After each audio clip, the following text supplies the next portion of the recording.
Deep in the ruins of a shattered dungeon, a magician named Yahello emerged.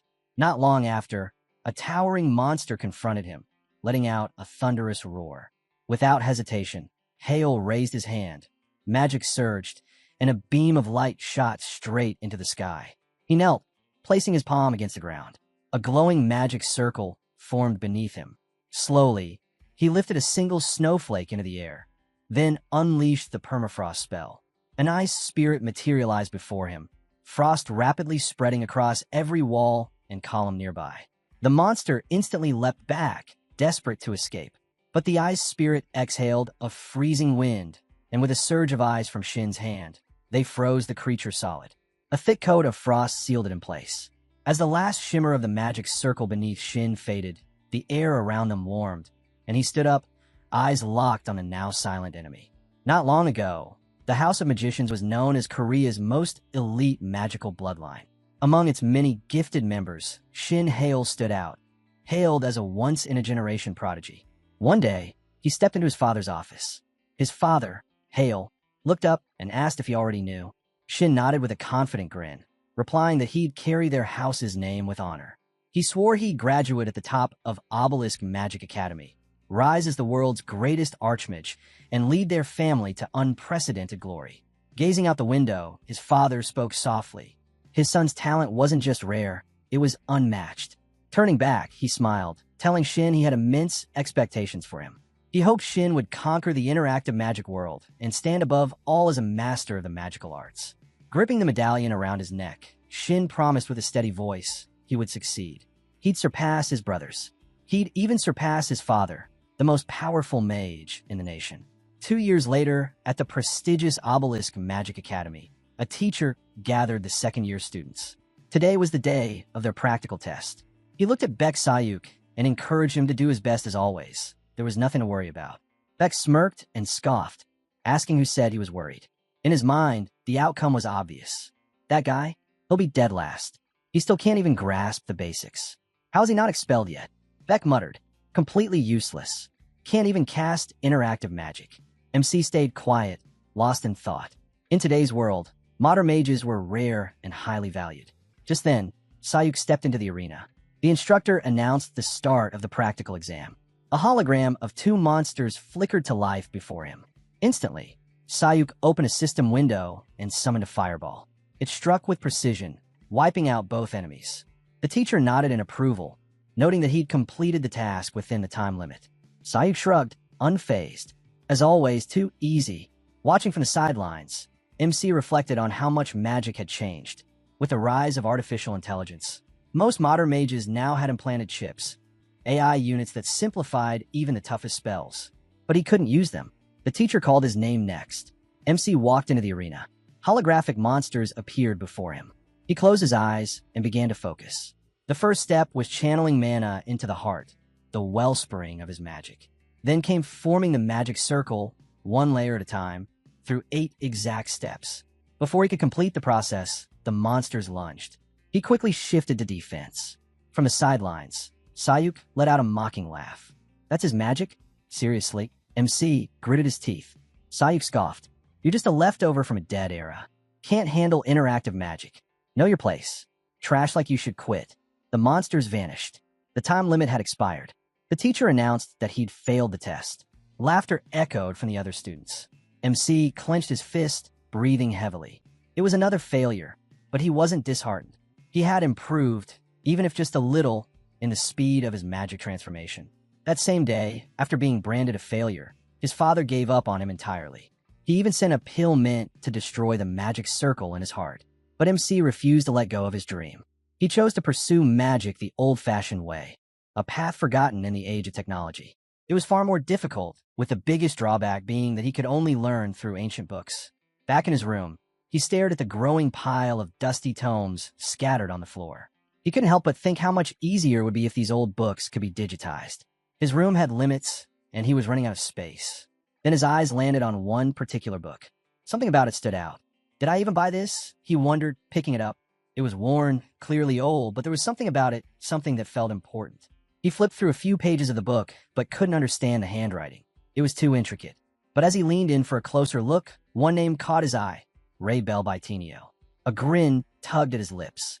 It had been a long time since he'd seen that name. Ray Bell by Tenio, the first and greatest magician in human history, the founder of modern magic, the first emperor of the Wiener magical empire, a living legend, etched into the roots of magic itself.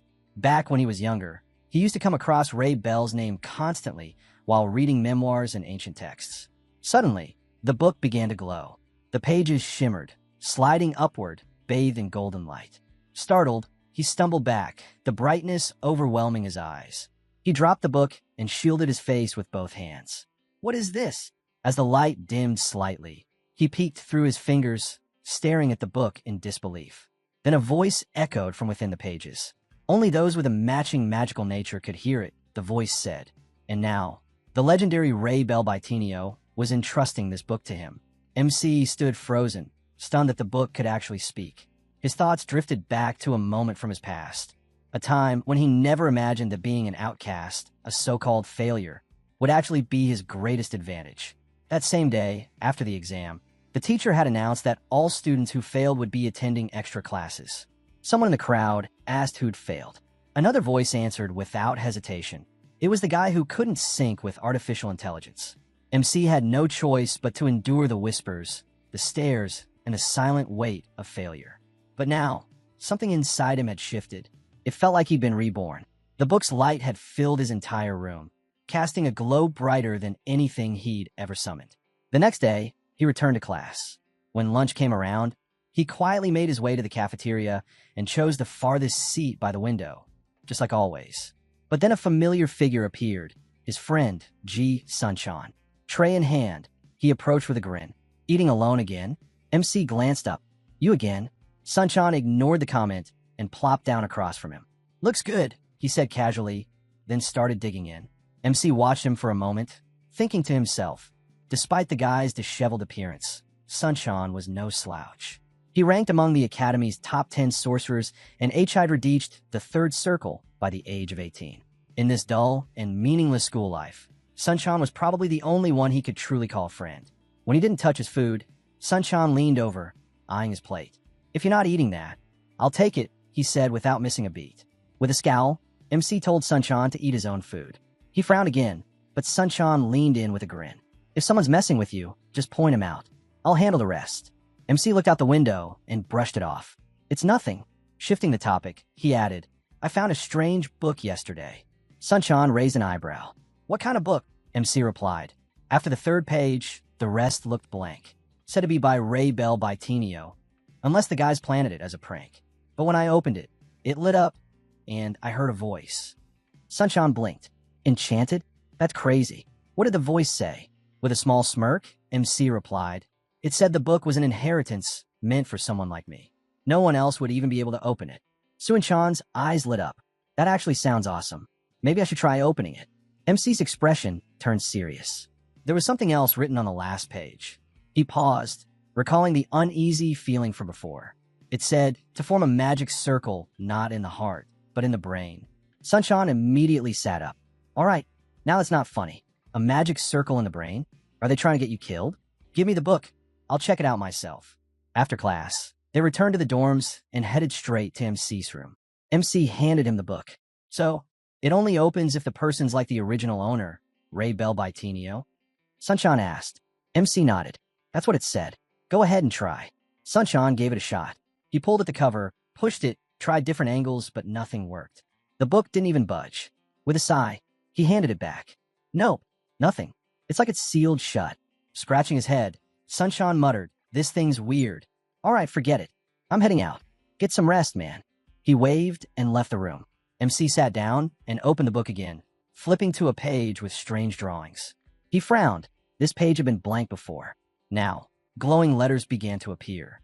Ray Bell's voice echoed once more. "So, you're trying to create magic circles in your heart. That's the standard method for most mages." MC narrowed his eyes. "Wait, are you saying that method is wrong?" Suddenly, the book lifted off the ground, glowing brightly. MC took a step back, uneasy. A voice rang out from within.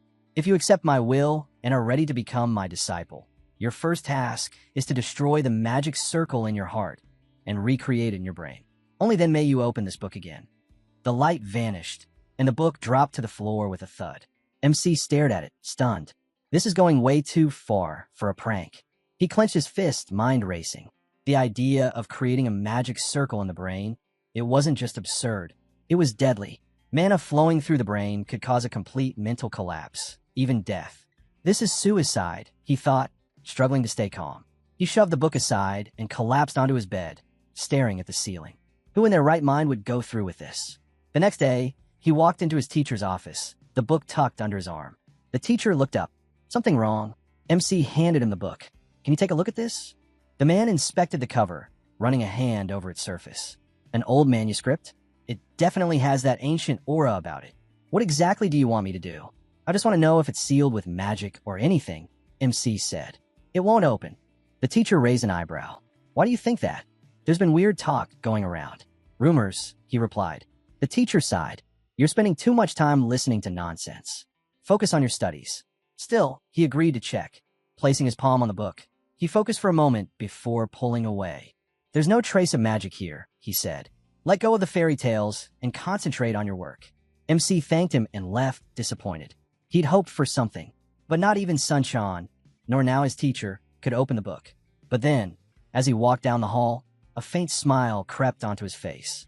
That meant it was real. That evening, he returned to his room. He set the book on the floor and sat in front of it, deep in thought. From his drawer, he pulled out a small bag, the pills his father had given him. Just one would erase the magic circle in his heart forever. He held the bag tightly. He could still hear his father's voice telling him to give up practicing magic, to become a great theorist instead. But that wasn't his path. No matter what, he wasn't giving up on magic. He stared down at the 2 pills trembling in his palm. Clenching his wrist tightly, he muttered to himself, "Stop shaking." He was already living life on the sidelines. What was there left to lose? Gritting his teeth, he swallowed both pills. If I die, then so be it. The pain hit instantly. His body jerked, and he tumbled from the chair. The magic circle tethered to his heart was breaking apart, shattering everything he'd built. This was the end of him as a traditional mage. There was no turning back. He was about to cross a forbidden line, pushing mana into the brain. One life ended here, so another could begin. As the mana surged into the folds of his mind, the searing pain in his chest faded, only to be replaced by something far worse. A mind-splitting agony that felt like it would rip his head apart. He convulsed, consciousness slipping, his thoughts spiraling. Is this death? Then, in the middle of that torment, a whisper, right in his ear, Raybell's voice, calm and clear. Can you hear me? The voice wasn't ordinary. It was formed through mana. And suddenly, the pain vanished. He found himself in a different space. All around him, mana spirits swirled, whispering, singing, laughing. They embraced him. He couldn't explain it, but he felt blessed. Then silence. When he opened his eyes again, morning light spilled across his room. He slowly sat up from the floor, still dazed, and stared at his hands. I'm alive. Confused, he turned his gaze toward the book lying nearby. Picking it up, he saw that the once blank pages were now filled with glowing symbols. Then, Raybell's voice rang out again in his mind. Congratulations. You've taken your first step. This book is called Idred. From this moment on, your legend begins. Through this book, you would inherit all of Raybell's magic. You are my successor from the future, the voice said, then paused. Wait, maybe I shouldn't call you that. Raybell chuckled softly. No, you're my student now, Hale. And just like that, tears welled in Hale's eyes.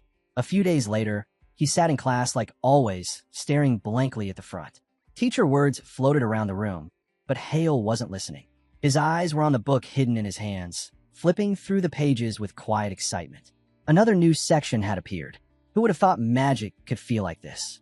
Idred was filled with knowledge long forgotten, secrets buried from the world. First, he learned that mana had its own will. That was the real danger. Letting mana into the brain usually led to a violent clash of consciousness, causing permanent damage. That's why it was considered so destructive. But people like them were different. Their mental structure didn't resist mana. Their minds could block out the will of mana, keeping them safe.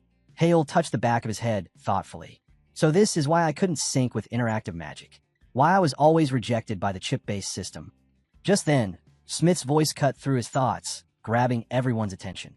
He addressed the students and reminded the second years about the upcoming midterm exams. But this time, he added something new. A hush fell over the crowd as he continued. Starting this year, anyone who fails the exam will be expelled. His eyes narrowed slightly before he added, almost cheerfully, that this rule was suggested by the House of Magicians. Sayuk broke into a grin, clearly pleased. Finally, the failures will be weeded out, he muttered. Smith turned to Hale with a smirk. Looks like someone's already on the edge, he said mockingly. But the comment didn't faze Hale. His mind was elsewhere, on his father. Later that evening, he made his way into the city. As he arrived at the training center, he couldn't help but think about how overpriced everything was. Renting a simulation room here was no joke. A quick check on his phone confirmed it. 200,001 per hour? Even that was a stretch for him. Walking in, he was greeted at the front desk. Hale asked for 1 hour, and the staffer raised an eyebrow. Training alone? He asked. Hale nodded. The man handed him a card and told him to head to room 14, offering to show him how the hologram system worked. Hale politely declined. I already know, he said, as Hale disappeared down the hallway. The man watched him go, muttering to himself, Isn't that Shin Hale from the House of Magicians? Born into a powerful family, but can't even use interactive magic. What a shame. Meanwhile, Hale stepped into the room and activated a simulation. His goal was to take down a pack of wolves. After a quick stretch, he got into position as the wolves materialized, circling him, ready to pounce. He raised his hand. Low-tier beasts or not, 10 at once isn't easy. The Academy's average clear time for this test? 12 minutes and 32 seconds. Now it was time to see what the Eider's technique could do in action. Focusing, he triggered his mana, activating the Circle of Infinity. A wave of magic energy surged before him. The wolves instantly lunged. With a simple motion, a torrent of water burst forth, crashing into them. Seeing the damage he'd done, Hale smiled. This is insane. Was I always this strong? But no, it wasn't the same kind of magic others used. While they relied on circles etched near their hearts, his was different. His circle was in his brain, pushing mana through his entire body. The Infinity Circle was unlocking something buried deep within him. Extending both arms, he summoned another circle. This time, flames erupted outward. His eyes widened in shock. He hadn't expected that. Ray Bell's voice echoed in his mind, telling him not to be surprised. This was just the beginning. He still had a long journey ahead. The Infinity Circle was the foundation of the Baitinio style of magic, allowing him to shape spells just as he pictured them. A vision of his teacher appeared, gently patting him on the head before waving dismissively. This is only the first circle of the Baitinio inner style, the Call of the Heart. Even so, Hale was thrilled. If he could pull off this level of magic at just the first circle, what more could he achieve? Motivated, he dove back into training. Once he wrapped up, he exited the training center. The receptionist thanked him politely, then made his way to room 14 to tidy up. Curious, he checked the terminal to see how one of the so-called failed geniuses had performed and froze. There, at the top of the rankings, was Hale's name. He'd completed the wolf simulation in just 6 minutes and 37 seconds. What? Isn't that an international record? The man blurted out, his eyes wide. Frustrated, he slammed his foot into the terminal. How did that loser manage this? This junk machine must be glitching. Meanwhile, Hale strolled through the city with a light step, humming to himself. In his mind, a legend was already taking root. Back then, crafting his first circle had been a major challenge. What he read in the book was nothing like the basics he'd studied before. But now he could feel the mana flowing, his arms, legs, heart, even his brain, responding to his will. Still, there was one part of the book he couldn't quite grasp. The words were too vague, like a thought slipping just out of reach. In magical studies, there's a saying, every mage eventually slams into a wall. A moment where they hit their limit, unable to progress further.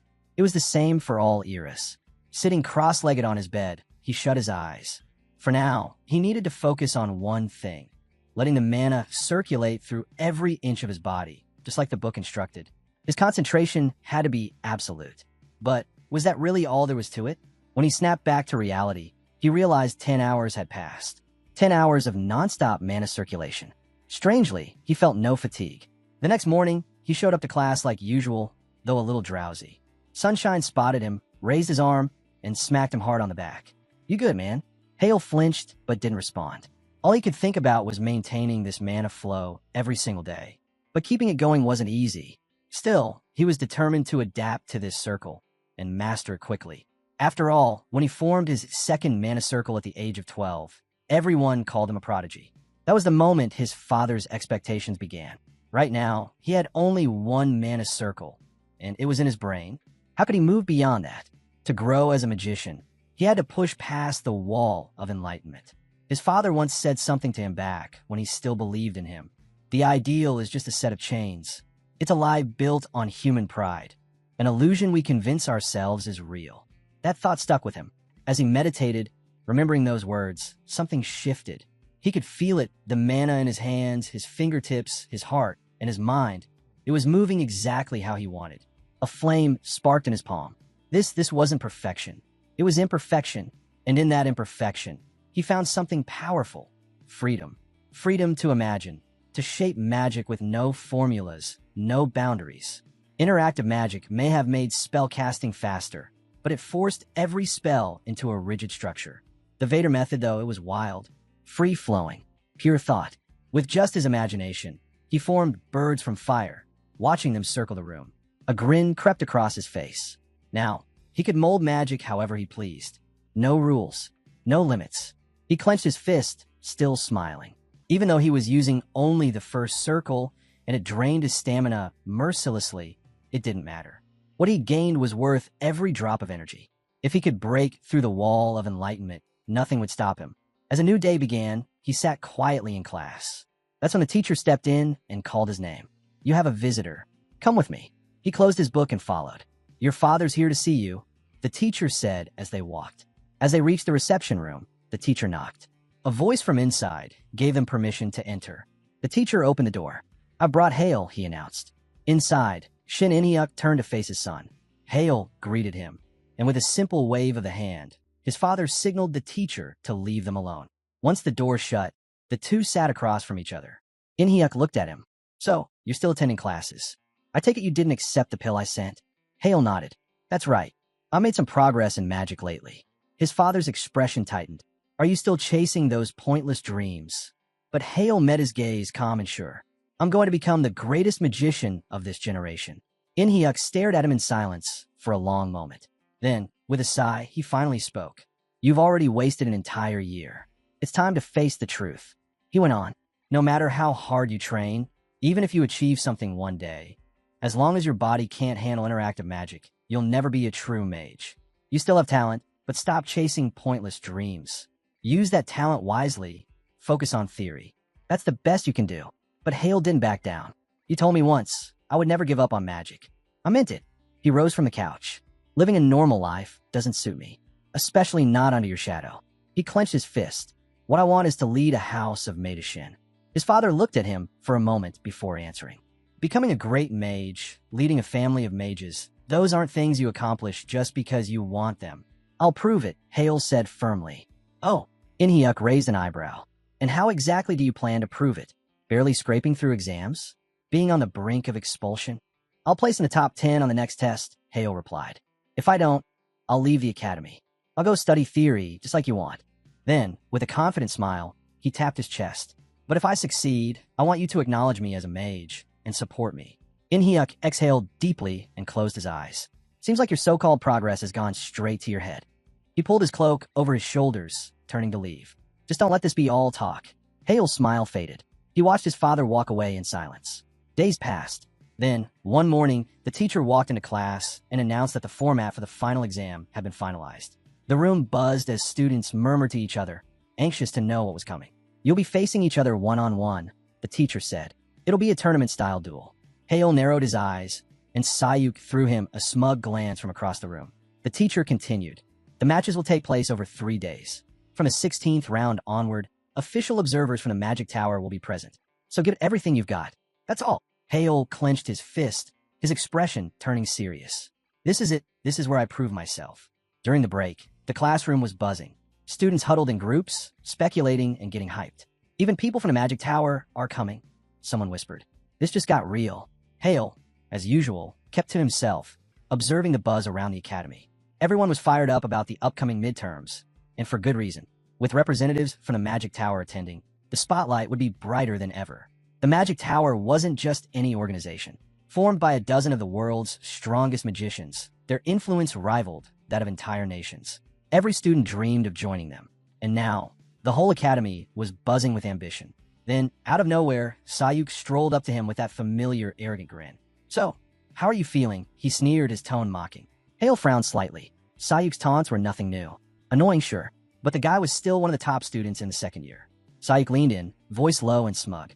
"Looks like we're up against each other for the first duel. Can you already taste defeat?" He stepped closer, face nearly touching Hale's. "Relax. I'll make sure to set a new record. You know, for that incident 5 years ago." Hale let out a slow sigh and glanced at him, unimpressed. That incident, he remembered it clearly. 5 years ago, during the finals of the talent competition, Sayuk had gone up against him and lost miserably. The guy had burst into tears right there in the arena. Back then, he was branded a loser. But once Hale was labeled incompatible with interactive magic, Sayuk flipped the script and never let up on him. Now, Sayuk smirked again. "They say whoever fails gets expelled, right? Maybe I should knock you out early, save you from the embarrassment." His friends behind him laughed loudly. Hale didn't flinch. "So this clown is my first opponent? Perfect." This was his chance to shine. He wasn't going to let it slip. He looked up and smirked. "Why should I be scared of you?" Sayuk's face twitched. He clearly hadn't expected that. Around them, whispers started spreading among the other students. "This defective guy thinks he can beat me?" Sayuk snapped, his voice rising. "Know your place. Don't delude yourself." He tapped his temple, then jabbed a finger at Hale. "You're out of your mind." Hale took a breath, rubbed his chin, and smiled. 5 years ago, you ran your mouth back then too, and still got crushed. Guess some things never change." The words hit their mark. Sayuk froze, caught off guard. Hale chuckled. "Still salty over that loss, huh? You were crying like a baby in front of the whole arena. Pretty hard to forget that." "Shut up," Sayuk shouted, his anger boiling over. He grabbed Hale by the collar, his voice trembling with rage. "You're just a broken reject. Trash." Hale brushed Sayuk's hand off his collar and stared him down. "Seems like living in someone else's shadow has kept you from growing," he said coolly. "There will always be someone stronger, someone ready to crush you into the ground." He straightened his clothes and flashed a cocky smile. "A genius stays a genius. You'll find that out for yourself soon enough. Be ready." Without waiting for a reply, Hale turned and walked away. Behind him, Sayuk stood frozen, teeth gnashing as he began to nervously bite his nails. "I'll burn that arrogant bastard to ashes and stomp on what's left," he muttered. The next day, the headlines hit the internet like wildfire. "Return of a fallen genius. Shin Hale. Redemption or final collapse?" Hale, towel draped over his head as he dried his hair, stared at the screen of his tablet with a grin. Every headline had his name plastered across it. Just as he thought, Sayuk's family had pulled strings to stir things up with the media. He could practically see Sayuk's furious expression in his mind, twisted with rage. Good, he thought. Let the world watch. The more eyes on me, the better. These midterms would be his stage, and he was going to show everyone exactly what a genius looks like. Just then, his phone rang. He answered casually. "Hey, Dad, you saw the article?" His father replied that he had. Hale smirked. "Don't let it get to you." In-hyuk's voice sharpened. "You provoked this, didn't you?" "I did," Hale said plainly.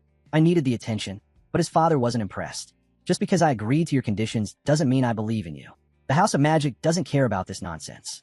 Your little media stunt only brings shame to our name." "You don't get it, do you?" Hale replied. "People already treat me like I've been cast out of the family." He ran a hand across the cover of his book and added quietly, "If I've already lost everything, then it doesn't matter." In-hyuk let out a sigh.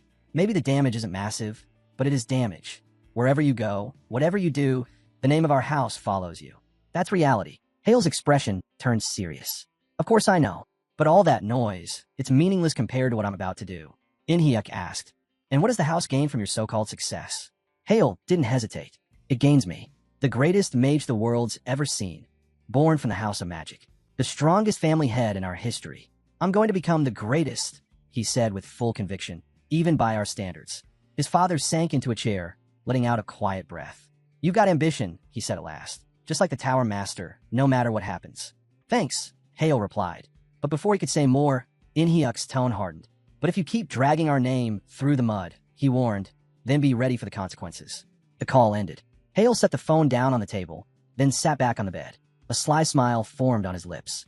No turning back now. The day of the midterm exam finally arrived. The small stadium buzzed with energy. Spectators and reporters filled the stands, eyes fixed on the arena in the center. Hale stepped out under the open sky, rolling his wrist as he approached the battlefield. Across from him, Sayuk appeared, already wearing a smug grin. "How do you like that article?" he said mockingly. "One day, and boom, your name's everywhere." He chuckled under his breath. "You can't even cast spells, right?" and yet here you are, putting on a show. It's laughable. Hale smiled back. The only one who'll be embarrassed here is you. Sayuk blinked, thrown off by the confidence in his voice. Thanks, though, Hale added, tapping his chest. You walked straight into my trap. You don't like me? Good. Then this will be a favor for you. I'll finish it quick. Just try not to cry. Sayuk snorted.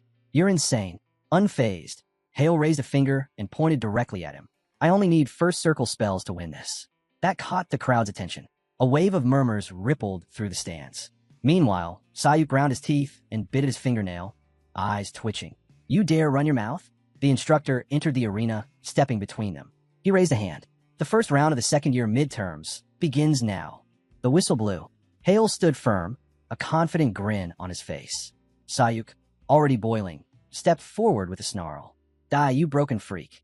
His eyes lit up with energy, and flames surged from the system window in front of him, fusing into a massive fireball.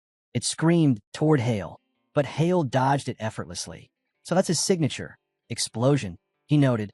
The chip on the back of Sayuk's head glowed, and another spell activated. A third circle one. Explosion again. This time, it hit the center of the arena with force, sending up a column of fire and shaking the ground. The roar echoed, and the stands erupted with camera clicks and gasps. Sayuk grinned. Guess that's the end of your little act. But then the dust cleared, and there stood Hale, completely untouched. Sayuk's eyes went wide. What? How? Why are you unharmed? Panic flickered across his face as he quickly summoned 3 system windows. Without hesitation, he hurled 3 more fireballs straight at Hale. With unwavering focus, Hale raised his hand and calmly conjured a swirling water orb above his palm. In one smooth motion, he waved upward, forming a translucent barrier of water above him just in time to block the incoming fireballs. Sayuk's confidence began to unravel. What's going on? He thought, panic creeping in. His favorite spell, Explosion, had been deflected like it was nothing. While Hale moved gracefully across the arena, enjoying the rhythm of his magic, high above in a VIP chamber, someone watched with quiet intrigue. Kim Kan-jin, the master of the Blue Magic Tower, an 8th circle magician, sat in silence, eyes narrowed as he studied the young mage in the arena. Strange, he murmured. It's just first circle magic, yet he's casting it so effortlessly in seconds. A woman standing beside him turned to him with a frown. I was wondering, why would the Tower Master himself put off everything just to attend a second-year exam? Did you know something about this kid's magic? Kim Kan-jin shook his head. No, I only saw an article, some talk about the return of a so-called genius. I came to see for myself. So it's just coincidence? She asked skeptically. Even so, if word gets out that the Blue Tower Master is here, it's going to stir up a storm. He chuckled. I'm well aware. As he spoke, he turned to the sound of sliding doors opening behind him. Another figure entered the room. Kim Kan-jin smiled and opened his arms. You came too. Back in the arena, Hale easily blocked another volley of attacks. He sighed, then deflected the fire spells once more. Sayuk's frustration was boiling over. What the hell is happening? Sayuk thought in disbelief. How is he blocking third circle magic with first circle spells? He recalled the water barrier that stopped his flames dead and the blinding speed of Hale's casting. His reaction time was unreal. Hale glanced at him and grinned, wondering how I'm so fast.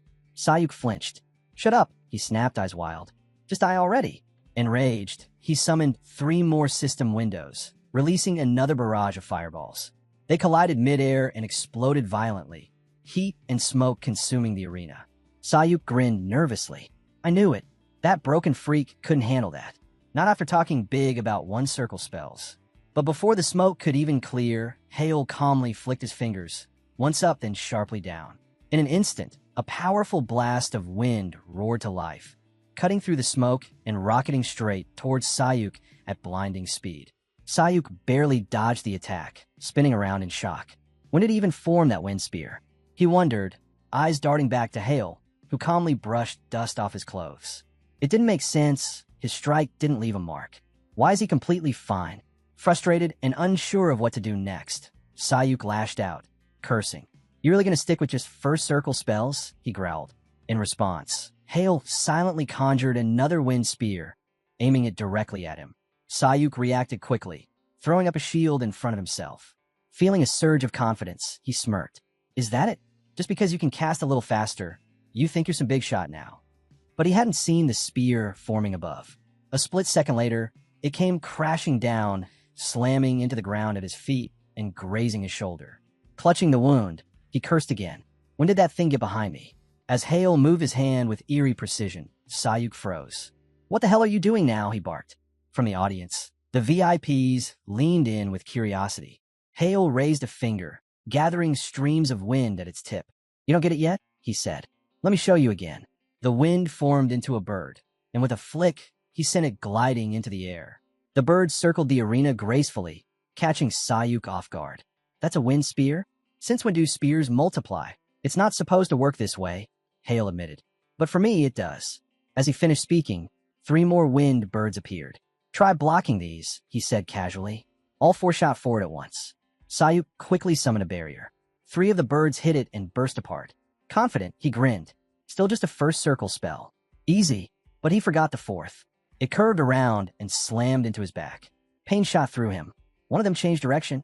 You can think about the details later, Hale called out. But right now, you can't afford to lose focus. With that, he extended both arms. More birds formed in the air around him. The next wave had begun. Sayuk took several steps back, calculating fast. First, get out of range. He must have a limit. If I stay far enough, these weird attacks can't reach me. A confident smirk spread across his face. MC gave a small nod and said Sayuk had reached a smart conclusion. Bringing his hands together, he stretched them toward the sky. Moments later, a breeze formed above Sayuk. Hidden within it were wind birds.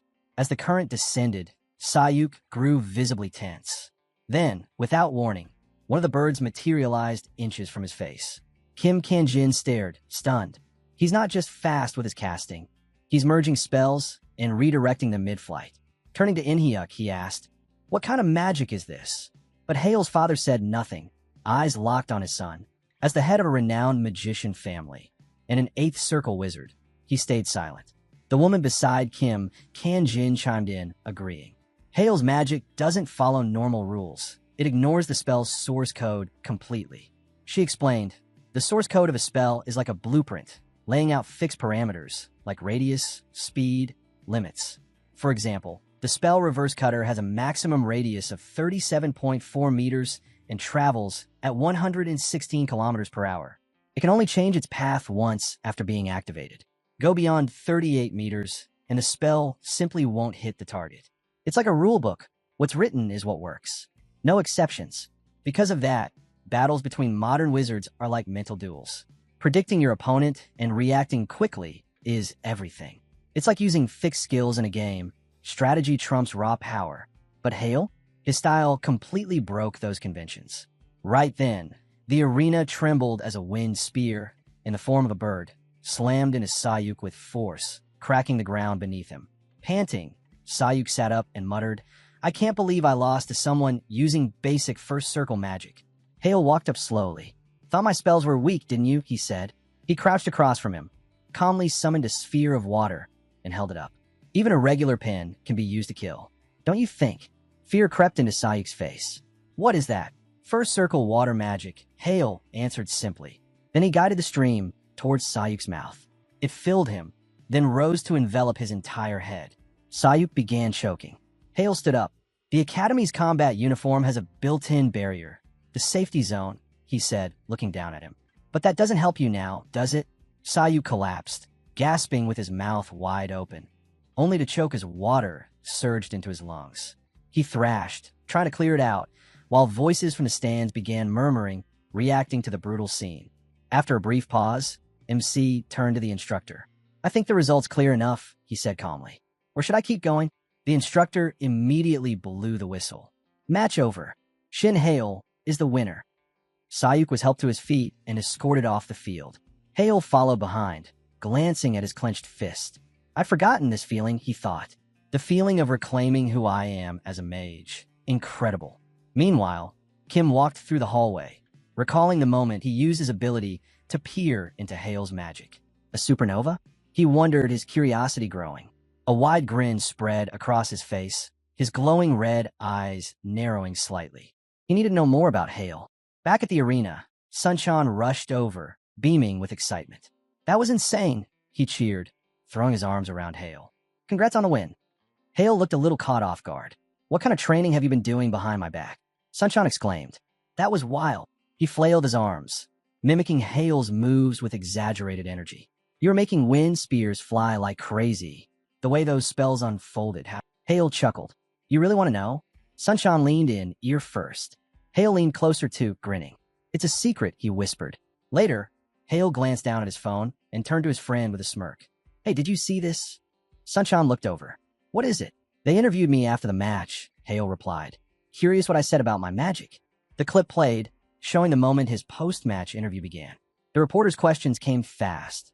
That instant casting. How did you do it? And the way the spear changed direction and shape. Was it a spell combo? Hale just smiled at the flood of curiosity. Then, suddenly, Kim Kanjin appeared. I'll answer that, he said, stepping forward. Hale's eyes widened in surprise. The man introduced himself with a calm confidence.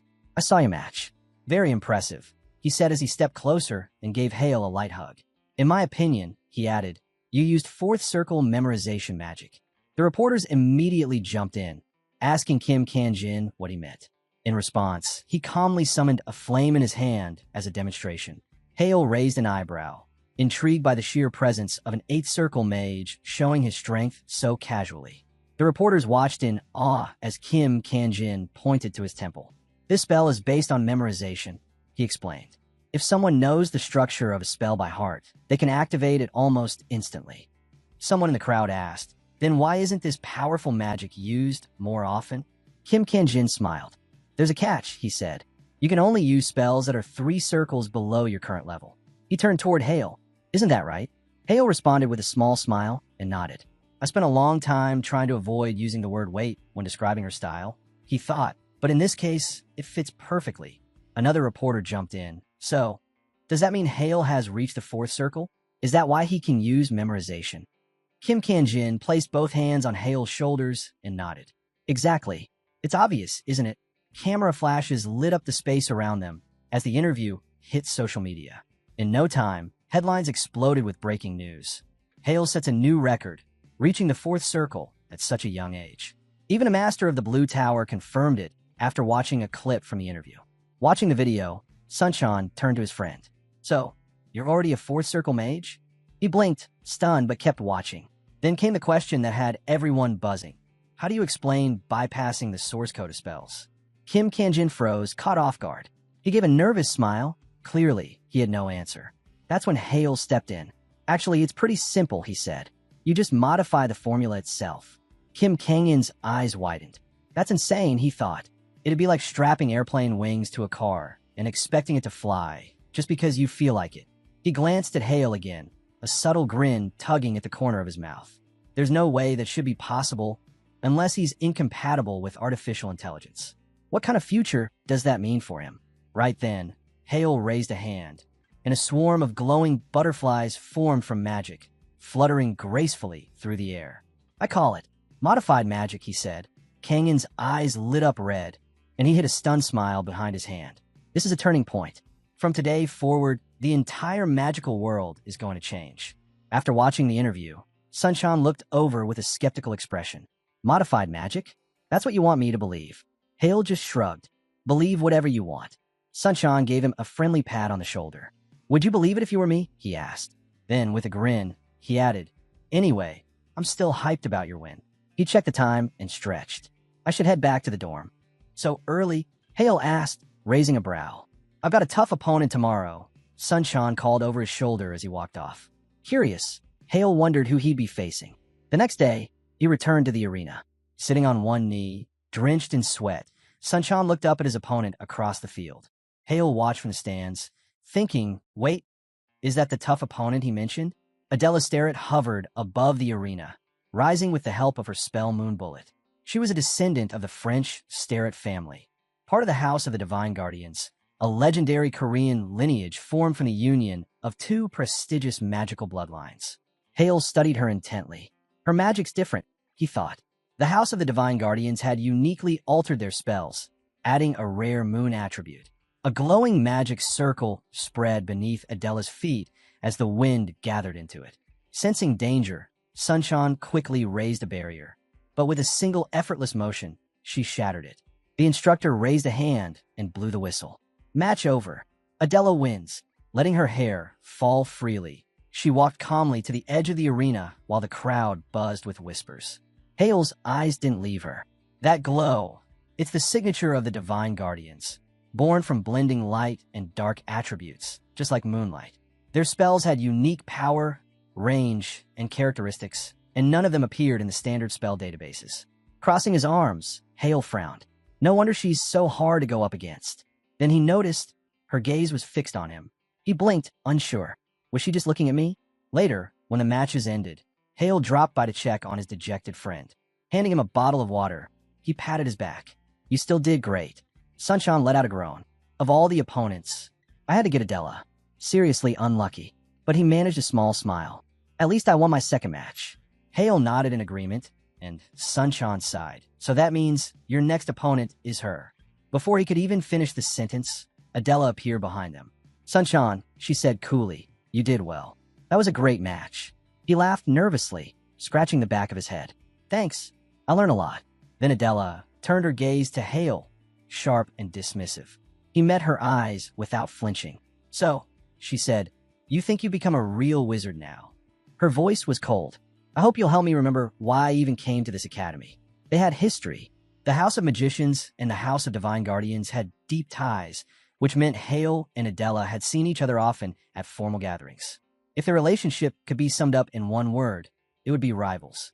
Adela had even left her studies in France just to enroll at Obelisk and defeat him.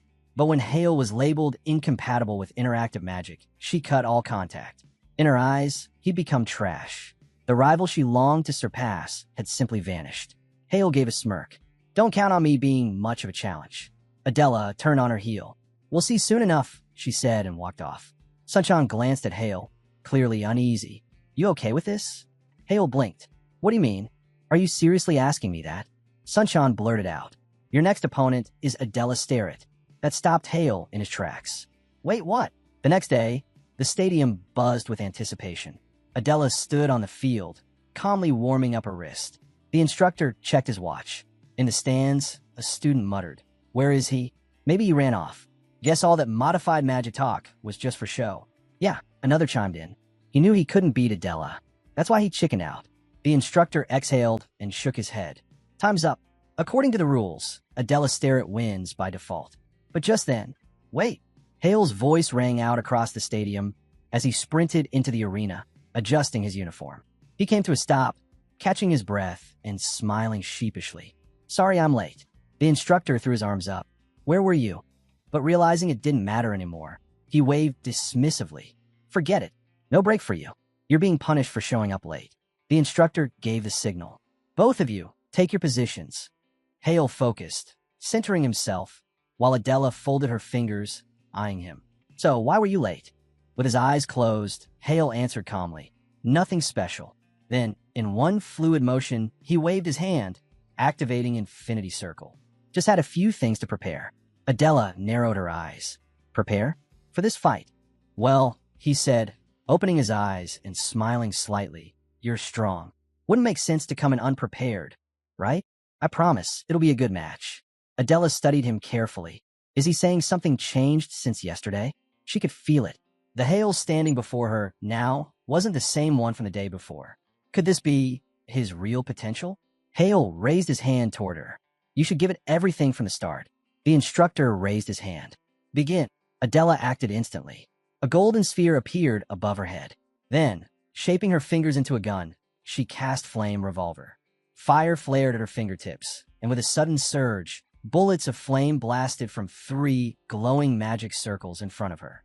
Hale raised his arm and swept wind across his body, deflecting the shots with sharp precision.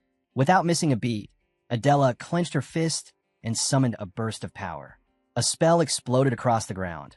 Sharp needles burst through deep cracks in the arena floor. Hale leapt back, dodging the spikes, and then vaulted upward. Spotting her chance, Adela launched after him. You can't dodge midair, she shouted.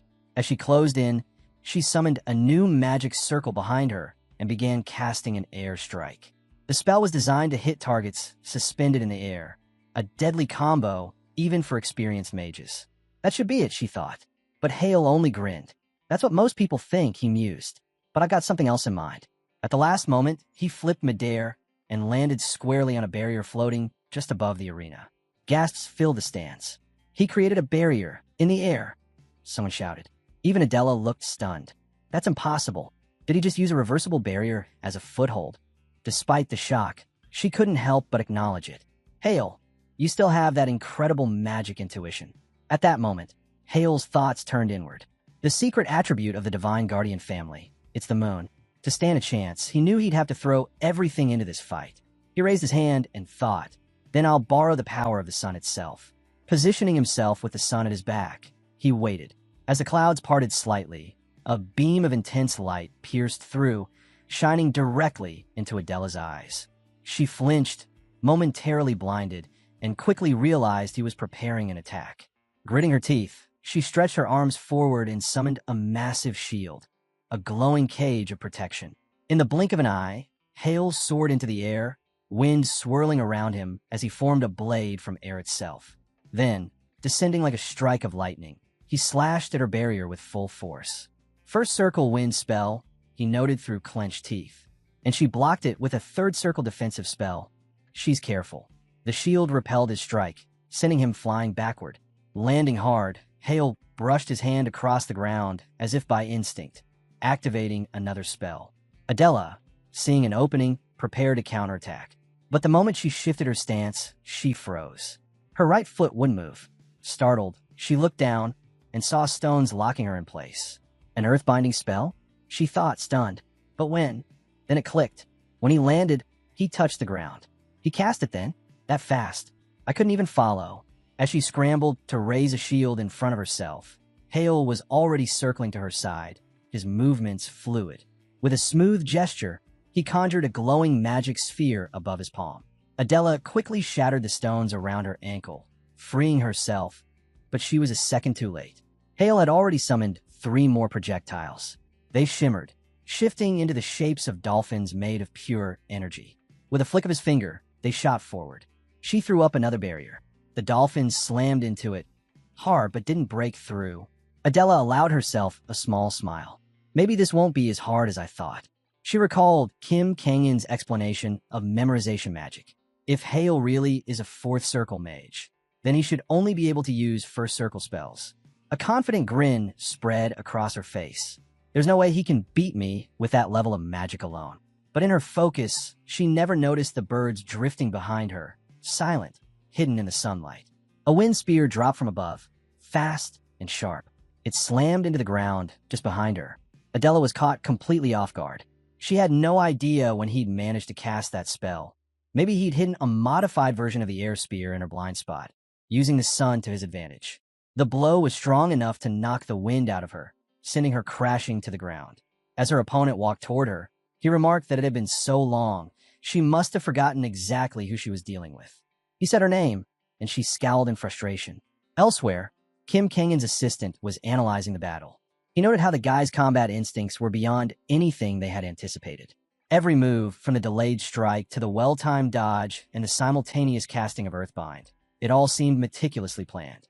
He dodged in midair, forcing Adela into a reactive strike. Then he used the barrier as a springboard to launch himself higher, positioning his back to the sun, making it harder for her to track his movements. In that blinding moment, he recalled a complex spell from memory and triggered it, summoning wind, spears the instant he landed. He used the airflow to divert her attention, while at the same time, he cast Earthbind under the guise of a simple landing. Just as she shifted to avoid the sun's glare, a preset wind spear hit her squarely from behind. After breaking down the sequence of the battle, he turned to Inhyuk with a confident grin, calling himself the strongest first circle mage, a title he'd only recently earned, but one that now seemed fitting. Inhyuk didn't respond to the remark. Instead, he simply said, "Watch closely." By then, Adela was back on her feet, locking eyes with her opponent.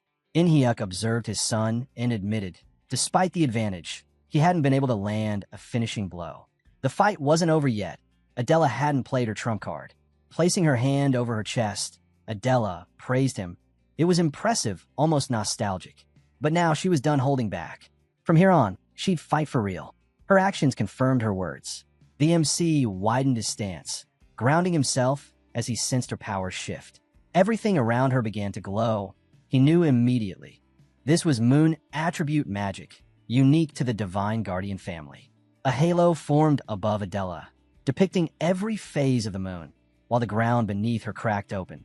The blinding light made him shield his face.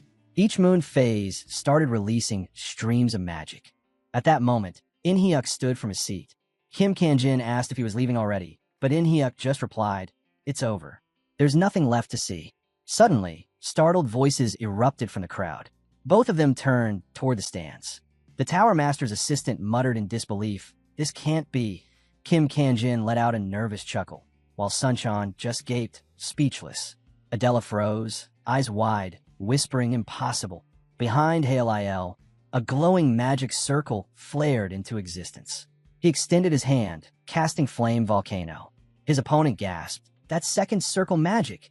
Yahello smiled confidently and replied, "Sorry for being late. I needed time to prepare." Adela narrowed her eyes. "But memorization only lets you use first circle spells. Did you jump all the way to the fifth circle?" He gave no answer, just a knowing smile. His thoughts drifted back to the night before. Alone in his dorm, he had stared at the strange book, knowing full well that first circle magic wouldn't cut it against someone like Adela. Not only was her magic superior, even his fighting style didn't match up. Originally, he planned to challenge her only once he'd grown stronger. He flipped through the book's pages, thinking, if I can pull this off, I might just stand a chance. The instructions were simple. Pour mana into the formula, and the formula would reveal a new layer of reality. He was intrigued. What did that mean exactly? Steeling himself, he reached for the book, pushing past his hesitation. As his hand neared the page, sparks crackled and golden light surged out. He shielded his eyes, recognizing that glow. It's happening again. The light intensified, engulfing everything, until he vanished from the room completely. When he opened his eyes, he was somewhere else, a small space packed with books from floor to ceiling. He scanned the room, confused. Where am I? That's when a voice called out from behind. A girl greeted him. Welcome to the page of the first trial. She introduced herself as Alpha, the guide of this trial. He didn't understand at first. What trial? But Alpha walked closer and said this was the beginning. Everything hidden within this page would now unfold. Then it hit him. He remembered the magic circle printed in the book and blurted out, "Wait, there's a trial inside the book? This isn't some teleportation spell. This is an actual space inside it." The idea thrilled him.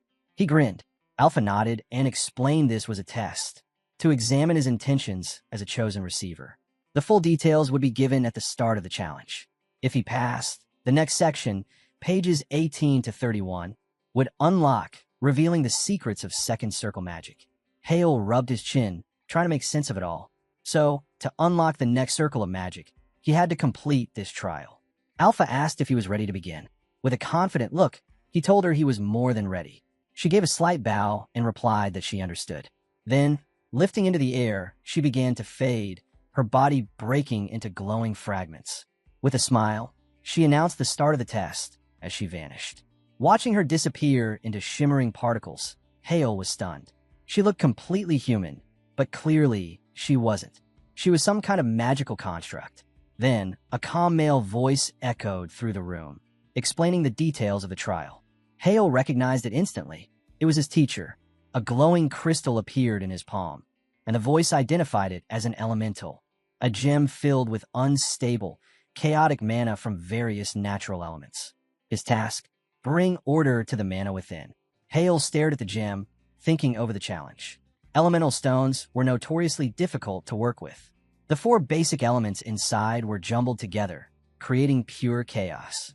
Sorting them out wasn't simple. It was like trying to separate grains of sand, salt, sugar, and pepper all mixed into one bowl. This wasn't just about power. It required precision. Only someone well-versed in the mind technique could manage it. But the idea of it fascinated him. The complexity, the challenge, it lit a spark in him. With a grin, he began. Activating the mind technique, Hale peered into the gem. He could see the four mana types swirling inside like a storm. Slowly, carefully, he created channels to separate them. Every ounce of strength and focus went into keeping the flow steady. Bit by bit, the elements started shifting into different parts of the gem, but the effort was overwhelming. The moment his control slipped, a shockwave burst out, flinging him backward into a bookshelf. Gritting his teeth, he realized that even the smallest fluctuation could trigger another blast. He had to be flawless. The mana was so thoroughly tangled that even seeing a path forward felt impossible. But Hale wasn't about to give up. He had an idea. No matter how long it took, he'd see it through. Again and again, he focused, separated, restarted. Every minor mistake forced him to start over. Hours passed, or maybe longer. He lost track of time completely. And then, success. The elemental flows aligned perfectly. The chaotic mana was sorted and stabilized. The gem glowed softly in his palm. His teacher's voice returned, congratulating him on completing the trial. Hale smiled. He had mastered the mind technique, and with it, the second circle of resonance was now within his grasp. More of the book's secrets were about to open up to him. When his teacher finished explaining everything, Hale opened his eyes and found himself back in bed. He was in his room again. Glancing toward the book, he noticed the pages shifting, the old text disappearing and forming into new content. A smile spread across his face. It was finally time to form his second magic circle. His eyes sharpened with determination. The competition was just around the corner, and he knew he had to master a second circle spell before it began. Meanwhile, in the arena, Adela cast Orion. Streams of star-like magic lit up the air, swirling above her opponent.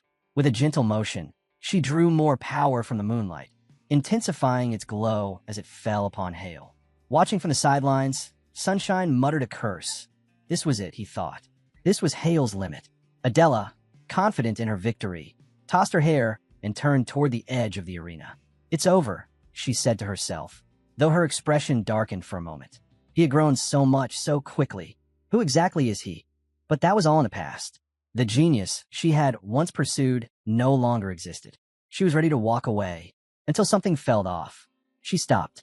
A strange sound echoed behind her. Alarmed, she spun around and shouted, "What's that?" In that instant, Hale activated resonance. His second circle had awakened.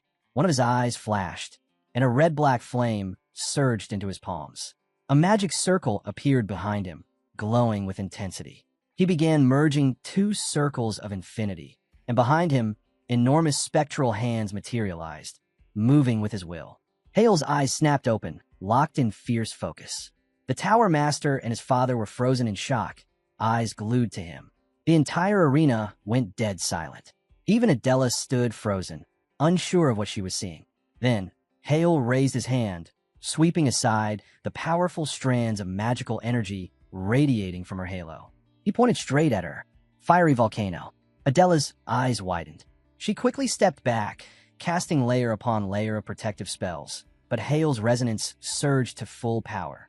From his magic circle, a massive cannon formed, glowing with destructive energy. Adela panicked. There was no way she could block this. She waved her hand, dismissing the shields entirely. They scattered into tiny embers. And then she smiled. "He's back," she said softly. And once again, he would be her target. Just then, the cannon roared to life, unleashing a barrage of fireballs toward Adela. A deafening boom followed, and the instructor instinctively shielded his face from the blast of hot wind. When the dust finally settled, Adela was swaying, clearly struggling to stay upright. Everyone held their breath. She stumbled and then collapsed. A few seconds passed before Hale, drained and breathless, dropped to one knee. The instructor raised his hand and declared the duel over. Hale had won. The stands erupted in cheers. Inhyuk, watching from above, turned away from the window. The Tower Master asked if he was heading out again. Inhyuk gave a quiet smile and said he had duties to attend to. Kim Kanjin watched him go, smiling in understanding. Then he turned his gaze back to the window, where Hale stood basking in the crowd's roar. "He really is a man of his word, isn't he?" Kim Kanjin murmured. After the match, Hale returned to the waiting room. Shrugging off his jacket, he sank into a seat, completely drained. The resonance, the second circle of infinity, had fully synchronized with the first in his mind, amplifying his magical power. Moon attribute magic. It was a hybrid, a delicate blend of light's reach and darkness's force. But it had a flaw. If too much darkness was added, the destructive range would shrink drastically. That's how he managed to counter the halo. The moon magic, after all, was a secret technique of the Divine Guardian family. Learning it wasn't simple. But back then, just a glance at its formula had been enough. thanks to his mastery of mana control. The resonance circle had let him dissect the spell's structure with extreme accuracy. And that level of control, it all started with the elemental stone. Without that trial, without understanding how to tame the chaotic mana inside it, defeating Yahello would have been nothing more than a dream. As he sat there, catching his breath, something caught his attention. The other students were all staring in the same direction, their eyes full of awe. Turning his head, Yahello saw him, the Tower Master, adjusting his glasses as he walked calmly through the crowd. He gave a relaxed smile, then called out to Yahello. Yahello jumped to his feet, surprised but thrilled, and greeted him quickly. The Tower Master said he came to talk, then moved to a quieter space, sat down across from each other, and the real conversation began. Kim Kanjin began by apologizing for interrupting and remarked that Yahello must be exhausted after such an intense match. He had watched the entire duel, and it had been nothing short of extraordinary. Yahello thanked him, and Kim Kanjin adjusted his glasses before cutting to the chase. "Tell me," he asked, "have you already reached the 5th circle?" Yahello stiffened at the question, but stayed silent. He had just used a 2nd circle spell during the fight. Any seasoned mage would assume that meant he'd advanced to the 5th circle. And the master of the magic tower wasn't just anyone. Of course he'd come with questions. With a slightly strained smile, Yahello finally replied, "No, I haven't reached the 5th circle." Kim Kanjin grinned knowingly. "I figured as much. But then, how did you use 2nd circle magic?" Yahello hesitated. "Would you believe me if I said I modified the spell?" Kim Kanjin tilted his head, thinking, "Are you talking about the modification you mentioned in that interview?" Yahello jumped at the chance. "Exactly. That's the one." Internally, he knew he had no choice but to go along with it. If the truth got out that an 18-year-old had reached the 5th circle, it would turn the whole world upside down. Worse, if he ever used 3rd circle magic publicly, the scrutiny would only get worse. For now, it was safer to keep it under wraps. Kim Kanjin leaned back, thoughtful. "Spell modification. Huh? Interesting, but how does that explain the use of 2nd circle magic?" He stared at Yahello, waiting for a solid answer. Nervously, Yahello replied, "I improved the memorization method itself." That stopped Kim Kanjin in his tracks. He stood from the couch, laughing with genuine surprise. "You mean it could be done?" he said, walking up to Yahello, rubbing his chin thoughtfully. "That's incredible." But in the next moment, his expression shifted completely. His eyes turned a deep, glowing red. Then, smiling again, he placed a hand on Yahello's shoulder and said, "I'm impressed. Who would have thought the limitations of such a basic technique could be surpassed?" Yahello mumbled a thank you, but his voice was tight. When he looked up and met Kim Kangin's glowing red eyes, a chill ran through him. Those eyes weren't just observing. They were piercing, as if trying to read his very soul. The atmosphere thickened. Yahello felt a creeping unease crawl over him. Then, just as suddenly, Kim Kanjin smirked and stepped away. "There's no trace of a 5th circle mana structure inside you," he said casually. "So it seems your claim was true after all." He headed toward the door. "I should go explain all this to the reporters," he added. Then he pointed to his face and said with a grin, "My red eyes will be the proof." Yahello stood up from his seat, thanked Kim Kanjin, and wished him a safe trip home. He gave a respectful bow, and once the door clicked shut behind the Tower Master, Yahello let out a deep sigh. "Who would have guessed the Tower Master's red eyes would end up backing me up?" he muttered. It was said the Blue Magic Tower's master could see a person's very essence with those eyes, recognized as the most accurate magic detector in the world. But somehow, he had passed the inspection without issue. Baitinio's magic style was a tightly guarded secret, and exposing it now wasn't an option. It was time for the next competition. As always, Yahello had come out on top. After a quick glance at his defeated opponent, he started toward the waiting room, but was stopped halfway. "Wait," Adela called out from behind. Surprised, he turned around. "I thought you'd be out cold for at least 4 more hours," he said. "How are you already up?" "I'm fine," she replied calmly. "What's up?" he asked. A bit hesitant, she said, "If you don't mind, I'd like to go over our match. Not right now, though. The final's coming up. If you're tired, we can do it later." With a small smile, Yahello answered, "I'm not tired. We can talk now, and I wouldn't mind analyzing the fight either." Her eyes lit up, and she eagerly followed him toward the waiting room, thinking that breaking down every move and strategy from their match would be a great learning opportunity. One day, she wanted to be on his level too. As they walked, Yahello scratched the back of his head and thought to himself, her aura is intense, even from behind. Meanwhile, over at the Shin family subsidiary office, Shin Seiya, the eldest daughter of a prominent magic family, was watching the news in disbelief. Her brother's face filled the screen. "I thought he was done for," she shouted, scowling. She turned to her older brother, furious. "Are we really going to let Hale just walk away like this?" Shin Jihan gave her a calm smirk. "And what exactly do you expect me to do?" She snapped. "What happens if he comes back to the family? Do you remember what it was like just a year ago? I can't go through that again." He sighed. "Relax. A year ago, sure, people called him a genius. But now, he can barely use second circle magic in a real fight. It's nothing. Didn't you see his matches?" she asked, her concern starting to grow. Jihan pulled her into a light hug, trying to settle her nerves. "Listen carefully," he said. "His opponents, so far, just regular students, barely touched the third circle. Even if he took on a rookie at the fourth circle, they'd still hold their own. But he's got a fatal flaw," he added. "He's completely unfit for interactive magic. Even if he's found a workaround or dug up some old, obscure technique, his level's nowhere near what you'd expect from a real fourth circle mage." Seiya felt a twinge of guilt for not noticing sooner, but she didn't let it show. Calmly, she said she had been thinking the same thing. No matter what he did, he was still just crawling in the dirt. "Trash stays trash," she muttered under her breath, chewing her nail with nervous energy. Then she voiced the real fear gnawing at her. "What if he somehow threatens my position as the heir?" Jihan looked at her, then suddenly crushed his coffee cup with a burst of magic. "Then we'll deal with him." Meanwhile, back at the academy, the competition rolled into the evening hours. Another student collapsed to the ground in exhaustion, and the instructor stepped forward to declare the result.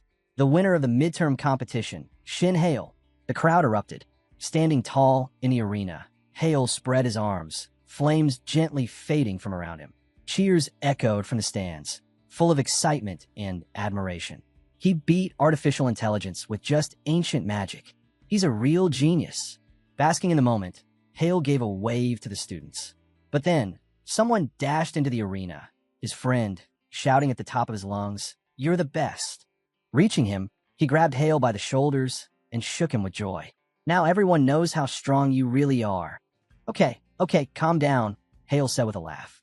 Just then, a group of students approached from behind, though their expressions were far less cheerful. One of them muttered, "Without his ancient tricks, he's nothing." Ignoring the tension, their instructor walked up and congratulated Hale with a proud smile. "As your homeroom teacher, I'm proud of you." Sunchan chuckled and said, "Then how about throwing a party to celebrate your star student?" Hale sighed. "Please don't start." But the man waved him off. "Come on, I insist. You deserve it." Sunchan grinned and threw an arm around him, pumping a fist in the air. "All right, everyone, get ready for a party." Just as quickly, Hale slipped away and said awkwardly, "Actually, I can't. I've got an important meeting." Sunchan froze, disappointed. "What? You're ditching your own celebration?" Hale winked. "Sorry, it really is important." He turned and jogged out of the arena, shouting an apology over his shoulder. The teacher gave him a supportive pat as he passed. After changing clothes and packing what he needed, Hale stepped outside. "This meeting, I can't miss it." He spotted a car waiting nearby, and the moment he saw who stood by it, he froze for a second, tense. He walked up slowly. The driver bowed and greeted him with a respectful tone. "Young master, I've been waiting." The MC stepped closer, and the man waiting for him gestured toward the car, saying the family head was expecting him. He'd be escorting him to the mansion. By the time they arrived, night had fully fallen. As Hale stepped out of the car, he found himself once again facing the towering doors of his family's estate. He glanced around. Has it really been a year already? A year since he was branded a disgrace.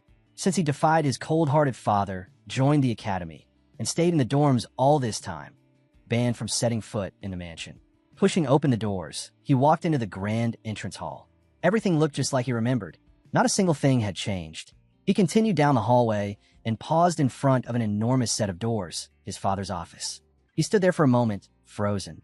Just the memory of his father's strict gaze made his nerves spike. But then he steeled himself. "It's time. I'm finally back." He knocked.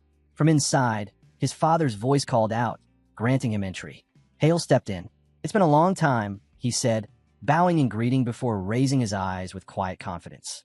His father gestured for him to sit. Once Hale took the seat across from him, the man spoke, saying he had long since accepted Hale's failure. Rising, he circled the desk, walking toward him. He criticized Hale's slow manifestation speed, noting how his magic would fall apart the moment he lost focus. His spellcasting was clumsy and unrefined. Standing behind him, he said that despite his apparent success, he'd shown himself to be a failure. No talent, no future. Still, others saw promise in him. That's why he planned to steer him toward a scientific path. Not because he believed in him, but because he had no expectations. This return, he assumed, was just the desperate flailing of someone who had already lost. Hale calmly responded that he understood. His father continued, saying that when he read the article, he figured it'd be another moment of humiliation, one more fall that would force Hale to wake up. But instead, he shattered expectations. Not only had he overcome his incompatibility, but he'd even developed his own magical variant. Turning to him with a rare smile, his father acknowledged his victory. "You've earned the title of a true sorcerer." At those words, Hale's eyes went wide. Then, unable to contain himself, he shot to his feet and thanked his father loudly, his voice echoing through the room. Inhyuk told him that from now on, the family would fully back him. He could request anything he needed for his studies, and all the bans tied to the Shin Mansion were officially lifted. As the rightful heir, he was free to use his abilities to bring honor to the family name. Hale lit up with a smile, but his father's tone suddenly turned sharp. With a stern gaze, Inhyuk stepped closer and issued a final warning. If Hale failed again, or even if he plateaued for too long, he would personally destroy his magic circle. He reached out and tapped his son's forehead, the gesture heavy with threat. Hale clenched his fists. Of course, he thought, this is exactly what I expected. The overwhelming pressure from an eighth-circle sorcerer still shook him to the core, but this was his final shot. Despite the fear, he answered firmly. He understood. His father returned to his chair and asked him plainly, what was his goal? Hale paused, unsure what he meant. Inhyuk reminded him. Didn't he once talk about leading the Shin family? But now, he was still far behind the other heirs. Hale looked him in the eye and said that nothing had changed. He wasn't giving up his claim to be the next head of the family. That was final. First, though, he would make every person here recognize him. Inhyuk asked how he planned to do that. Hale's gaze dropped to the newspaper on the desk. He answered, the World Magic Olympiad was in 2 months. The most elite young magicians from around the world would be there, and he would bring home the gold.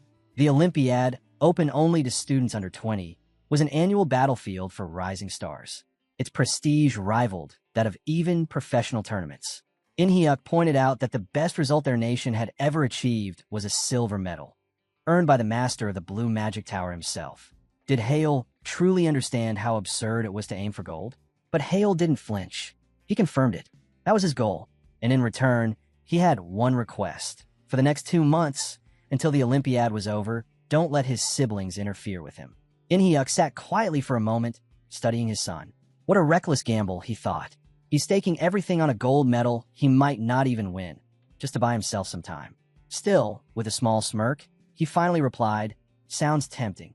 Morning arrived, and Hale was still in the dorm, passed out on the floor, surrounded by open books.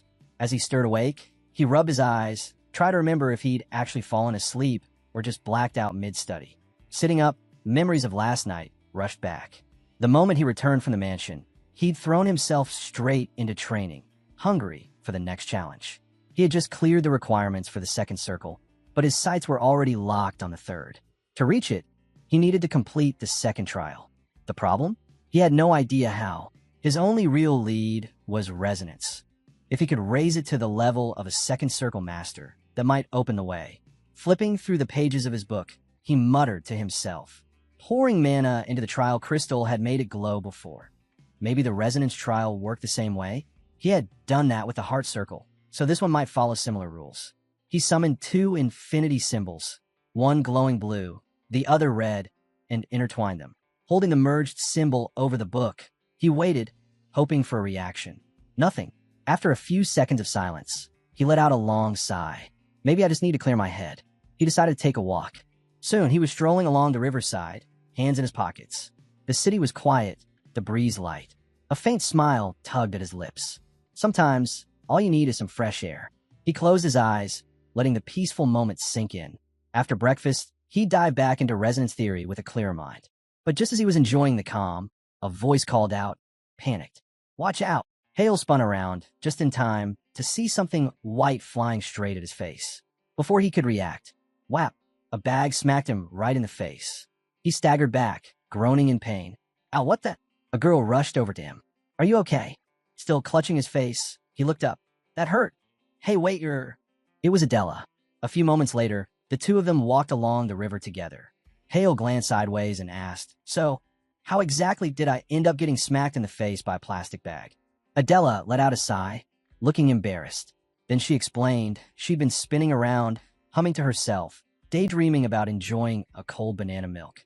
She had the bag in her hand, and, well, it got away from her. Adela glanced away, a little embarrassed. The bag just slipped out of my hands, she mumbled. Hale, now holding the banana milk she'd been carrying, gave her a small smile.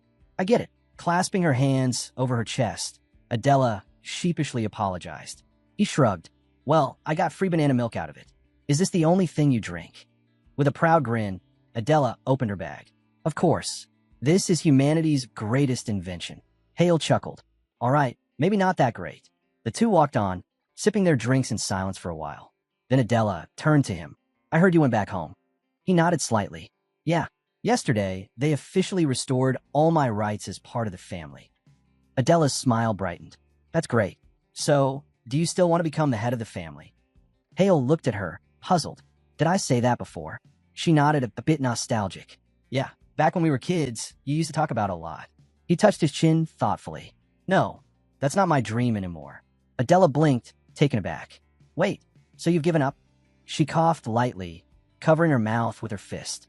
I mean, the House of Magicians has a lot of strong contenders. Becoming the head isn't exactly easy. Hale looked at her, a little confused. Why would you say that? He smiled. It's not just about leading the House of Magicians. I'm aiming higher. I want to become the head of the Magic Tower. No, I want to stand at the very peak of the entire magical world. That's my goal. Adela froze, eyes wide. The top of the magic world? That's insane. Then, her expression softened. She smiled again, a little more serious this time. But coming from someone who's walked your path, I guess no goal is easy. Meanwhile, back at the Shin family mansion, Seah slammed her hands on the table, glaring. Brother, aren't you even a little concerned? Jihan stood with his arms crossed. I'm sure father has his reasons. He scowled at himself, though.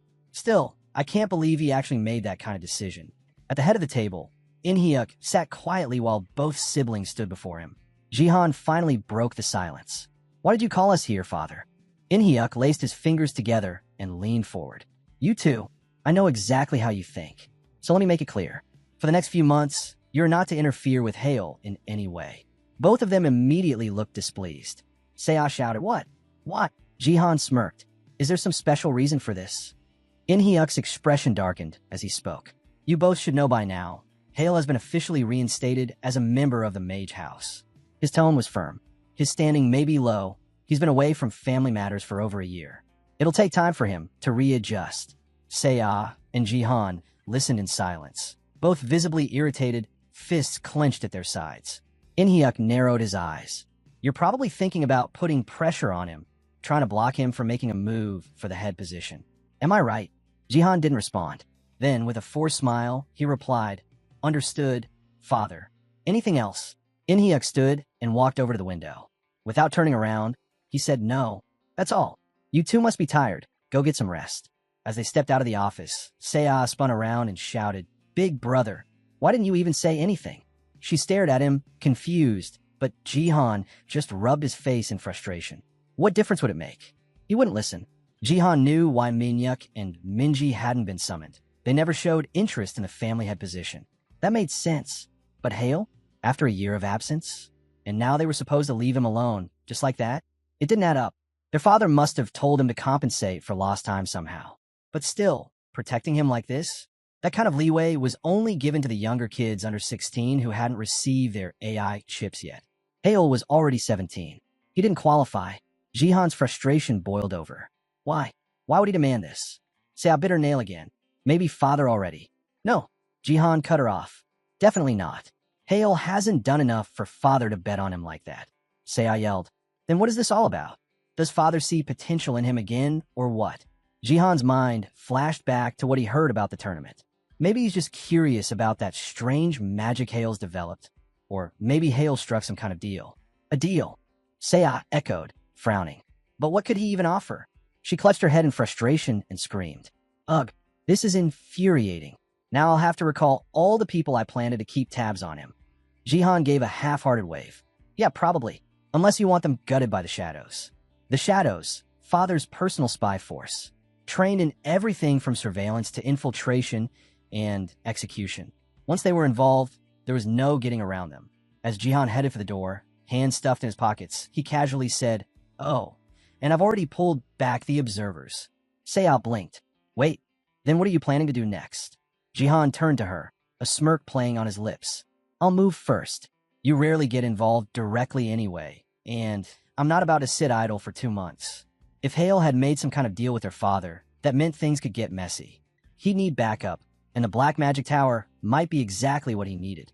Sometime later, at the Obelisk Academy, the classroom buzzed with a midterm energy. The teacher clapped his hands and smiled. All right, everyone passed the midterms. Nice work. Give yourselves a round of applause. A moment later, he looked toward one student in particular. I'm especially proud of the top scorer, Shin Hale. Hale stood from his seat and made his way to the front. The teacher beamed. Among all the students your age, I can confidently say you're the best in the country. Well done. Thank you, Hale replied with a slight nod. The teacher continued. Now that you're in first place, how about holding that spot until the World Olympiad? Ever thought of competing? Hale smiled. That's exactly what I'm aiming for. Murmurs broke out around the classroom. A guy in the back leaned over and whispered, Did you hear that? He learned a few tricks, and now he thinks he's a big deal. 2 months, another scoffed. Let him dream. He'll crash and burn soon enough. Bet he'll be a washed-up nobody in a week. Hale returned to his seat, unfazed. Later, in the hallway, Sunshine stretched with a groan. Finally, it's over. 8 theory classes, pure torture. Hale walked by and gave him a wink. Well, starting tomorrow, it's all practice, right? Sunshine slung his bag over his shoulder. Yeah, but it's going to be just as intense. Hale gave him a friendly jab in the chest. Good. I could use a bit of physical activity. Sunshine dropped to his knees, dramatically folding his hands. Are you sure you're a magician? Hale sighed, looking down at him. Clearly, you're out of shape. Sunshine got back up, face scrunched. You want to talk? Aren't you a magician too? He coughed. Right. Not weak with magic anymore. Hale waved him off. Then stop complaining and work on your weaknesses. Sunshine clenched his fists. Fine. I'll bulk up and beat you one day. Hale chuckled. Is that so? Well, how about we grab some food first, then hit the gym? Sunshine gave him a confused look, brows furrowed. Wait, seriously? What kind of face was that? The protagonist asked. Sunshine took a step back. It's not that I don't want to, he said. I'm just not feeling great today. Hale crossed his arms and cut him off. Spit it out. If you're not going to say it straight, then forget it. Sunshine rested his hands on the protagonist's shoulders. Fine, I'll be honest, he said. I don't hate training. I just don't like training with you. That clear enough? Hale frowned. Then why are you even here? Sunshine sighed and lowered his head. Because you're scary. Everyone thinks so.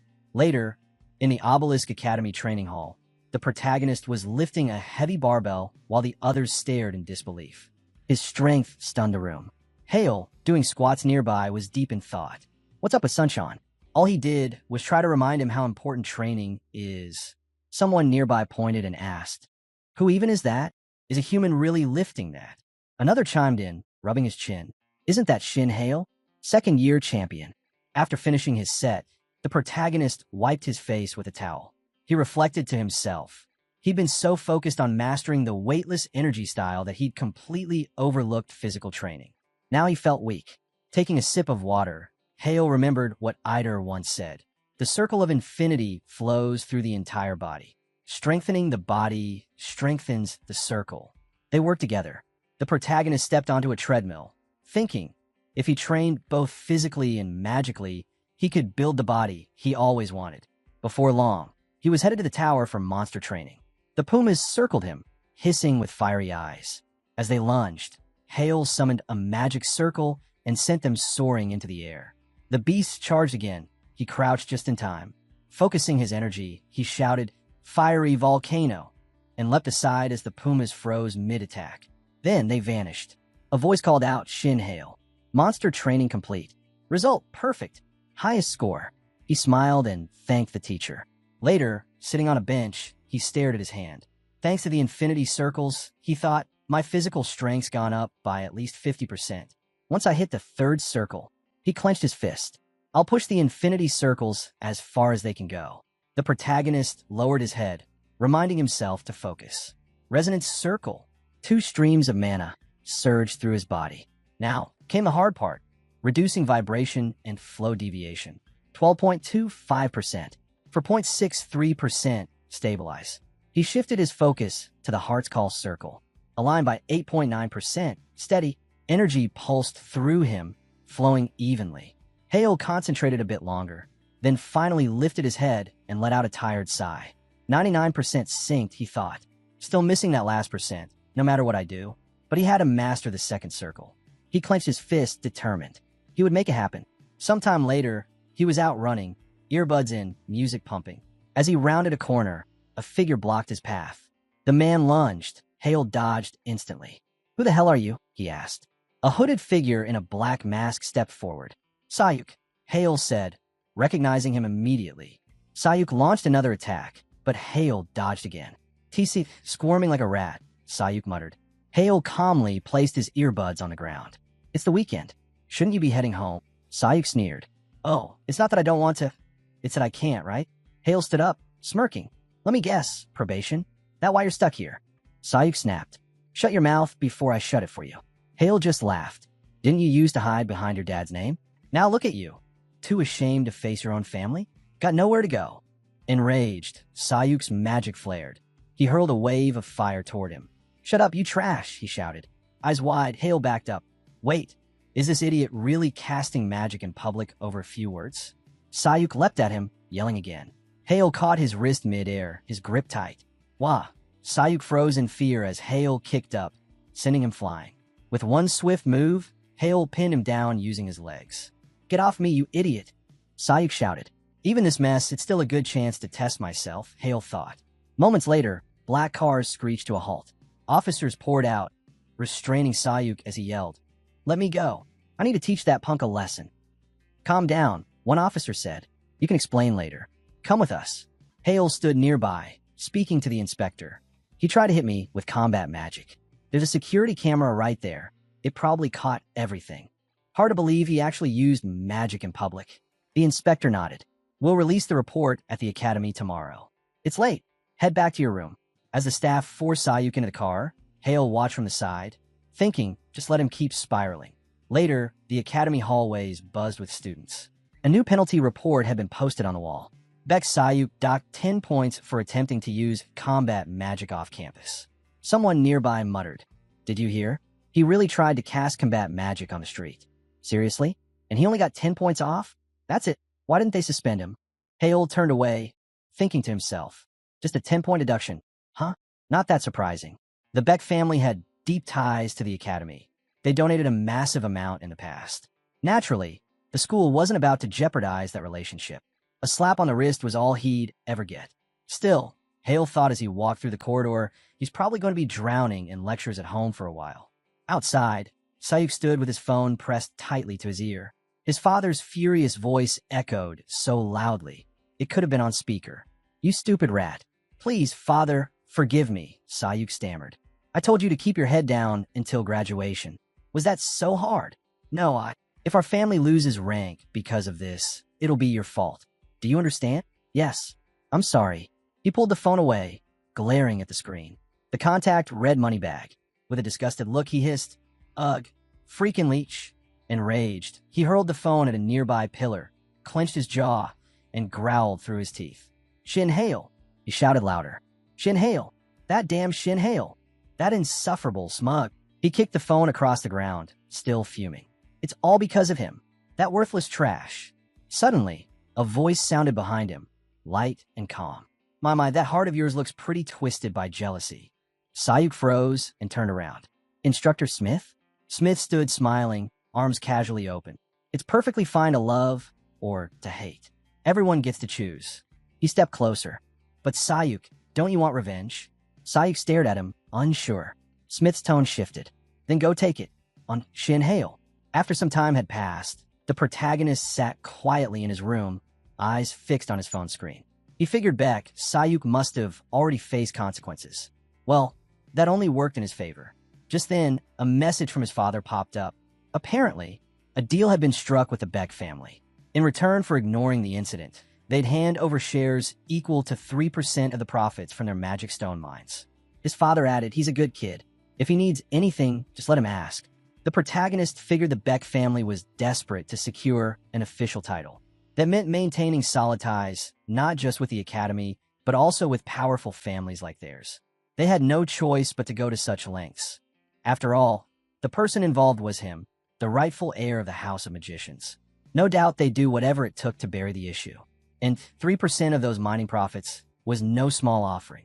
It was a clear example of how much weight an official title carried. A title symbolized status and recognition. The Divine Guardian family held the title of mystical, and the Wei family bore the title of mysterious. Titles set families apart. As for Beck Sayuk, he'd now been disowned by his own family over the recent events.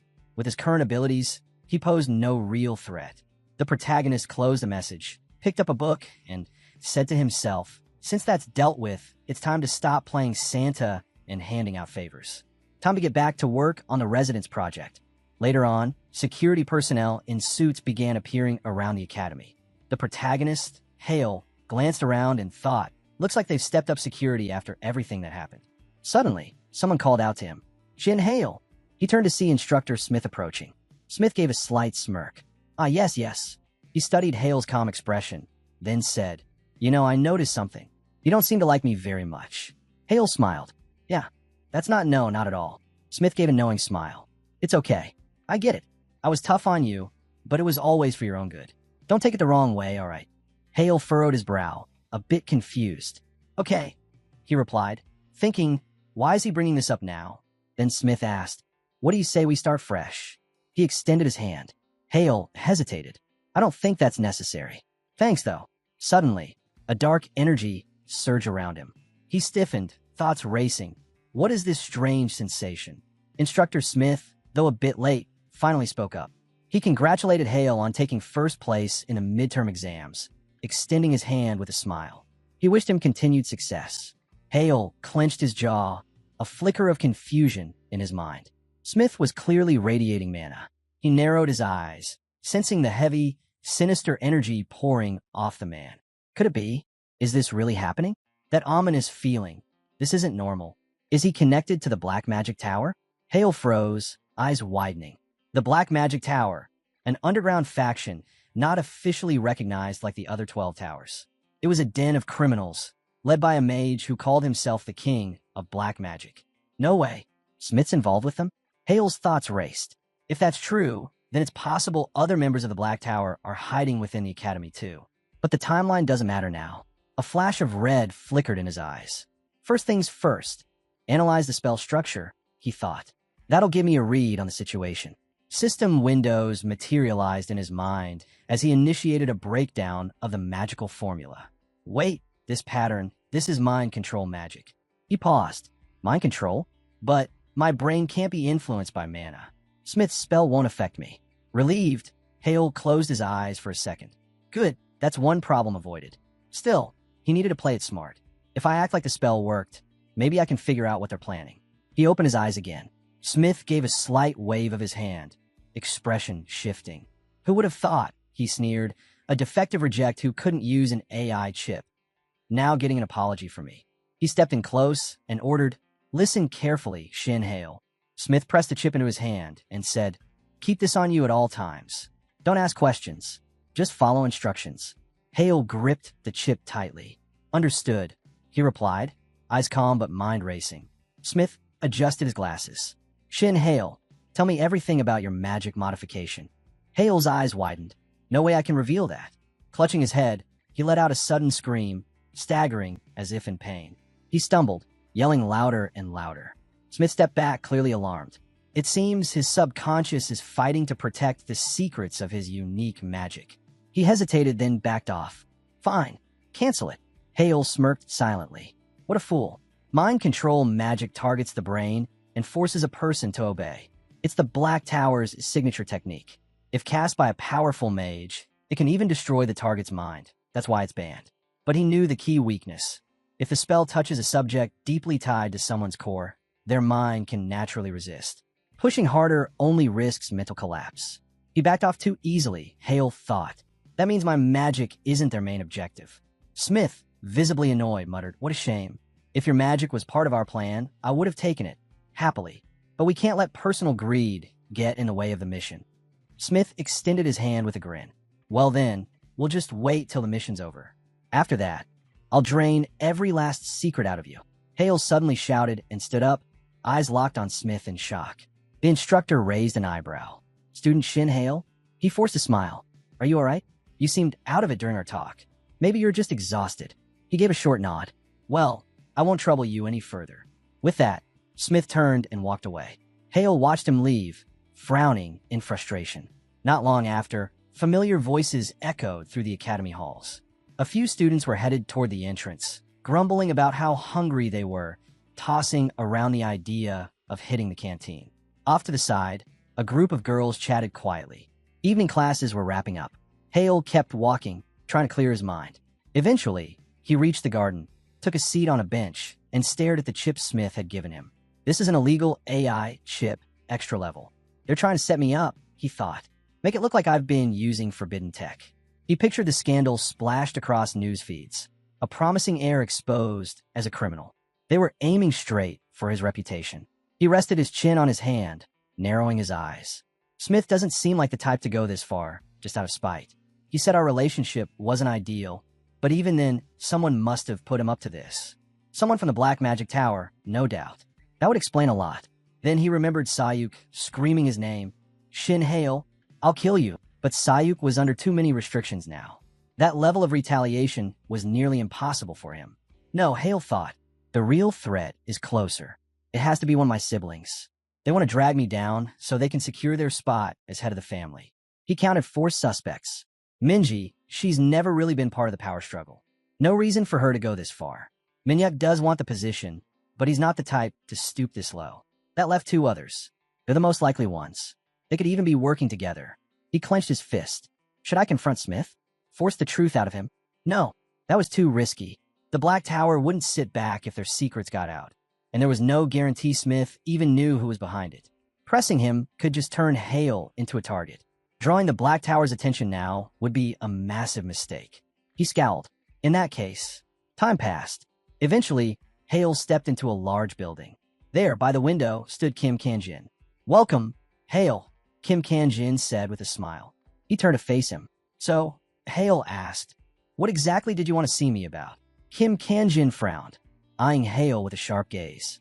Hale thought to himself, that's Kim Kanjin, the master of the Blue Magic Tower. His greeting was noticeably colder than usual. Still, there was no other choice. Kim Kanjin rubbed his forehead and sighed. "Listen, I'm a bit tied up right now. This isn't the best time." No way, Hale thought. This might be my only shot. Rumors have been swirling that Kim Kanjin had buried himself in research lately. He's clearly been on edge. Must be deep into something. Hale stepped forward. "Did I interrupt your research?" Kim Kanjin gestured to the side. "Yeah, I've been working on something unusual. A man of stone. It's taking longer than expected." Man of stone? Hale glanced toward a crystal lying carefully on a cushioned lining inside a suitcase. That's an elemental stone, he realized. A grin formed on his face. Perfect timing. Kim Kanjin settled onto a sofa and waved his hand. "All right, make it quick. Just get to the point."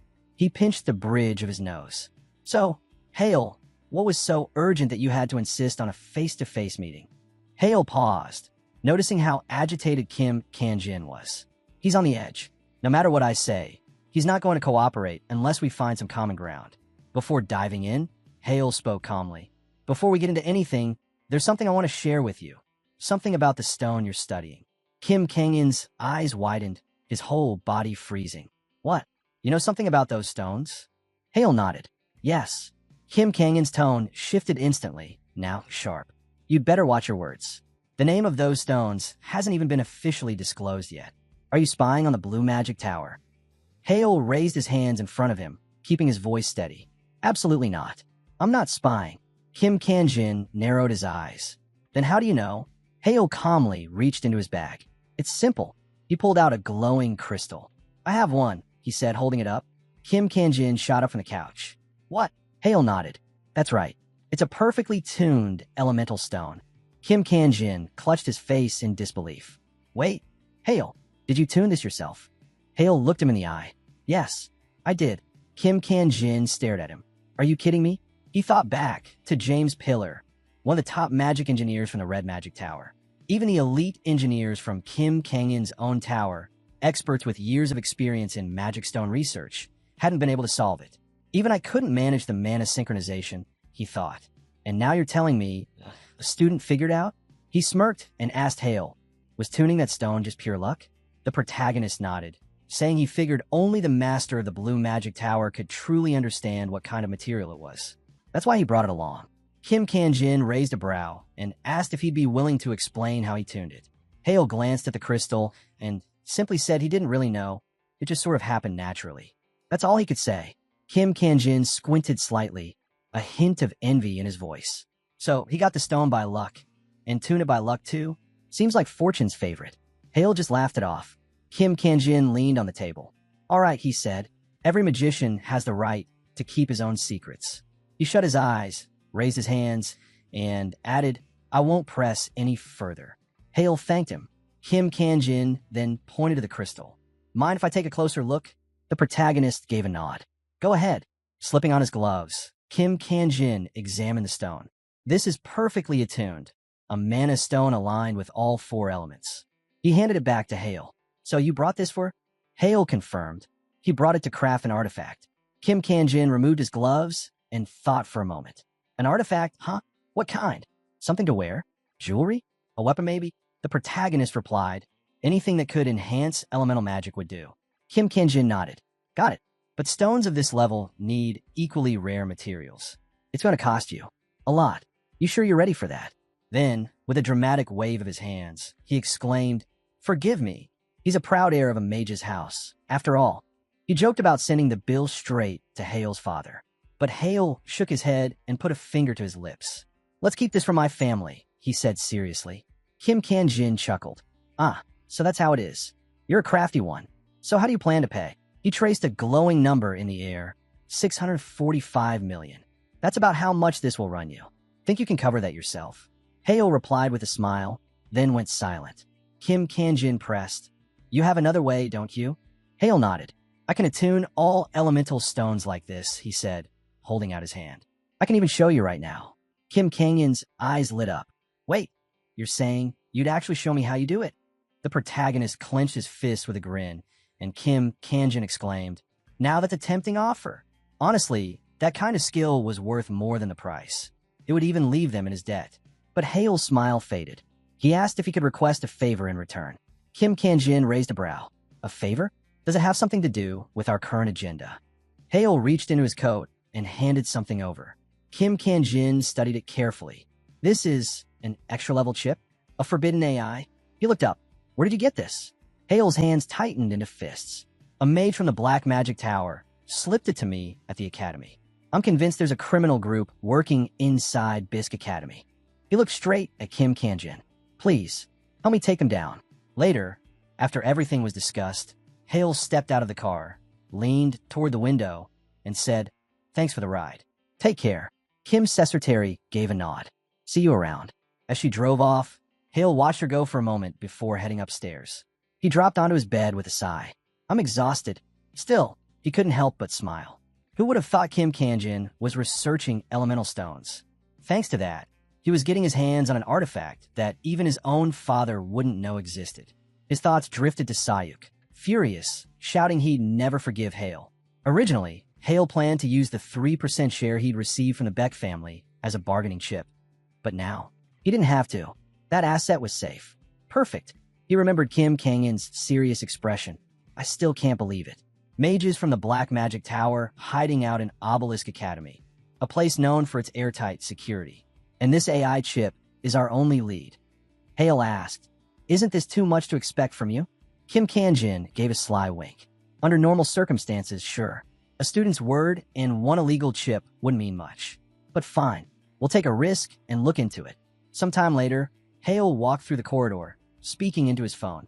Is he there yet? A voice asked. Yeah, Hale replied. The rest is up to you, just like we planned. He stepped into the elevator. Kim Kangin's voice came through next. reassuring him. If your info checks out, the blue tower won't make any mistakes. Understood, Hale answered. I trust you. I'll wait for your call. The elevator doors opened, and he stepped into a grand hall. He smiled. I'm here, everyone. Seated at the table were his family members. Minji, the second daughter of the House of Magicians, beamed.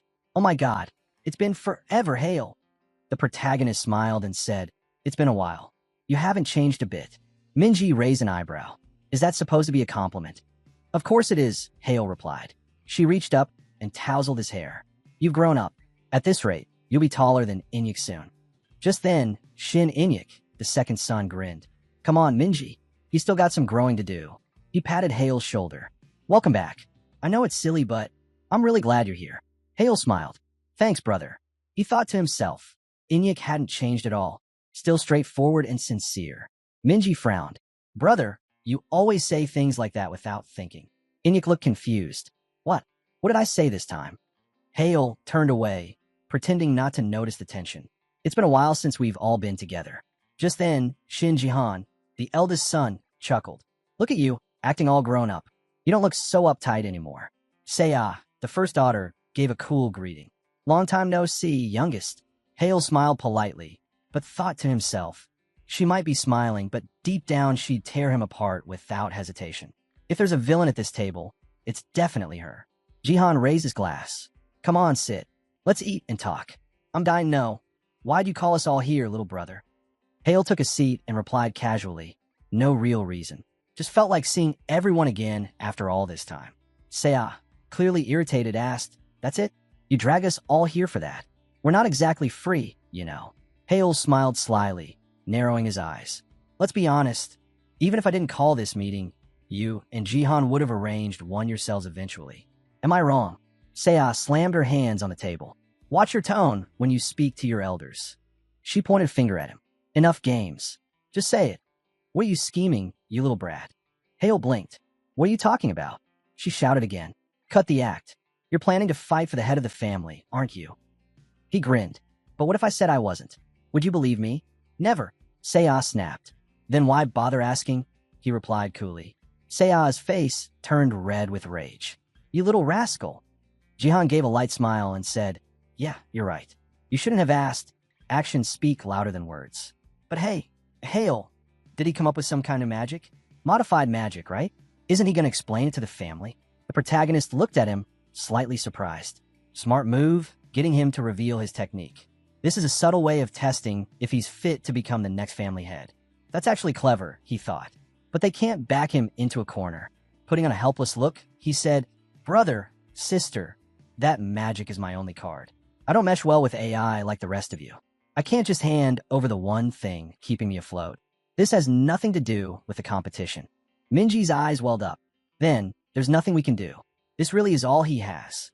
Jihan and Seiya looked at each other, confused, clearly not expecting that response.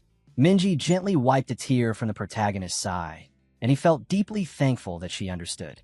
Inyek let out a laugh, raised his glass, and said, Well then, forget the competition talk. It's pointless. Let's just hear how he's been lately. Minji nodded in agreement. Yeah, I want to hear what brother's been up to. Jihan glanced down at his glass, then crossed his arms and shifted his gaze towards Seiya. Meanwhile, the rest of the siblings laughed and talked amongst themselves. Just then, the clock chimed. Hale thought to himself, that should be enough time. Out of nowhere, everyone's phones buzzed at once with a notification. Minji looked at her screen, shocked. Wait, what is this? Inyek frowned. An emergency alert? Seiya yelled. Right now? Seriously? Jihan's expression darkened, but he didn't say a word. The breaking news alert flashed across their screens. A connection had been confirmed between certain Obelisk Academy instructors and the Black Magic Tower. Lang Smith, second son of the well-known Smith family in France, had been arrested. The report cited confirmation from Kim Kangyan's secretary, Zhang Sua, a six-circle sorceress from the Blue Magic Tower. The protagonist glanced at Jihan's face. Busted, he thought. So it's him, Shin Jihan. Later, Hale was walking down a quiet street, talking through his earbuds. Kim Kangyan's voice came through. Just like you predicted, it's all gone down. Hale looked at his phone screen, where an article was open. The headline read, At 10:31 p.m., Zhang Sua, six-circle sorceress and secretary to Kim Kangyan, apprehended Lang Smith tampering with the training facilities at Obelisk Academy. Lang had secretly altered the equipment used for the upcoming survival test. If Zhang Sua hadn't noticed in time, the scale of destruction that could have followed was unimaginable. The Korean government, the Korean Magic Association, and the International Magic Association all released statements condemning the Black Tower and promising zero tolerance from this point on. Kim Kanjin asked, but how did he figure out Lang Smith would mess with the test preparations? Hale adjusted his earpiece and answered calmly, it was the only logical outcome, given the clues I had. He recalled the events in his mind. Since someone had infiltrated the academy, it had to be with a goal in mind. When he lined up the timeline, it all made sense. The mind control spell had been triggered right before the survival exam, which was set for Friday. If someone wanted to sabotage the exam, the most efficient way would be to tamper with the equipment. And since all the gear gets inspected the day before, the perfect window to strike would be Thursday night, tonight. That's why Hale had asked the Blue Magic Tower to keep an eye on the equipment room. Meanwhile, he had gone to meet his brothers and sisters. Around the same time, the Black Magic Tower's representative should have been apprehended. And sure enough, Instructor Smith was caught. The protagonist imagined Smith's pathetic expression plastered across news headlines. He also discovered it was Jihan who had been secretly liaising with the Black Tower. By keeping his involvement in the shadows, he got the intel he needed without putting himself at risk. The plan had gone off without a hitch. As he strolled down the street, he thought, the only problem is I only have indirect proof linking my brother and Smith. Nothing solid yet, but he'd get to the bottom of it. Just then, Kim spoke up. Hale, you tried to stop it, but it ended up working in their favor. The Blue Magic Tower's fame is through the roof now. It's like they had everything figured out from start. I'll return the favor somehow, Hale replied with a chuckle. Kim grinned at his sincerity and said, that's what I like about you.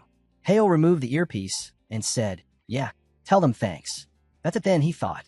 Suddenly, an explosion erupted behind him, and the shockwave flung him backward. He let out a terrified scream. What the hell? A dark figure emerged from the smoke, muttering, Shin Hale. Shin Hale.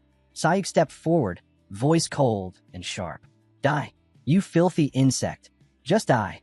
The protagonist stared, stunned. Beck, he thought. Without warning, Beck hurled a wave of magic at him. So fast, Hale barely had time to react, clenching his jaw as he summoned his energy. He cast Resonance, followed by a water shield. But the pressure of the attack was overwhelming. This shield won't hold. Gripping one hand with the other, he layered in a static water shield. The two energy forces collided, and the impact triggered a violent explosion.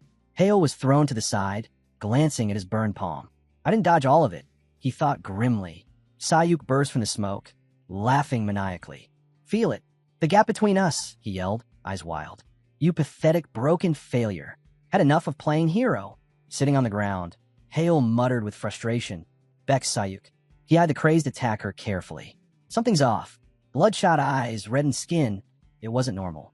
It looked like he had taken Berserker, an illegal enhancer that forces the magic circle into overdrive at the cost of bursting blood vessels. They called it Berserker because the user turned into a mindless brawler, fighting until their body gave out. He's lost it, Hale shouted. Sayuk charged like a man possessed. Lost it? No, I feel great. Hale kept scanning him. Scarlet mana pulses. That's third circle magic. Flame infection. Throwing his arms forward, he tried to intercept the charge. You lunatic! Hale screamed. Sayuk, drooling and wide-eyed, cackled. I'm more alive than ever. Everything makes sense now, and you're going to die. As Sayuk's flaming hand came within inches, Hale braced himself. The moment the flame infection struck, a massive explosion erupted, sending thick smoke billowing into the sky. Sayuk rose from the smoke, laughing again. Look at this fool. Hale was down, coughing hard, his hand over his face. He's still breathing? Sayuk snarled in disbelief. He blocked it again. What kind of broken freak is this? Glaring at him, Hale watched as Sayuk spiraled, mumbling over and over. How dare he? How dare he? How dare he? Gripping his own hair, Sayuk let out a raw scream. SHLY. Then suddenly he stopped. Exhausted, he muttered, No, it's possible. Maybe. Hale slowly pushed himself upright, thinking carefully. He's emotionally unstable. Definitely a berserker. But something wasn't right. Even with that drug, there's no way it should boost his magic that much. Should I test it? Noticing Hale's stare, Sayuk narrowed his eyes. What are you looking at? Raising his hand, Hale shouted, Air Spear. Streams of energy surged towards Sayuk, but right before impact, they twisted and turned into flames. Sayuk froze, staring in shock. What? What kind of magic is this? The protagonist muttered. He dodged the spears, sure, but he'd better stay alert. Without wasting a second, he closed in and activated his magic. Staring at Sayuk's wild expression, Hale focused. Gotta strike before he reacts. Airstrike. The blast of energy surged forward, landing squarely. Sayuk let out a heavy cough. Got him, Hale thought, until Sayuk suddenly threw his hands up and conjured a fire shield. Fire magic? At this distance? Hale braced himself. Sayuk launched a fire pellet, shouting die. The flames surged out fast and intense. Fire pellets were devastating at close range. Within 7.74 meters, they could melt through almost anything. But outside that range, easier to dodge. As the flames roared toward him, Hale made a quick leap, dodging just in time. Exhaling sharply, he thought, does he hate me that much? Did he really install an illegal over-enhancement chip? Sayuk snarled, swinging an arm wildly. What extra chip? Don't spout garbage. Hale closed his eyes briefly. He doesn't remember? Then I was right, Sayuk bellowed. I don't need tricks to crush garbage like you. And there it was, a small, purple chip embedded at the back of Sayuk's neck, digging into the skin. Stop babbling, Sayuk screamed. Just die already. Hale ducked aside again, explaining, an enhanced chip like that doesn't just strengthen the body, it also reconfigures spell formulas. That's why it's banned. Too much damage, too much range. Charging like a madman, Sayuk shouted. Why should I care? Shut up, idiot. Hale stepped back, murmuring, how ironic. My latest research has been all about how mana circle structures affect magic formulas. That's why I can sense these unnatural boosts. It suddenly clicked. Was this dumb luck? Or fate? Either way, I'm seeing it all now, thanks to this illegal chip and the Berserker combo. Sayuk turned blue with rage. What nonsense are you spewing now, freak? Hale raised his hand and said calmly, I'm not thanking you, but I am wondering if I can end this before sunrise. He activated his magic again. Resonance. I'm going to push even higher. Enhanced chips like this allowed someone to cast one circle above their usual limit. But Hale wasn't walking in blind. He'd been digging through piles of intel on this exact topic, even the most obscure records. Clutching his head, Hale grimaced. The real issue is the cost. He had experimented before, speeding up magic circles by blending energy flows. It worked, but at a steep price. Mind and body couldn't handle the strain for long. For someone at the second mana circle, he muttered, it lasts 3 minutes. Just 3. He raised a hand again. After that, the circle shuts down completely. No mana output. For 12 whole hours. He tightened his stance. So before using something like this, you'd better be damn sure it's worth it. Sayuk kept gathering energy, muttering something under his breath. What's he babbling about now? Idiot, he growled, shaking from fear. The protagonist shut his eyes. 3 minutes, that's all I need, he whispered. He crouched low, palms flat against the ground. In an instant, massive energy spikes shot up from the earth, piercing through Sayuk's body. Screaming in agony, Sayuk shouted, Is this third circle magic? How can an idiot like you already control third circle spells? The protagonist scratched his head with a finger. How do I even begin to explain it? Sayuk staggered back, rage boiling over. Just die already, he roared. Arms spread wide. The protagonist replied calmly. You know, I've realized something. I suck at spells, and my curses are even worse. Real textbook stuff. He cast a water shield, just as Sayuk hurled blazing fire magic at him. Sayuk laughed maniacally. You fool, you're gonna try to block it again? You messed up last time. Burn. Suddenly, a massive energy vortex exploded into view. Sayuk's eyes widened. What? What the hell is that? The protagonist traced the energy flow with a hand. You should have thought this through. Anyone in your shoes would have realized this shield's not like the last one. Just like those earth spikes, different level entirely. Your flames won't even scratch me now. Sayuk charged. Shin Hale, he shouted, repeating the name again as he rushed forward, laughing. So you powered up, huh? Must have juiced yourself again. No way you're winning without doping. The protagonist kept his eyes closed. It's over, he said flatly. You brought this on yourself. No mercy. He cast darkness, blindness. Sayuk panicked. What the hell is this? Swallowed in pitch-black void, he stumbled. The protagonist's voice echoed. If you hadn't been so fixated on killing, none of this would have happened. Sayuk clenched his fists, shouting wildly, "Stop running! Shin Hail! Face me, you coward! Attack already!" Without a word, the protagonist used Earthbind, followed by Airbind. Energy chains lashed out and pinned Sayuk in place. What is this magic?" he gasped, feet sinking into thick mud. "It's too late," the protagonist said. "The last bit of kindness I can offer is to end this fast and make it painless." Sayuk screamed, thrashing. "Stop preaching, you idiot! I'm not finished. If it weren't for you, my life." Eyes still closed, the protagonist walked past him and murmured, "Even if it wasn't me, nothing would have changed." Sayuk frantically looked around, yelling, "Where did he go?" The protagonist's voice echoed. "Tisich, typical. Just looking for someone else to blame. Come back here, you idiot." Sayuk shouted. "All right," the protagonist continued, ignoring him. "You ever wonder why extra-level chips are banned?" "What the hell are you talking about?" Sayuk screamed. In a flash, the protagonist appeared behind him, grabbing him by the neck. Sayuk howled in pain. The protagonist grinned. "All it took was a single pulse of mana to your overheated chip. Even under the effects of Berserker, it must be excruciating." Drool spilled from Sayuk's mouth as he begged for it to stop. With a slight smirk, the protagonist said, "Your system's overloaded. The AI, your body, neither can handle even the tiniest shock anymore." Sayuk kept screaming in agony. And finally, the protagonist added, "Thanks for your idiotic performance today. The Beck family's gonna pay up big time. This time, not just 30%, maybe 40%, of the Magic Stone Mine profits." Eyes full of tears, Sayuk stammered. "Goodbye, Beck Sayuk," the protagonist said calmly. "And thanks again. You just became my walking gold mine." He placed his palm over the chip. With a burst of dark energy, Sayuk was erased. In reality, his body collapsed to the ground, smoke rising off it. The protagonist picked up a phone from the floor and made a call. "Father, it's Tail." Inhyuk answered groggily. "Why are you calling this late?" Looking off into the distance, Tail replied, "You saw everything, didn't you? No need to act like you didn't." The empty streets were unnaturally quiet. Not even a single student in sight. No cops, either, even after all that noise near the dorms. From the top floor of a skyscraper, Inhyuk replied, "Maybe the students just went into hiding. And just because I could stop the police doesn't mean I actually did." Tail chuckled. "True, plenty of people can stop the police, but only you would watch the whole thing play out. Anyone else would have stepped in, either to stop the fight or stab me in the back. And thanks to our little deal," he added, "the others can't interfere anyway." Inhyuk laughed. "Yeah, that does sound like me." Tail glanced toward a cluster of green bushes, just as a man in a black mask stepped out. Inhyuk's voice came through the phone again. "I assigned Sukhyun to watch over you."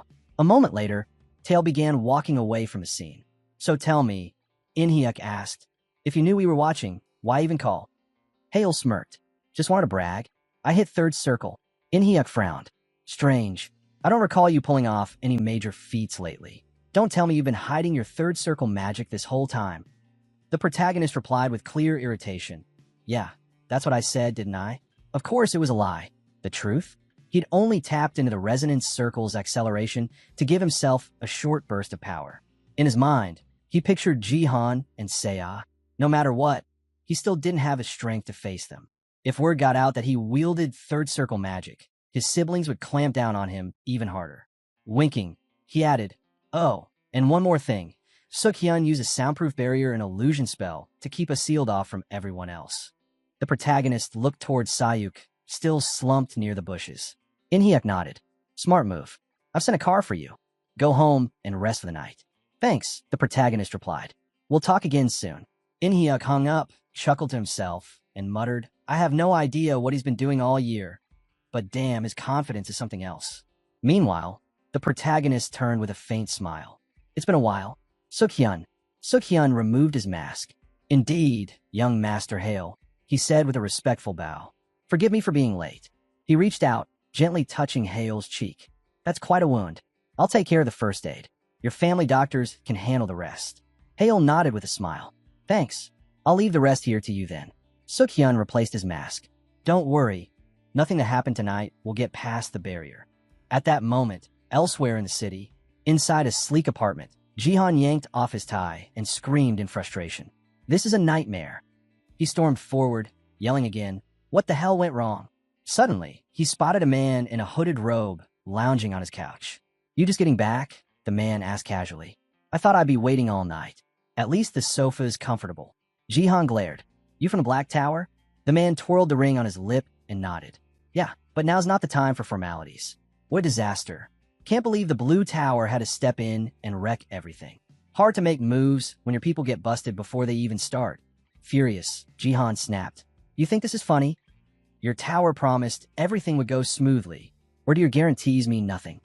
He slammed his hand down. Are you trying to ruin me? The robed man raised his hands calmly. Easy. I get it. I laugh when things blow up too. But since the mission flopped, we'll return the full payment. And of course, erase every trace, clean and quiet.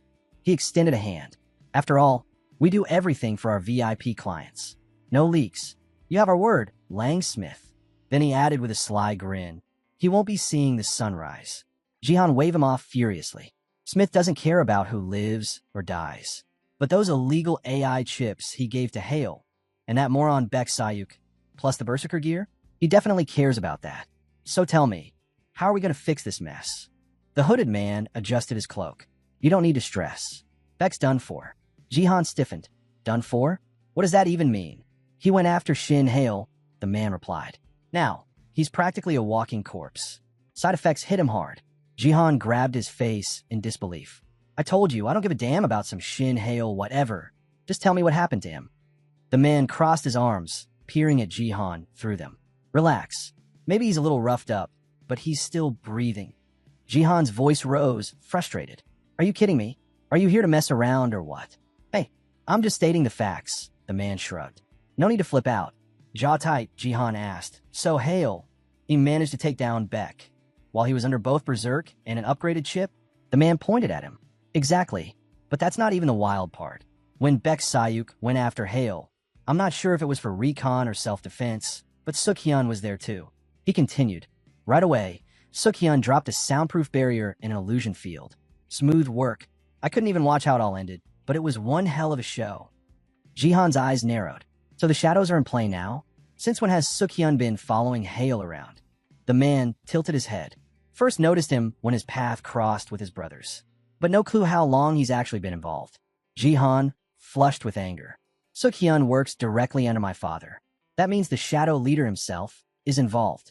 Why the hell would he be watching Hale? His expression darkened as the realization sank in. If the shadows are involved, this just got a whole lot messy, eh? I'll have to back off Hale. For now. And the chip? He asked sharply. The one I gave him. What if it leads back to me? No worries, the man said coolly. The chip had a built-in self-destruct. It probably disintegrated already. Jihan still looked uneasy. And if it didn't? The man ignored the tone. He walked over to the balcony door and slid it open. Then I guess I've got work to do. Still need to tie up some loose ends with Langsmith. With a short wave, he jumped off the balcony. Later, dear client, he said, pulling his hood down as he vanished into the night. Jihan stood by the railing, watching him disappear. One thought surged in his mind. He had to erase everything that could trace back to him, especially if it led Sukhyun his way. Breaking through his home's security wards would be easy enough, but he had to move fast. A few days later, the protagonist leaned back at the table, stretching with a yawn. He thought about what the master of blue magic had told him earlier. Langsmith had suddenly clutched his chest and died before the ambulance even arrived. Folding his hands behind his head, he muttered, knew something like that was bound to happen. Didn't think it'd go down so quietly, though. Oh well, at least Sukhyun had wrapped up the Beck Sayuk situation neatly. Just then, his phone buzzed. He checked it. It was a message from his father. Negotiations with the Beck family are done. To keep this buried, they offered 43% of their Magic Stone mine profits. Well done. With that, overseas business funding won't be an issue. If you need anything, speak up, but choose carefully. Hale smiled. That's a long message coming from you, father. Feeling proud, maybe. He turned to the window, sunlight spilling in. Good. Looks like everything's finally settled. Now it was time to focus on the next challenge, the academic Olympiad. He glanced at the headlines. The entire world was watching the upcoming event. Only 53 days left. Suddenly, a wave of energy surged through his body. The 12-hour penalty's up, he thought, clenching his fist. Now was time to reach the third circle. He opened a book glowing faintly with power. Energy pulsed from its pages. Let's begin the next test. A light dropped onto the floor. casting a glow throughout the room. After some time, the protagonist opened his eyes. "Where is this?" he murmured, glancing around. A dim, hollow space stretched endlessly. It looked like a whole different dimension inside the book. Then, out of nowhere, a pulse of energy formed behind him. A figure appeared. A girl stood in front of him. "Welcome to the second page of the test," she said. "I'm Beta, the guide for this stage." The protagonist narrowed his eyes. "Second test, huh? Wonder how this one's going to compare to the last." He remembered a part of the previous task. Alpha, the guide of the first page, had ordered him to establish the final sequence of the elemental stones. Beta raised her hand. "This part of the test evaluates your control over your current mana circles. The rest of the details will be revealed once the trial begins. If you pass," she added, "pages 31 to 81 will unlock. They hold the knowledge of the third mana circle." The protagonist's eyes lit up. "Let's go." He grinned. "Page 81, huh? I thought they'd hand over maybe 15 pages total. This is way better." Still, it meant one thing. The third circle was in a league of its own. The Circle of Heart's Call and the Circle of Resonance were already strong. But this new one? It had to be something far beyond that. A mix of excitement and nervousness swirled inside him. Beta placed her hand over her chest. "Your test begins now." She vanished into thin air. A voice echoed through the space. "Student, it's time to reveal the second trial." Hale looked up and said, "That voice, it's the teacher." The teacher's voice echoed. Now, a series of magic circles will appear in front of him, hundreds in a row. He must activate every single one. The protagonist raised his hand and activated the first seal.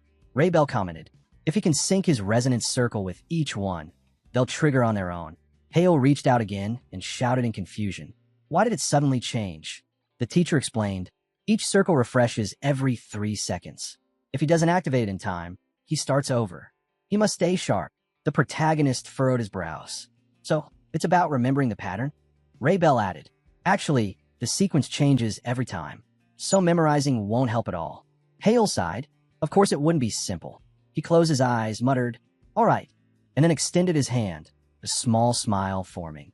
"Let's give it a try." Hours later, the protagonist stood by a table, glancing at an open book. 8 hours. "I spent 8 hours on this," he muttered, "and I only managed 10 rounds." He picked up the book. "Still, slowly but surely, I'm getting there." He added, "Instinct alone won't cut it. There has to be some kind of pattern." He dropped on a bed and began digging through the pages. As he studied, a voice chimed in. "By the way, Iderd isn't the only book I write. If you hit a wall, young student, seek out his other writings. They'll help you move forward." Hale shot up. "So, Iderd isn't the only one? Then I'll need to track down more of his books." He paused, even if I don't know their titles or where to look. The next morning, the protagonist headed to the store, craving a break from the routine. Just then, Adela appeared out of nowhere. "Hey," she greeted. She looked surprised. "Hale." Later, the two found themselves walking through a park again. The protagonist grinned. "Funny how often we bump into each other." Adela smiled. "Yeah, seems like it." Hale raised an eyebrow. "You look like you haven't slept." Adela sighed and covered her face. "That's because I haven't." She pulled out her tablet. "I was reading this fascinating article, The Technical Possibilities of Teleportation Magic." The protagonist laughed. "Sounds like a pretty bold topic." Adela's eyes lit up. "Exactly, but you should read it anyway, come on." As Hale sat down and started reading, he thought to himself, where did all these seals even come from? Adela sat beside him, sipping banana milk. Her bag still held a few more packs. The protagonist handed the tablet back to her. "Interesting," he said. Adela smiled. "Tell me what you think, too." Hale nodded. "Well, except for one thing." They both said it at the same time. "There's no clear conclusion." The protagonist stared at the screen, deep in thought. This analysis is built on data from ancient manuscripts by Ray Bell Bitinio. His eyes widened. "Wait, Ray Bell Bitinio?" He read over a few lines again. "The structure and language are different, but some of these theories, they're definitely similar to Bitinio's work." Then he frowned. "But the content feels shallow. There's not much depth here." He turned to Adela. "Who did you say wrote this article?" Adela looked surprised. "It's by Go Sang-jun." Later, back in his room, the protagonist muttered to himself. Go Sang-jun, a magic researcher with no public info. No name, no age, not even gender.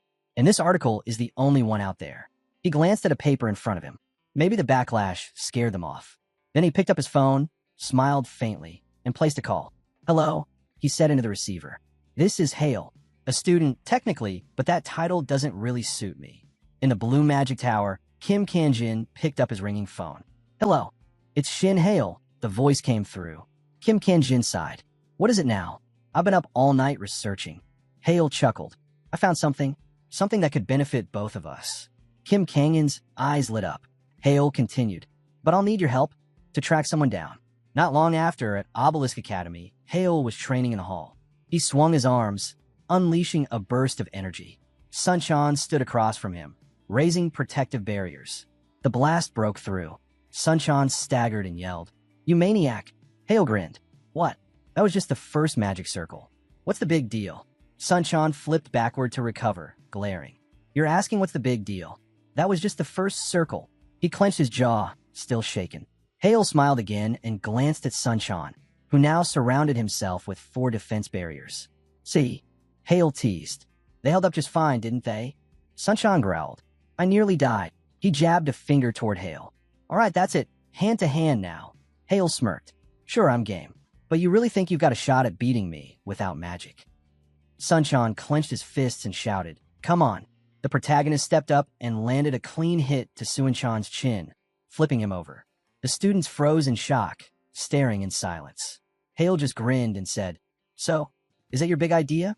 Lying upside down, Sunshine could only groan in response. Hale gave a quick wink. "If we're talking hand-to-hand, there's not much to tweak.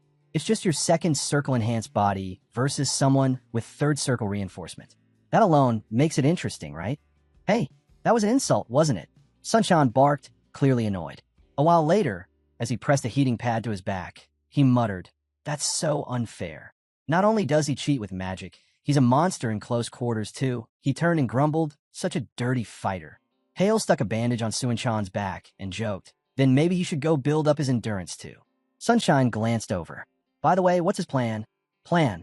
Hale echoed. Sunshine suddenly asked, "Is he gunning for the Olympics already?" The protagonist's eyes widened.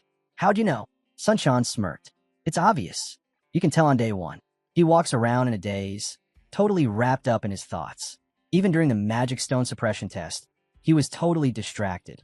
Everyone else finishes it in 27 seconds. He took 74. Still, Sunshine continued, he's been blowing everyone out of the water lately. Training tests, he's always on top.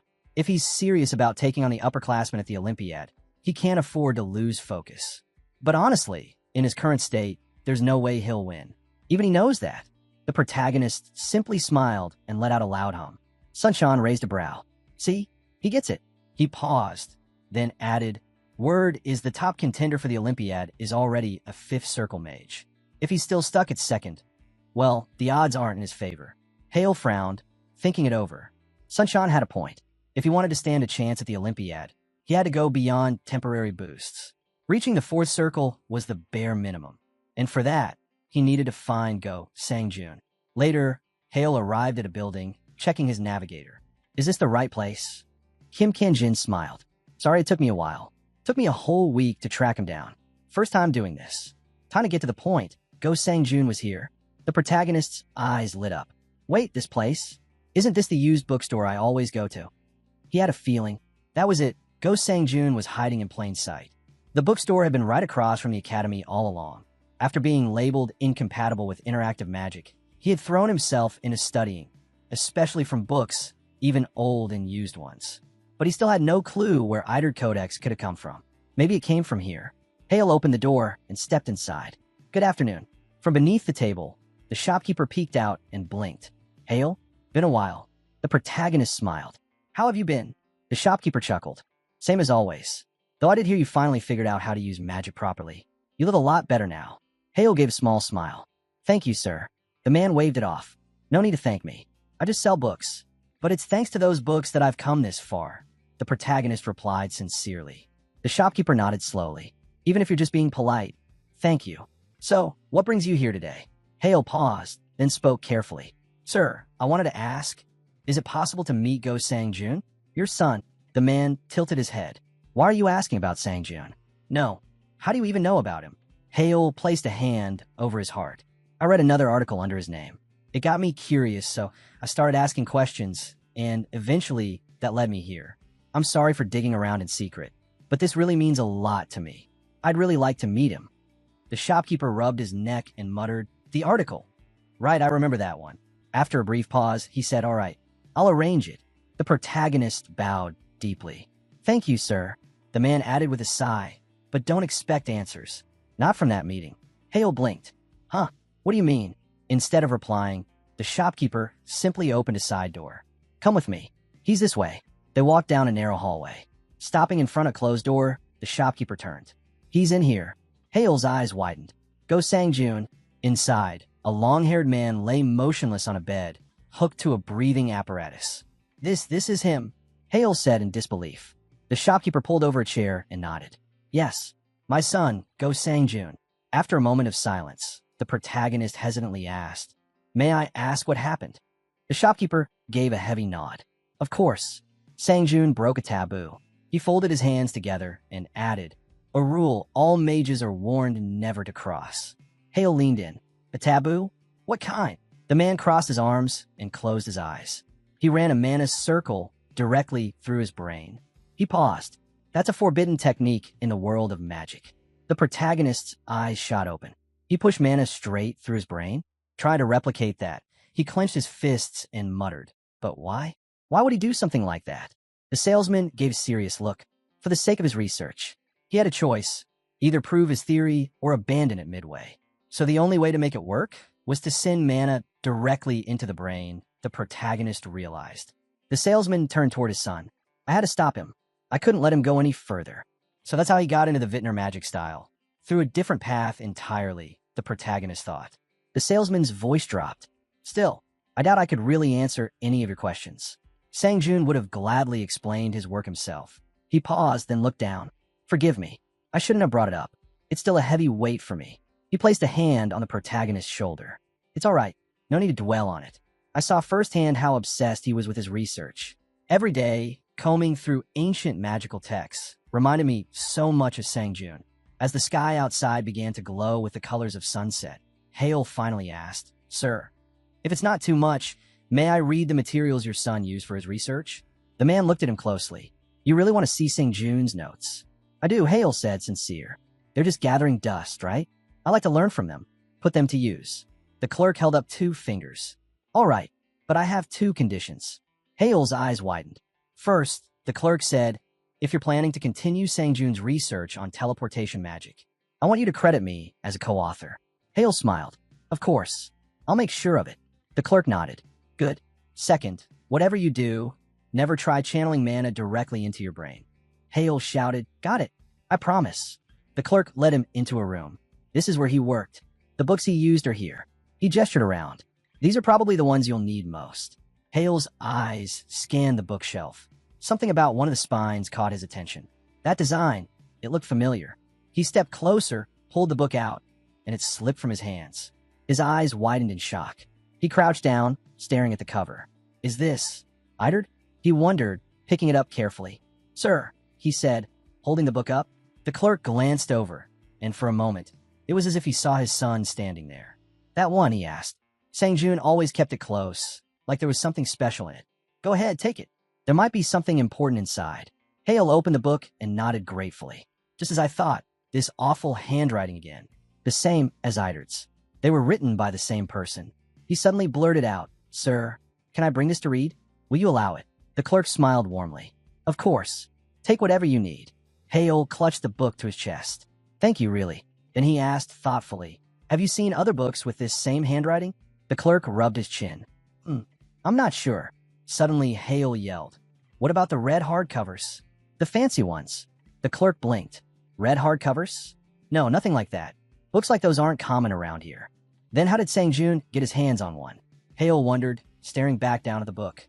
"All right, thanks anyway. Come to think of it, how did a dread end up in his collection?" Later, Hale sat on his bed, surrounded by the books. He sighed. "I searched every corner of Sang-jun's library, and this was the only one that looked like Idard's." He picked up the book, smiled faintly. Even finding one is still something. Then, suddenly, energy crackled around the books. They began glowing, merging. Hale's eyes widened in disbelief. What's going on?" In a burst of light, cakes, confetti, and roses erupted from the book. A voice rang out. I hereby bequeath this book to the rightful owner of Iderd. Hale gasped. Not again. The voice continued. This book is named MIM. Hale froze. That's my teacher's voice. He felt himself being pulled in, transported again to the book dimension. The voice echoed once more. Enjoy the contents with all your heart, my student. A tiny energy bear climbed out of the book as the world around Hale shifted. He now stood in a room draped with green vines crawling across the walls. Looking around, he asked, Where am I? Suddenly, a girl poked his neck from behind. Wow, you made it. Welcome to Book Mimir. Hale turned, confused. Who are you? The girl pointed to herself. Me? I'm Mimir. She flung her arms out dramatically. And I'm in charge of measuring the Mimir well. She reached out her hand with a smile. Nice to meet you, successor. Hale stood up and asked, The Mimir well? Mimir nodded. That's the name of this library. Ray Belbitinio created it just for his successors, those who walk the path of the teacher. Hale glanced around. It's a bit small for a library. Mimir tapped her cheek with a finger. That's because your progress is still modest. The Mimir, well, grows along with your level. Judging by the current size, you haven't even passed the second page test yet. Hale sighed. Yeah, that's true. Mimir tilted her head thoughtfully. Then, would it be okay if I speak casually with you? Hale blinked, surprised. She flicked his nose playfully. We'll be seeing each other a lot, and formality would just make things awkward. Let's keep it casual, okay. He chuckled. All right, sounds good. Mimir grinned. Great. Oh, and by the way, successor, you're not bad at all. You've already reached the second circle. Hale frowned. What's so special about finding you quickly? She extended her hand, narrowing her eyes slightly. It means you're capable of jumping straight to the fifth circle. His eyes went wide. Fifth circle? Seriously? Raising her hand, Mimir summoned a book off the shelf with magic. It floated down gently into her hands, and she passed it to him. Read this. You'll understand. He took the book and asked, Is this the full resonance theory? In here, you'll find everything that was left out of the Iderd, Mimir replied. Like the contents of that book you're holding. Then, why didn't they just include it all in the Iderd? Hale asked. Good question, Mimir said. The Iderd is already packed with tons of content and tests for every stage of the successor's journey. There are other reasons, too. That's why supplementary books like this were made. Hale looked down at the book. So the teacher went into more detail inside the Mimir well. Exactly, she said. Think of the Iderd as the main thesis. This one is more like a reference guide. Got it, he replied. He looked around again. So that means every book here contains knowledge tied to a specific level. And as I grow, more books will appear. Mimir pointed at him with a wink. That's right. So, do you think you'll figure out how to reach the fifth circle with this? Hale nodded confidently. Definitely. This'll help me crack the second test for sure. Sometime later, Hale floated weightlessly, suspended in zero gravity. Is this the 79th? He wondered. The second test required activating 100 magic circles. During his first attempt, it had taken him 8 exhausting hours to manage just 10. But now, after his visit to the Mimir well, he had already reached 79 in one go. He grinned. It was nearly impossible before. Then his smile faded slightly. If I push myself, I might even hit 100 tonight, unless I get unlucky. He pictured Mimir and thought, getting that book before the Olympics, pure luck. Later, Hale followed a maid down a long corridor. Why did father summon me? He wondered. Could it be about the compensation for what happened with Sayuk? He recalled Sayuk collapsed on the ground and sighed. I was hoping to study with Mimir after school, but this is important too. The maid stopped at the office door. Young Master Hale has arrived. Inhyuk, seated behind his desk, nodded. Let him in. Hale stepped inside and said, Father. Inhyuk gestured to a seat. Sit. I'll keep it short this time. His tone was serious. This wasn't entirely your doing, but your contribution was a little more than half. So, including the previous gains, your share in the magic stone mines now totals 26%. I see, Hale replied calmly. This is no small reward. Inhyuk said, You've earned it. So, have you thought about what you want? Hale nodded, hand to his chest. Yes, I'd like one of the ancient relics stored deep in our family treasury. Inhyuk raised an eyebrow. An ancient relic? You do realize most of them are just antiques, right? Rarely do they hold any actual secrets. I don't believe that, Hale said. I think the stories about ancient relics and the events described in they're all real. Inhyuk rubbed his temples. You're still young, I suppose, but honestly, believing in that kind of nonsense is foolish. Then he pointed at him. Still, your choice. You may take one item. Hale's eyes lit up. Thank you. So, Inhyuk asked, which relic are you choosing? Hale answered without hesitation. The one kept beneath the treasury, the Ray Bell Bitinio cloak. Deep beneath the Shin family estate, inside the underground treasury, the assistant carefully handed a box to Inhyuk. He took it, then passed it to Hale. I hope you won't regret this choice, Inhyuk said. Hale smiled. Thank you, father. Inhyuk let out a sigh. Can't believe you actually bought into that ridiculous fairy tale. Well, you're still young. He crossed his arms. Just focus on your training. That way, you won't have regrets later. You're dismissed. Yes, sir, Hale replied, still smiling. A little later, riding in a car, Hale glanced at the box in his lap. Most of the relics in our family are the real deal, he thought. If this is truly Ray Bell Bitinio's cloak, then not even 30% of the magic stone mine profits could compare. He folded his arms. But what if it's not real? He opened the box. His eyes widened. Wait, this! He gently lifted the cloak from inside. Is this fiber made from pure mana cloth? He wondered. Mana cloth, an ultra-rare material process from magic stones, handled by fewer than 30 artisans in the entire world. But this cloak wasn't just partially made with mana cloth. It was made entirely from it. Not only that, Hale whispered, this technique didn't even exist in their era. He ran his fingers across the fabric. This exceeds any known artifact woven from mana fibers. I've never seen anything like it. Back in his room, Hale sat down and examined the cloak more closely. His eyes landed on the rough, scribbled inscription. What horrible handwriting, he muttered. It's got to be the teacher's work. I've gotten used to deciphering his mess. He lifted the cloak again, admiring it. But this, what kind of structure is this? The inner and outer layers seemed tangled, inverted. Working with mana cloth was already complex. Normally, the inner layer enhanced mana flow for stronger spell casting, while the outer layer reduced it to guard against incoming magic damage. But this cloak? The outer layer pulled mana in, making the wearer more vulnerable. And the inner layer blocked mana, weakening outgoing spells. This is completely backwards, Hale muttered. There's no way the teacher would make such a basic mistake. Then it hit him. Wait, what if I just turn it inside out? He flipped the cloak, but the structure didn't change. Even reversed, the inner and outer layers kept their original functions. Hale's expression tightened. This was done on purpose, but why? Is this really an ancient relic? He leaned back, staring at it in silence. No wonder father had it buried in storage. Not long after, Hale returned to Mimir's library. Mimir, he called out. She turned to him with a bright smile. Oh, successor, how have you been? He held out the cloak. Her eyes widened as she rushed over. Wait, is that Raoul's cloak? You actually found it. That's incredible. Yes, Hale replied. But there's something strange about it. Mimir took the cloak into her hands, inspecting it closely. Strange how? She studied it for a moment, then suddenly screamed, making Hale jump back. Holding up 2 fingers, she asked, You're still at the second circle, right? Yeah, Hale replied, confused. Why? Mimir sighed. That explains it. Of course you wouldn't know yet. Okay, enough with the riddles, Hale said. How am I supposed to use this thing? She held up crossed fingers. Forgive me, successor, but I can't explain it yet. What? Why not? Mimir returned the cloak to his hands and crossed her arms. There's a specific kind of magic found only in the Wait Inner style. Her eyes widened. Wait Inner has special magic? Hale asked. Suddenly, she grabbed her head and let out a panicked scream. I shouldn't even be talking about this. Clearly shaken, she took a breath and stretched out her hand. All right, I'll say just one thing. There's a special form of magic in the Wait Inner style. It's called true magic, Hale repeated. Mimir stood tall, placing her hands on her waist. It's not like the magic you're used to. True magic is real.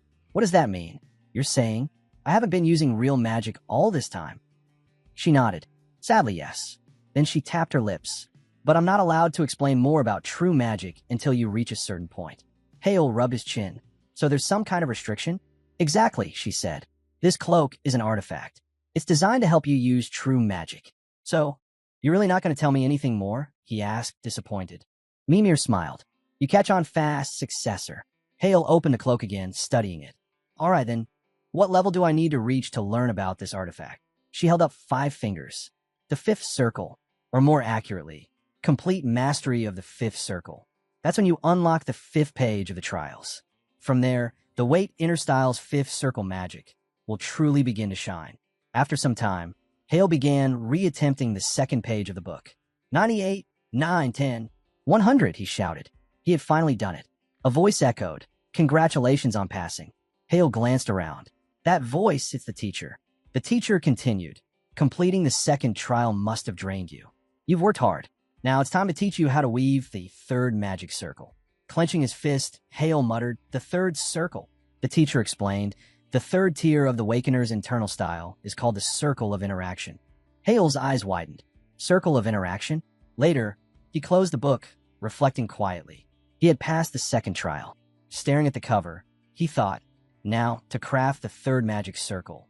He stood up with a grin. If it weren't for the cloak in Mimir's well, I'd still be stuck on that second test. The night before, in Mimir's well, Mimir extended her hand and spoke, or better yet, mastering the fifth circle to unlock the fifth page of the trials. From this point on, the Wakener's fifth circle magic shines even brighter. Holding the cloak in his hands, Hale said, "No choice. Until I master the fifth circle, I'll have to set this aside." Mimir interrupted. "Wait. Successor, what are you thinking? You can't just toss something this precious into storage." Hale asked, "But how am I even supposed to use it? The inner and outer layers are all mixed up. It'll just get in the way." Snatching it back, Mimir shouted, "Oh my god, give it here." She smiled. "This cloak traps your mana, keeping it from leaking out. It lets you hit mana overabundance." Hale's eyes went wide. "With mana overflow, your circle of infinity spins faster," she explained. "That means your brain will absorb more mana, and your mental fatigue will fade quicker. Same goes for physical exhaustion." Hale took the cloak back. "So, wearing this will cut down how much I need to sleep?" Mimir reached for it again and yelled, "Oh my god, are you insane?"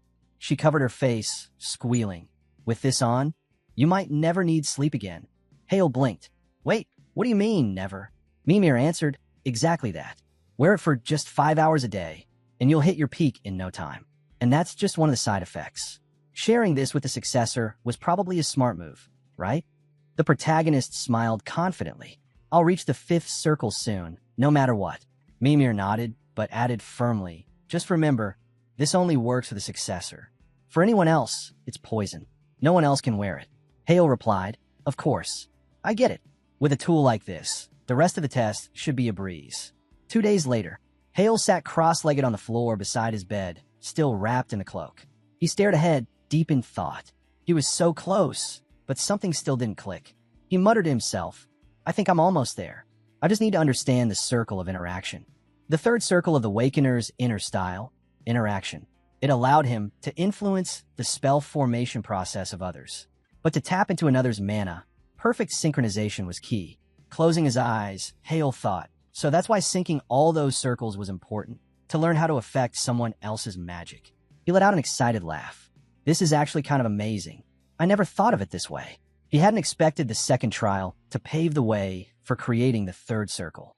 Opening the book again, he read, "To weave the third circle, the circle of heart's call and resonance must align in perfect harmony and connect with the surrounding mana. By continuing to resonate, the third circle will form." Clenching his fist, Hale said, "All right, this time, I'll get it." He took a deep breath. Absorb the mana in the air. Sink it all. With all this extra mana, it's like building a house, one brick at a time. Sitting in the lotus position, he closed his eyes. Mana flowed through him, settling into place. Every bit he absorbed seemed to carry a voice. In his mind, he felt like he was floating weightlessly, and he heard them. A playground. It's small, but it's warm. We want to stay, play here. The mana didn't want to leave. They wanted to stay together. Hale, drifting in this meditative state, thought, "I've come this far, but this is just the halfway point. I need to maintain the resonance." The voices continued. "We need a bigger space to play. We'll hold hands, form a circle. We'll dance, sing, become one."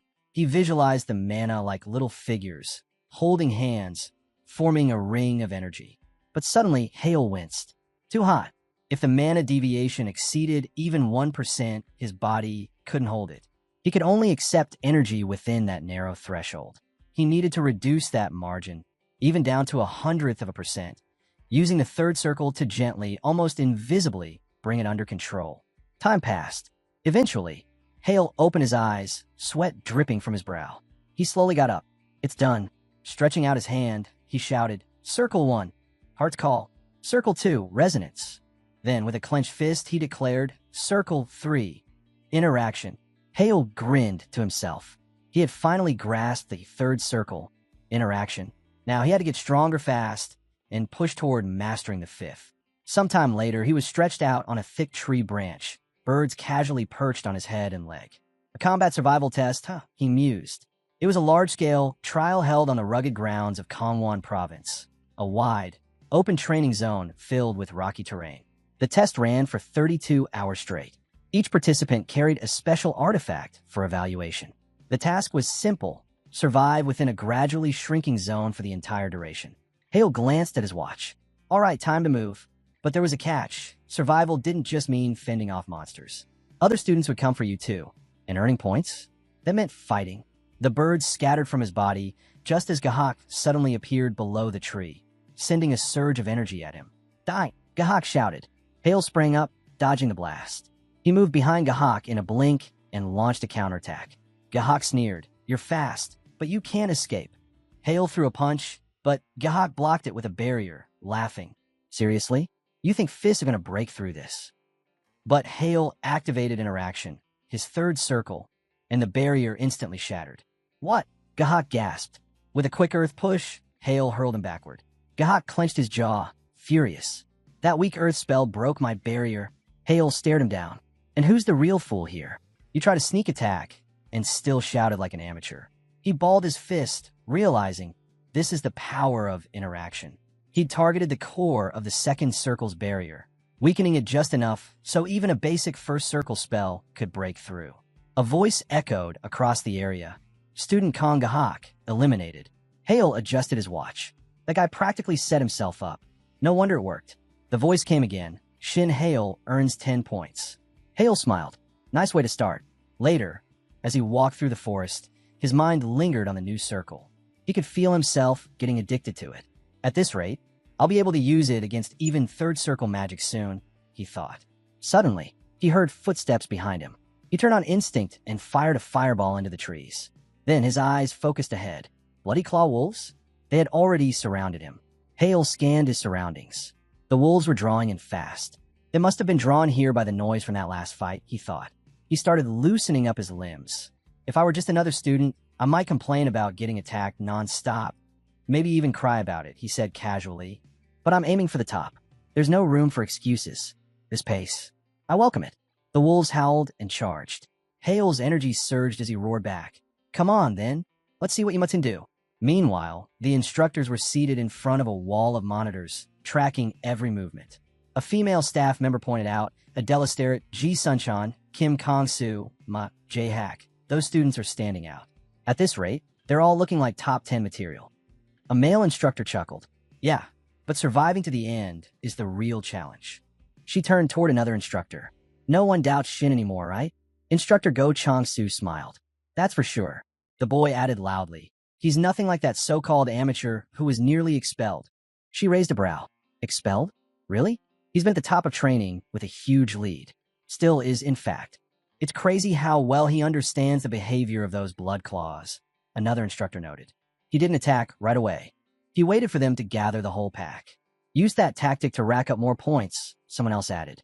If he keeps this up, the Olympics might be within reach, one of them said with a grin. Back in the field, Hale wiped sweat from his brow and looked at the fallen wolves around him. Must be around 60 points now, he said, surveying the scene. Then the ground began to tremble. What, an earthquake, he muttered. No, the ground's moving. He leapt toward a cluster of crystals, jaw tight. This is it.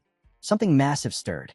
A colossal beast emerged, its bulk rivaling an elephant, its shell glimmering with emeralds. An emerald turtle? Hale thought, eyes wide.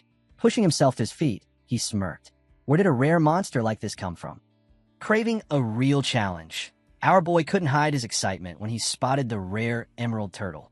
Without hesitation, he leapt from his back to the ground, wondering if this was the biggest opponent he'd ever faced. Still, like every monster before it, he was ready to take it down. We jumped to the training field at Obelisk Academy. The evaluation panel watches closely as Hale goes head-to-head with the massive beast. Ji Sunchan quickly catches on. Hale isn't retreating out of fear. He's moving strategically, possibly looking for a chance to team up with others. They all know this part of the training field doubles as a rare monster zone. Another panelist points out that even with Hale's reputation as a prodigy, taking this fight solo is beyond bold. It's flat-out dangerous. Blocking his path is the Emerald Turtle, a massive reptilian creature from the Great Seas Class 4 category. It's known for impenetrable defenses and is especially lethal to magic users. Now, it stands between Hale and any chance of escape. The turtle slams a colossal claw down, trying to crush him, but Hale dodges cleanly and lands back into formation. He thinks fast. If he manages to bring this thing down, the points he'll rack up would be insane. His eyes dart to the tail. It's fast, way faster than expected. He throws up a barrier spell, but it shatters instantly. A voice from the panel remarks that while barrier dodging is clever, it's nowhere near enough. Even a magician at the sixth circle would struggle against something like this. Then, Hale makes his move. He releases Volcane Flame, setting the battlefield ablaze and cloaking everything in a dense black fog. Watching from the shadows, he hopes this is the end of it. But the monster bellows and shakes off the attack like it was nothing. Hale freezes. His spell didn't even scratch it. Now, he's thinking about survival. Even a fifth circle magician wouldn't stand a chance solo. Then it hits him. What if the turtle's aggression is because it's guarding something? A mana storage core? Maybe? His curiosity flares. Time to find out, he murmurs. He surges mana into his legs and takes off, racing in tight loops around the turtle. The beast stays locked on him, tracking every step. One hit would break him completely, so he keeps dodging, pushing his speed to the limit. At one point, the turtle hammers the ground so hard that shards of emerald fly loose, and nearby trees are tossed like they weigh nothing. Hale knows he can't keep running. It's now or never. As the turtle charges again, he throws up a broader, reinforced barrier. This time, it holds, but only just. The force behind the beast is crushing, and he knows it won't last. He quickly casts Resonance to sharpen his footwork. This one's up close, he mutters. After this, his legs will be useless for a bit, but that's a risk he's willing to take. He channels wind magic and dashes head-on toward the beast. Suddenly, we flash back. Young Hale flipping through a picture book. A memory clicks. The Emerald Turtle's double charge puts strain on his joints. After a full force slam, it's momentarily paralyzed. This is the opening. He vaults into the air. Now's my chance. With that, he summons an enormous ice sphere, far larger than anyone watching could have expected. The panel watching from the academy is stunned, silent at the scale of his spell. Without missing a beat, Hale activates interference magic and releases a magic arrow straight into the sphere. It slices through the emeralds and punches right into the turtle's body. The beast topples unmoving. Breathing hard, sweat dripping, Hale checks his system watch. A new notification blinks. You have earned 1,000 points. He tightens his fist. Nice! Cut to the mansion of the magic god, where Hyan and Mr. Shin have been watching the fight unfold. Mr. Shin comments, sure, the Emerald Turtle's weak to ice, but still, how'd he do that with just 3 spheres? Hyan replies, no clue, but his judgment was on point. When food and survival are on the line, instincts kick in. Mr. Shin nods, impressed. I didn't teach him that. Then Hyan asks, sir, why is your son so daring? Thinking of Hale's siblings, he adds, compared to Jihan and Xia checks, this feels reckless. Mr. Shin responds, every move he makes is planned. Back when magic use was restricted, Hyan was left out of family competitions. His status? Rock bottom. But that's changed. In just 2 months, he's not only grown stronger, he asked for protection from his siblings just to buy time. And now he's making noise to rise fast. Mr. Shin smiles. He's aiming to be noticed by everyone. With those 2 months of safety behind him, he must believe Jihan and the others can't touch him anymore. Back at the field, Hale sits by a fire, roasting turtle meat. The flames crackle softly as he tastes the rewards of victory, earned by the kind of boldness that few dare to follow. Night settled over the forest, and Hale had set up camp beneath a thick canopy of trees. He grilled quietly, letting the scent of roasted turtle drift through the air. With each bite, his thoughts drifted back to the survival training rules. From 11 p.m. to 1 a.m., no one was allowed to gather or even talk to others. He figured the restriction had a purpose. Making things too easy wouldn't help anyone grow. In some countries, outdoor training programs were even stricter than this. Maybe it was time the academy caught up. Still, at least they were allowed to bring magical tools this time around. Thanks to that, he was able to recover faster than usual. That alone was a blessing. With his belly full, he leaned back and let the calm wash over him. But then, he heard rustling. He turned his head, alert. Out from the bushes stepped none other than Sunshine and Adela. The three of them locked eyes, equally surprised. A little later, the trio sat around the fire, the scent of roasting beef now filling the space. Curious, Hale asked how the two of them ended up together. Adela explained casually that they'd been at it until just after 11. Sunshine jumped in to clarify. We weren't fighting. She was beating me. Completely one-sided. Hale chuckled. So the fight wrapped up at 11, and the smell of food dragged you here, huh? Sunshine grinned, sharp as always. Then, putting on his best pleading expression, he added, this smell is killing us. You planning to share? Hale gave them a look and warned, keep your greedy eyes off my food. The two of them whined like hungry kids, arguing that food was meant to be shared. Eventually, he caved. They tore into the meal with excitement, celebrating like kids discovering candy for the first time. Between bites, they couldn't stop talking about how good it tasted. This is amazing. Hale, you cooked this yourself? Sunshine asked wide-eyed. Hale couldn't help but feel a little proud. So this is what Gordon Ramsay feels like after making a perfect dish, he mused. Just then, Adela paused mid-bite. She had the meat, curious. Wait, this could be honey bear. She explained how honey bears, a type of bear monster found in the forest, had meat that tasted incredible when grilled. Hale shook his head. Nope. Adela tilted her head. There are only two monsters in this field you can safely eat, honey bear and emerald turtle. Everything else either poisons you or tastes like garbage. It hit her. Her eyes widened as she stared at Hale. Wait, don't tell me. This is emerald turtle? Seriously? Hale stayed cool and gave a simple nod. Took one down earlier out west, he said. Sunshine immediately broke into a sweat. Wait, you actually fought one? I've only seen emerald turtles online. They kept eating, but the questions kept coming. Chew first, talk later, Hale said, not even looking up. But Adela wasn't done. I've never heard of anyone under 5 circles taking one down, she said. That's practically impossible. Hale stood up, a grin spreading across his face. Then watch this. He struck a dramatic pose and shouted, burning trash. Instantly, a fiery tornado spun into existence above his hand.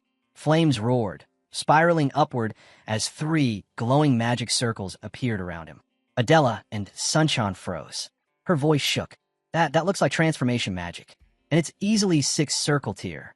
Hale stood proud, the firelight dancing across his face. He didn't flinch, but inside, he knew the truth. It was still only a 3rd circle spell, powered up with the master's help. Before he could dwell on it, Sunshine leaned in. All right, I have to know. How'd you beat the turtle?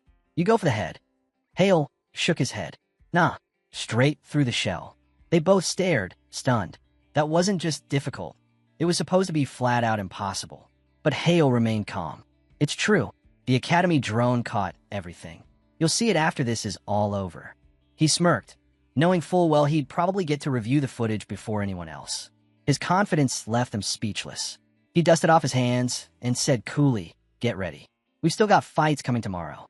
Sunshine and Adela wished him luck, their voices still dazed. Then Adela stepped forward with a soft smile. I've got something to show too. She raised her hand, and a wave of blue mana surged out, bathing half the forest in glowing light. The trees shimmered under the spell's aura, casting the dark woods into a magical glow. And just like that, day 2 of survival training quietly began. Elsewhere, at the control center, staff continued to monitor the field in silence. Only 2 hours remained. The survivor zone had narrowed. Just 4 students were still standing. Now the question on everyone's mind, who would come out on top? Morning breaks, and Hale strolls through the jungle with an easy pace. But in a flash, something cuts through the air with lightning speed. Instincts kicking in, he spots it from afar, sharp, deliberate. Without hesitation, he conjures a wind spear in defense. The next second, boom, a massive explosion erupts just above him. As the smoke clears, a figure steps out, eyes gleaming. So we're back to the supernova phase, huh? The stranger murmurs cryptically before launching himself off a tree branch at a blinding pace. He throws a punch, fast and fierce, but Hale slips past it with barely a breath to spare. The guy's speed is unreal. Before Hale can recover, a follow-up kick tears through the air. He ducks back smoothly, dodging it with a calm, calculated move. Dropping low into a crouched, spider-like stance, he grits his teeth. His mind races. That wind cutter, it was just bait. The real danger's up close. Suddenly, a roundhouse kick slices the air right where his head had been, missing by inches. This guy burst onto the scene, yelling Hale's name like Jackie Chan making a grand entrance. With a cocky grin, he said, "Tough luck running into me here." Hale recognized him right away, Sanwook, the close combat magician. The sudden surge of pressure coming off him was no joke. Sanwook had mastered Bodine Has brand magic and pushed it to its peak. Among second years, he was one of the best in martial arts, especially in tight-range combat. And now, he was standing right in front of Hale, ready to throw down. Hale didn't flinch. He slid into a defensive stance and shot back. I'd say I got lucky. The tension snapped into place. A fight was inevitable. Hale knew this wasn't someone he could mess around with using experimental interference spells. So he adapted. If Sanwook wanted to brawl, he'd brawl. Channeling body enhancement magic, Hale gathered energy into his fist. Then he fired a punch, clean, fast, and loaded with power. Sanwook didn't back off. He actually looked more fired up. He thrived on head-on battles. To him, this was perfect. Back at Obelisk Academy, the observing panel monitored every move. They noted both fighters were using enhancement magic. That naturally gave Sanwook the edge. His movements were crisper than Shin's, and his recovery rate was unmatched. After all, he held the title of National Junior Enhancement Magic Champion. Still, they hadn't forgotten what Hale pulled off during the Emerald Turtle match. No one had been able to pin down his limits. On the battlefield, Sen struck first, punching straight at Hale. But Hale tilted his head and dodged with ease. That's when he caught something strange. San's eyes were glowing with a sinister light. Hale focused in. He could trace the mana swirling inside San's body. Just as San raised his fist and gathered mana in his arms, he suddenly feinted into a kick. The energy shifted instantly to his legs. Hale reacted quickly, throwing up a shield just in time. The kick landed. The impact nearly shattered the barrier. But Hale didn't stop there. He flipped the shield's energy and blasted it outward. It worked. Sen staggered back, clearly stunned. He'd never seen anyone weaponize a barrier like that before. A thought crept into his mind. Could this really be that legendary magician everyone thought had vanished? Sen wipes the sweat from his brow, breath heavy, heart racing, but a grin still playing on his lips. The fight was just getting good. He resets his stance. But Hale doesn't wait. He charges forward and hammers a fist straight at San's face. San braces. The blow lands, blood trailing from his lips, but he doesn't flinch. I don't lose in close combat. He growls through clenched teeth. Hale keeps the pressure on. He channels a burst of mana into his fist and aims it at San's chest. Sen crosses his arms to take the hit. The impact booms through the arena. But Sen doesn't just take it. He counters right after. The sudden move stuns the onlookers. Even the panel's caught off guard.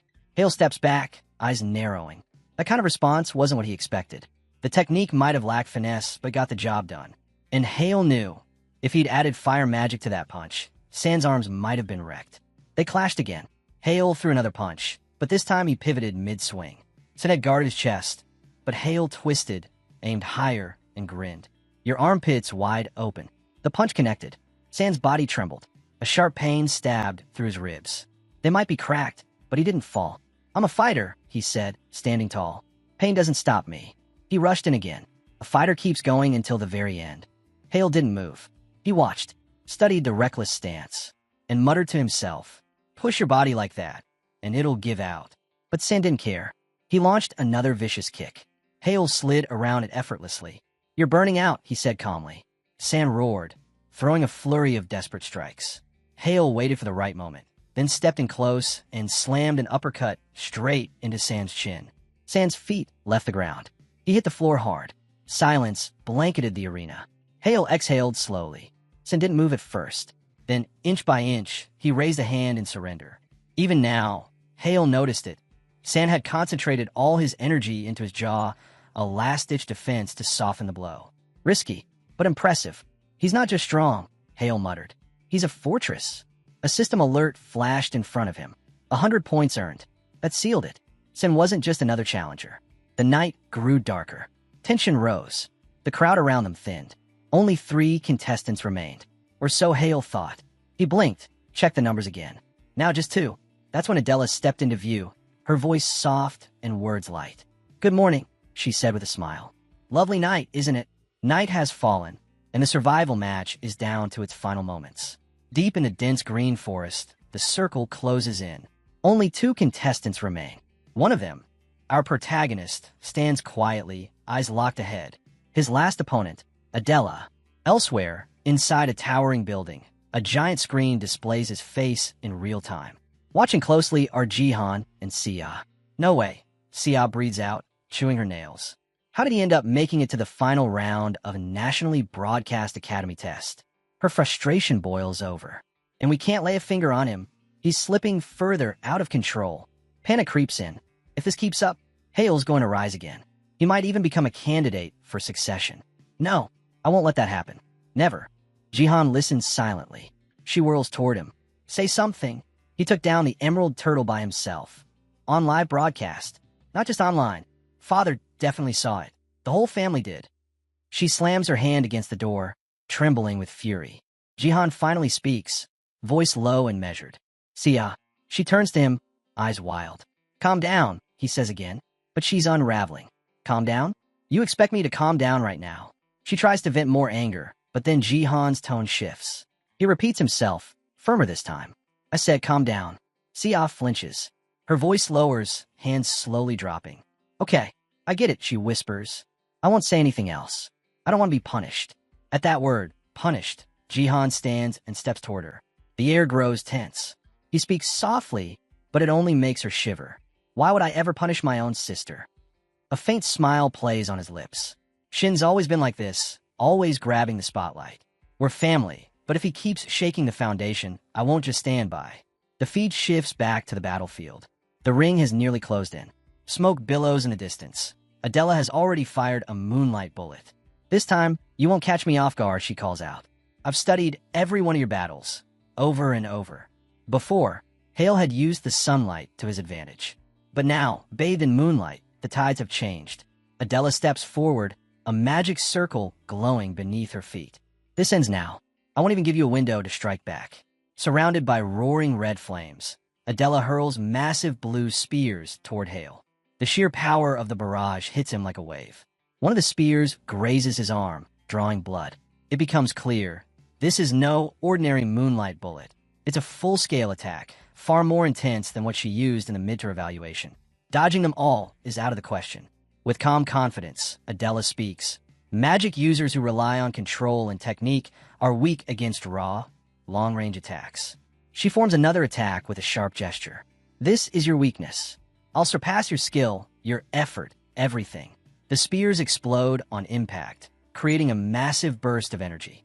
Hale braces himself, shocked by how quickly she's pressing the attack.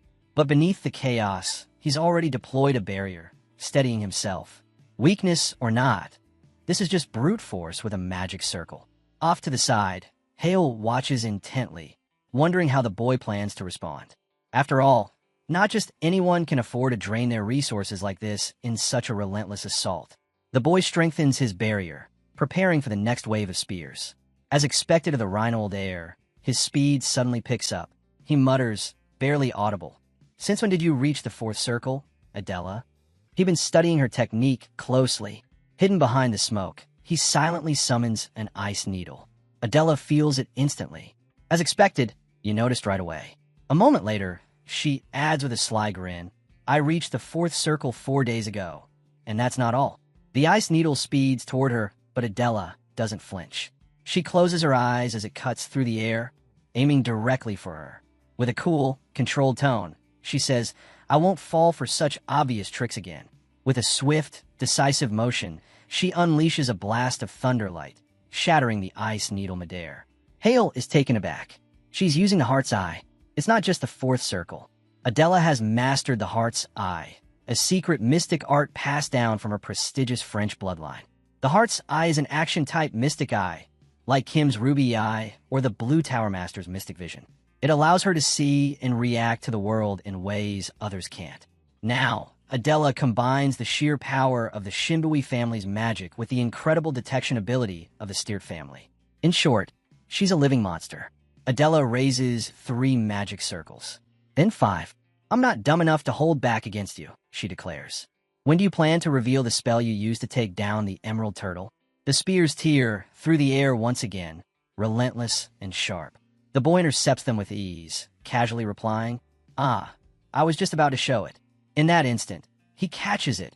Adela's mystic eye and the inner workings of her moonlight bullets. Mana from light, dark, and water attributes fused together, cast 12 times in tandem. The structure is no accident. It's based on a shielding Paraline formula, with the energy tightly focused through the inverted helix of the Fredania equation. The outcome? Interference.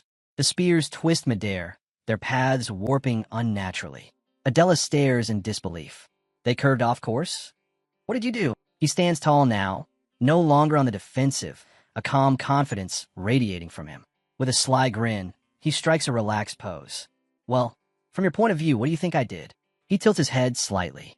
Were you able to see it with that heart's eye of yours? Meanwhile, the scene shifted to the Mystic Council mansion, where 2 men, Shin In-hyuk and Wai Sankyol, watched the battle unfold from afar. Still processing what he'd seen, Sankyol turned to In-hyuk, baffled. What kind of spell lets you twist another attack's path like that? In-hyuk shook his head. I couldn't tell you, he admitted. When Sankyol asked if Hale had explained anything beforehand, In-hyuk said nothing had been mentioned. That answer visibly surprised Sankyol. He didn't say a word? That's not like him. In-hyuk sighed, eyes fixed on the ongoing duel. He's changed this past year, he said quietly. Keeps more to himself now. Sankyol slowly nodded, finally seeing the shift in Hale's demeanor for himself. I guess it's true. Sometimes you need to leave home to grow. He reflected on the midterm evaluations and confessed, back then, I honestly thought he just got lucky. Felt bad even thinking it, but I figured he'd peak early and disappear. In-hyuk gave a small nod of agreement. Hale was always a little out of place. That's what made him different. Back in the fight, Hale and Adela continued exchanging powerful blows, but the conversation didn't stop. Hale admitted that his previous win-over hadn't come from superior strength. It was all strategy. He knew that once people studied his tactics, they'd catch on, and his edge would fade. In the council mansion, In-hyuk agreed, noting Adela's sharp analytical mind. Sankyol, watching with pride, added that his daughter was one of the best when it came to dissecting and adapting in battle. But in that moment, even he had to admit, he'd clearly underestimated Hale. Their clash reached its peak, energy flaring wildly as neither held back. Blow after blow lit up the battlefield, each refusing to yield an inch. From the sidelines, Adela's father spoke with rare softness, his gaze steady on the fight. He admitted that, in truth, he was grateful to Hale. He recalled the days when his daughter had lost her drive, when nothing seemed to ignite that spark in her. But now, her eyes were alive again, burning with purpose. He was sincerely thankful that Hale's return had helped rekindle that fire in her. In-hyuk nodded in quiet agreement. That's something worth being thankful for, he said. Then, the arena echoed with a loud announcement. The battle survival round was officially over. All participants were to stop immediately. Hale slowly rose to his feet, his uniform soaked through with sweat. He stood there, chest heaving, staring across the field at Adela. She wiped her forehead with a sleeve, breathing just as hard. If I had even a few more seconds, Hale said, flashing a crooked grin, you'd be the one lying down. Adela scoffed, flicking back strands of damp hair. Get real. I had you beat, and we both know it. So does everyone watching. Their eyes locked again, the air between them heavy with unresolved tension. But before it could go any further, a loud voice snapped through the charged silence. All right, enough already. Both of you, get over here. And just like that, the moment broke, and the scene shifted. The next day, Adela stepped out and wasted no time. By the way, she started, I was clearly winning yesterday. Hale didn't even let her finish. Let it go, he interrupted, waving her off. As usual, I had things under control. She scowled, mentally replaying the match. What fight was he even watching? She wondered in frustration. Out loud, she shot back. I was this close to cracking your technique. Just 5 more minutes, and it would have been over. Hale shrugged casually. And in 5 more minutes, your mind would have burned out. You'd have collapsed right there. Neither was willing to concede, and the rivalry was far from over. While the two were still caught up in their back and forth, Sunshan, who'd been crouched nearby, suddenly cut in with a flat voice. If you're going to keep arguing, take it somewhere else. Fighting in my room is a nightmare to clean up. Immediately, both Hale and Adela shot back in unison. 26th eliminated. As if that alone ended any debate. Sunshan stood up with a defeated sigh. This is my room, you know, he whined. I just wanted to watch the battle survival replay with you guys. I even got pizza fries and drinks ready, and now you're killing the vibe. He flopped down dramatically, eyes glistening like he was about to cry. Hale didn't miss a beat. You're blocking the screen. Move. Then he added, completely serious. We're watching from the very beginning, every second of it, even if it's 14 hours long. As the footage rolled, the hours slipped by. Eventually, Sunshan dozed off, curled up in the corner, while Hale and Adela stayed locked in, still watching with full focus. At one point, Sunshan mumbled something in his sleep. She really is an analysis monster. Hale glanced over at Adela, who was now quietly laughing to herself. What's so funny, he asked. Instead of answering right away, she gently picked up a blanket and tucked it around Sunshan. Watching all 14 hours of this actually turned out to be kind of fun, she said, still smiling. Hale shifted in his seat, shooting her a sideways look. Honestly, I figured you'd get bored halfway through and bail. She didn't respond immediately. Instead, she adjusted the blanket a little more, her smile lingering. You've got some really good friends, Hale. Her words settled over the room like a warm breeze, softening the atmosphere. For a brief moment, the usual edge between them faded. The night felt calm. Sometime later, the mood turned more reflective. She looked down, her expression shadowed with regret. You guys almost seem too good to be real, she said quietly. One of you even became a real friend. The hero tilted his head, puzzled. Why do you sound so down all of a sudden? She hesitated, then admitted, I spent a whole year pretending I didn't know the truth. I kept my distance, clinging to something I didn't even understand. Looking back, I think I made the wrong call. I'm sorry. He didn't even blink. You don't have to apologize, he said firmly. I saw the signs, and I still chose to stay away. That was on me. Then he added with a faint grin. Truth is, I kept my distance from that guy too at first. Out of nowhere, Sunshan suddenly sat upright. Wait, was that for real? He asked, blinking like he just snapped out of a dream. She turned to him, startled. You were awake this whole time? The hero smirked without looking away. Yeah, he's been awake for a while now. His tone shifted then, more grounded, more certain. I've gone back to who I was a year ago, he said, but this time I got power in my hands. Real power, and comrades I can count on. Both of them stared at him, caught off guard. He took a step forward, his expression unreadable. There's something I want to show you. As he rose to his feet, a strange magic began to radiate from him. It started at his core and spread outwards. Waves of vivid blue energy rippling through the air.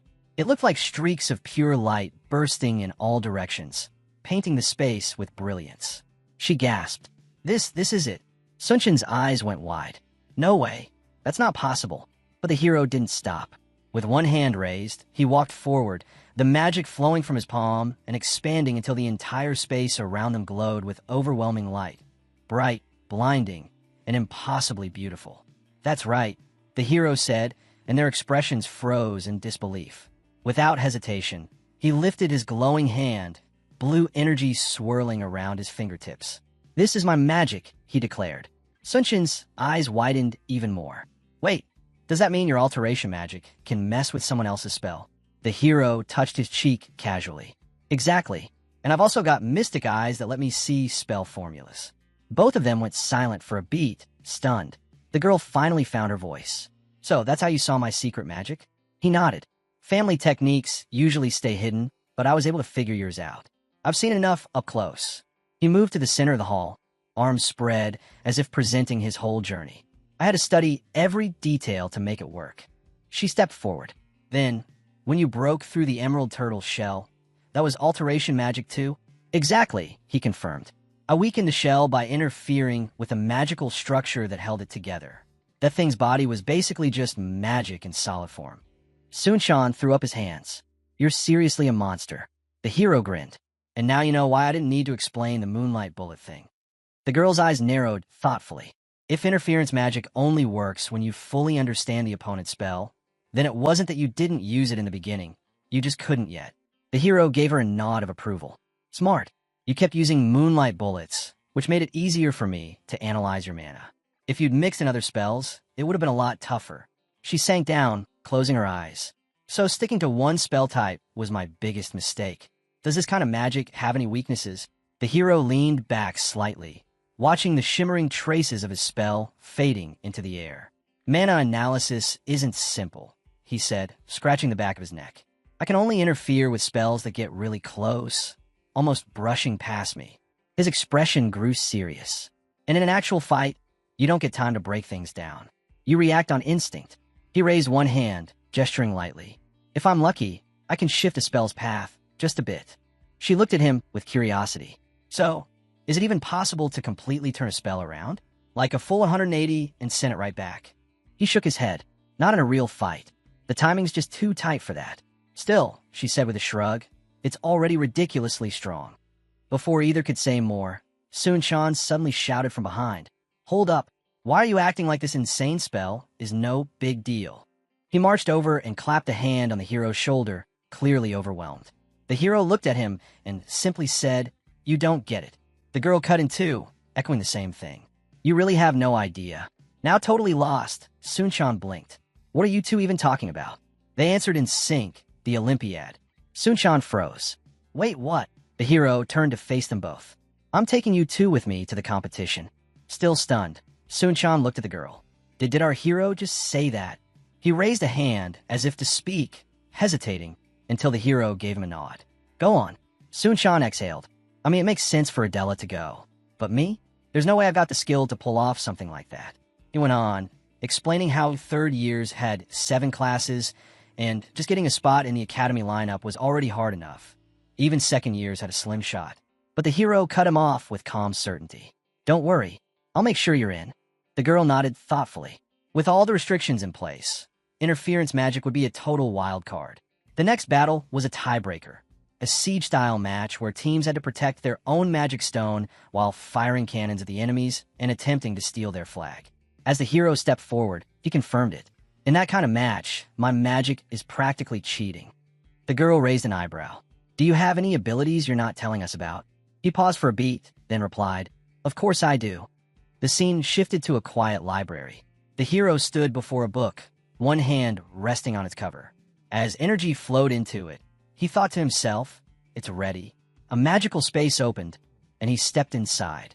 Waiting, there was Mimir, who looked up and greeted him. You're late, she teased. Don't tell me you didn't come in first. He smirked. Obviously I did. The Emerald Turtle points were just misleading. Then, with a spark in his eyes, he reminded her, Don't forget, I've still got a gold medal to win at the Olympiad. She paused, thinking back. Wait, did you actually tell them everything? About the Olympiad? And your interference magic too? He nodded. Yeah, I did. She gave him a disapproving look. You said you'd wait until you'd fully mastered it before saying anything. It felt like the right moment, he replied, shrugging. She looked at him, half skeptical. So, you've really mastered it? He didn't say anything, just gave a small, confident nod. Her eyes widened. That's amazing. With the same calm confidence, he turned to her. Then let's get to work. Find me everything on the realm of destruction and something called Third Circle Bastard Destruction. It's time I stepped into that. Suddenly, his phone buzzed. He picked it up. It was the Tower Lord on the line. I saw the footage, he said, voice sharp with interest. You took down the Emerald Land Turtle alone. The hero replied modestly, I got lucky. The Tower Lord didn't buy it. You were holding your own against Adela, and she's reached the 4th circle. And I saw what happened during that moonlight spell, how it veered off course. At first, I thought it was a mana distortion, but it wasn't, was it? The hero hesitated, then said politely, I'm sorry. I can't explain that. There was a beat of silence. Then the Tower Lord chuckled softly. Fair enough. A mage has the right to guard his own secrets. That answer caught the hero off guard for a moment. But before he could say anything else, the Tower Lord continued. I'll figure out eventually. Still, well done. Then his tone shifted. By the way, the elemental mannerite artifact you asked for? It's ready. He paused, then said, Now it's time to get serious. The hero blinked in surprise, asking if maybe everyone was just getting a little too carried away and suggesting they take it down a notch. But the Tower Lord laughed it off, saying that everyone at the tower was a craftsman through and through, unable to resist the excitement of a fresh mana stone.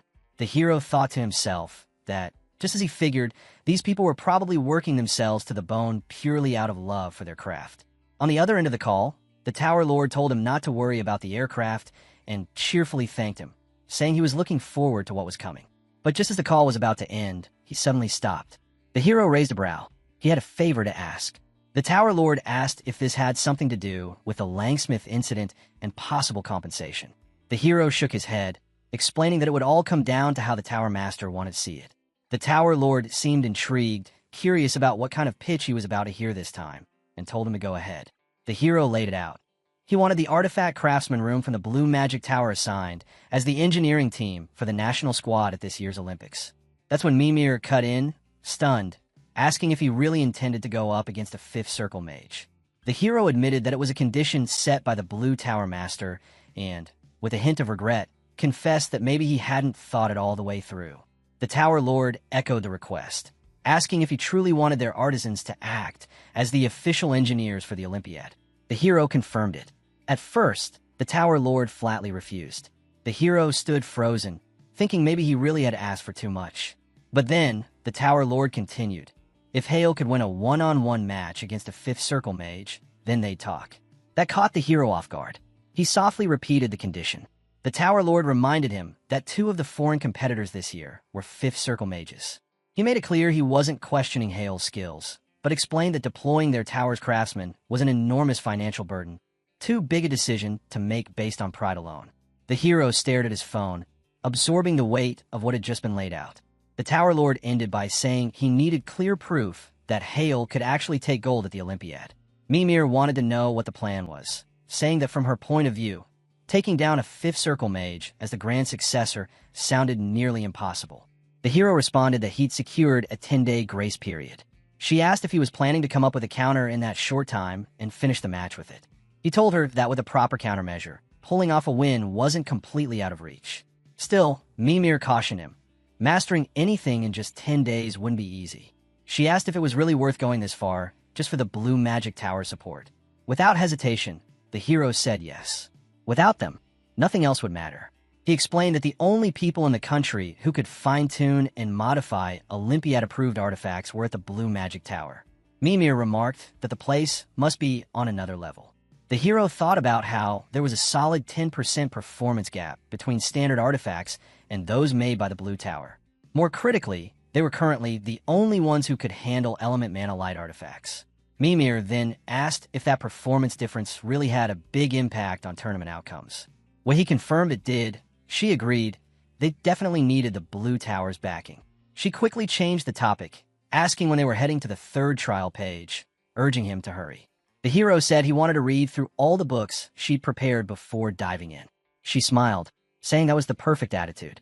Before he left, she told him to pass along a message when he reached the 3rd trial room. Just a simple "she's doing fine."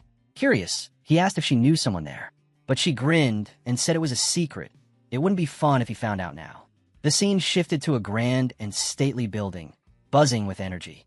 An announcement echoed through the air, welcoming esteemed guests to the Motto Shurna Group's grand celebration and inviting everyone to enjoy themselves. In the crowd, someone pointed out the obvious, that the president had arrived, and at this point he was all but confirmed as the next head of the Motto Shurna family. The president responded with a smile, brushing off the praise and saying he was just lucky that everything he had was thanks to the people around him. He added that the future of the Motto Shurna Group looked nothing short of brilliant. Of course, and to top it all off, the youngest master had started making waves again, only adding fuel to the crowd's excitement. The president looked on, eyes burning with rage.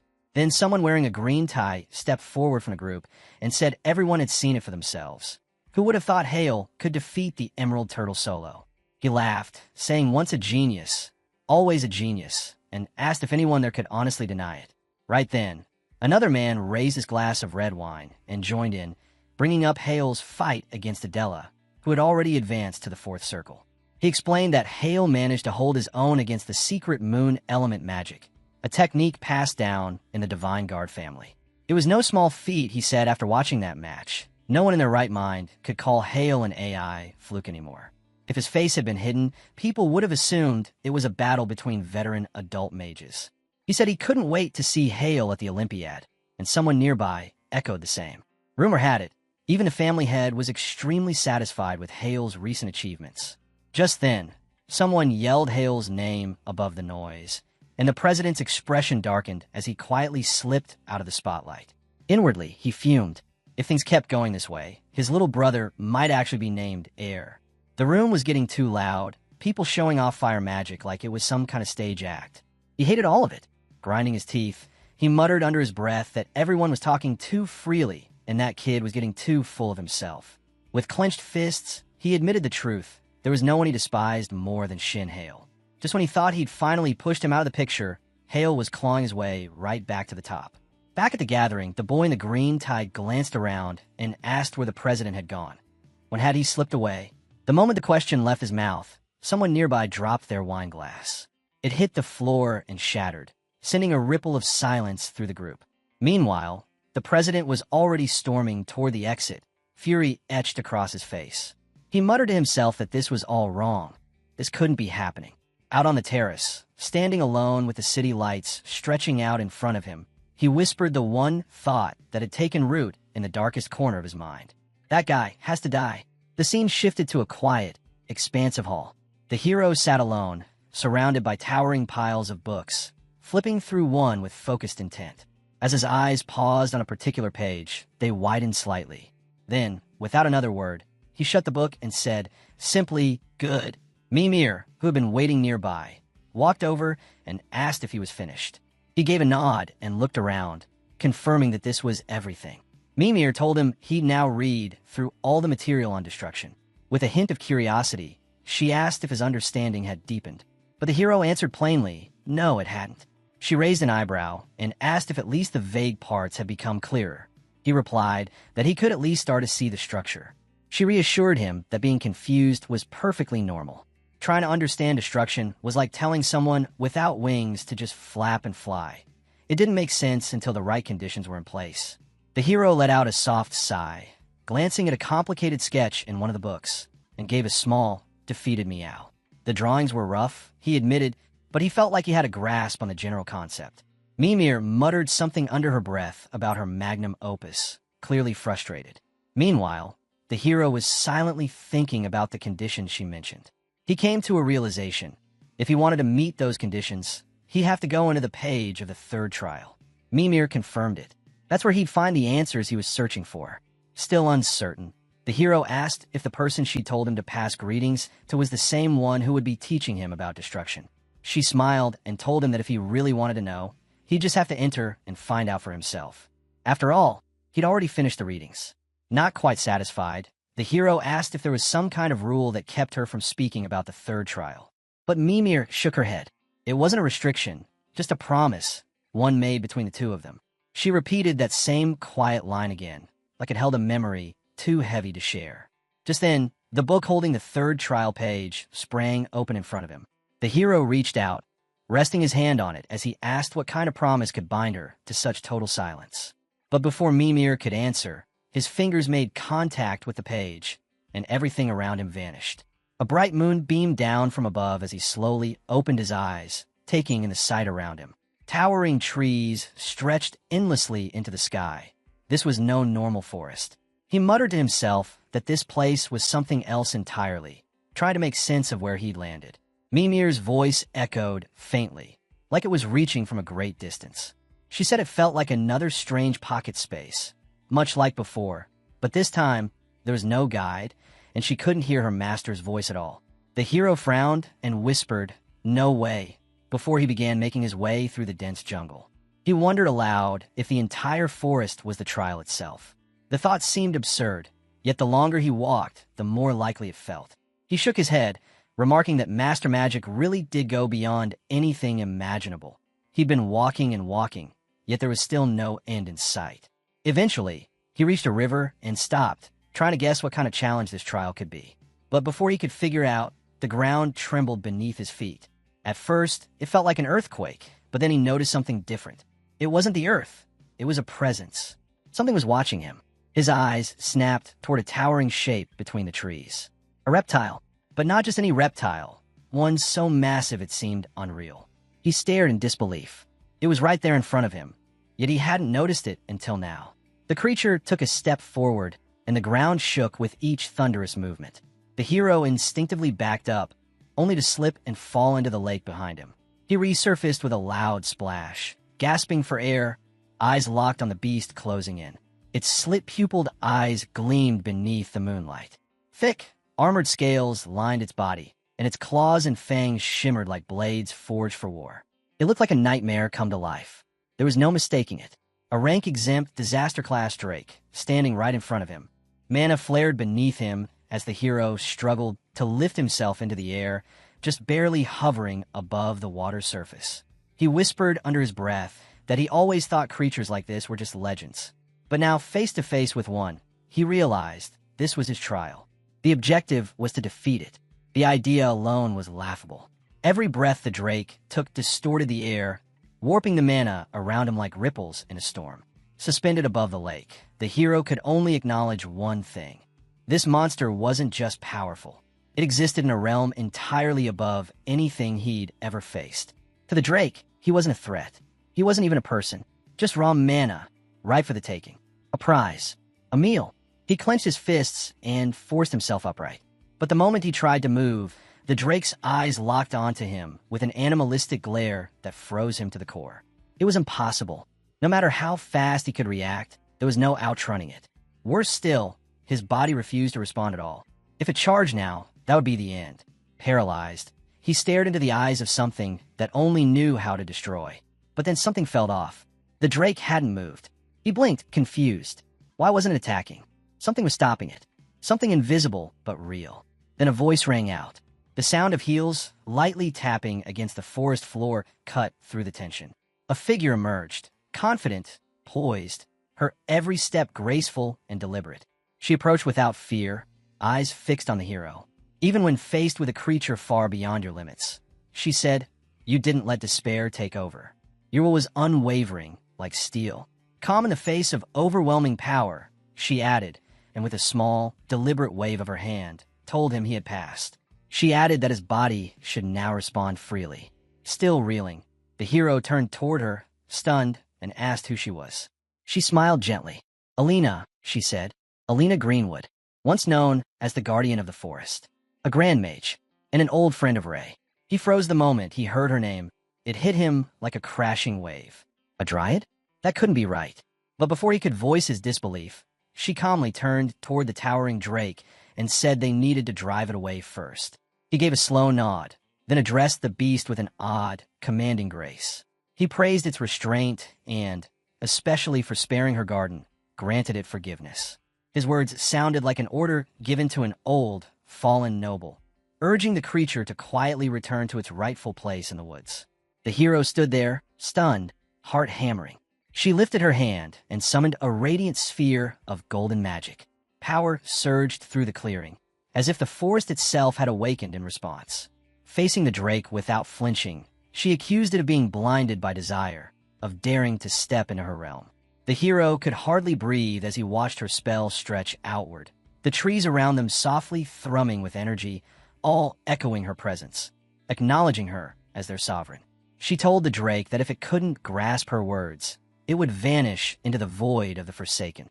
Just as her final syllable left her lips, the drake lunged, but before it got far, thick brambles lashed out and bounded in midair. The attack was swift and silent, a blur that ended with the beast suspended and helpless.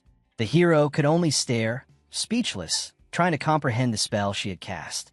A thin gash now marked the drake's body. As it neared the lake once more, she gave it a last command. "One warning," she said. "Leave." The drake paused, then slowly slinked back into the woods. The hero remained frozen, realizing the creature's wounds were already gone. It was truly a disaster-class being, and yet she had faced it as if it were nothing. Who was she? She turned to him and asked if he was all right. He gave a quick nod and muttered a shaky thanks. But before he could say more, she gently cut him off, saying he must be in shock. With that, she motioned for him to follow and began walking into the forest. Eventually, they came upon a quiet little home nestled beneath the towering trees. The scene shifted again. They were now seated at a wooden table. She placed a steaming cup of herbal tea in front of him and explained that it was a blend Ray used to love. It would help settle his nerves, she said. He thanked her politely, but the moment he took a sip, he froze. Warmth spread through his chest, and it felt like a thick fog had suddenly lifted from his mind. He took another sip. She asked if it was to his liking. With a smile, he said it was the best tea he'd ever tasted. She gave a small nod, visibly relieved, and asked if he felt any more at ease. Lowering the cup, he admitted he felt a little embarrassed by how he'd reacted earlier. But she dismissed his worry, saying there was no need for shame. Instead, she praised him for standing his ground against such a threat. He hesitated, then asked her if that creature had really been a drake, because he'd been completely paralyzed in its presence. She confirmed it was, and explained that while drakes usually avoided her domain, this time had been different. The pure, dense mana he carried must have lured it in. To a drake, she said, "You probably looked like a rare delicacy." Tapping her chin thoughtfully, she asked if he had any more questions. Still overwhelmed, he asked if they were really still inside Idard's book. Everything felt far too vivid, too real for a simple trial page. He recalled how it had taken them almost 15 minutes to walk from the clearing to her home, and how vast this forest seemed. Compared to the earlier trial pages, it felt like another world entirely. She smiled gently and answered with ease. This space, she said, stretched from page 214 to 232 of Idard's book. It was the third trial page. He blinked in surprise at the specificity of her answer, then suddenly stood. He asked if the drake had just been another illusion crafted by magic. She looked at him with a curious glint and replied, "Who knows? It's not real, but it's not fake either." Perplexed, he asked what that was supposed to mean. She explained that everything they saw was created from memories, records of the past written into Idard's book. This was a replica of the Greenwood Forest as it once was. Maybe calling a copied world would make more sense, she mused. Not truly real, but not entirely false either. Still trying to process everything, the hero repeated her words, stunned. They had recreated an entire world exactly as it had once existed and sealed it inside Idard's book? How was that even possible?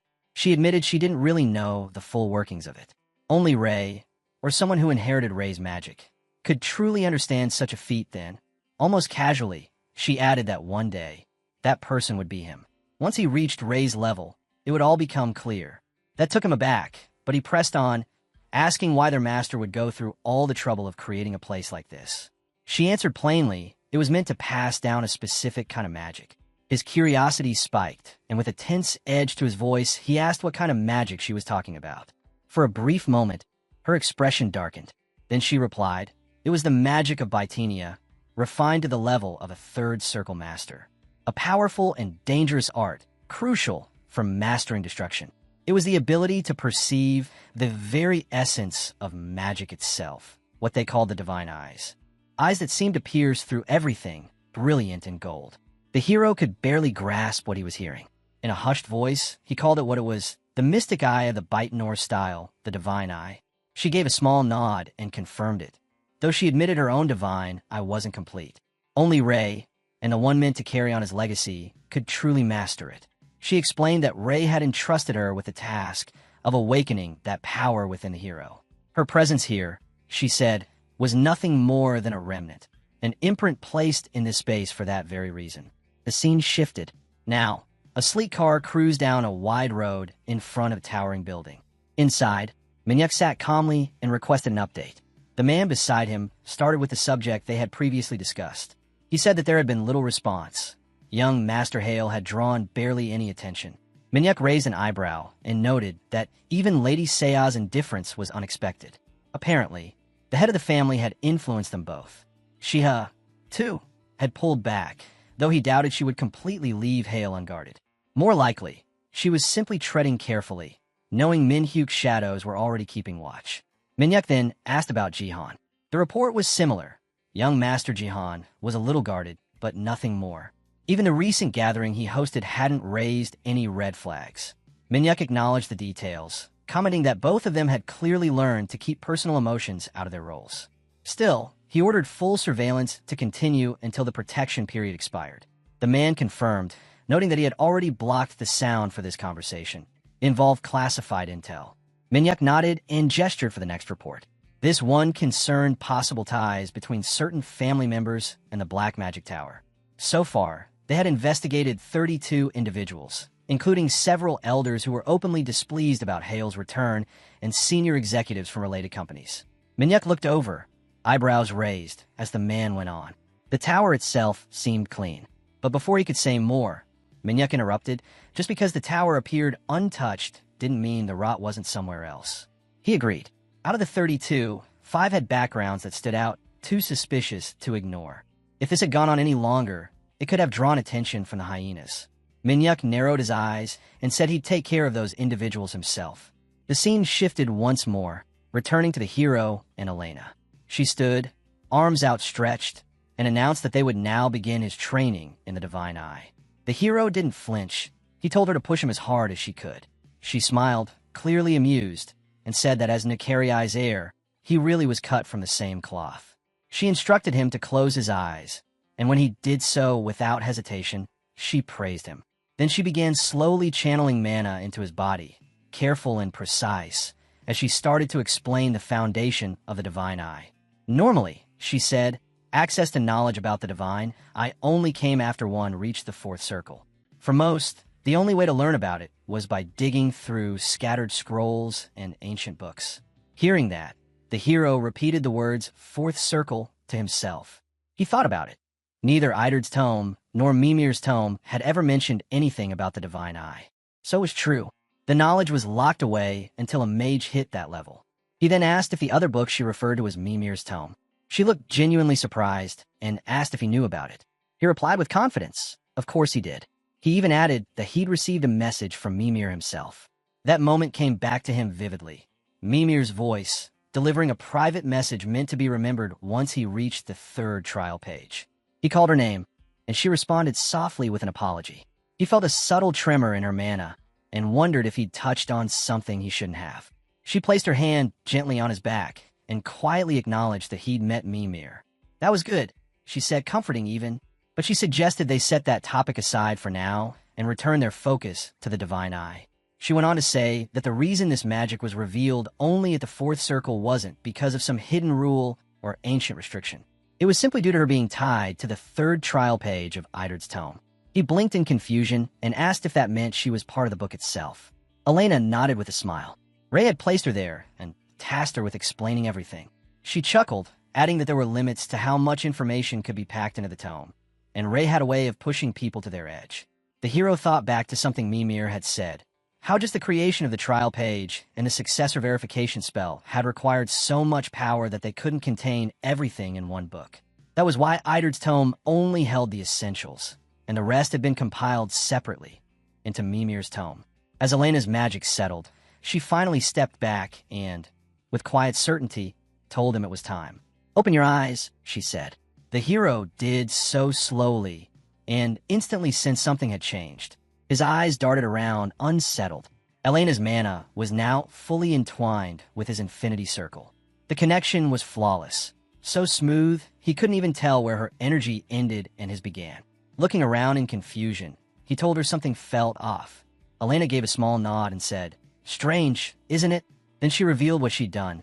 She had blocked his optic nerves using mana. His eyes went wide. "You cut off my vision?" he asked, stunned. She remained calm. "This was just the beginning," she explained. "The divine, I wasn't part of the 5 senses he relied on. It was something else entirely, a 6th sense. To awaken it, all his other senses needed to be erased." She placed a firm hand on his shoulder and continued.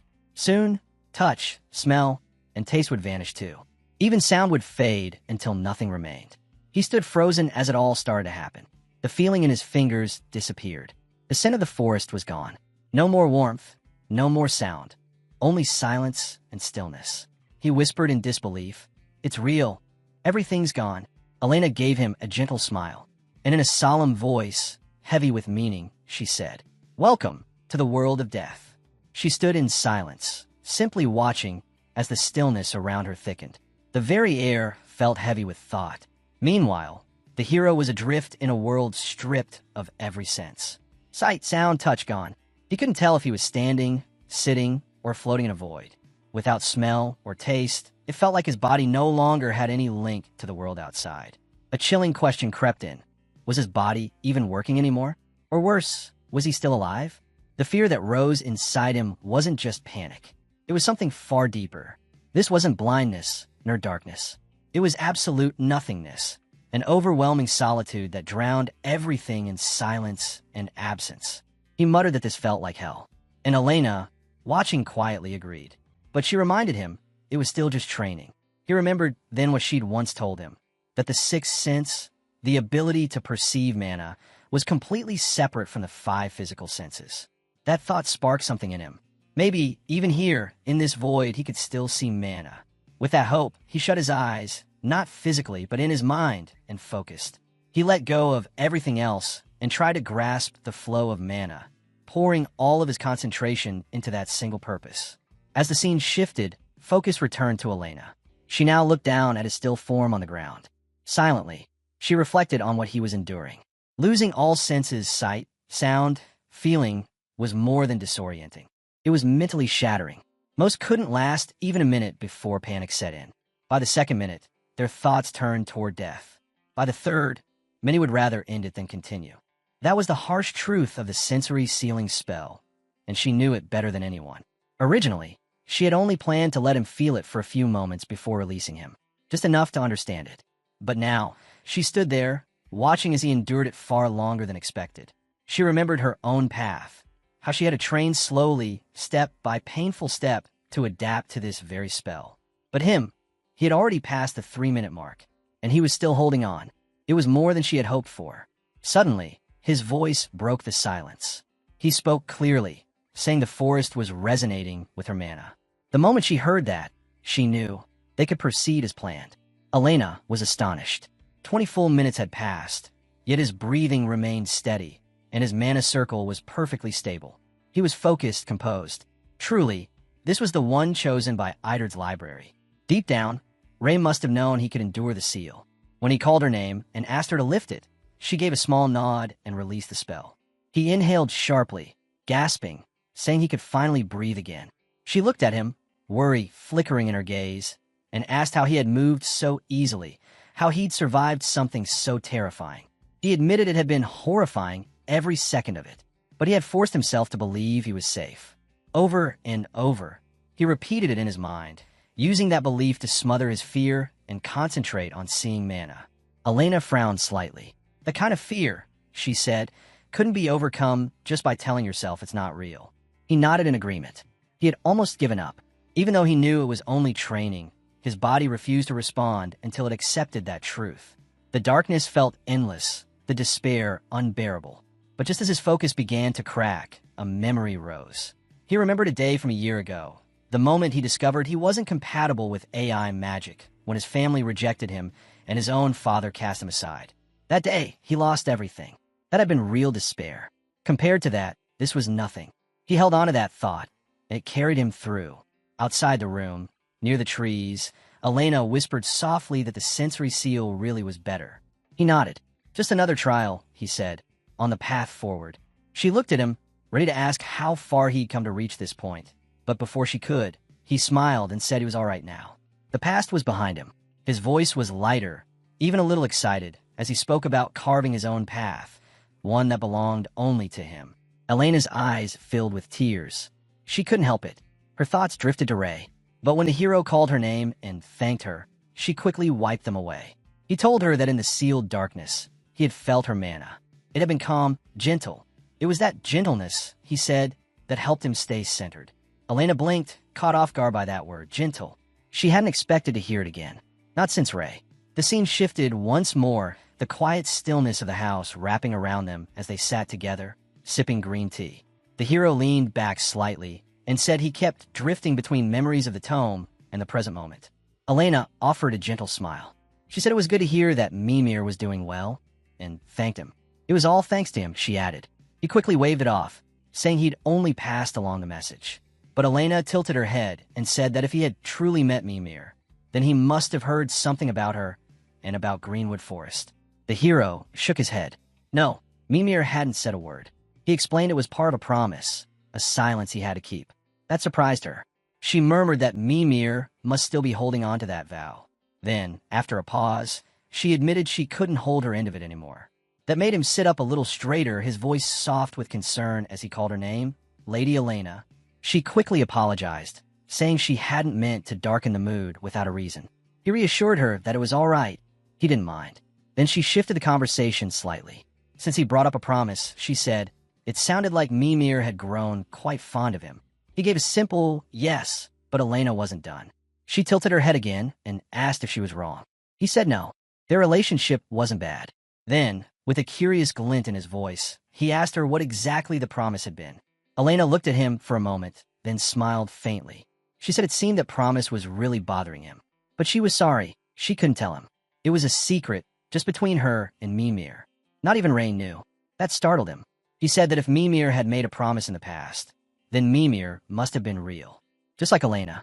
She gave a small nod, but said that if Mimir hadn't told him yet, then she wasn't allowed to either. That memory, she said, was still holding its secrets. She couldn't be the one to break them. The hero nodded slowly, accepting her words. If it was a real oath, then it wasn't meant to be broken anyway. Elena thanked him, truly grateful that the successors could understand him this way. As the sun sank lower and dusk settled in, the hero rose to his feet. He said he'd be heading back for now, but that he'd be relying on her from here on out.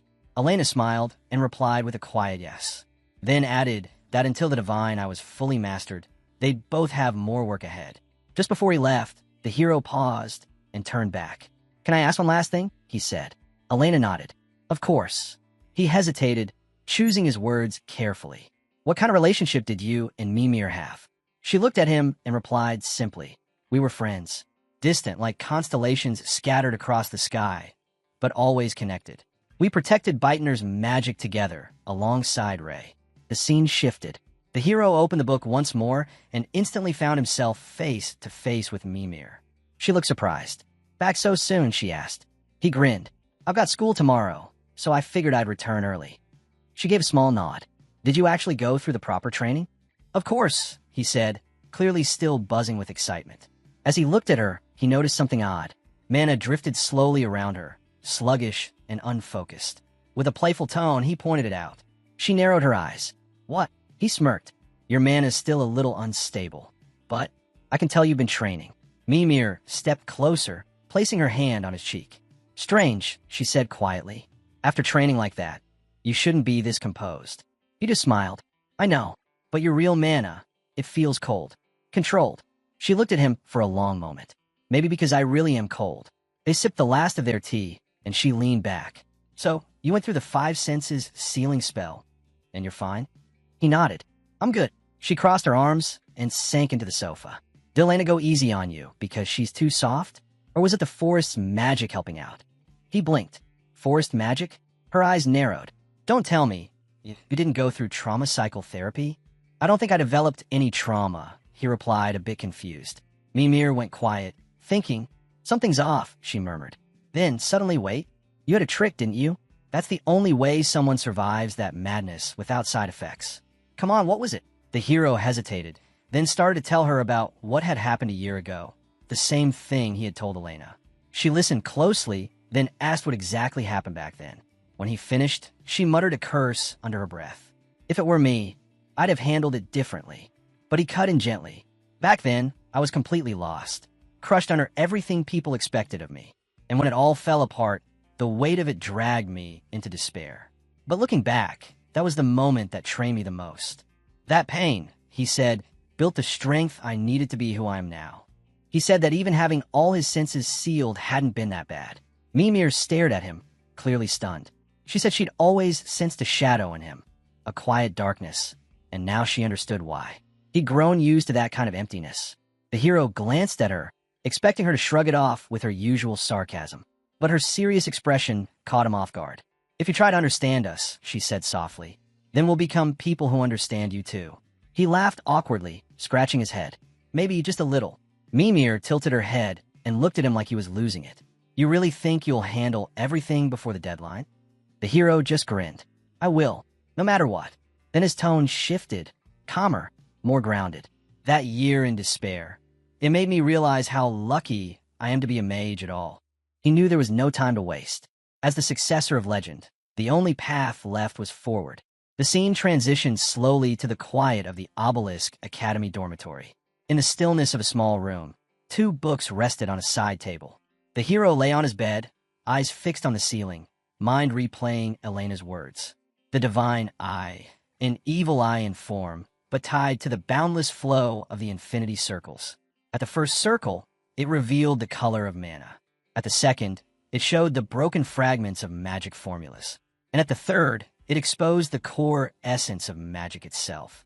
He pressed a hand to his face, surprised. To truly master it, he would need the ability to see mana at will, to call on the divine eye as easily as breathing. He extended his hand. Blue light flickered to life, dancing across the air in shimmering waves. I can do this, he thought.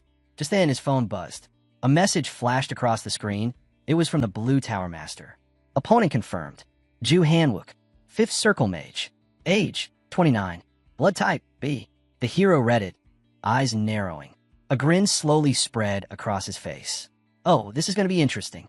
The scene shifted to Obelisk Academy's indoor training grounds, where the air crackled with magic and spells zipped across the room in every direction. Off in a corner, Sun-chan sat stunned on the floor, staring in awe and whispering to himself, questioning whether these people were even human. Their mastery of magic felt unreal. At the center of the chaos, Adela was locked in a fast-paced duel with the hero. She hurled precise 4th circle spells, which he countered effortlessly.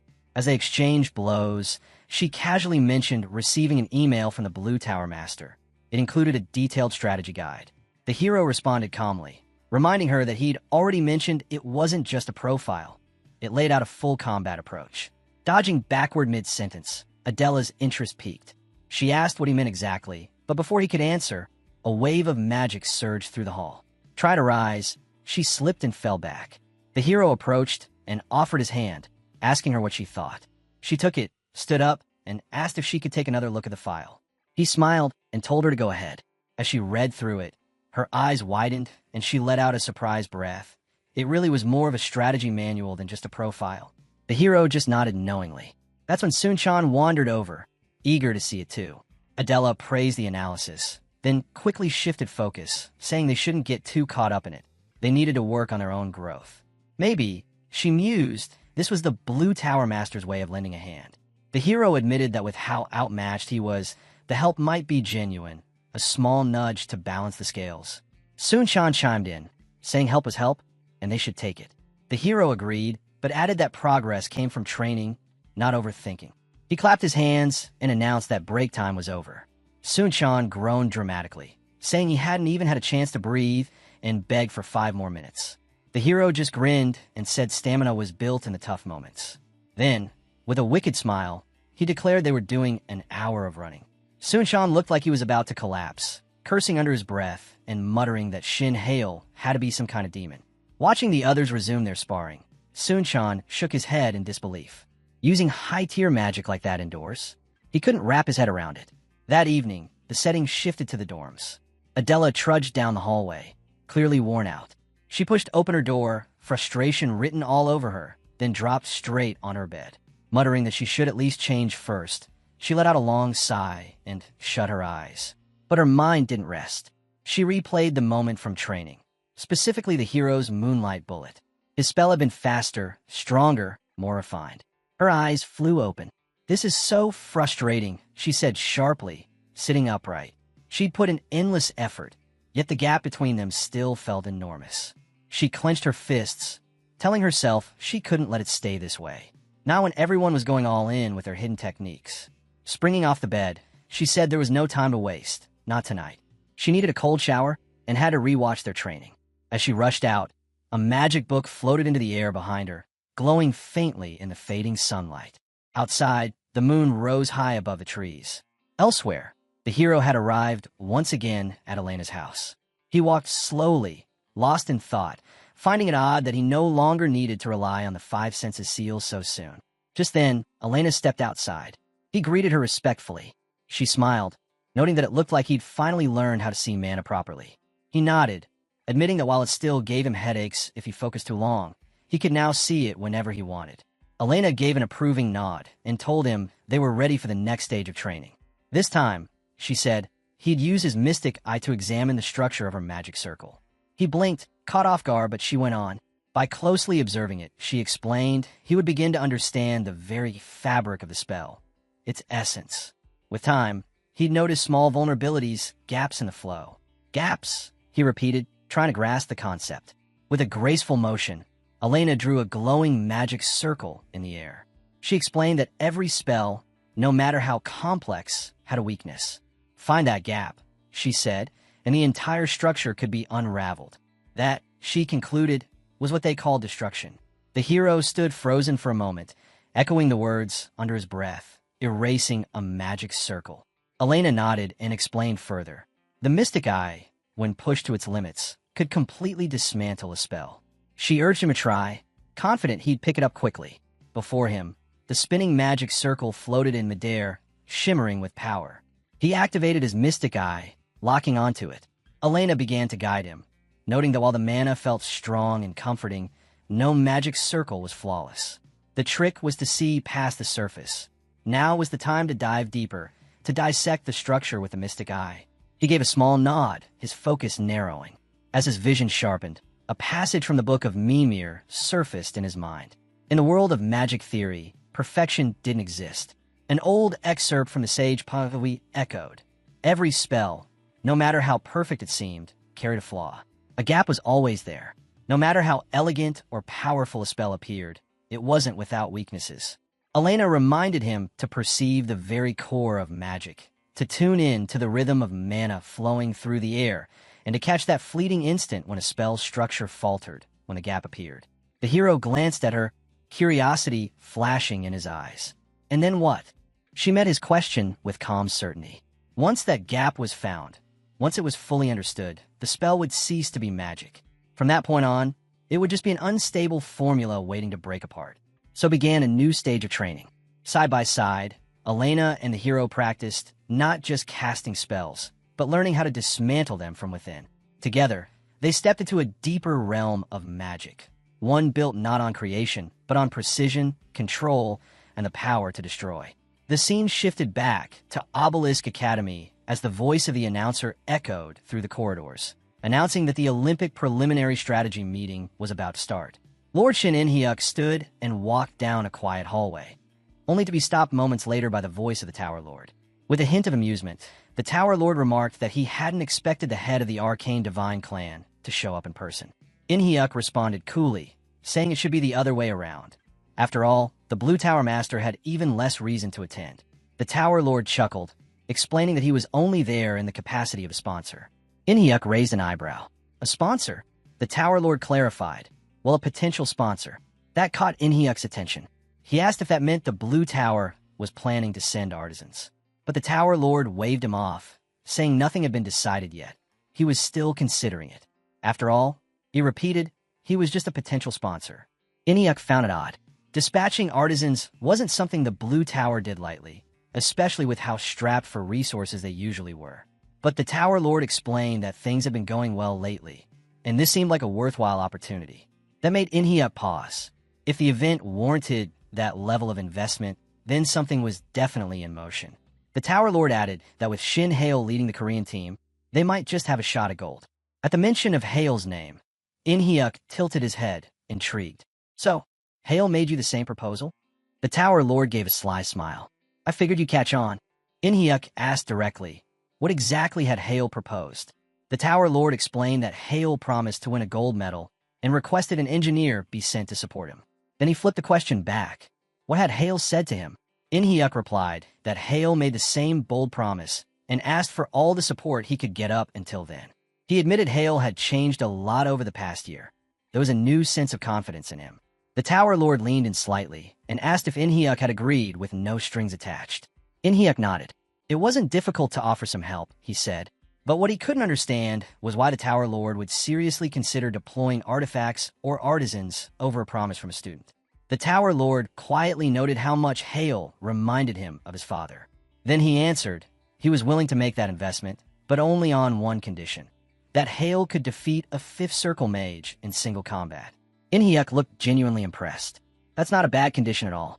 The Tower Lord then asked if In-hyuk planned to attend the match. In-hyuk paused, unsure if it would be appropriate. The Tower Lord smiled and told him he was more than welcome. The scene shifted, leaving the academy behind and settling deep in a quiet forest bathed in golden light. At a small, secluded house, Hale sat slouched, clearly drained. "I'm completely wiped out," he muttered. Elena appeared carrying a tray with a steaming cup of tea. Seeing his state, she smiled gently. "Well done, successor. That wraps up your training." Hale returned a tired but sincere smile. "You're the one who worked hard, Lady Elena. I wouldn't have made it this far without you." Her eyes sparkled with surprise and a hint of pride. "I hope I didn't go too hard on you, just because it was the last session." Hale chuckled, assuring her that her robe had made the toughest parts bearable. She handed him the tea and told him it would help ease his fatigue. He nodded in thanks and took a sip. As she watched him, she casually mentioned how different he was from Ray, who used to grumble whenever anything physical came up. Ray had always wanted to rely on magic alone. Hale laughed softly. "I guess that makes sense, considering how skilled you are." The camera panned out to the peaceful forest, now glowing under the soft light of dusk. Elena looked at him with quiet affection. "Thank you for keeping up with me, successor. Your training here is complete. Teaching you, it's been a joy." She paused, her expression growing bittersweet. "And yet, I can't help feeling both relieved and a little sad. I always knew this moment would come, the moment we'd part ways." Hale's face shifted, confused. "What do you mean?" She looked at him gently and explained. "When my role ends, the page of dismantling will disappear. This forest and I will vanish too. It's part of a promise I made with Ray." Hale stood frozen, the weight of her words sinking in. Sadness crept into his expression, but before he could speak, Elena reached out and touched his arm lightly. "Don't look at me like that," she said softly. "If this world is fading, it just means it was real. It means what we shared mattered." She smiled faintly, eyes soft. "Goodbye, successor." Tears welled in Hale's eyes as he cried out, his voice trembling with emotion. He said he never could have dreamed of mastering dismantling without her. Elena smiled, her own tears falling, and told him she was truly glad he ended up as Ray's successor. It gave her peace, knowing someone so deserving would carry on this magic. Still, she admitted one thing made her sad. She wouldn't get to see how far he'd go from here. Overwhelmed, Hale rushed toward her. Elena reached out, gently taking his hand in hers. "No matter what happens," she said softly, "don't give up. Ever." Then, with a small smile, she added, "And take care of Mimir, okay? She gets lonely, and, well, she could be a little much sometimes." Hale nodded, promising he would. With one last look, Elena told him this was goodbye, forever. A sharp ache bloomed in his chest, a sorrow deeper than words.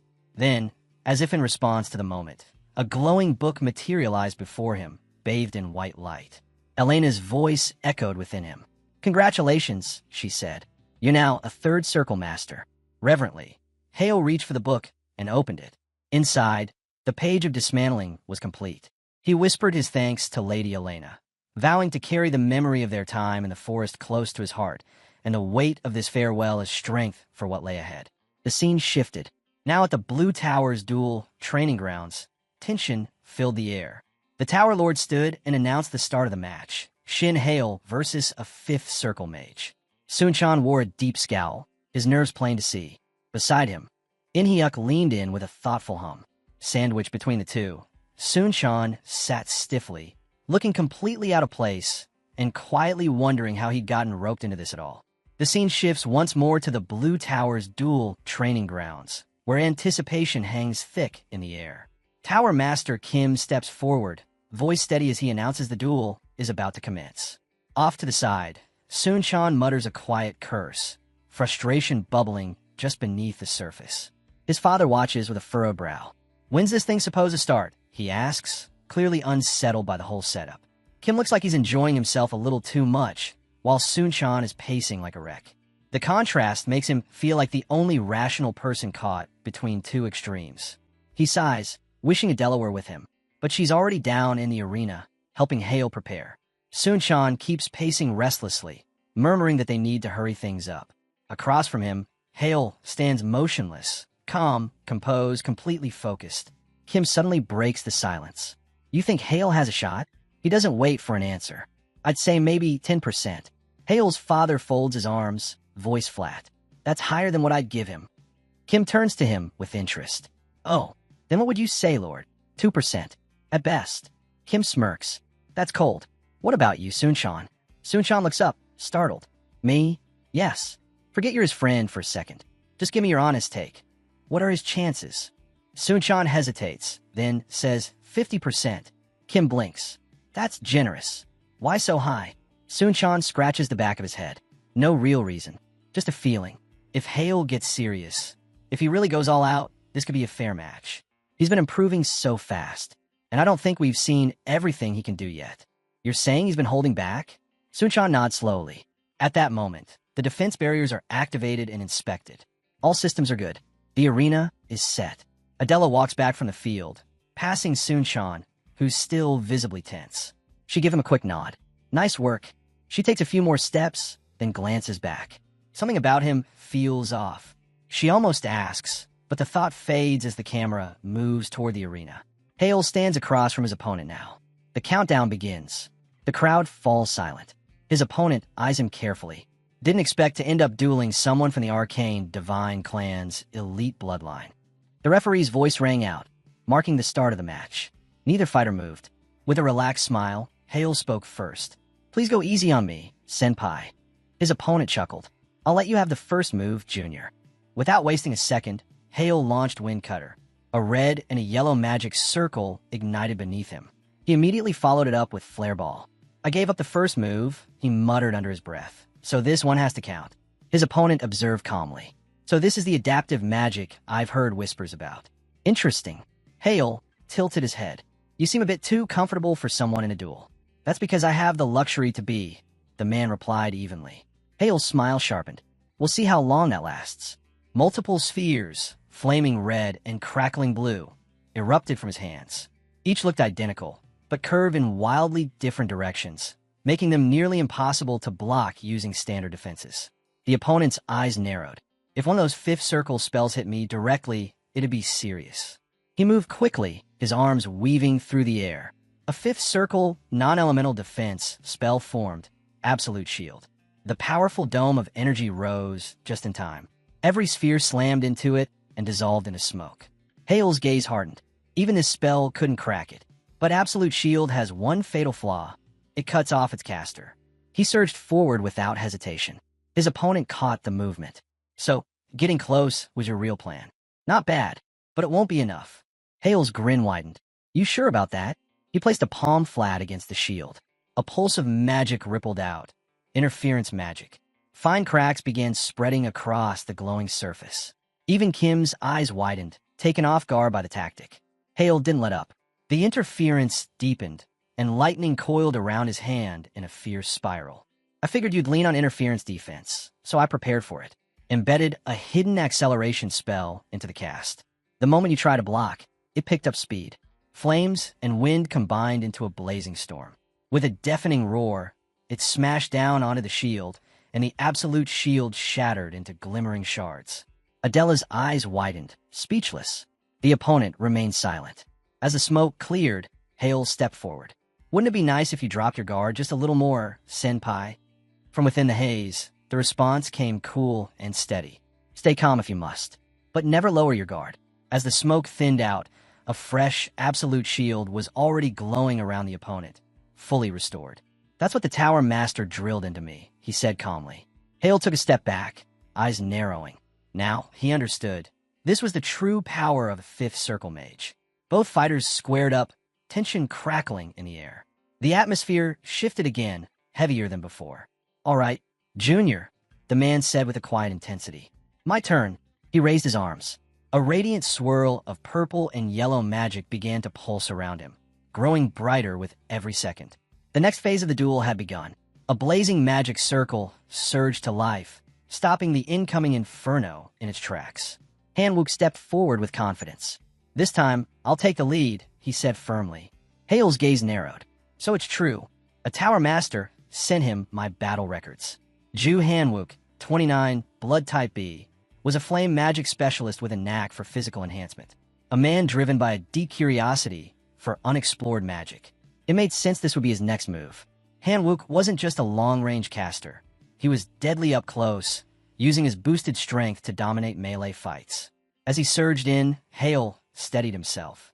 He wants to study my magic, Hale thought. He won't go for a killing blow. But that doesn't mean he'll hold back. If he's striking, there's only one way through it. Hanwook suddenly lunged with a flaming right hook, sword igniting as it cut through the air. But before it could connect, Hale responded, landing a heavy punch of his own. The hit sent a shock through Hanwook, who stumbled back. "You kept up with that?" he said, surprised. "I've had plenty of close combat training," Hale answered coolly. "Yeah, I can tell," Hanwook nodded. Even though he's not built for brawling, he's quick to read and adapt. Hale, watching closely, thought he's more than just another brawler. With a smirk, Hanwook muttered, "This is insane. A third circle mage with hand-to-hand skill like this? All right then, time I stop holding back." He raised his hand, and flames erupted.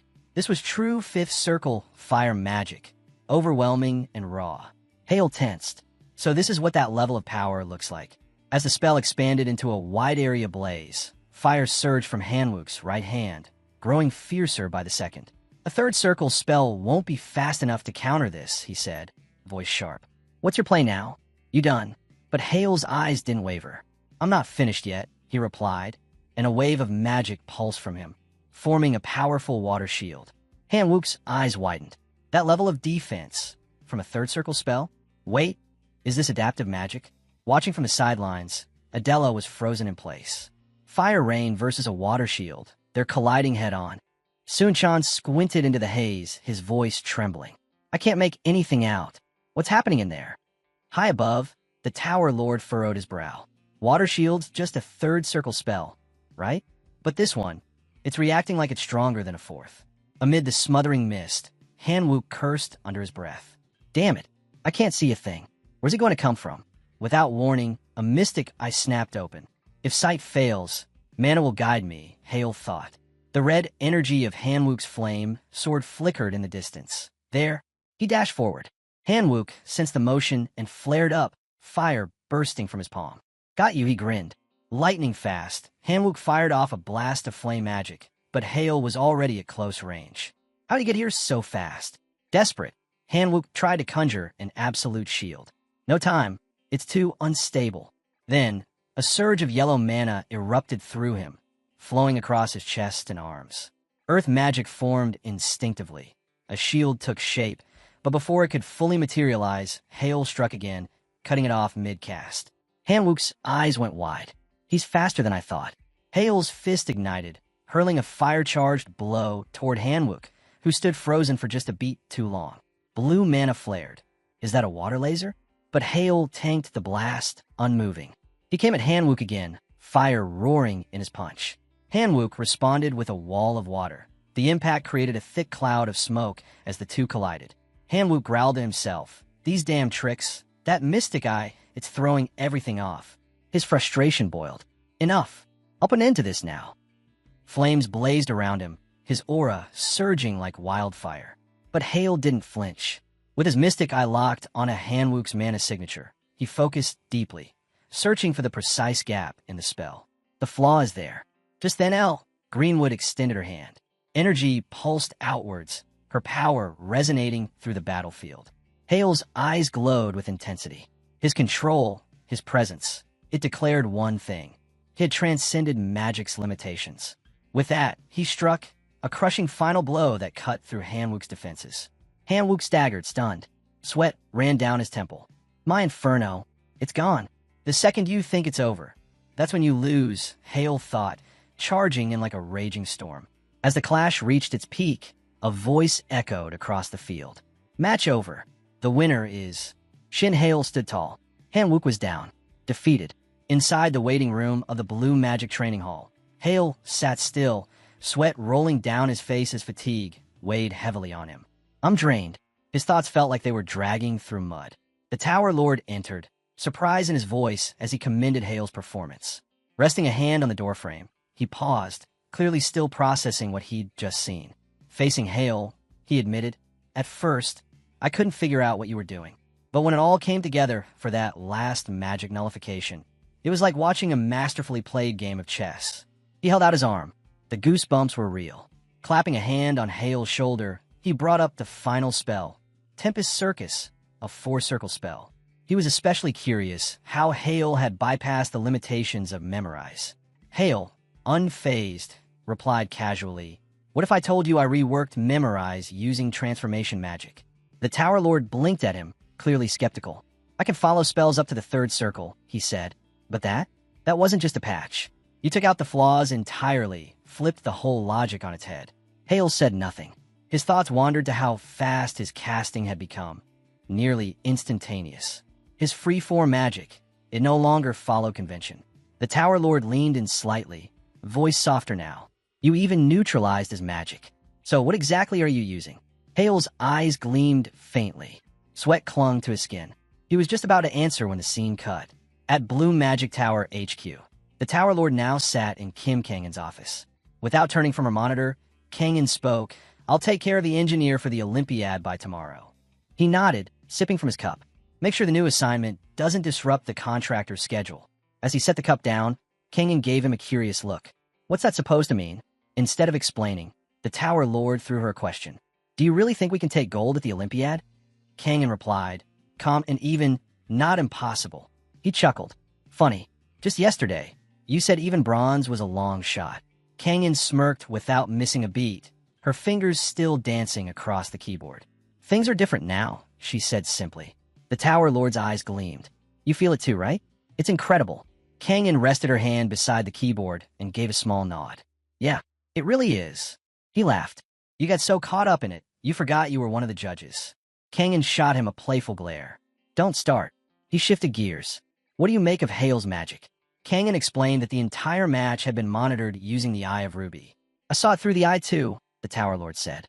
Even then, I couldn't pin anything down. He used steam to mask his presence, layered misdirection into his casting. Honestly, it was kind of scary. He paused, then added, I could see how he disrupted the Inferno spell structure during the fight, but I have no idea how he pulled it off. Kangen admitted she was stumped as well. And the Eye of Ruby isn't some basic tool, it's top tier. But even then, I couldn't figure out what sort of magic he was using. The Tower Lord nodded slowly. Bothered me so much, I went and asked him straight after the match. She glanced up, and he just smiled, the Tower Lord said with a shrug. Told me something I once said myself, that a mage has the right to keep their magic secret. So he refused to answer, said I'd have to work it out on my own. Kangen raised an eyebrow. Do you think it's illegal magic? He shook his head without hesitation. No way. The mana was too pure, the structure too refined. Nothing shady about it.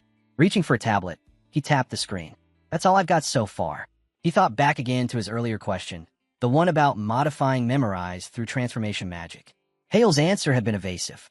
The Tower Lord murmured to himself. Doesn't feel like it's just transformation. He leaned back in his chair, a grin forming. This year's Olympiad is going to be wild. Then, standing up, he grinned. Come on, let's go grab some food. Kangen's eyes lit up, and in her mind, one mischievous thought surfaced. He's definitely footing the bill for this overtime. Back at Obelisk Academy, the alarm blared at 7:30 a.m. Hale's hand rested beside his phone, unmoving. He fumbled for the screen, glanced at the time, and let out a quiet sigh. 8 hours of sleep. Still, the exhaustion clung to him, a lingering weight from using both resonance and dispelling. His mana flow had completely shut down during resonance. Even the Master's robe had been useless. That wasn't something he could ignore. He had to tread carefully from now on. Sitting up on the bed, he dropped his head into his hand. Sweat rolled down the side of his face. Then his phone buzzed again. A new notification. It was from his father. The message was brief but thoughtful, acknowledging that yesterday's fight must have taken a toll. Another followed. His father had arranged medical leave, so he could take the day off. Hale thought back to how he'd left right after the match, saying nothing. His father must have worried he was upset. He nodded to himself. That's good, then. An open book glowed before him. Light spilling out as petals danced in the air like sparks. Maybe, just maybe, I've earned back a piece of his trust, he thought. But not yet. This is just the beginning. The Olympiad's not far off. Far below, hidden in the depths of the tower, Mimir lit up as soon as Hale appeared. Welcome back, he called, eyes wide. So, how'd it go? A grin tugged at Hale's lips. I won. Mimir leaned in, suspicious. You sure? You look like you're about to pass out. Hale chuckled. It was close. Too close. If even one thing had gone sideways, I'd be out. I gambled everything off the Blue Tower Master's intel. He paused. So no, it doesn't feel like much of a win. Then, his face turned serious. He held up 4 fingers. It's time, he said. We need to talk about the 4th infinity circle, the Ring of Expansion. Mimir smiled warmly. reaching out her hand toward Hale. This is the fourth infinity circle. Expansion, she explained gently. I've gathered all these books just for you, successor. Make sure you read every single one. Hale stood atop a towering pile of books, his determination visible. Under the clear sky at Obelisk Academy, Hale stood calmly before a group of students, hands clasped behind his back. From chapters 5 to 10, he announced clearly, describe the properties of AI magic and submit your assignments by tomorrow. He quietly thought to himself, if they studied carefully, this shouldn't be difficult.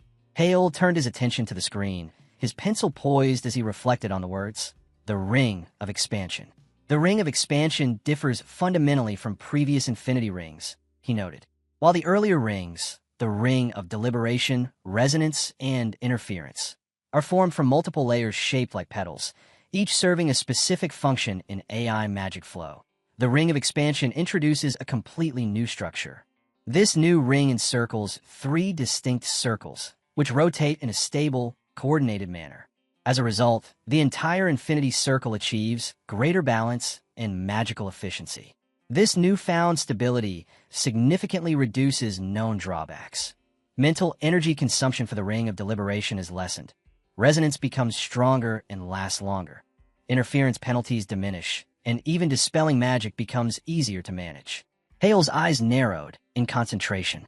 Mystic eyes, too, will benefit immensely from this stability. Yet, this new structure introduces unprecedented complexity. It won't be easy to master. He sighed internally, recalling the critical passage from a book he had read earlier at Mimir Spring. Forming the Ring of Expansion typically takes at least 1 year. And the more circles one masters, the harder they become to control. He leaned back, frustration flickering across his face. I don't have that kind of time. Later in Obelisk Academy's indoor training grounds, Hale carefully observed students pushing through intense drills. 5 more minutes, he called firmly. Sunchan faltered slightly, breathing heavily, sweat dripping from his face. Adela remained composed and focused, her determination unwavering despite obvious fatigue. Finally, Hale announced decisively, that's it, 10-minute break. Sunchan immediately collapsed onto the floor, gasping weakly. I feel like I'm going to die. Adela knelt beside him with concern, her voice soft yet encouraging. Are you okay? Hang in there. She leaned in slightly, a small smile on her lips, and reminded him gently. Remember, we promised to keep pushing harder. Sunchan stared back at her, wide-eyed in disbelief, exhaustion momentarily forgotten. Sweat poured down Hale's face, his exhaustion evident. He looked at his teammates, his voice strained, and asked, could we postpone the feedback? I just finished a match, and I'm completely drained. Sunchan immediately raised a finger, clearly frustrated. This isn't the first time, Hale. Feedback has to be done the same day, no matter how tired we are. Adela, looking pale and tense, spoke gently, suggesting, maybe we should rest today and continue tomorrow. Everyone's already pushed to the limit. But Sunchan shook his head, firmly disagreeing. Skipping feedback is like throwing away 30% of our training. Remember, true improvement happens when you're already exhausted. A knowing smirk appeared on Sunchan's face. Isn't that what our teacher always says? He added pointedly, reminding Hale of his own previous lessons. This comment resonated deeply with Hale. A mix of pride and realization swept over him. He knew he had been making excuses. Internally, he chastised himself, realizing he'd grown complacent. Drawing a deep breath, Hale refocused. Despite his fatigue, anticipation stirred within him for the rigorous training ahead. Observing the change, the Tower Lord chuckled lightly, suggesting sarcastically, perhaps some sleep first? Hale stepped forward decisively, confidence renewed. No, let's start right now. We'll begin with the first move and take it step by step. Overwhelmed by the sudden enthusiasm, the Tower Lord playfully collapsed to the floor, dramatically reaching out to Adela for assistance. Adela simply looked down at him calmly, a faint, composed smile on her lips. Congratulations, she said softly. Later, as they walked together near an Obelisk 24 convenience store, Sunchan glanced at Hale and remarked thoughtfully, Hale really is a genius. Even as friends, you can clearly see he's on another level. Adela nodded without hesitation, agreeing sincerely. He truly is extraordinary. Sunchan continued, admiration evident. He completely changed his entire strategy mid-match, just because his opponent surrendered the first move. That level of flexibility is incredible. Pausing briefly, he asked curiously, has Hale always been this spontaneous? Even as a kid? Adela sipped her juice, recalling their childhood with a thoughtful expression. Back then, he was younger, more ways than one. Sunshan tilted his head curiously. Do you mean immature? Adela nodded slightly, smiling faintly. He used to be overly optimistic, almost to the point of arrogance. Quietly, she acknowledged to herself that she had once been similar. Yet now, seeing Hale's growth firsthand, she realized little had changed in their dynamic. If anything, she found herself even more captivated by his magic, and a subtle, fond smile tugged gently at her lips. Sunshan seemed genuinely surprised that someone as meticulous as Hale had once gone through such a phase. Adela calmly clarified that this had been before Hale joined Obelisk Academy. Reflecting deeply, Sunshan suggested thoughtfully, maybe being judged as incompatible with AI magic wasn't a curse at all. It could have been a blessing in disguise. Adela looked startled at his words. Realizing her confusion, Sunshan quickly clarified, I don't mean it as an insult. Think about it. Geniuses often become arrogant, and that arrogance slows down their growth. But Hale doesn't have that flaw. Maybe being labeled unfit erased that arrogance before it could take root. Listening closely, Adela asked softly, You mean his failures shaped him into who he is today? Sunshan nodded firmly, confirming her interpretation. He added with a grin, Hale might not like hearing this theory, but now that he's found his own path, I think we can safely discuss it. His eyes brightened with determination as he turned to Adela. We got to prove we're walking the same path. Let's give it everything we've got. Fired up, he shouted enthusiastically. We're going all in. It's time to prepare for the Olympiad. Adela's eyes sparkled with motivation. Agreed, she said firmly. Let's work hard together. Standing quietly nearby, Hale smiled approvingly. Sunshan, noticing Hale's silence, turned to him in mild confusion. What's up? Hale gave a slight nod of approval, his voice calm, yet encouraging. You explained it well. Laughing lightly, Sunshan jokingly replied, So you're the one who gave me the disease, and now you're offering the cure? Chuckling softly, Hale handed Sunshan a bottle, correcting him with mock seriousness. No, I just wrote the prescription and provided the medicine too. Sunshan bowed dramatically, teasingly saying, Thank you, brilliant doctor. Adela stood tall, confidently looking ahead. Hale raised his hand purposefully, calling out clearly, All right, Adela, back to special training. Without hesitation, Adela stepped forward, accepting the challenge wholeheartedly. Inside Obelisk Academy's indoor training grounds, the Tower Lord sat slouched and breathless, clearly exhausted. Nearby, Adela stood quietly, composed and observant. Approaching carefully, Hale raised a hand toward Adela and apologized gently for interrupting her break. Can we talk for a moment? He asked. Adela blinked in mild surprise. You want to talk right now? Standing slightly apart from the others, Hale began calmly. Now that the Olympiad team is officially confirmed, I've been thinking about revising our training schedule. He explained clearly. Starting tomorrow, we'll be excused from regular classes. Adela nodded briefly in acknowledgement. Hale continued, his tone determined. Even though the Academy has its own Olympiad training program, 8 hours a day isn't enough. From now on, we'll hold tactical strategy meetings each morning.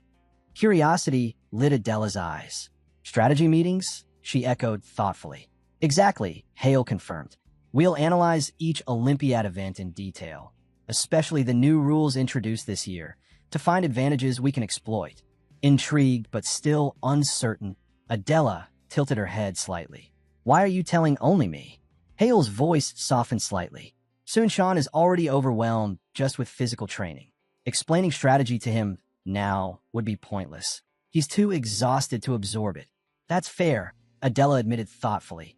Hale added, Zhang Sua from the Blue Magic Tower is already busy analyzing international competitors around the clock. Keep that in mind. We'll use that information starting tomorrow. Adela paused, raising a practical concern. Developing strategies is fine, but do you really think the third years will listen to second year's plans? Hale's lips curled into a subtle, confident smile. Calmly, he reassured her, there's a way to handle that. Nearby, third years Kong Shinwoo, Ma Jinseok, and John Hyun glanced over, more curious than cautious. Hyun remarked quietly, noting, they're even more confident than I'd heard. From across the training area, John Hyun stepped forward, hands resting lightly on her hips. With a playful but challenging smirk, she addressed Adela directly. Hey, you really meant what you said earlier about beating seniors? Unfazed, Adela replied calmly. Is there a reason I shouldn't? Hyun raised an eyebrow, amused and intrigued by Adela's boldness. Hale, observing the exchange closely, wiped sweat from his brow and raised 3 fingers, quietly pointing out, everyone except us is a third year. That could create an awkward dynamic. Surprised by his concern, Adela shrugged lightly. Why should that matter? I've already proven myself against them before. Hale paused briefly, processing her confident reply, then nodded slowly in agreement, recognizing Adela's strength and resolve. Adela calmly asked Hyun, what exactly are you referring to? Hyun narrowed her eyes, reminding Adela, you said you could beat any third-year student in a fight. Why don't you repeat that again? Unfazed, Adela maintained her composure. If you really want me to say it again, then yes. I still believe there's no one among the current third years who could defeat me. Sunchan quickly jumped in, alarmed. Hold on, he apologized hastily to the third years.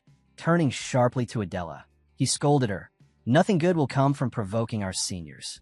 Be careful, Adela replied quietly. I was only stating the truth. Attempting to ease the tension, Sunchan turned anxiously to Hale. Hale, please don't make this worse. But Hale, with a subtle smile and calm confidence, stepped forward to address the seniors directly. Actually, he began smoothly, I've been waiting for you. Sunchan's eyes widened in panic. Hale, wait. Ignoring him, Hale calmly proposed. How about a match? Second years versus third years? He bowed slightly in respect, yet his voice was firm. I apologize for issuing this challenge, but if I'm going to lead this team, I have to prove myself by defeating our seniors first.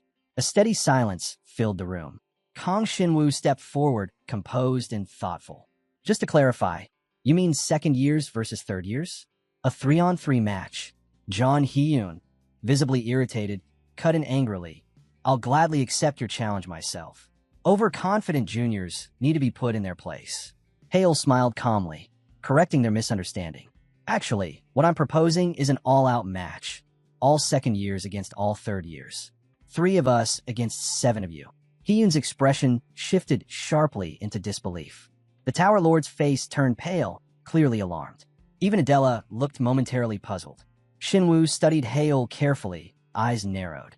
What exactly is your goal here, Hale? My goal, Hale echoed calmly. Shinwoo nodded slowly, analyzing him. Someone like you doesn't provoke a fight without a clear motive. You must have a reason. Inwardly, Hale recalled seeing Shinwoo years ago. His cautious, analytical nature hadn't changed at all. A slight smile formed on Hale's lips.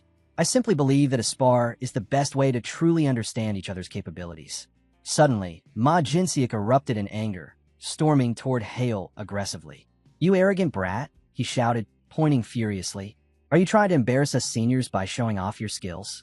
Hyun's eyes shifted quickly, curiosity sparking in her expression. Beside her, Shinwoo stood thoughtfully, his hand resting on his chin. He had already seen through Hale's intentions. This newcomer wanted control of the Olympiad team. Stepping forward decisively, Shinwoo faced Hale directly, eyes blazing with intensity. Is that what you're really after? He asked pointedly. Hale stood calmly, his confidence unwavering. Hyun jabbed a finger toward Hale, voice sharp with indignation. Your arrogance is unbelievable. You and Adela might be talented, but challenging all of us is going too far. There's a limit to how much disrespect we seniors will tolerate. She shook her head dismissively, adding, maybe you could win a one-on-one duel, but 3 second years against 7 third years? It's ridiculous. Glancing aside, Hyun silently scoffed. There was no way they could overcome such overwhelming odds, especially with someone as obviously nervous as Sunchan on their team. Nearby, Sunchan was visibly uneasy, sweat trickling down his temple. Fidgeting anxiously, Sunchan muttered under his breath, Am I really that useless? Adela stood quietly beside Hale, calm and unshaken, her blue eyes reflecting clear resolve. Hale himself radiated quiet strength, standing tall and confident. Hyun crossed her arms firmly, stating with authority, Apologize now, and we might consider dropping this. It's your last chance. Shinwoo nodded in agreement, his tone calm but stern. Hale, you've clearly crossed the line. Hale's expression remained cool and composed. He exhaled slowly, his voice quiet but firm. All this talk is getting tiresome. Shinwu's mouth curved slightly into a smirk. Behind Hale, Sunshan covered his mouth in panic, whispering anxiously, "He's completely lost it." Adela's calm expression finally tightened, anger flickering briefly across her usually serene face. Then Hale spoke again, his voice unwavering and direct. "Who exactly are the useless ones here?" Silence fell sharply. Hale's eyes narrowed, locking onto theirs with determination. "Enough talking," he declared firmly. "Let's settle this with action." Taking a decisive step forward, his gaze powerful and commanding, Hale addressed them clearly, confidently uttering one final word. "Seniors."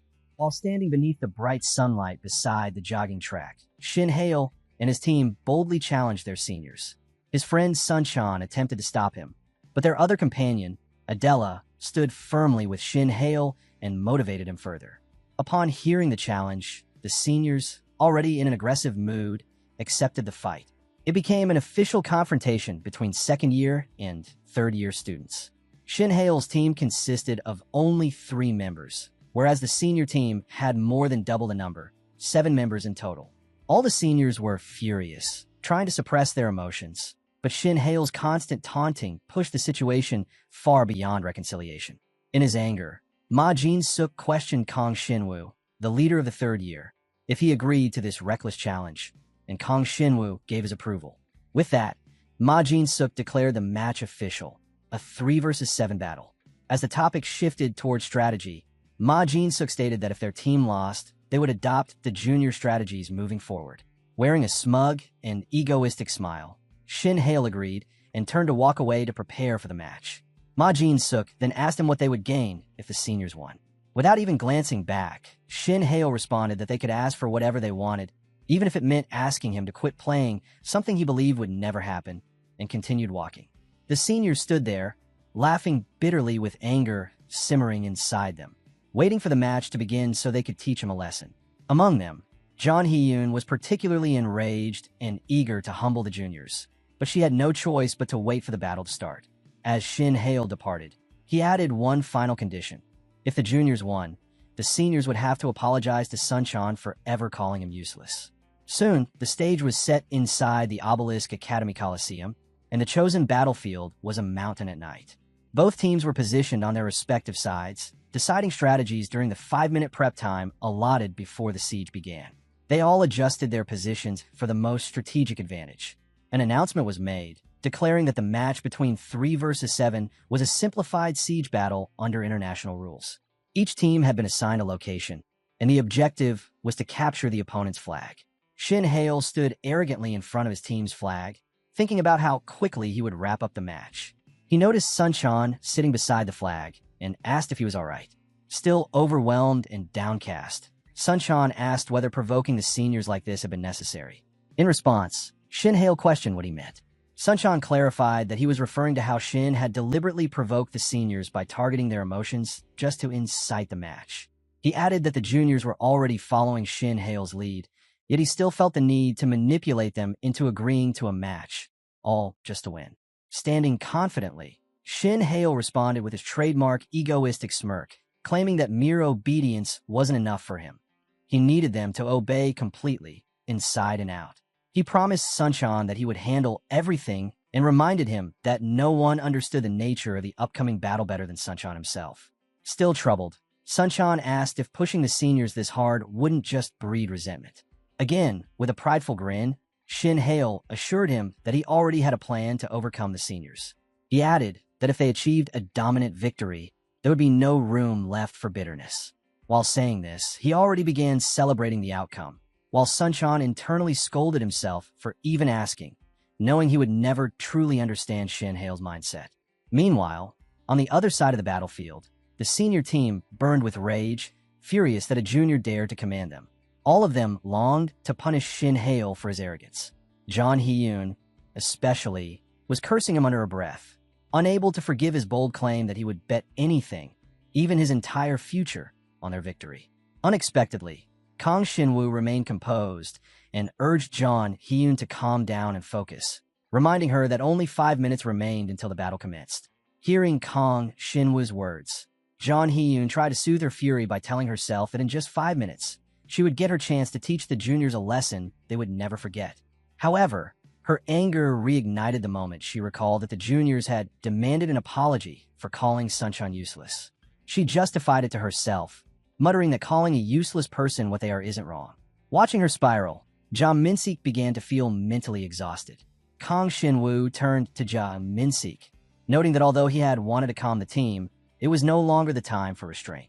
Ja Min-sik agreed, realizing he could no longer hold back. He decided to channel his rage into raw power from the very beginning, comforting himself with the belief that anger drives strength and is the best natural performance enhancer. Finally, the long-awaited moment arrived. The battle announcement echoed through the Colosseum. Everyone, hearing it, settled down, mentally preparing for the siege. The countdown began 3, 2, 1. Ja Min-sik gave the immediate order for everyone to attack and seize the opponent's flag as quickly as possible. Meanwhile, Shin Hail and Adela advanced together toward the enemy's side, aiming for the seniors' flag. They left Sunshine behind to defend their territory, fully confident in his ability to guard their flag. Standing resolutely, Sunshine prepared to protect their position from any incoming enemies. 5 minutes into the match, Jeon Hee-yoon had already infiltrated their area. Perched silently on a tree branch, she was stunned to see that only one person, Sunshine, was guarding the flag alone. She immediately contacted Ja Min-sik to inform him of her discovery. He asked who was guarding the flag, and with a devilish grin, Jeon Hee-yoon replied that it was none other than the so-called useless guy, standing there by himself. Ja Min-sik began to question whether Sunshine was alone or if someone was lying in wait to ambush them during the assault. Given the darkness of the field, Jeon Hee-yoon couldn't be entirely sure either. Ja Min-sik warned her to remain cautious, suggesting there could be someone else nearby in hiding, and instructed her to proceed carefully with the attack. Without wasting any further time, Jeon Hee-yoon jumped down in front of Sunshine, confirming that he was indeed alone. Once again, she mocked him by calling him useless. In response, Sunshine admitted that he was defending the flag all by himself. She asked if he had expected her to be the first to attack, and Sunshine calmly confirmed that he had. Curious, she then questioned how he had known it would be her. Without hesitation, Sunshine explained that Shin Hail had predicted it and referred to her as the gorilla who would come. However, as he recalled, Shin Hail had mentioned her by name. It was Sunshine himself who had labeled her with the insult. He went on to explain that Shin Hail knew she had a short temper and figured they would assign her to attack rather than defend. After hearing everything, Jeon Hee-yoon grew even more furious, realizing the juniors had provoked her intentionally so she would be the first to attack. Infuriated, she launched her offensive move. Flame Sniper, her strongest attack, surged towards Sunshine. But to her shock, he effortlessly blocked it. In that moment, Sunshine remembered the reason behind his placement. His technique made him the ideal defender, and the flag was the most vital position to protect. The siege battle had already commenced, and the assault on the juniors had begun. Sunshine was doing his utmost to defend the flag from Jeon Hee-yoon, who had already launched her most powerful attack right at the start. However, Sunshine effortlessly blocked it, which left her slightly unsettled and increasingly enraged. Before the match had even begun, Shin Hail had spoken to Sunshine. He reassured him that he was not useless and affirmed that he was the only one naturally born to be the tank of their team. Shocked by this claim, Sunshine had asked why he was being called a tank and why he had been chosen. With a radiant expression, Shin Hail explained that a tank was someone who safeguarded his territory and protected his teammates at all costs. Shin Hail went on to brief him about the enemy mages who would be attacking, clarifying that they possessed primary attributes, each with its specialty. He mentioned Kim Kanjin of the Blue Magic Tower, who specialized in water attributes, James Filler, the master of the Red Magic Tower, who primarily utilized fire attributes, and Jeon Hee-yoon, who also mainly wielded fire attributes. Shin Hail elaborated that when these mages used their primary attributes, their mana consumption was significantly reduced, while the impact and intensity of their attacks increased, causing more severe damage to the enemy. Finally, Shin Hail disclosed that Sunshine had no primary attribute, and it would be wasteful to include him in the offensive lineup. Instead, he emphasized that Sunshine was uniquely gifted in defense magic, and it was his responsibility alone to guard the flag from enemy attacks using his powers without requiring any assistance. Now, On the battlefield, Sunshine was successfully blocking John Hee-yoon, and her relentless attacks proved to be ineffective against his formidable defense magic. No matter what strategy she attempted, John Hee-yoon found herself unable to break through. Frustrated and fuming, she cursed while begrudgingly acknowledging that Shin Hale and Adela might have been the ones behind Suin-chan's strength, unaware that he had always possessed the qualities of a true tank. Despite channeling all her fury and magical attributes, John Hee-yoon continued to mock him, claiming that he was delusional and insignificant compared to Shin Hale and Adela, labeling him as nothing more than an extra. Though her words momentarily disheartened Sunshine, he refused to give her an opening. Instead, he turned the tables by mocking her, calling her weak and taunting that if these were the extent of her powers, then he could guard the flag effortlessly. John Hee-yoon grew even more incensed upon hearing his remarks. But before she could retaliate further, 2 additional team members arrived to support her. Shin Hale had already warned Sunshine that 3 enemies sharing the same primary attribute would come, and only he could withstand their combined strength.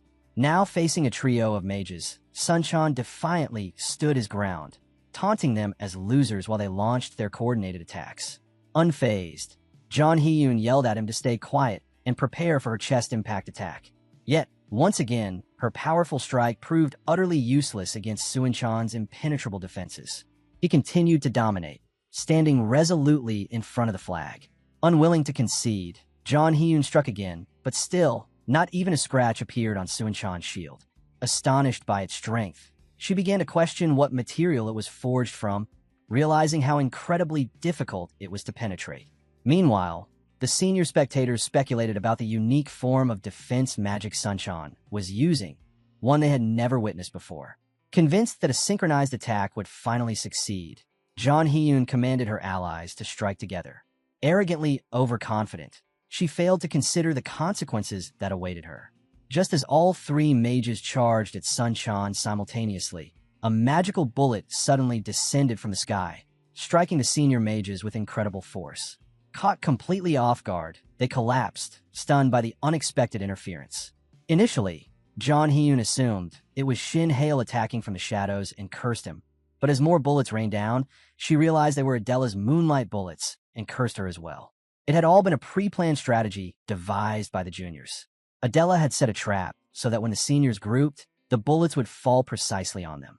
However, Ma Jin-suk's voice rang out, calling to John Hee-yoon and accusing her of joking around, informing her that both Shin Hale and Adela were right in front of him, and he was completely alone. Regret flooded him as he cursed himself for sending support to John Hee-yoon while leaving himself defenseless. Now, there was no turning back. He stood isolated before Shin Hale and Adela, lamenting that his decision had left him exposed. Senior Team 1, upon hearing that Shin Hale and Adela were present on both flanks, grew increasingly confused. While they were struggling against Sunshine with no chance of advancement, they were now simultaneously being bombarded by Adela's random, falling attacks. Desperately trying to dodge the projectiles, they found themselves utterly overwhelmed. Cursing her in frustration, they soon fell to the ground, breathless and defeated, with no option left but to surrender. Meanwhile, the second senior team, led by Kang Shin-woo, faced its dilemma. Originally dispatched to support John Hee-yoon, they now received urgent calls from Ma Jin-suk.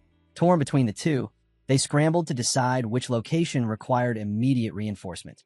Kang Shin-woo, analyzing the situation swiftly, ordered his team to retreat and rush back to protect Ma Jin-suk and defend their flag from further enemy advances. Back on the battlefield, Shin Hale stood before Ma Jin-suk, smiling with amusement. He calmly clarified the situation, assuring him that the match would soon be over. Beside him stood Adela, eyes gleaming with a fierce intensity, declaring that he was finished. Ma Jin-suk, standing in front of his team's flag, wore a strange smile. He tried to convince himself that this was all a mistake, but he knew deep down it was too late to undo anything. He admitted to himself that he might have been able to defeat Shin Hale alone, but with Adela beside him, his chances had dwindled to none. In his mind, he imagined himself cornered by 2 ferocious beasts, a dragon and a tiger, both ready to devour him. With no other choice, Shin Hale and Adela launched their attacks, and in a matter of seconds, Ma Jin-suk was overwhelmed. Accepting his inevitable defeat, he collapsed. As Kang Shin-woo and his team arrived at the scene to offer backup, They were greeted by the sight of Ma Jin-suk lying on the ground, admitting defeat with a sense of resignation. Gracefully and proudly, Shin Hail stood with the flag raised high, symbolizing their victory. Elsewhere on the battlefield, John Hee-yoon was also down, gasping for air in the aftermath of her team's defeat. Meanwhile, Sun Chan stood triumphant, celebrating his hard-fought victory over the senior team. After the friendly match, everyone gathered in the Obelisk Academy conference room. Since the results were in favor of the juniors, they were quite confident, standing in front of their seniors with pride in their victory. On the other hand, the seniors sat quietly in their chairs, unable to speak, weighed down by the embarrassment of their loss. Suddenly, John Hee-yoon punched Ma Jin-suk's arm out of frustration, blaming him for the defeat. She reminded him that he was supposed to stop the enemy from taking the flag and stall for time until Kang Shin-woo could return. However, Ma Jin-suk had no proper response. He argued back, saying it wasn't only her who had to deal with two opponents, so why was she blaming him alone? He added that it was her fault for giving the wrong information about the enemy's location. She had claimed all enemies were attacking her, which led him to send the other teammates to defend her. But it turned out to be a trap, and he was left alone, allowing the enemy to take the flag. Confused and defensive, John Hee-yoon insisted it wasn't her fault. She explained that it was Hale and Adela who had attacked her. Growing annoyed with their argument, Kang Shin-woo stepped in. He asked both of them to stop and told them to let go of their emotions. He explained that it wasn't their fault. They lost because the other team simply played better. After hearing his words, everyone went quiet, embarrassed. They avoided each other's gaze and remained seated.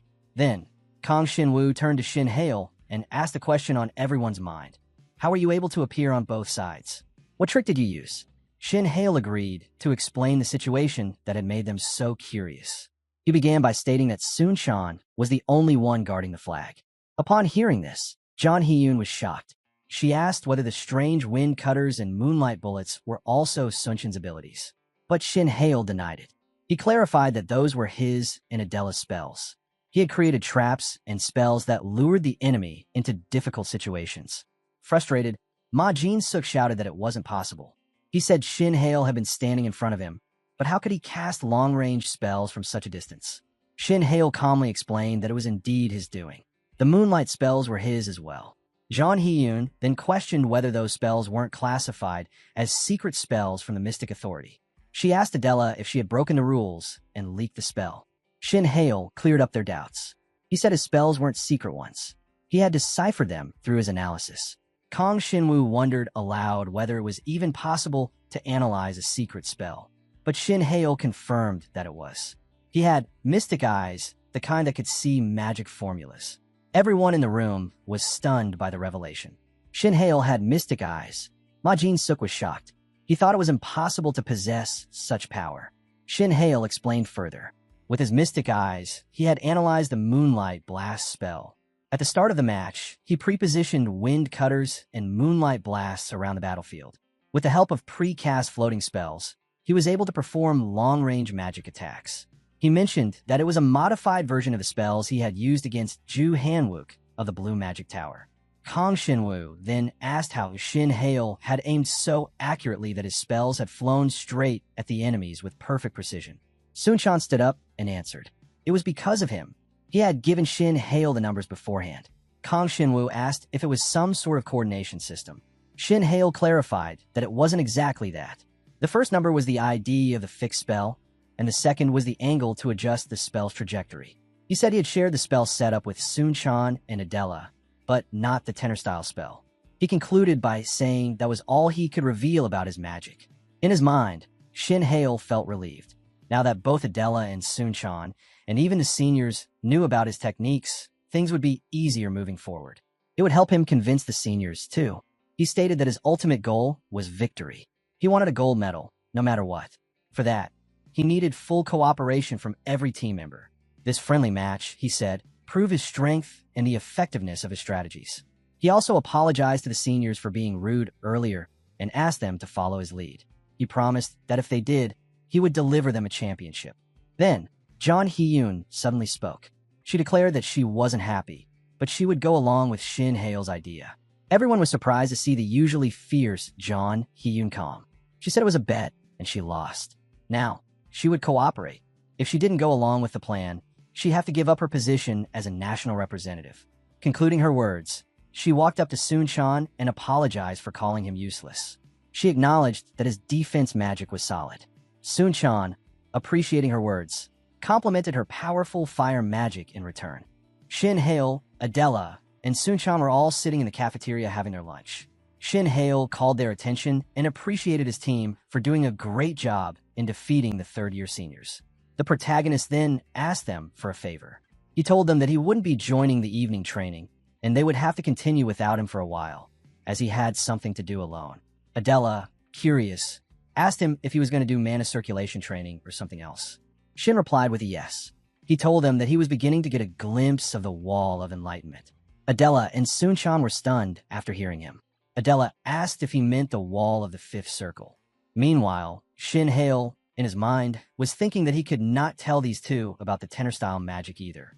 He had already announced it to the world under a different name, modification magic. The power of by tenor-style third circle magic was already equal to all the magic of the fourth circle.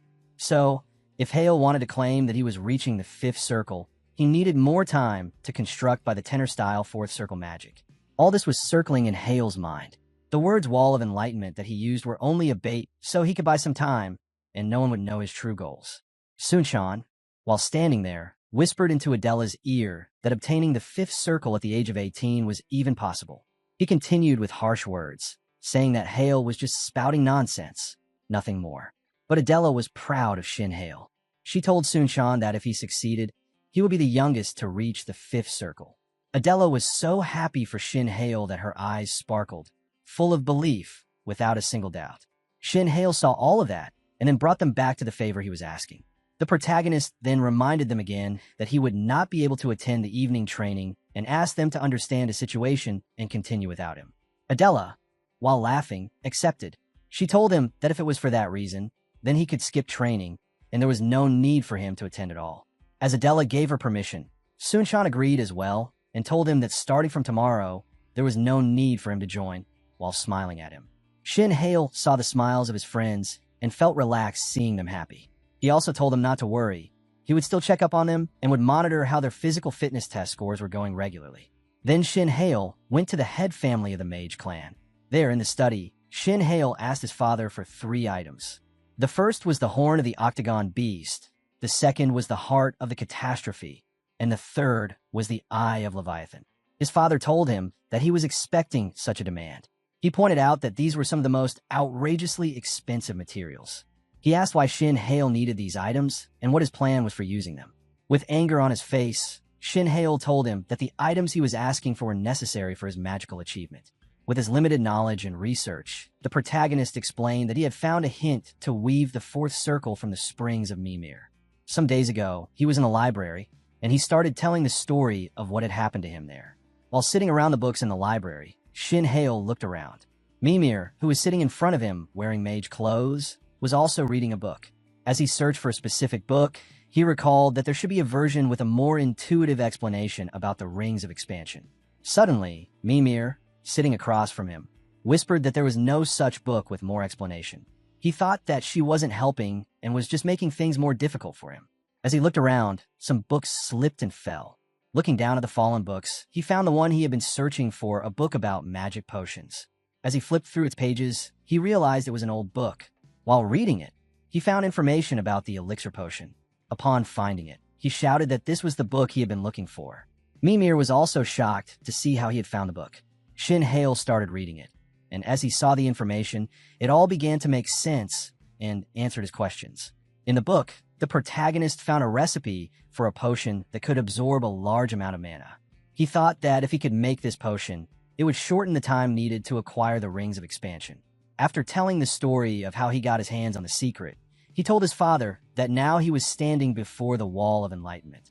His father then asked him if that meant he was getting closer to reaching the fifth circle, with a question in his mind. Shin-hae confidently told him that he was correct. The items he had requested were essential ingredients for him to achieve a magical breakthrough. He explained that most of the ingredients he could gather himself, but for the rare materials not available on the market, he would have to rely on his father's influence. His father, after listening to the story and the request, concluded that Shin-hae was not lying. The materials were indeed for making a potion. Shin Hale confirmed that his theory was correct. His father also asked where he had gotten the information about the potion, since he had never seen such a formula before. Shin Hale told him that he got it from an ancient book. With a thoughtful gaze, his father whispered the words ancient potion and agreed to his demand. He told Hale that he would give it to him. Upon hearing that, Hale welcomed the decision. His father then recalled how Shin Hale first took an ancient rope from him, and now he wanted to make an ancient potion. Smiling, he said that he had no idea what Shin Hale was really up to. As they both sat in the car, his father started asking him questions about his magic. He asked about the spells he had used in the duel with Ju Hanwook, and also about the questions the Blue Tower Master had asked him. He asked everything that Shin wasn't expecting, but Shin didn't respond to any of it. He was sure that in time, he would end up answering because nothing would remain hidden. As they reached the monster byproduct street, Shin Hale went in to find the items he needed, ones that were easy to get. As he started window shopping, there were many items, but none were suitable for him. Then a woman tried to grab his attention and asked him to buy products from her shop. She even showed him her rare items, but he refused to buy them. He told her that she was a fake and revealed the truth about what she was selling. In his mind, Shin thought that the shopkeeper believed he was an easy target, but he had already memorized 40,000 spells and knew every monster byproduct, so he was not someone who could be fooled. To make the spell, Shin Hale required ingredients, and for that reason, he went to Monster Byproduct Street. Shin Hale had thought about making his ancient potion. Also, he was careful not to buy something useless, as there were a lot of swindlers who were trying to sell fake monster byproducts. As far as he has gotten, only a lady tried to sway him, but as he had already memorized the formulae of a lot of potions, there was no way he couldn't tell if it was a fake or real. As he started to travel more inside the market, an old man came near him and called out to him. He told Shin that he had gotten some sharp eyes for his young age. Shin Hale replied that he wanted something from him. The old man saw his attitude, but still he told him that he wanted to help him get what he wanted, as the shop he was in before was backed by an organization. Shin Hale smilingly told that it is no problem, and if somebody gets swayed by such shops, he would be a big fool. Old appreciated him for being funny, and he told him that he would give Shin Hale a good deal, so he should come by his shop for a bit. Shin replied by agreeing with him, and asked if he happened to have black bull horns. The old man wrapped his arm around Shin Hale and started to push him towards his shop, and told him that he had gotten the black bull horn just yesterday. As they reached the old man's shop, he asked Shin Hale to wait, and he would bring the item out for him to take. After a few minutes, he came out, while he had the horns in his hand, and he offered them to Shin Hale to hold. He also said that this is a flawless grade item with purity over 90%. He said that if there is any doubt, he could check its purity from the manometer, as they do not lie. So Shin Hale checked the purity, and he was correct. The meter showed more than 90% reading on the meter. The old man was happy for him, and said that this was fate, and asked for 27 million won against that horn. He also said that such high-grade byproduct usually goes for more than 30 million won. But today is Shin's lucky day. But there was a twist. Shin, with a devil smile, asked when the horns of an African bull became the horns of a black bull. Upon hearing him, the old man got cautious and knew he had been caught by him. Shin Hale, in his mind, cleared the picture that the previous lady openly tried to sell him the fake product, and he caught her easily. But this old man used a manometer proof, but since he was a master in knowing the fake product, he was not swayed easily. With his devilish smile, he then asked the old man will he would still make a joke out of him, or does he have the real item and not waste his time at all. The old man then changed his style of walking and told Shin that he was not an ordinary kid, asked him to step inside his shop, and apologized for swaying him. Shin's father was traveling in his car with his secretary. His secretary saw a huge amount of money being transferred from the young Master Shin's card given by his father, and he told Shin's father about the transaction and questioned him why he would be doing that. In return, Shin's father told him that he had given Shin permission and the card to freely use and get whatever special ingredient he wanted. His secretary asked what kind of ingredients he was purchasing from the market, which cost such a high price, and what the young master would do with them. Shin's father replied that he was making an ancient elixir. The secretary, with suspicion, and asked again if Shin Haniel was doing something unusual. He also told him that he would check the quality of the byproducts he had bought, but Shin's father told him that there was no need. Shin Haniel had already mastered all monster byproducts from the age of 5, and he didn't raise his son to be stupid enough not to tell the real from a fake item. Shin's father then asked what happened to the octagon beast's horns. The secretary replied to him confirming that they're finished with the deal, just the price negotiation is being held. Shin's father was also told that it would take about 1 week to import the item, too. Shin's father then silenced his secretary and asked him what happened to the internal audit he ordered earlier. In reply, the secretary said that they were investigating it carefully and someone was colluding with the Black Magic Tower. He also said that he deliberately leaked part of the Black Tower-related report and saw signs of tampering, but he was not able to identify who was behind it, and he also apologized for the situation. He elaborated the situation to Shin's father that they have narrowed the suspect down to high-ranking individuals capable of altering top-level family reports. But even after conducting an investigation, they had found no suspicious clues. Shin's father was not surprised upon hearing no suspicious clues and being too clean. He whispered that if they are too clean, that means they are suspicious. He then told his secretary that if they are too clean, then it would probably be meaningless to investigate further, and asked them to wait until the traitor makes contact with the Black Magic Tower.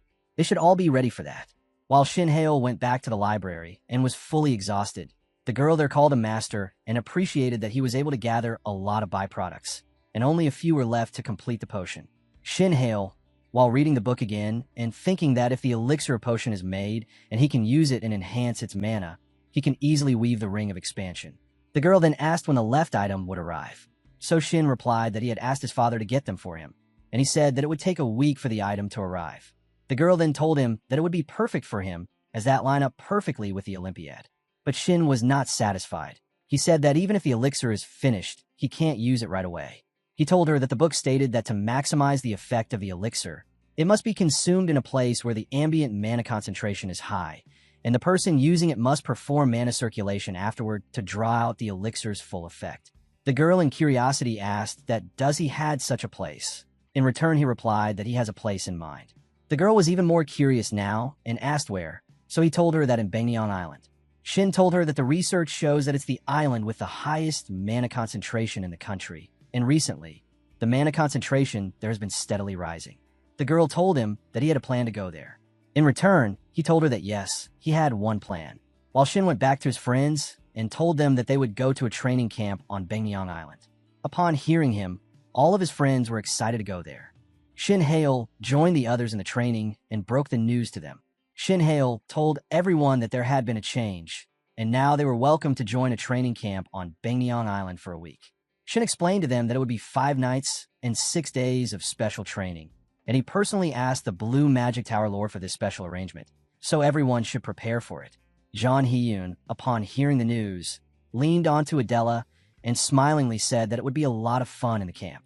Kang Shin-woo also thought of it as a great opportunity and suggested starting preparations for the training.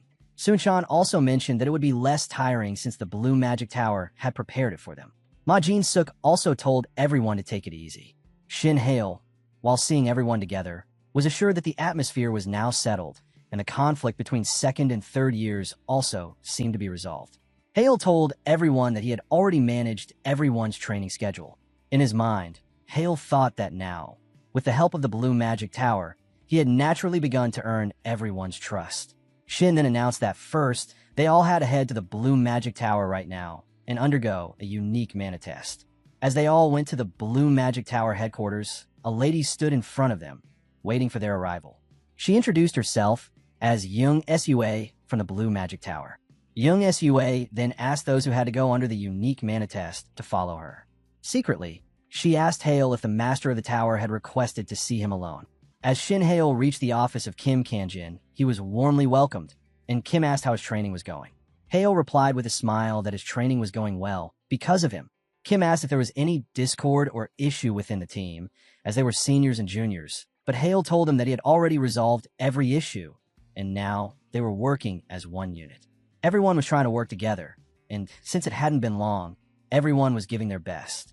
Kim was happy to hear that they all were trying their best, and so he assured Shin that if things kept going like this, he would take care of everything. Shin was very thankful for Kim's help, and even thanked him for the Bangnyeong Island matter. Kim laughed and told him that it was nothing, it was easy for him to rent out the whole island, and then he got to the point for which he had called him. Kim asked Shin Hale if he had a rough idea of what he was asking. Shin replied, artifact. Kim confirmed that he was right. He wanted Shin to prepare to engrave his unique mana onto the artifact. While they talked about the unique engraving, Shin's team was going through the test, specifically the ones needed for the unique mana engraving. Kim, in the end, told Shin that he should also hurry to complete the mana test before the group training begins. Shin told him that he would complete his test after 8 p.m. He also questioned Kim about whether the unique mana engraving had been mentioned, which meant the outline for completing the artifact was taking shape. In return, Kim replied that yes, things would go quickly, and at least 2 to 3 weeks would be taken, and without any doubt, they were planning to complete it during the Olympiad period. In between the test, Shin Hale went back to the library, and there he finished reading the ancient book he had found and told Mimir that he had finished the book. So Mimir used her magic and gave him a new book to read. Mimir then asked him how the preparation was going so far. Shin asked her which preparation she meant, about the Ring of Expansion or the Olympiad. She asked that he tell her about both. Shin then told her that his preparation for the Olympiad was going fine, but there was no real progress with the Ring of Expansion. Mimir then asked him if it was really hard to weave the Ring of Expansion, but Shin told her the opposite. He had theoretically mastered it completely, but the problem was that his body was overwhelmingly lacking in mana. So Mimir realized that, in the end, the blessing of mana was the key. Also, Shin told her that, fortunately, the materials that were supposed to be delivered 1 week later were going to arrive soon, as the law had been revised and now was easier to import items. Mimir was shocked that the law had suddenly been revised. With a devilish smile, Shin whispered that his father must have done something to change the law, and upon hearing him, Mimir called him lucky to be his successor. The next night, in the Blue Magic Tower headquarters, Shin had just finished his test and was all worn out. Kim appreciated him for doing the hard work and asked how the test was, as it was the first time Hale was taking this type of mana test. Shin told him that it was simple and fine, but too long. Kim told him he couldn't say that.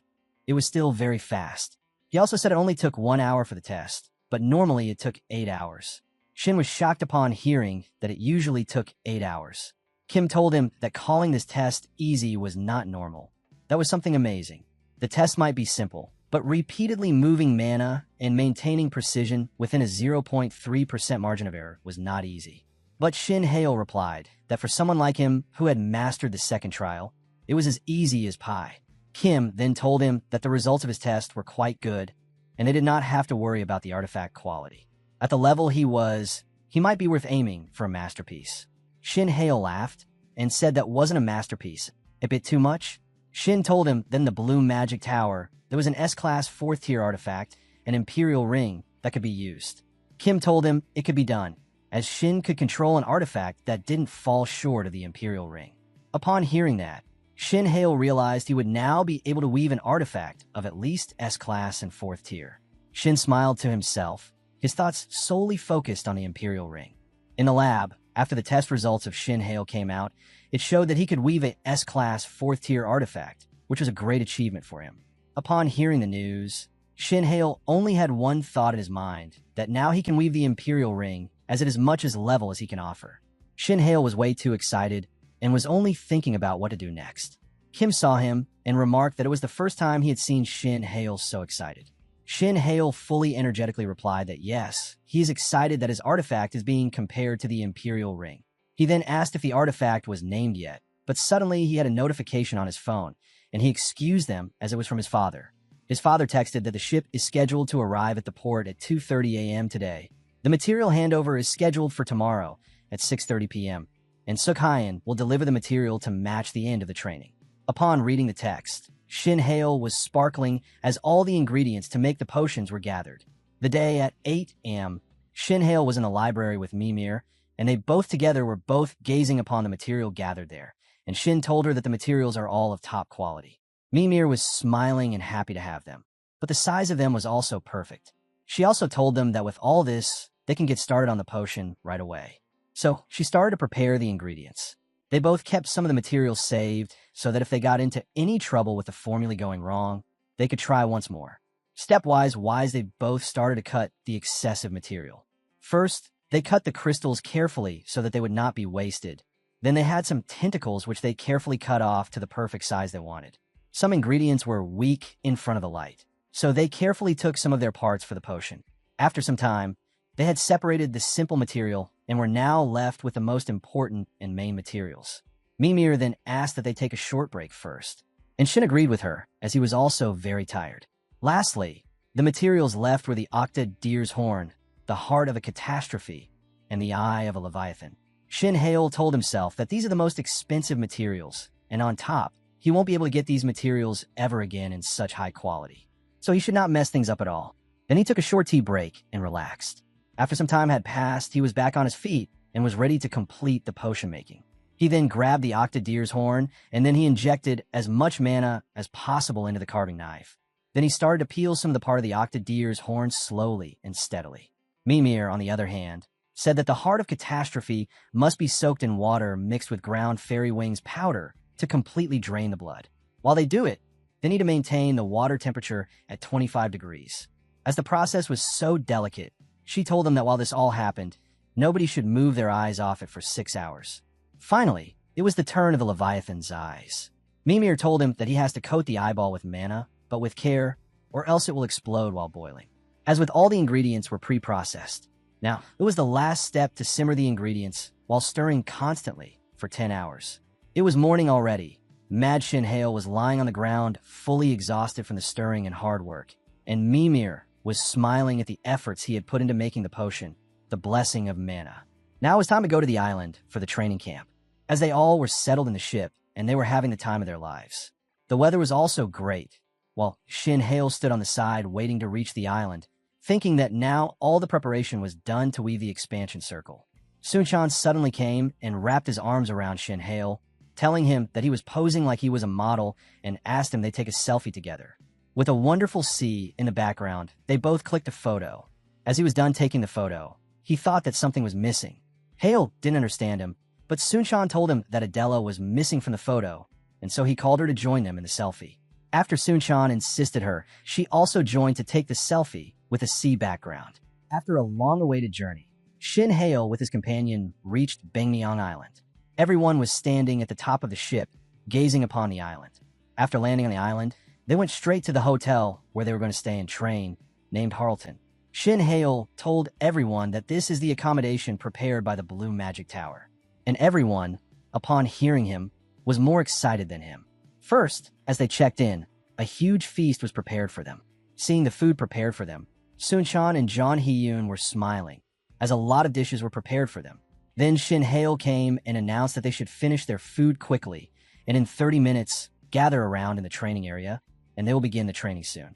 He told us to arrive at 3:30 at the training ground in short. On Bangmyeong Island, a magic training ground, everyone gathered around, and Shin Hail stood in front of them to lead them in their training. Shin Hail then told them that before they start their training, there is something they need to do first. He explained to everyone that this island has denser mana concentration than any other region, so everyone will feel a strong sense of discomfort when they try to absorb mana through the circle. He then told everyone to circulate the mana once. He then called everyone's name and told them what to do.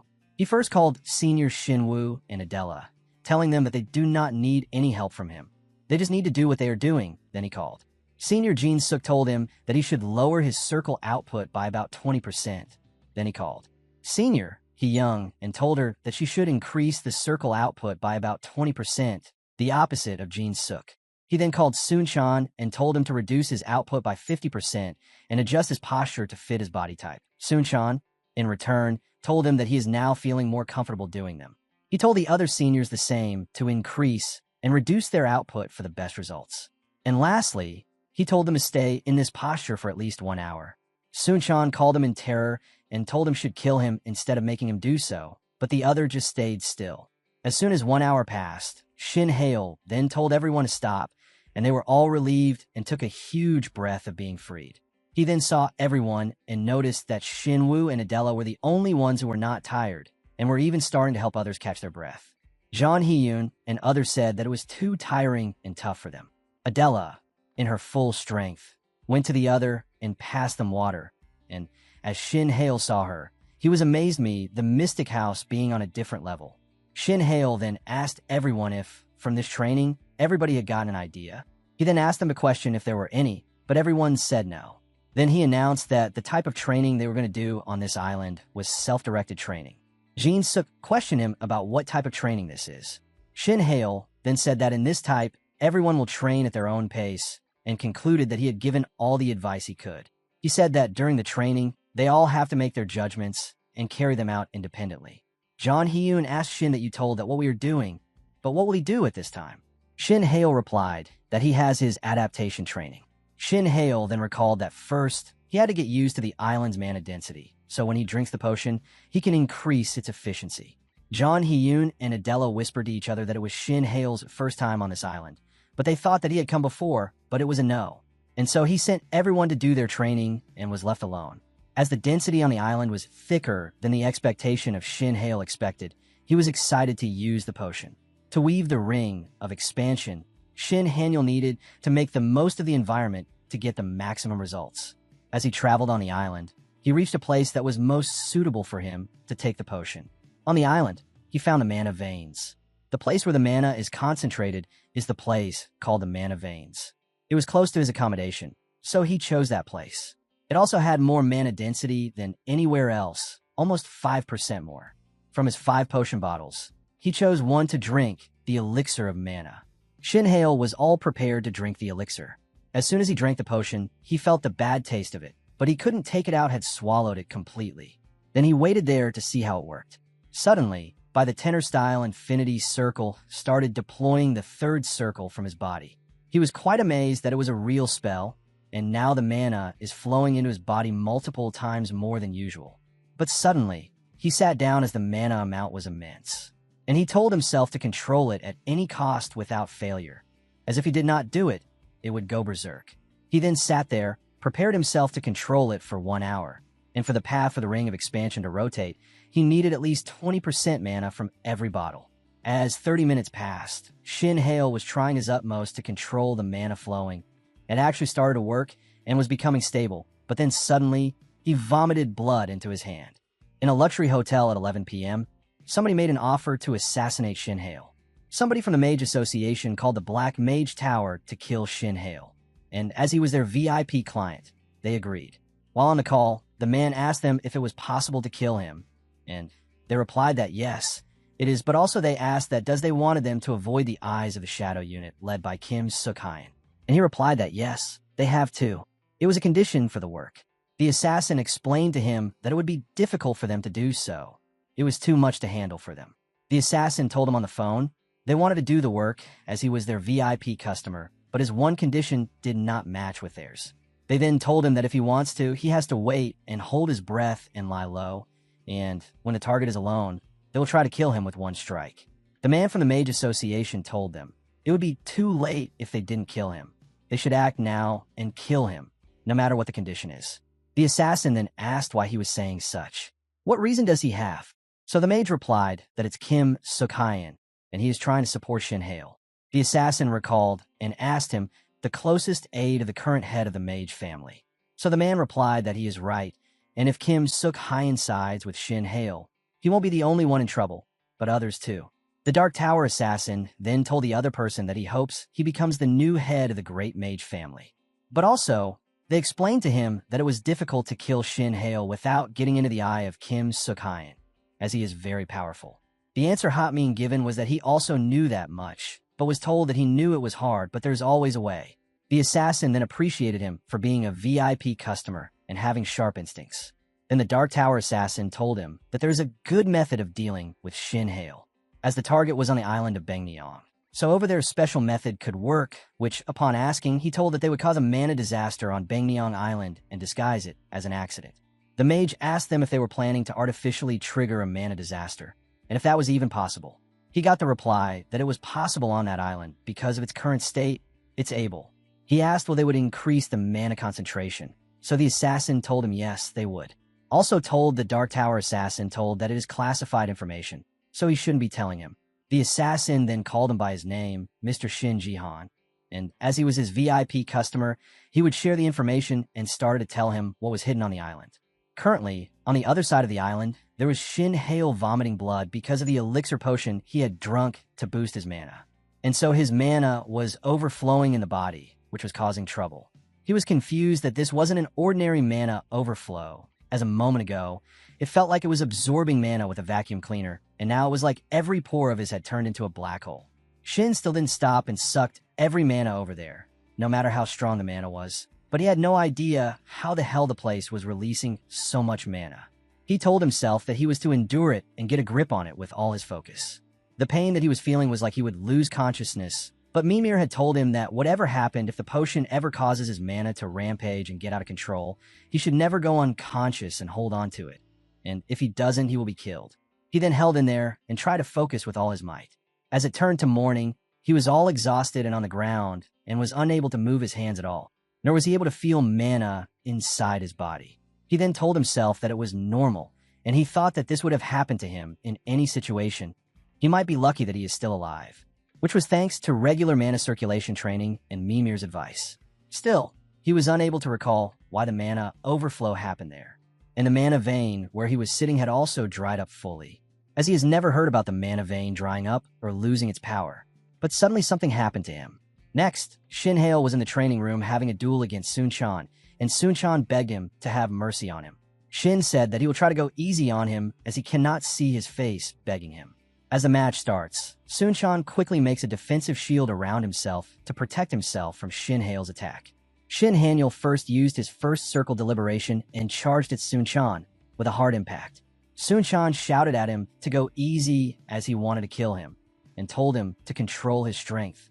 Shin-Hail was totally in his mind. He was just testing his new power and was amazed to see that his magic output had increased a lot, and his mental strain had been reduced. Shin-Hail then used his attack of Ring of Resonance, as he hasn't used it for a long time because it gave him strain and he was lacking power, and then he charged his ability. Sun-Chan watching him warned that he should not kill him, and with that all Shin-Hail attacked on him, and in no time Sun-Chan was on grounding cursing him for using such power. Everyone there was amazed. Even Shin-Hail himself was satisfied by seeing his results. And now it was time to weave the ring of expansion. Everyone was having their training on the Bangnyeong Island. Shin-Hail just came out of a shower after the training he did to test his powers in the training room. He again checked and confirmed that the ring of interference had been stabilized. He also felt that the overall strain on his body was lessened and the range was increased. He was still a little hasty as we forgot to use his dispel in the duel, but later on, he will be easier to use it at the daily level. He also had an upgrade in his divine, yes too. He then sorted out that as the mystic eye grows along the circle, the divine eye has also grown.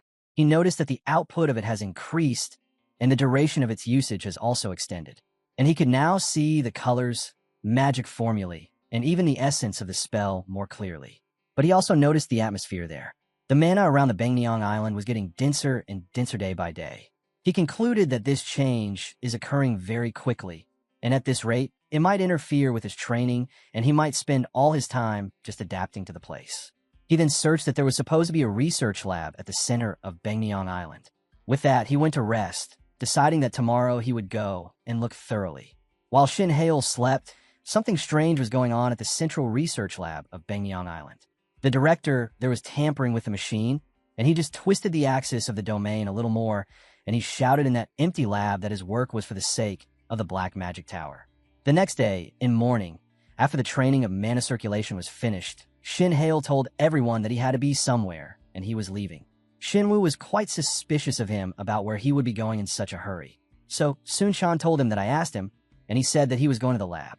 Shinwoo confirmed with him that it was the mana research lab. Jin-Suk also confirmed that there is something going on the island. The mana here has been weird since yesterday, so he would have gone to investigate. Everyone there seemed not to see the situation as serious at all. The Central Research Lab of Bangnyeong Island is an institution that both observes the current state of Bangnyeong Island and researches the overflow mana of the island. Shin-Hail, after he reached the research center, decided to go inside and ask about the mana abnormalities on the island. As he entered, he was welcomed by a lady. Shin-Hail apologized to her for being late at this hour, and he was forgiven and told that they were the ones who asked him to come at this time.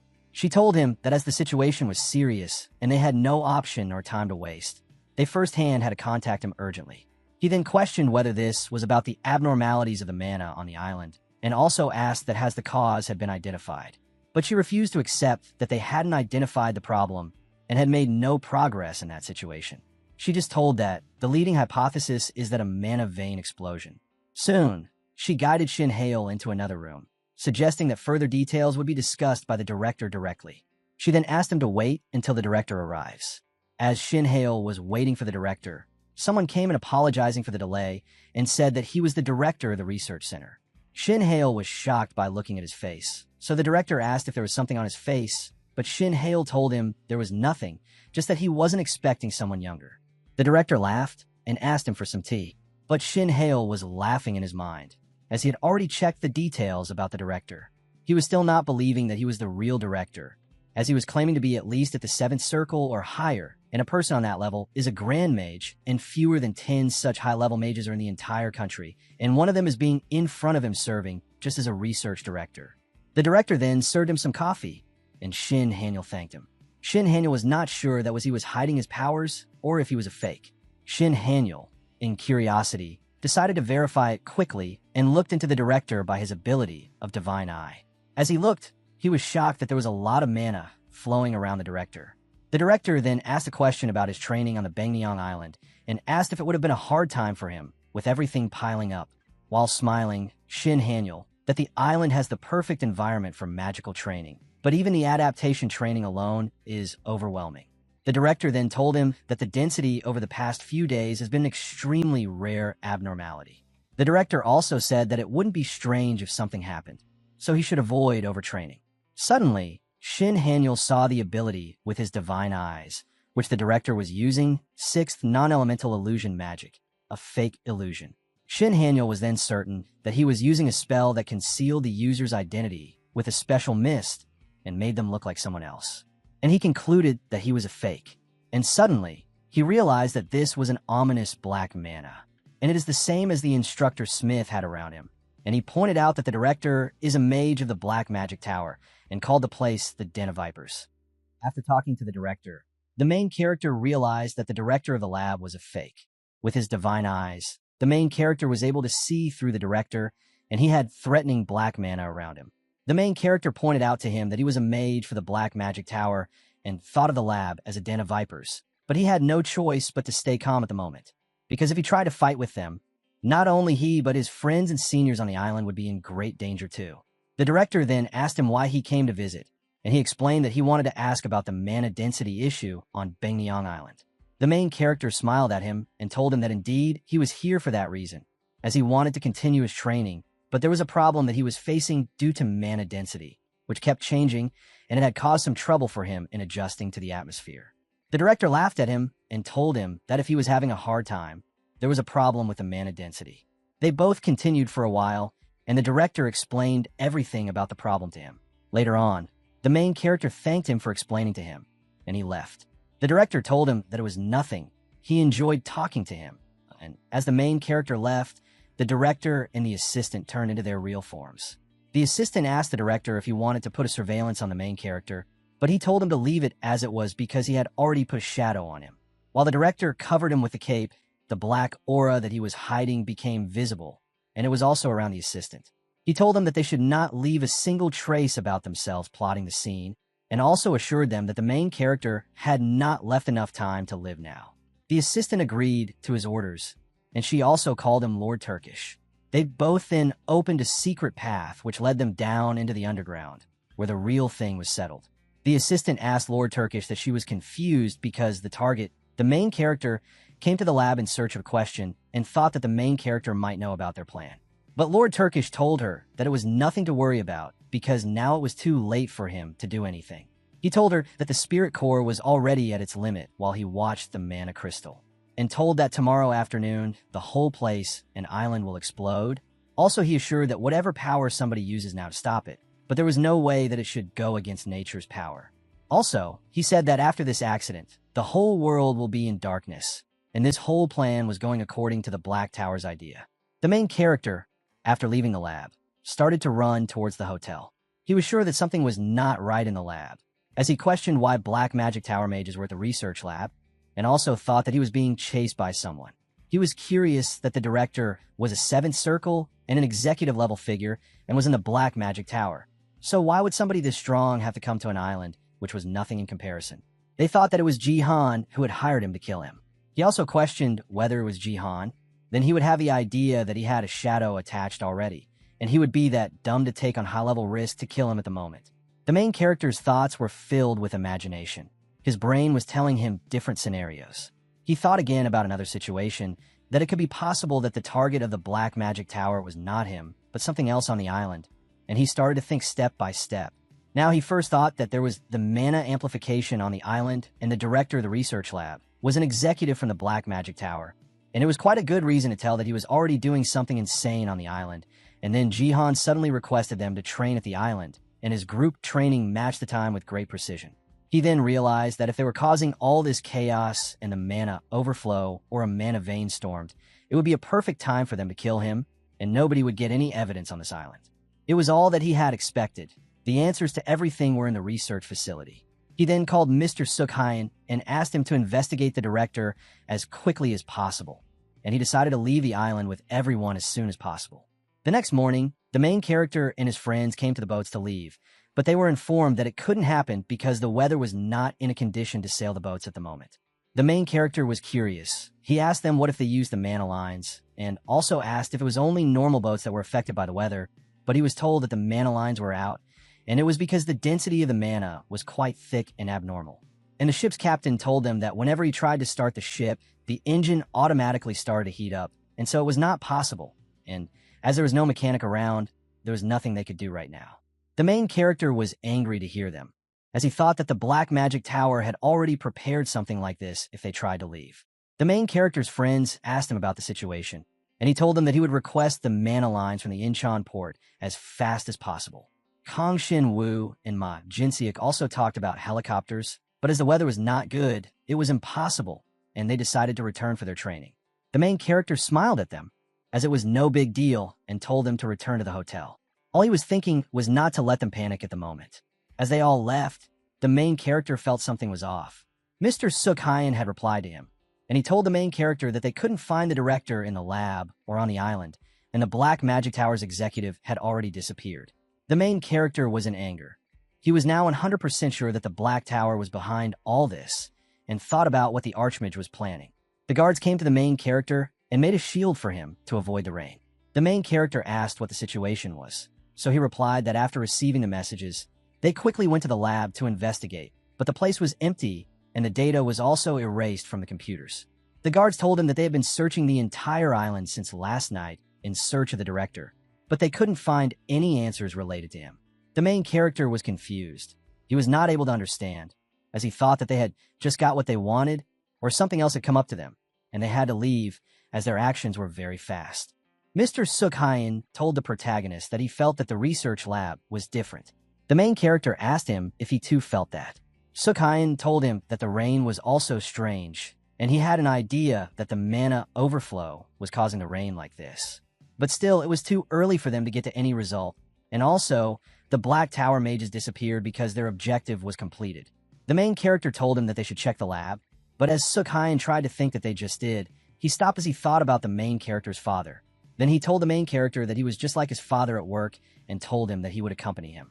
But then, suddenly, something strange happened, and the main character dropped to the ground in pain.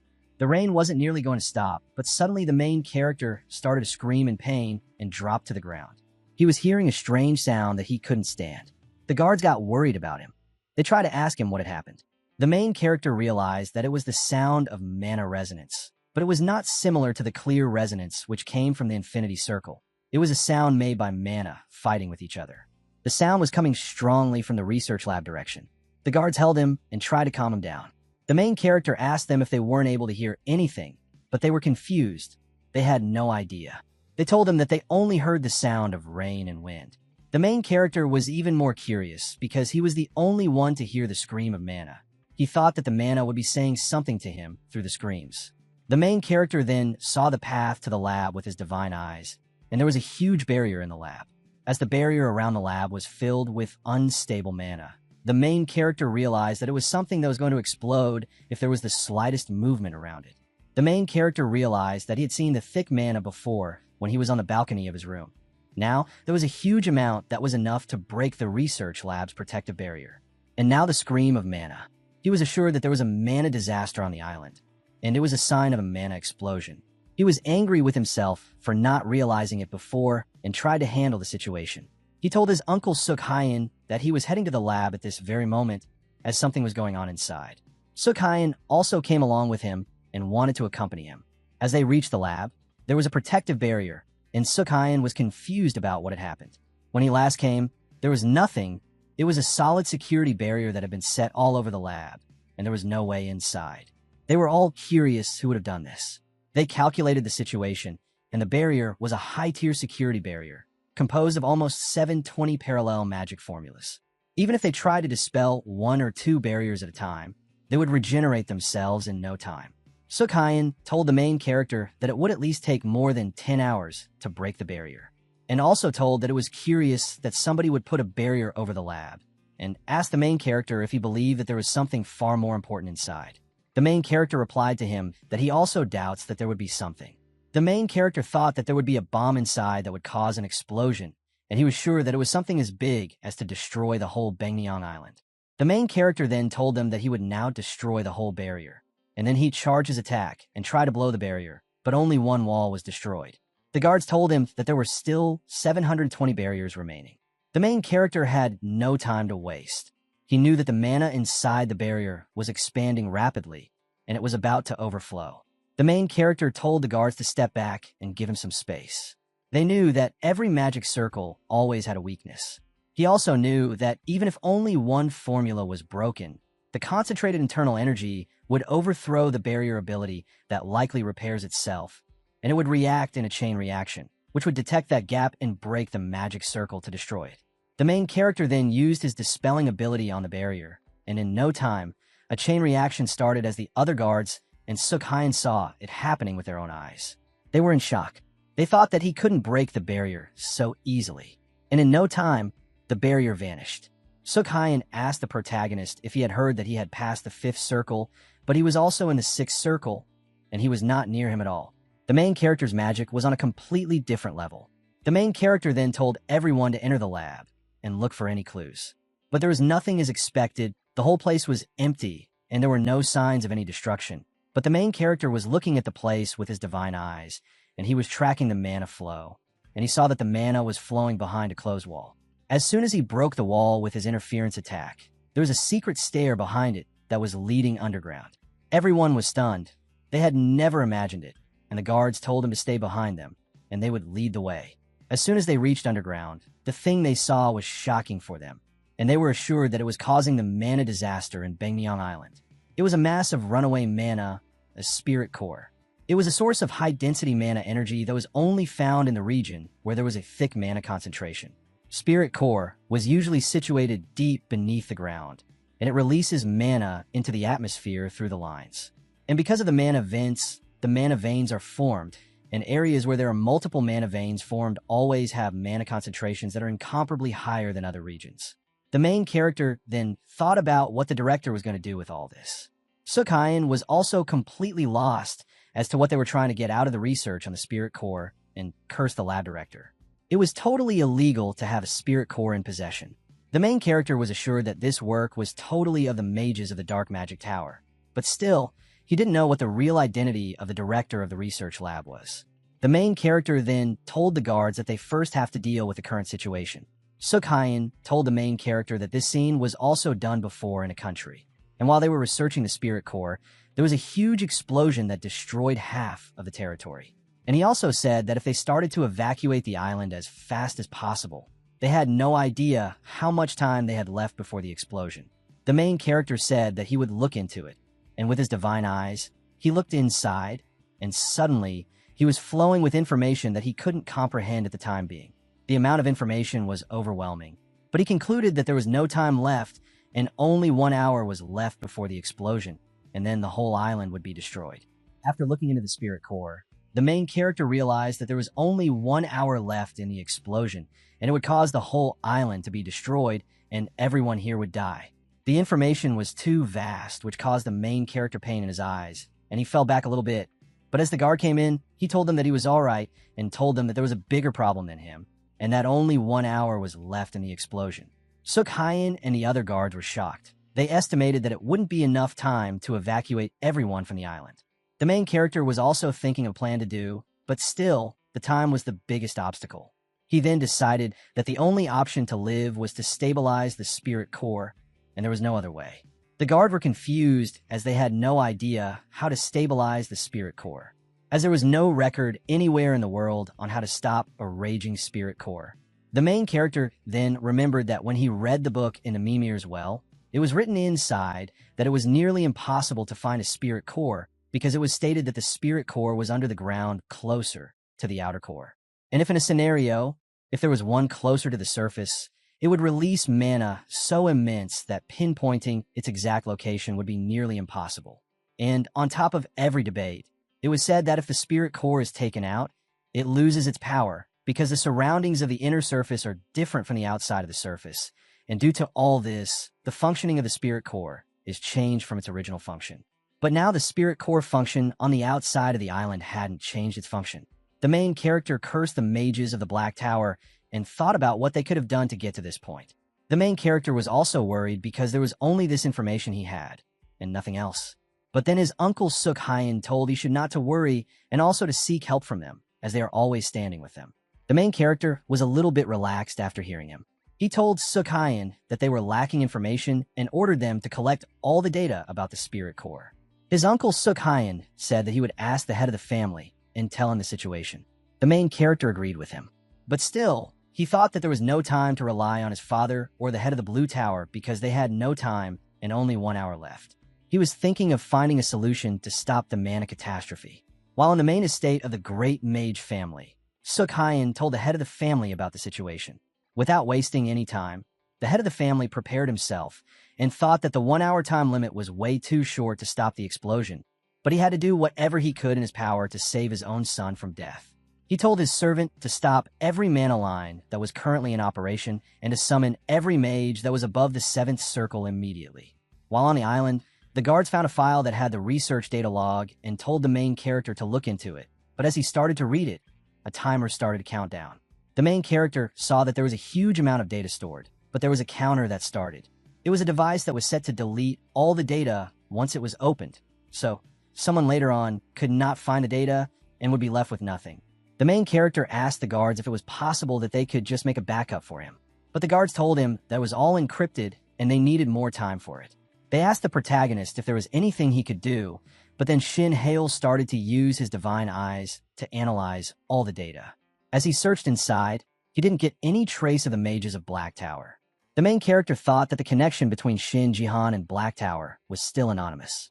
He was thinking that if he didn't find something soon, he would die here, and everyone else over here who came because of him would also die with him.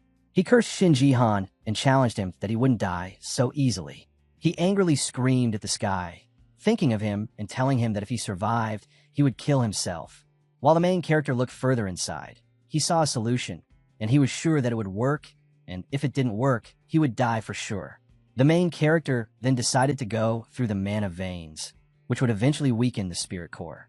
The protagonist started to think about how he could use the mana vein, as there were not enough people with him who could absorb the mana. He then decided that there was no choice, and he ordered the guard to bring all his team members here, and also the bag from the lodging. As soon as everyone heard about the explosion in the next 40 minutes, they all got worried. The main character told them that he had seen it with his own eyes, and also told them that to survive, they had to stop the mana core rage. Kong Shin-woo asked if this was the reason the weather was abnormal on the island. Everyone was scared that if they did nothing, they would be dead in some time.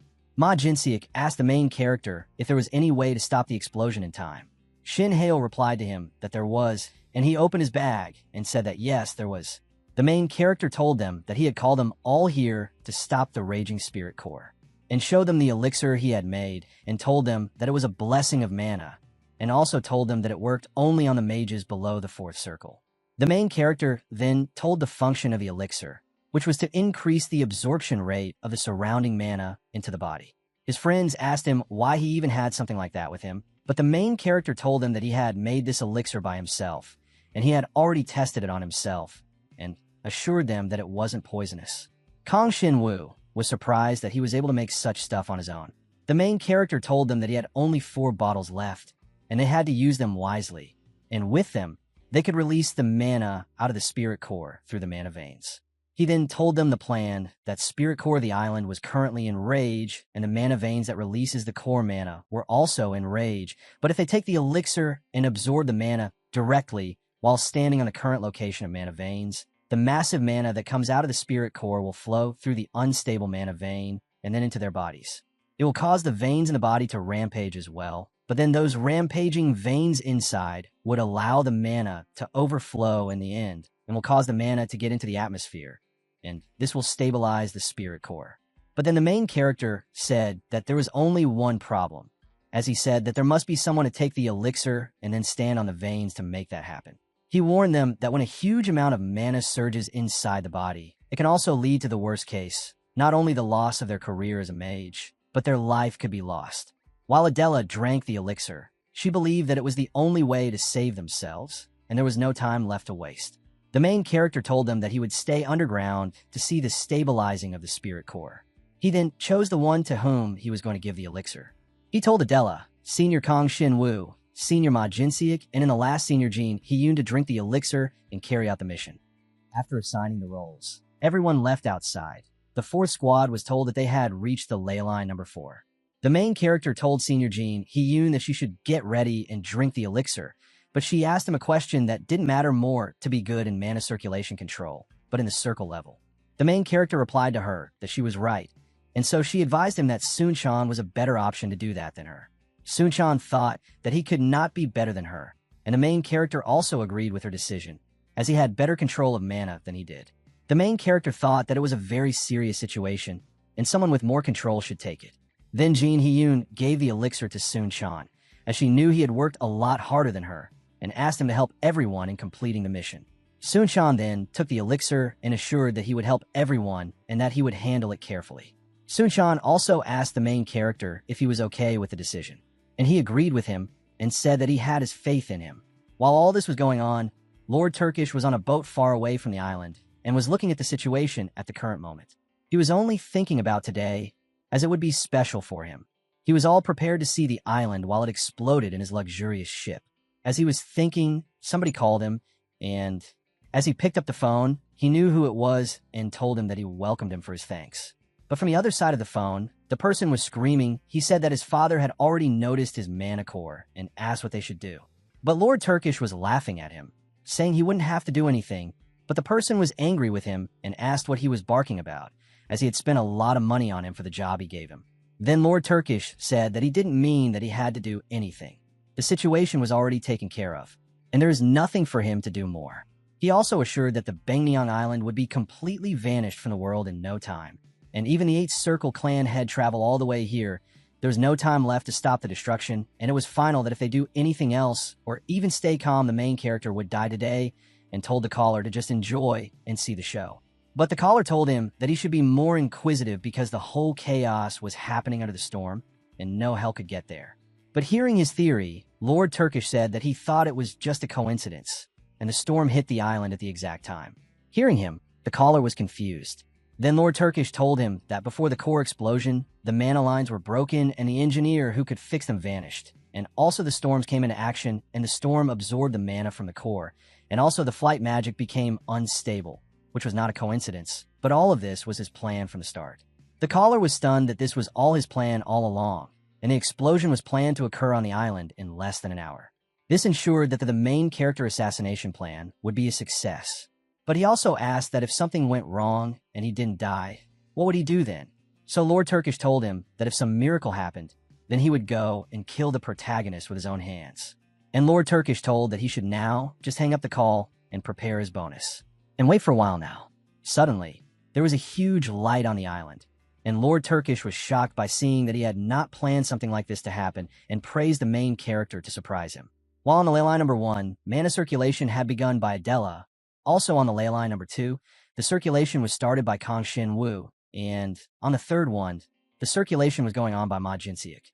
While Sun-chan was going to drink the elixir and start the mana circulation, the main character was looking at them and thinking positively, as everyone's future was in their hands. As the mana circulation started, the main character judged that the mana swirling around the spirit core had already started to disperse, and there was a change in the mana flow.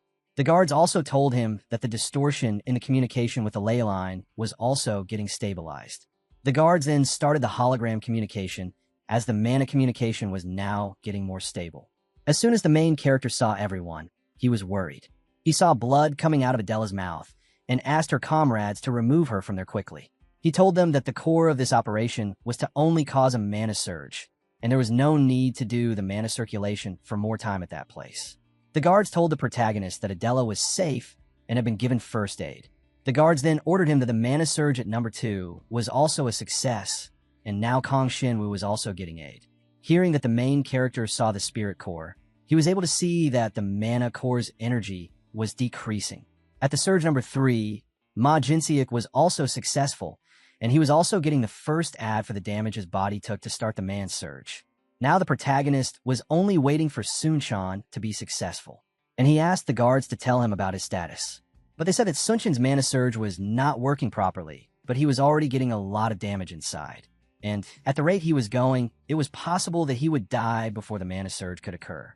As the mana surge started in no time, the mana overdrive occurred in vein number 1, and then the mana overdrive occurred in vein number 2.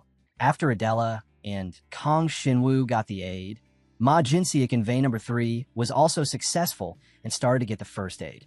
The main character was able to see that the mana in the core was dropping drastically, and now only vein number 4 was left, and he asked the guards to tell the situation of Sunchan.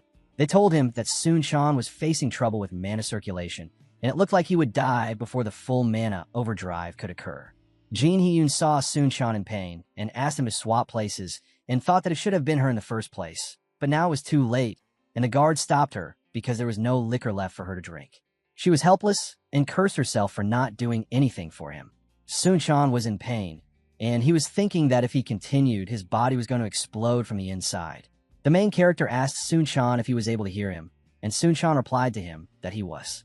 The main character told him that among the vein that releases mana from the core, the 3 of them were currently overdriven by the other friends, and now only his was left, and if he looked at the flow of mana, the only one left was coming towards his way. The main character told him that it was he who was forcing it and overdriving the circulation on his own. The main character then told him that he would help him and cut the mana flowing towards him for a while, and as he did that, Sunchan should relax and catch up on his breath to start over again. Then the main character, with his magic, started blocking the flow of mana towards Sunchan and took the pressure on himself. It was quite a pain, but he was ready to endure it for Sunchan to recover.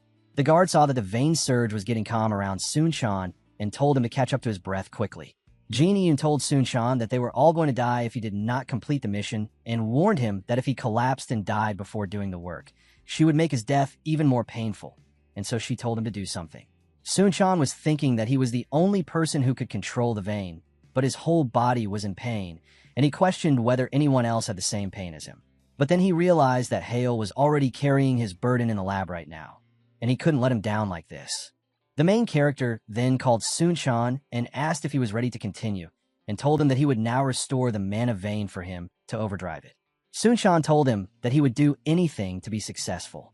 Then, as the mana circulation started in no time, the mana started to surge.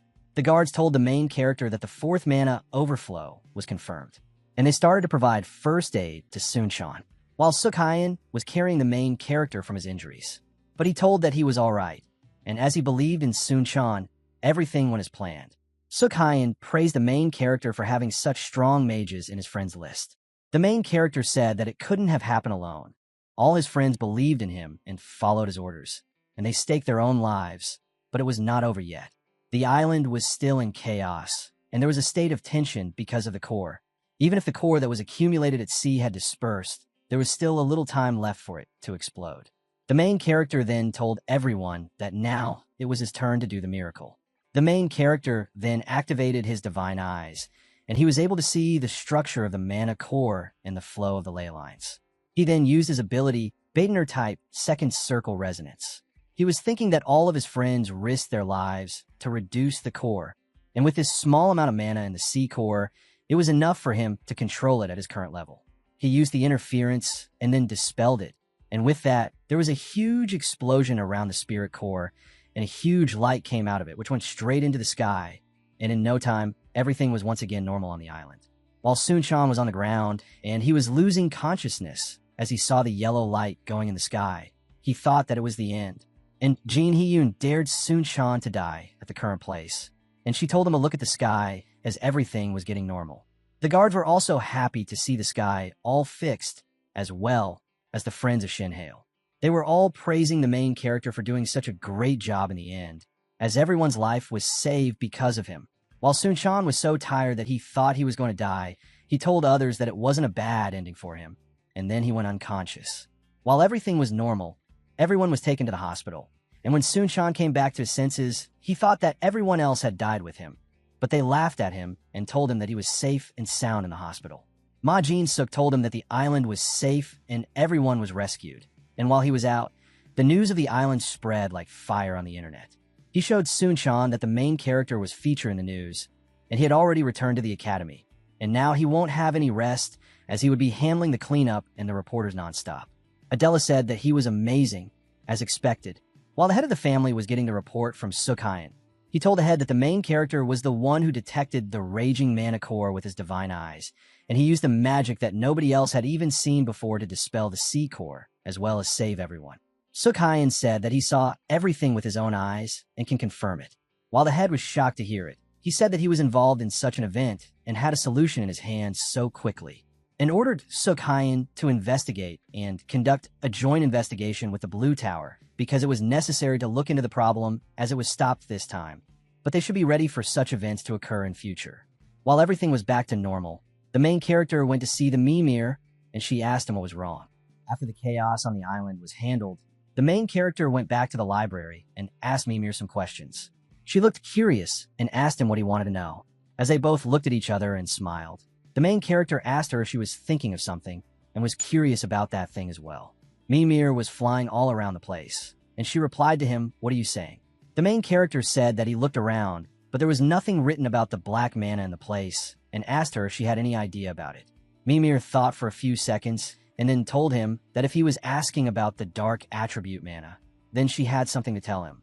The main character told her that he didn't want to know about black attributes mana, but instead something that matches the corrupted by darkness mana, and he was too curious about it. Hearing his demand, Mimir was shocked and looked at him as if she would kill him at that moment. The main character also got scared looking at her face, and then she asked him if he had even heard that name from corrupted mana. The main character thought for a second about where he had heard it for the first time, and he didn't even tell her about the Black Tower, and then started to make a storyline to tell her from the start. He then told her that it was not once, but more than once. Mimir got even more scared and asked her if the successor was being threatened twice by the Black Tower in this short amount of time. But the main character told her that first it was his academy teacher who tried to kill him, and then it was the director of the research lab on the island. And he also told that both of them had the same corrupted mana all around them. He continued with the story and elaborated on the situation when he first met them, and said that he felt a chill down his spine when he first witnessed the mana, and that whenever he meets someone like that, it feels as if there is danger approaching him from the Black Tower. Mimir was angry and asked him why he was telling him all this now. Shinhale replied to her that he didn't have any dealings with the Black Tower after the Academy incident, but now he had an incident on the island. Mimir turned her face to him as she was angry that he had left something important. The main character tried to calm her down with some sweet words, but Mimir was not getting into his trap, and then she told him that she would tell him something important, so he should focus on her words now. She asked the protagonist if he knew that all the magic that existed had originated from Rei, and the main character agreed with her. She then continued, explaining that the Infinity Circle was also a form of magic based on the mana of nature. If that was the case, she questioned him further, asking what he thought about the origin of the dark magic controlled by the Black Tower, which he had mentioned. Did that too come from Rei?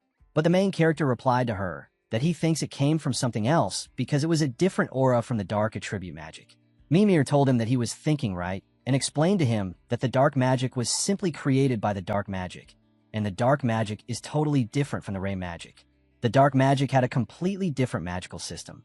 The main character asked her if she meant that the dark magic had a separate founder who created such magic. She then told him that there was a calamity of the world whose very existence corrupted the mana, and it also polluted the world. It was the start of the dark magic, and it was also called the Destroyer of Structure, and the one who was behind it was named by Veilstole. While in Shinjihan's penthouse, he was breaking the stuff and was cursing Turkish for not completing the task he was given. He asked him what he was going to say now, as he was bragging about killing the main character on the island before on the call. Jihan also told him that because of the problems he created on the island and the main character easily overcame them, he has become a hero who saved the island from explosion, and even with the clan, he was getting the support, and now everyone is starting to like him even more. Jihan grabbed a Turkish collar and asked how he would now take the responsibility for the mess he had made. Turkish suddenly got angry and asked him to let his collar go and apologized to him for making a mess. He said that he was not really going to show his bare face, but now he would take the responsibility and would not make another mistake. Jihan asked him what he meant by taking matters into his own hands. Turkish told him that he doesn't care that Shin's reputation got improved or that he gained several supporters in the clan, and even if he was going to be nominated as the next head of the family, it wouldn't matter if he died. Jihan asked him if he was saying that he would kill the protagonist by his own hand. Then how would he do that? Turkish told him that the Olympiad was going to come soon, and as the target stays in the country, the eyes of the shadow are going to protect him every second, and he won't escape their eyes, but he also told him that when the target travels to another country for the matches, then there will be an opportunity. Turkish told that he would then take matters into his own hands and kill the main character by himself in the name of the Black Tower. Now the main character was resting in his bed while he was thinking about Veil Stole. He was told by Mimir that he could only get more information from her if he was able to become a Fifth Circle Master. Mimir told him that he was a target of the Black Tower, and he should see them as enemies and take care of himself from them and their tricks, and also that he should get even stronger. The main character was frustrated at the moment. He wanted to learn the real name and the power of the Master Robe, but they were opened only after he reached the Fifth Circle level. He was sure that the things he was after were quite mysterious, and even getting to level 5 was hard, so it was definitely something bigger for him at the 5th level. But still, he was quite motivated because he had to get stronger to participate in the Olympiad after all. The next day, in the Blue Tower headquarters, the main character went to meet with the head. The head took him to the artifact work, which was the best thing the tower had, and he showed him some machines which had never been released. The head also apologized to him for what happened at the island because he thought that he was the one who allowed them to go on the island, and he should also take some responsibility. The head promised that he would give him as much support as possible. The main character was very much thankful to the Tower Master, and then the Master showed him the machine from which they were making the artifact from Shin Crystal. The main character was very curious, as he had never seen such a machine, and the Master told him that he had bought the machine just to make his artifact. The main character was amazed that it was just for his artifact and no one else. The Master explained to him that the machine was able to compress the magic stone to less than 0.01% distortion per cycle, and he personally repeated it about 100,000 times, so the magic stone could be as thin as paper because the main character was the one who asked that the artifact should be something that didn't hinder his body. The Master said that they researched many methods, but this was the most effective one. He then showed him the world's first quadruple attribute composite artifact and the first eye contact artifact, and told him that it was the Blue Tower's greatest master police officer for the 4 seasons. As the main character went to the Blue Tower, the Tower Master told him that he had bought a machine that was only going to custom make his artifacts. The main character was amazed by hearing that. The Tower Master laughed at his surprised face and told him that they had researched a lot of methods, but there was nothing better than the machine they were now using. He then showed him the world's first quadruple attribute composite artifact, known as the Eye Contact Artifact, which was the greatest masterpiece of the Blue Tower. The Master told him that with this, he would be able to see the world with new eyes, and he could assure it as well. Later that day, they both went to eat at a fancy restaurant, and the waiter asked him if the food was to his taste. The main character mentioned that today he knew about another place where he could come and eat, as the food was very delicious. The Tower Master was glad that the protagonist liked the food, but then he asked him what the real reason he had come to visit him was. The main character asked him if he was okay with the security here, but the Tower Master told him not to worry about the security, cast a spell around them, told him it was perfect, and asked him to tell what it was. The main character told him that he had a suspicion that in the Olympiad, there was a chance that the Black Tower would attack him once again.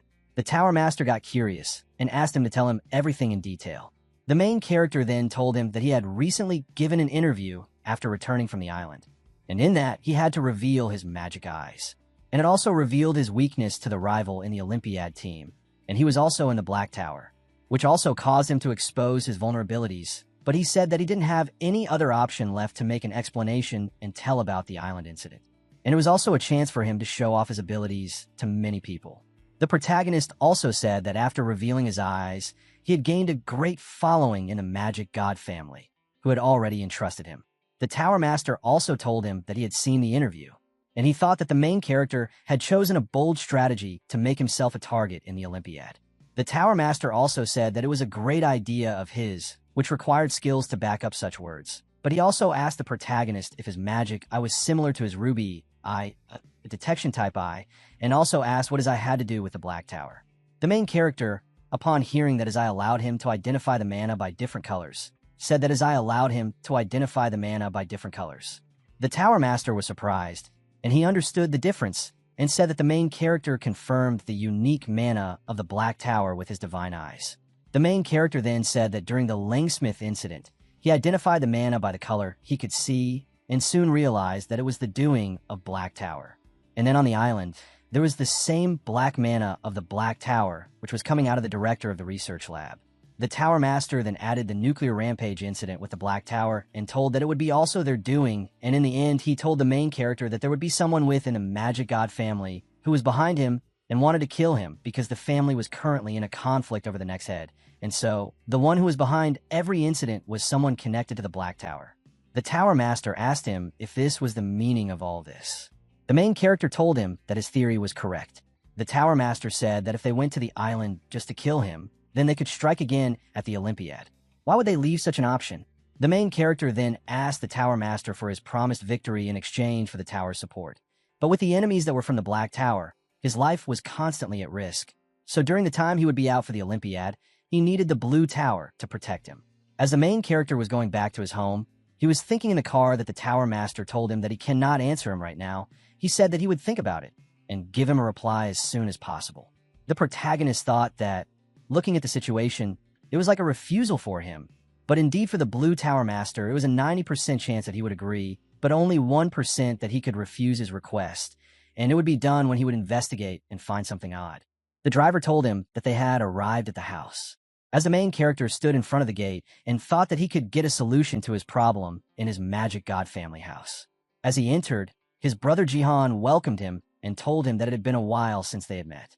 The main character looked at him and thought that the first thing after arrival was that he would see his face, while Jihan told him that he was worried about him when he was notified of the incident on the island.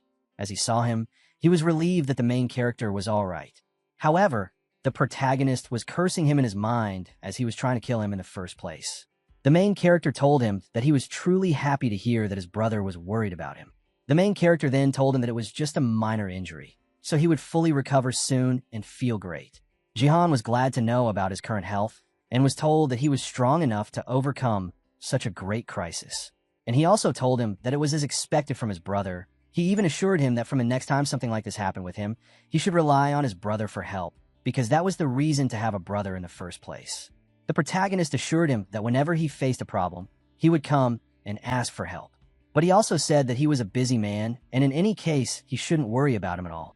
Jihan replied to him and said that he really cares about him, and he was glad to have a defendable younger brother in the first place. While they both praised each other, the maids were so happy to see their affection.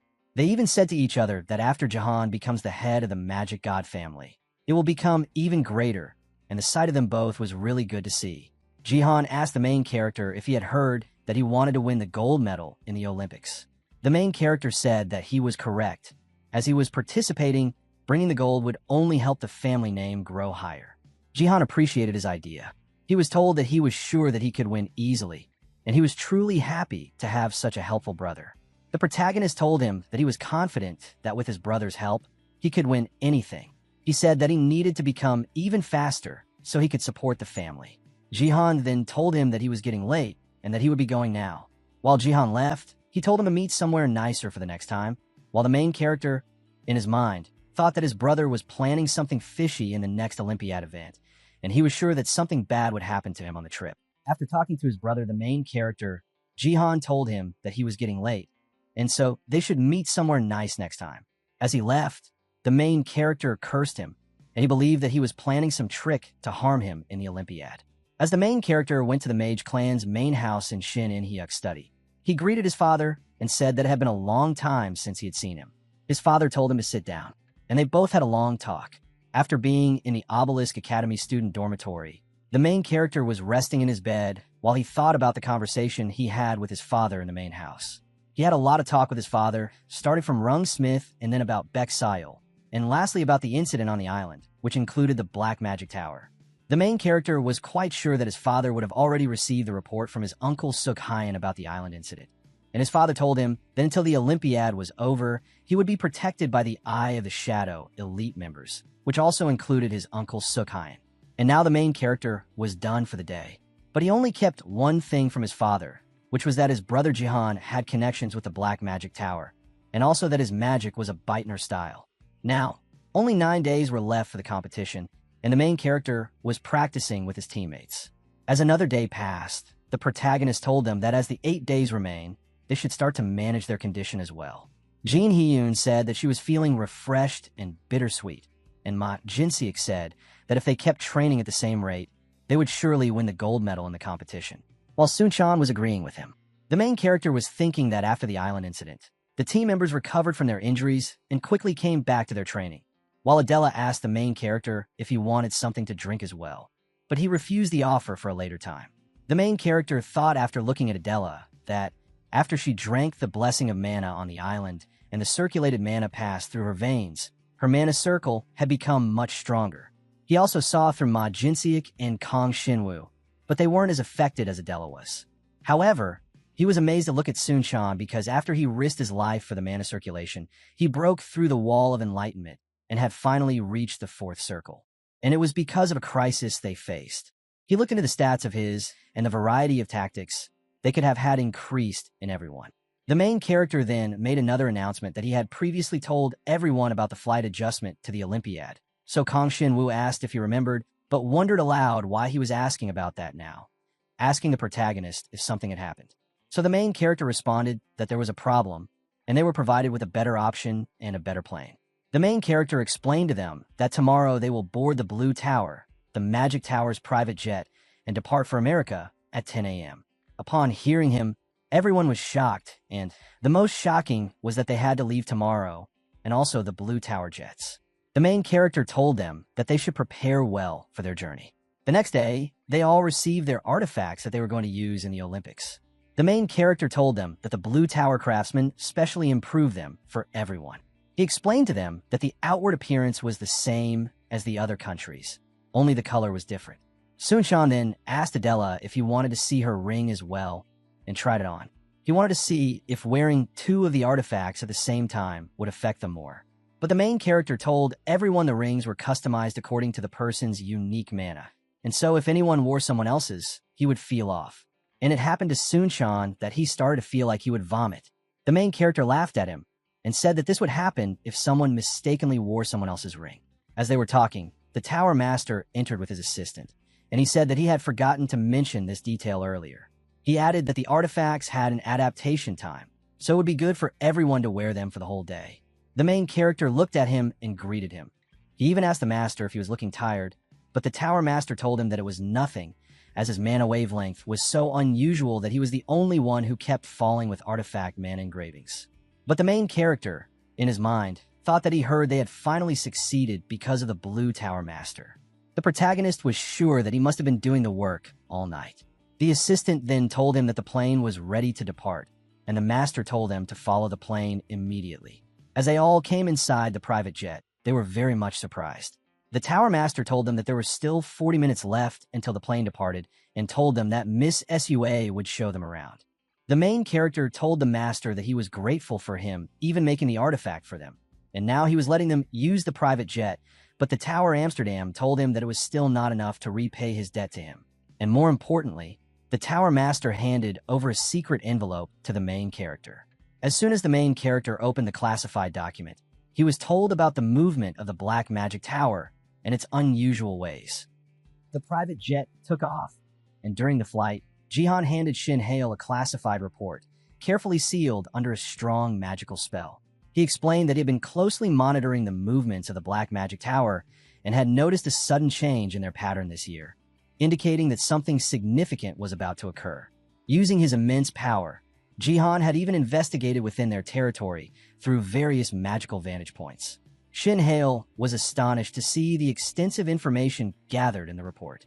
Jihan explained that the number of incidents caused by the Black Magic Tower had drastically increased this year, reaching around 67 already. He had even prepared a detailed graph illustrating their activities over the past 10 years, which appeared alarmingly consistent. Excluding the current year's data, their average number of incidents per year exceeded 131.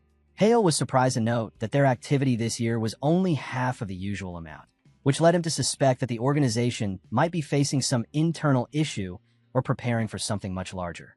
Jihan then firmly mentioned an incident that had taken place 11 years ago. Between January and May of that year, the frequency of incidents had matched the current pattern, but soon after, a catastrophic event followed, the Great Atlantic Incident. Shin Hale was stunned, as the Great Atlantic Wormhole disaster was known as one of the world's top 10 major tragedies, causing massive destruction across continents. What shocked him most was the revelation that the event had been man-made and orchestrated by the Black Magic Tower. Jihan stated that 11 years ago, the number of incidents between January and May had been 61, the same as this year's count. This made our main character realize that the Black Tower was likely preparing another large-scale catastrophe. He concluded that there was a high probability of a new terror event that would spread fear across the globe. Jihan pointed at the screen, showing detailed data about the locations of the Black Tower's incidents, both from the current year and a decade prior. As Shin Hale studied the graphs and maps, he observed that the majority of this year's incidents were centered in the United States. Jihan confirmed his suspicion, emphasizing that the upcoming Olympiad was also being hosted in the same region, which could not be a coincidence. This realization struck Shin Hale deeply. It became evident that the Black Tower was preparing to execute a large-scale terror attack, perfectly aligned with the timing of the Olympiad. Jihan warned that they needed to remain highly vigilant, for even though they had identified the place and nature of the threat, the precise timing remained unknown. A great storm was approaching, and they had to be ready for it. Upon their arrival at Los Angeles International Airport in the United States, the group felt an air of excitement and curiosity. Suchan and Ma Jin-suk were particularly enthusiastic, remarking on how fresh and different the atmosphere felt compared to their homeland. Jihan's secretary approached the group and informed them that she would be guiding them through the city. Shin Hale inquired about the absence of the Blue Tower Master, and the secretary explained that Jihan was currently busy meeting with the Red Tower Master. Adela expressed her interest in meeting the Red Tower Master as well, and Shin Hale also showed curiosity in doing so. The secretary asked if that was the case, then should she schedule a visit, which instantly startled both of them.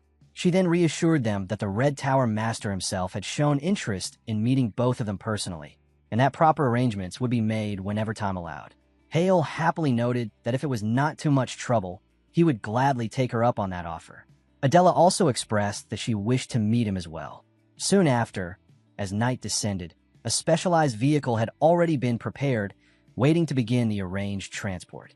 The management had organized the departure in advance, and every detail was carefully discussed by the secretary and the security team. The trio stood gathered outside, patiently waiting for their turn to board the buses while casually chatting. Without warning, a blinding flash of light engulfed the entire area. All three of them immediately shifted their expressions as a deadly sense of danger crashed over them, forcing Hale, Adela, and Suchan into full alert. From the dark sky above, countless energy spikes rained down like a freezing storm.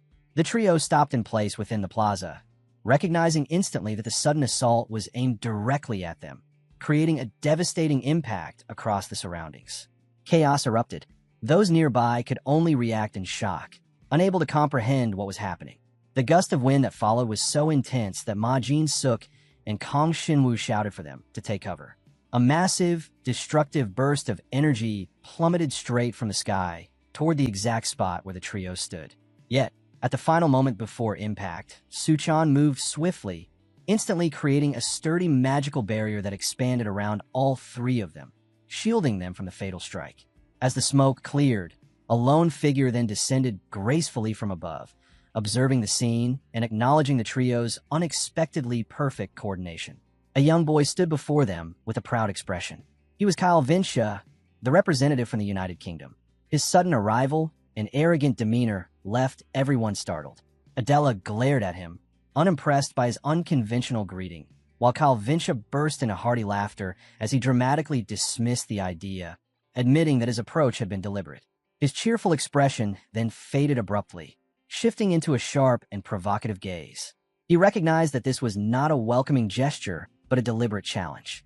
Suchin's patience wore thin as tension filled the air.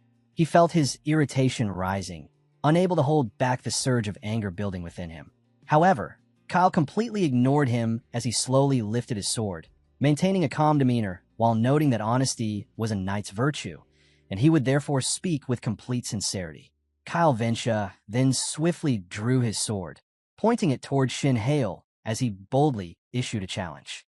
He was curious about Hale's skills and wanted to test his strength against him.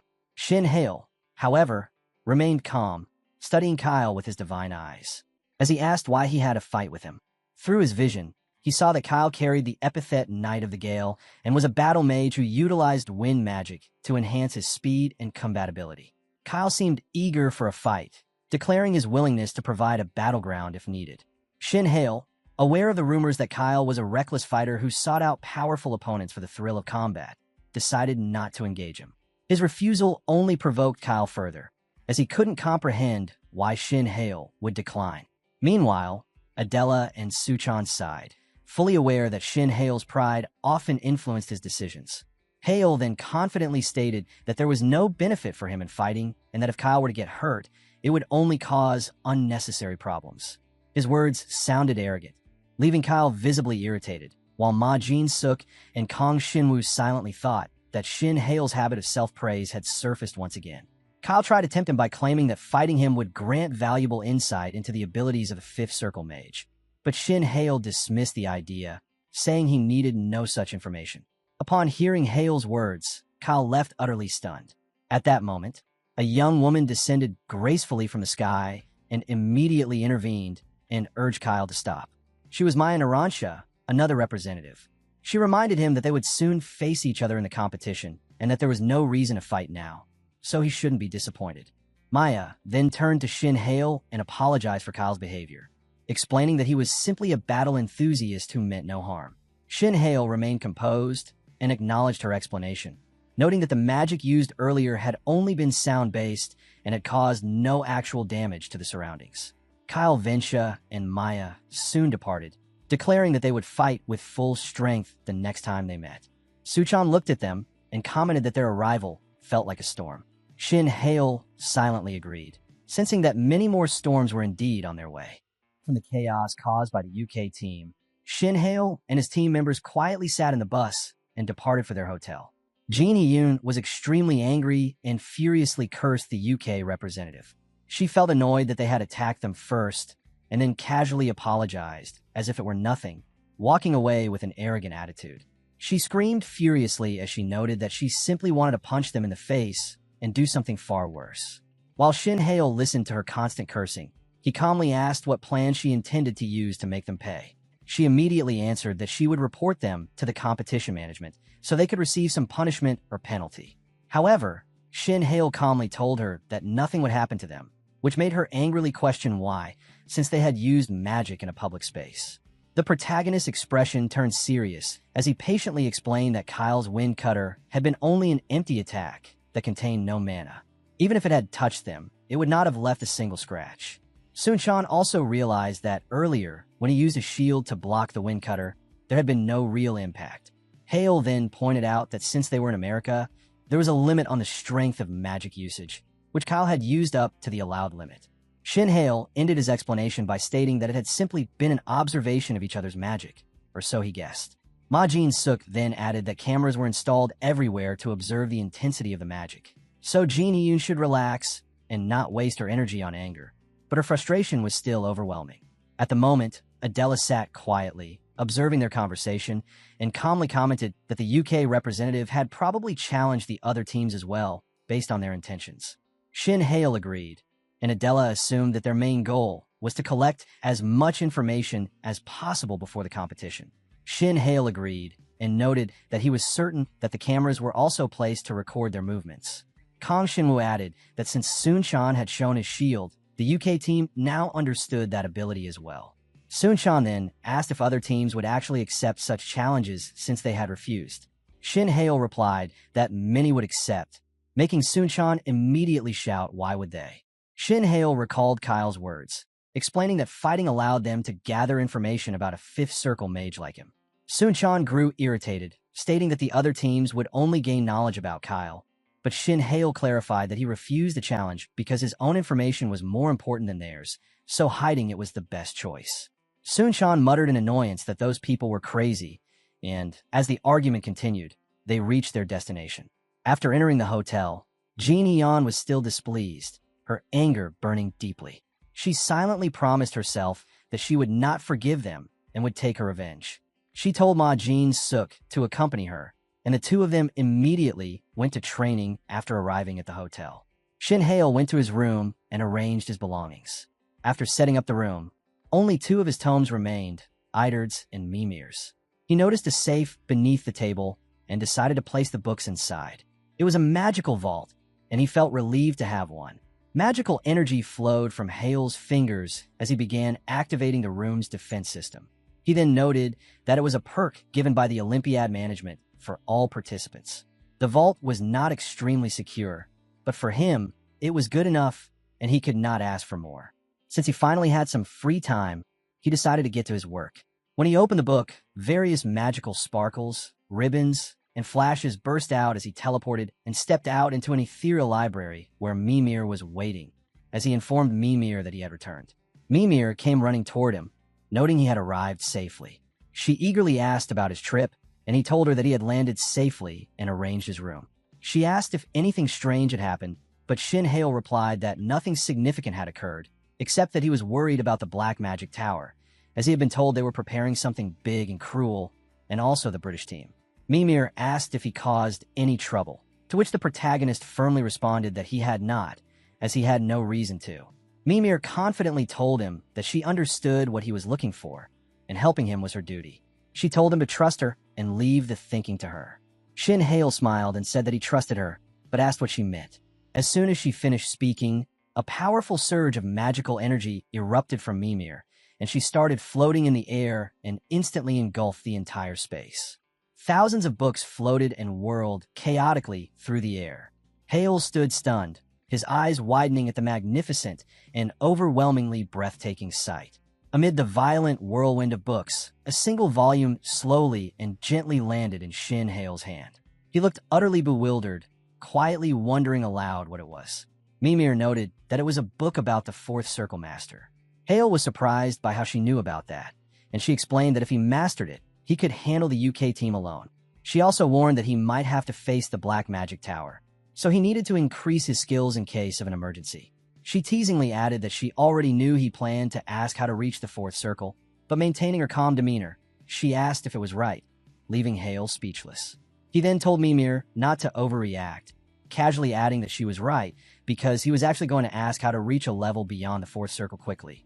The protagonist firmly stated that he needed to raise his skills to prepare for what lay ahead, further adding that the book contained the realm of the Fourth Circle, Amsterdam Harmony, and he needed to master it before the Olympiad. Later that evening, Shin Hale stepped out for a walk to a nearby park and noticed Adela sitting alone. He called out to her and asked what was wrong, questioning why she was by herself in the park and wondering aloud if she was worried about something. She replied that it was already late and that nothing significant was troubling her, explaining that she was simply on her way back to rest. Shin Hale recalled that Adela had been off since morning. She had not been focused during training, and even at dinner, she seemed lost in thought. He was certain something troubled her, and it was not good. As their captain and main strength, if she were not giving her full effort, the entire team would be affected. He then stopped her and told her they should talk for a while as they walked. Hale asked what was bothering her. He wondered if it was the upcoming visit to the Red Tower, since Ms. Sua had informed them earlier that the meeting schedule was fixed, and he felt her mood had changed. But Adela softly replied that it was not the reason. Our main character was completely confused, wondering if that wasn't the reason, then what the real concern was. Adela hesitated and told him she would explain only if he promised not to laugh, and Hale assured her that he wouldn't. She then admitted that she wanted banana milk, but discovered that America did not have any. Our boy was utterly stunned that she had been worried over some milk. Adela was completely lost as she tried to decide what to do now. Suppressing a laugh, our main character covered his face and said that they sold banana milk in America as well, mentioning that it could even be found in the imported goods section of the nearby supermarket. Adela's face flushed crimson, leaving her utterly embarrassed as she noted that Hyun had definitely said this. She suddenly realized that Hyun had tricked her by lying about it.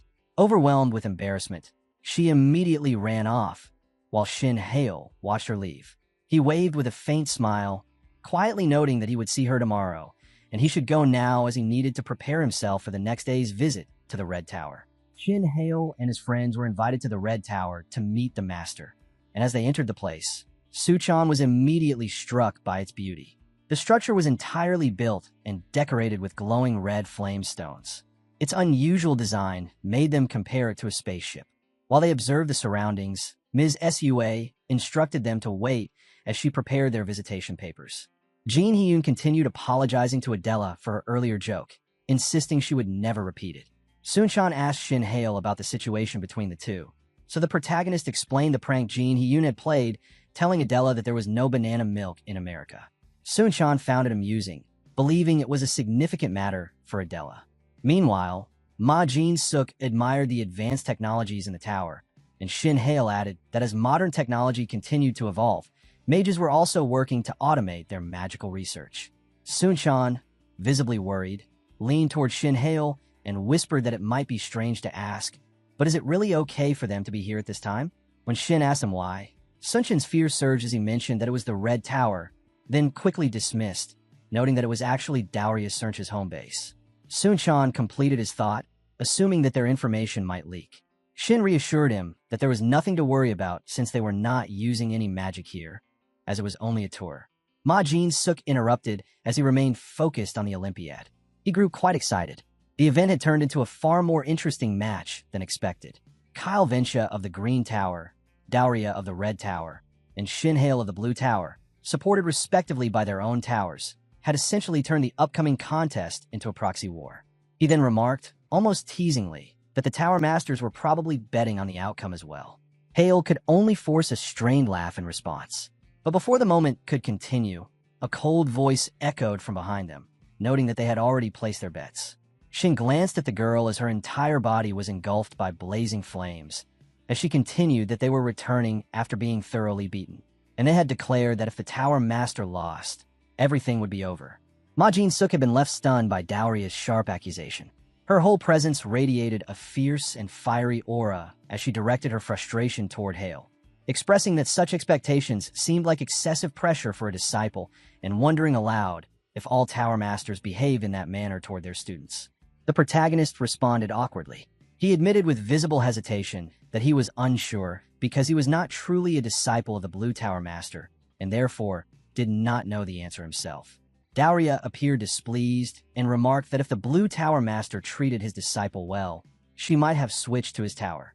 Shin softly smiled and told her that if she ever wished to join, she should know that the Blue Tower Master was the kindest person he knew and that he was the best option if she ever chose to change. Dauria laughed, admitting she was only joking and would never do that. Then she extended her hand, greeting him with confident ease while implying that he already knew her name without needing to hear it. Hail took her hand, returning the greeting with the same certainty and expressing that he did not need to introduce himself either, since they had met before.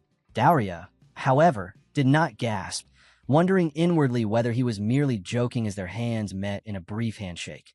Hail, however, responded calmly as he stated that this was not their first encounter and that they had met once when they were both 10 years old. A faint and distant memory flickered in his mind as he recalled the moment she had visited his home with the Red Tower Master during his birthday, where she had been introduced as the proud disciple of the Red Tower. Dauria, visibly puzzled, was trying to search through her memories for the moment he described, but was unfortunately unable to recall. She admitted that she barely remembered the moment, yet if he claimed it happened, she was willing to accept it, eventually believing him. Without warning, she suddenly rushed forward and embraced Hail tightly, greeting him as if they had reunited after a long time. Then, to the astonishment of everyone watching, Dauria leaned in and placed a brief kiss on our boy's cheek. From a distance, a figure wearing sunglasses observed the scene with clear satisfaction, appearing content as if witnessing something expected of his disciple. As he stepped forward, along with the Blue Tower Master with a wide grin, the Red Tower Master teased Dauria for already using her charm to win others over. Dauria, startled by their presence, turned around with a visibly flustered expression. The Red Tower Master then confidently told the Blue Tower Master that he had won a bet since no one could resist her charm. The Blue Tower Master responded that it was not Dowria who used her charm, but Shin Hale who reacted to it. James agreed that it might be true since Shin was that type. Both masters continued bickering while Dowria looked helpless. Dowria then coldly told her master to stop teasing her because the guests might think they were being rude. James laughed, asking if she truly liked our main character. Dowria grew embarrassed, but her embarrassment quickly shifted into sudden anger as she erupted with a sharp outburst that demanded he stop. She then announced her departure, adding that she would see Shin Hale again during the upcoming Olympiad before hastily taking her leave.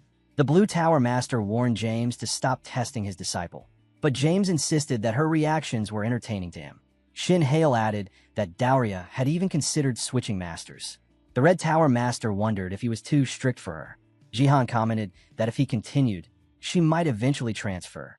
James, however, dismissed it, noting it would never happen. James then greeted our main character as he introduced himself, mentioning that this was their second meeting. Shin Hale replied respectfully, and James calmly explained that he had planned to give him a tour himself but could not due to his workload.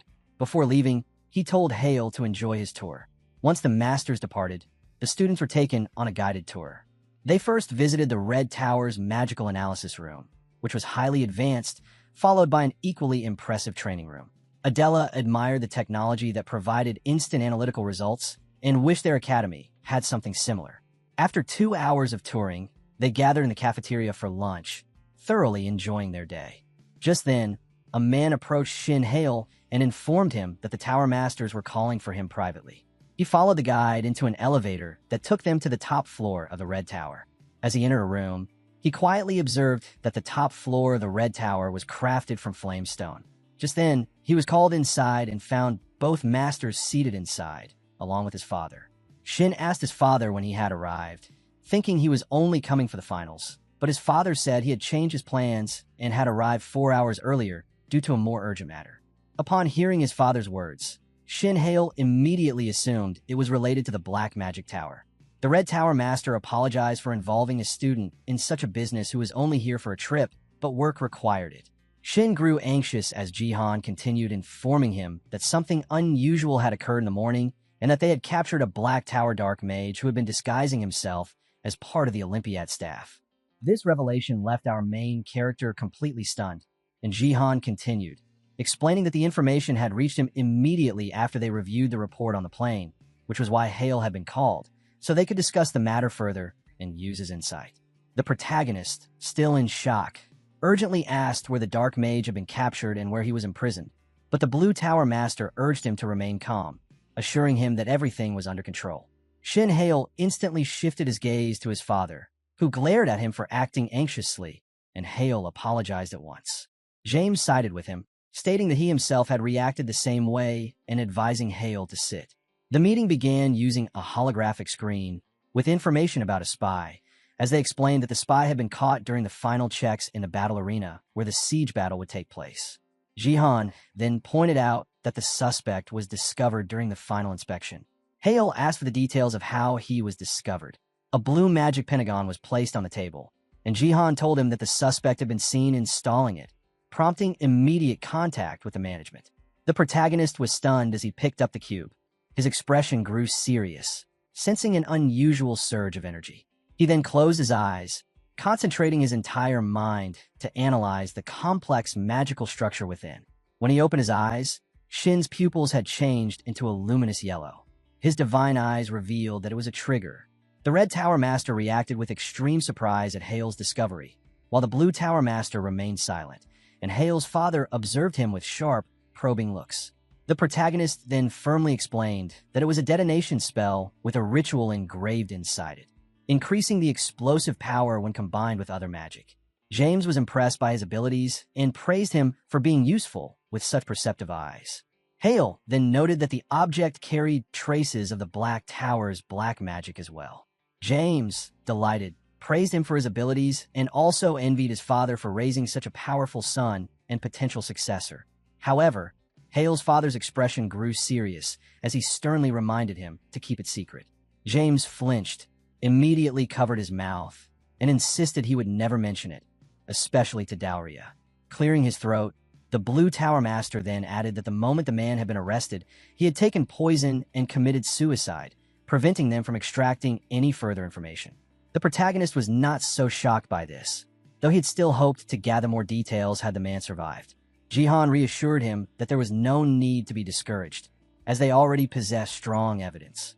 Hale then questioned what the Black Tower mages were truly planning and what their goal was in the Olympiad, and his father responded sternly that there was only one possible motive: kidnapping the most talented students for their own experiments. Jihan abruptly stood in protest, asking why he had revealed such information, but Hale's father calmly reminded him that he had already shared that report 2 years earlier. The Blue Tower Master became even more shocked and stood frozen, that a 16-year-old had known about such horrific matters. Hale's father asked sharply whether there was an issue, emphasizing that he had disclosed it only to a member of the magic god family, who had the right to know. Meanwhile, our boy maintained an impassive expression, not interfering in the adult's argument.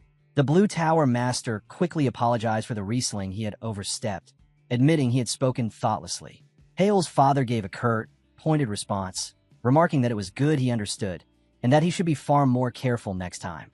He then stated that it was clear that the Black Tower mages were after materials for their experiments, as there was no other logical motive for targeting the event. Although the Blue Tower Master initially doubted this reasoning, no alternative explanations existed. James grew furious, unable to accept how anyone would harm students merely for experimental purposes. He then cursed them, stating that they are sickeningly disgusting. He pondered that since the Olympiad gathered the most talented young mages in one place, it was the only convenient location for such an attempt.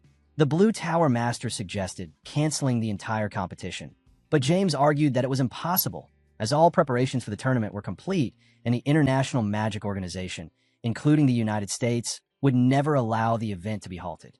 With the option of cancellation already dismissed, Hale firmly presented the only viable alternative. The most practical countermeasure, he stated, was to reinforce the defense system. Hale's father's gaze grew thoughtful as he considered the proposal.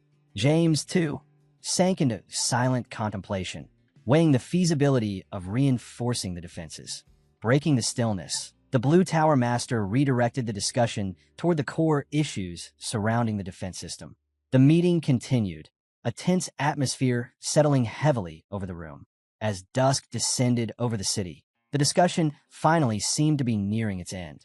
At last, the Blue Tower Master rose decisively, assigning the first task and planning to negotiate with the United States government and share what they had discussed, and then inform them later. James intended to coordinate with the Olympiad management, and Hale's father said he would contact the International Counterterrorism Headquarters.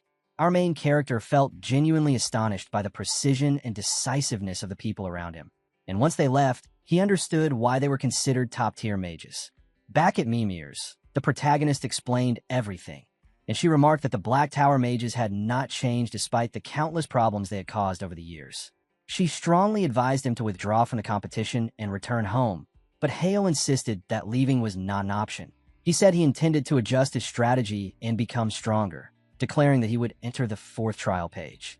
Mimir firmly warned him that the 4th trial allowed only one attempt per month, but Hale remained firm, and ironically, that day was none other than the opening day of the Olympiad. Soon, the day of the Olympiad opening ceremony arrived. Spectators filled the venue, eagerly anticipating the performances and curious to see the demonstrations of magical skill from each nation. Each team's leader was expected to display magic, and the most striking performance would determine which country appeared strongest. National pride was also at stake. The audience looked forward to the US, UK, and Korean representatives, though they paid the least attention to Korea, as they were unfamiliar with the names.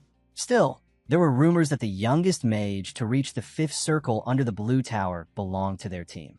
The stage had been fully prepared, and everyone was ready for the Olympiad ceremony to begin when Sun-chan suddenly rushed in, breathless, with the news that he could not find Shin Hale anywhere. It would soon be Hale's turn to step onto the stage to perform and represent their country. Jin Hyun anxiously asked whether he had checked Hale's room, and Sun-chan explained that he had already done so, but the room contained nothing except an old robe and a single book lying on the bed. The team grew confused and uncertain about what to do, especially with the performances about to start. Jin Hyun began to sweat nervously, knowing it was time for Hale to prepare for his performance. Adela urged them to wait for a moment. She reminded them that the Blue Tower Master and the Master of the Magic God family were on their way, and that they still had a little time before the ceremony progressed further. However, the team still believed that they should consider selecting another performer in case Hale did not appear. Before any decision could be made, the announcement echoed through the arena, declaring that the ceremony was about to start, and the opening performances would begin shortly. Hearing this, Sunchan grew even more frantic, his eyes widening with worry. Adela also grew anxious. The truth was that, on the night before the Olympiad opening ceremony, Shin Hale had returned to his room after discussing things with Mimir as he grabbed the magical book to challenge the next trial. Determined to achieve the fourth trial, he had wasted no time. As soon as he began to study, the book opened, glowing immensely as a voice greeted him as the successor and stated that once he mastered the Ring of Expansion perfectly, he would be allowed to proceed to the fourth trial page. As the protagonist carefully observed, he realized that the successor could only attempt this trial once every month, meaning he had to be fully prepared for any difficulty. As the voice warned him to think carefully before challenging it. However, Shin remained resolute as he had already decided. The book was closed, erupting in a burst of bright energy. Upon entering the page, he found pillars arranged all around him, and he stood mesmerized by the structure of the fourth trial. Soon, a gentle voice welcomed him, introducing herself as Gamma, the guide assigned to him for the fourth trial. She told him it was an honor to meet him. Hale was not surprised, having previously encountered Alpha and Beta. He responded politely, and Gamma explained that the fourth trial would test the precision and harmony of his infinite circle. She coldly warned him that failure to deliver a result that satisfied the page would force him to leave empty-handed, and he would be unable to reattempt the trial for 30 days. The protagonist understood that he was taking a considerable risk by attempting this trial now, but he felt he had no choice. Without success, he would never stand a chance against strong competitors like Dauria and Kyle. He wanted victory and nothing else. When he instructed Gamma to begin, she immediately started the trial, since it was the successor's wish. A flash of light appeared before him, and as it cleared, he saw a piano standing in front of him, leaving him completely puzzled. A familiar voice of his master echoed, explaining that Gamma had transformed into an instrument he could handle, and that this piano was exceptionally special. When he pressed a key, he was stunned as no sound emerged, and his master told him that unless he synchronized perfectly with the 4 rings, the piano would not respond. Hale understood and then channeled his mana into the instrument. The piano finally produced a sound, but it was not smooth, and he felt unsatisfied. His master stated that only a special form of mana could allow him to play properly, and the trial was deceptively simple. He only had to produce a sound that even he himself found satisfying. He was given 12 hours to complete the task. When the countdown began, the master wished him luck before his voice faded. Our main character realized that the trial was essentially a puzzle, and he had no choice but to attempt it with everything he had. He remembered his master's warning that ordinary mana would not work and Gamma's explanation that the trial would measure the precision of his infinite circle. With that in mind, he focused deeply, channeled all his mana through the ring, and began to play again. He quickly learned that the sound came only when he used mana harmonized with all 4 rings. Relaxing slightly, he firmly remarked that now that he finally understood the exact method, it was time to begin in earnest. The protagonist then turned his gaze toward the piano, a faint smile curving his lips as he quietly reflected that it had been a long time since he had last played. His most recent attempt dated back to a childhood etiquette class, yet the fundamentals from those early lessons still lingered in his memory. He then continued playing. While everyone in the present time continued searching for the protagonist, Hale finally burst through the door, completely exhausted, apologizing for being late. Sunchan burst into anger and cursed him and immediately demanded to know where he had disappeared, but Hale said he would explain the details later, as he was already incredibly late. He mentioned that he had already asked the Blue Tower Master for the performance clothes beforehand, and hearing that, Sunchan felt relieved. As the announcements continued, it was declared that the Italian team had completed their performance and had done wonderfully. The host then thanked Team Italy and announced the next performance, signaling that it was time for the U.S. team to showcase their skills. Leading them was Dauria Sorensha, and the host emphasized her presence with clear admiration. The fiery and striking representative of the United States. The entire arena erupted into loud cheers. the crowd roaring in support of the United States team, their excitement heightening with curiosity as they eagerly anticipated what the Red Tower had prepared for this year's event. Dauria's performance followed soon after. She was already prepared in her elegant dress, standing calmly as she awaited her turn on the stage. The moment her name was called, she moved gracefully to her designated position. The moment Dauria initiated her magic, she raised her hand, and dazzling golden flames swirled around her. In an instant, those flames surged upward, forming a blazing pillar that shot toward the sky. The audience was left in awe by her performance, and loud cheers continued to echo throughout the arena. Dauria looked up with quiet satisfaction. Gradually, the top of the fiery pillar reshaped itself into an enormous, breathtaking flower made entirely of flames. The audience was left amazed by the magnificence of the scene. As soon as the fiery flower dissolved, the flames turned into small petals swirling around the arena, leaving the audience utterly stunned by the breathtaking performance by the U.S. representative. Dauria then offered a graceful smile and gently lifted one of the petals with her hand. Closing her eyes, she slowly curled her fingers around it as the energy began to gather. The flames then erupted and ascended even higher into the air and burst into vibrant fireworks, illuminating the sky beautifully. The spectators were astonished, as such a display was something they had never witnessed before. Their excitement surged, and they shouted passionately that she was the best, claiming her performance perfectly matched her essence. The host praised her calm execution and grand firework display, stating that such excellence was expected from Dauria, especially as she was a fifth circle mage known for her incredible skill. From the back, the crowd continued cheering wildly. Sun-chan and Jin Hee-yoon were equally stunned by her overwhelming ability, realizing she was truly operating on an entirely different level from them. After her performance, the host announced that it was England's turn. The girls who admired Kyle immediately started cheering loudly as he walked onto the stage, clearly smitten by him. Once standing in position, Kyle Vincha confidently raised his sword toward the sky, causing the wind around him to swirl intensely. As he focused his magic, the swirling winds gathered and formed a growing tornado. The spectators were thrilled, amazed by the intensifying storm. Suddenly, Kyle shot upward through the tornado and disappeared into the sky, leaving the audience searching for him in surprise. When the tornado finally dispersed, he was seen floating high above, and the crowd grew even more excited. Kyle then dashed downward, cutting through the wind, and landed in a stylish, dramatic manner, presenting himself like a living storm, and ended his performance as he landed gracefully. The host enthusiastically applauded his high-level performance, remarking that he had made his country proud. Meanwhile, in the waiting area, even Ma Jin-suk expressed admiration, noting that first Dauria and now Kyle had proven that this year's participants were exceptionally talented. Kang Shinwoo added that, after such powerful displays, their own team's performance needed to be impressive enough to satisfy the public's heightened expectations.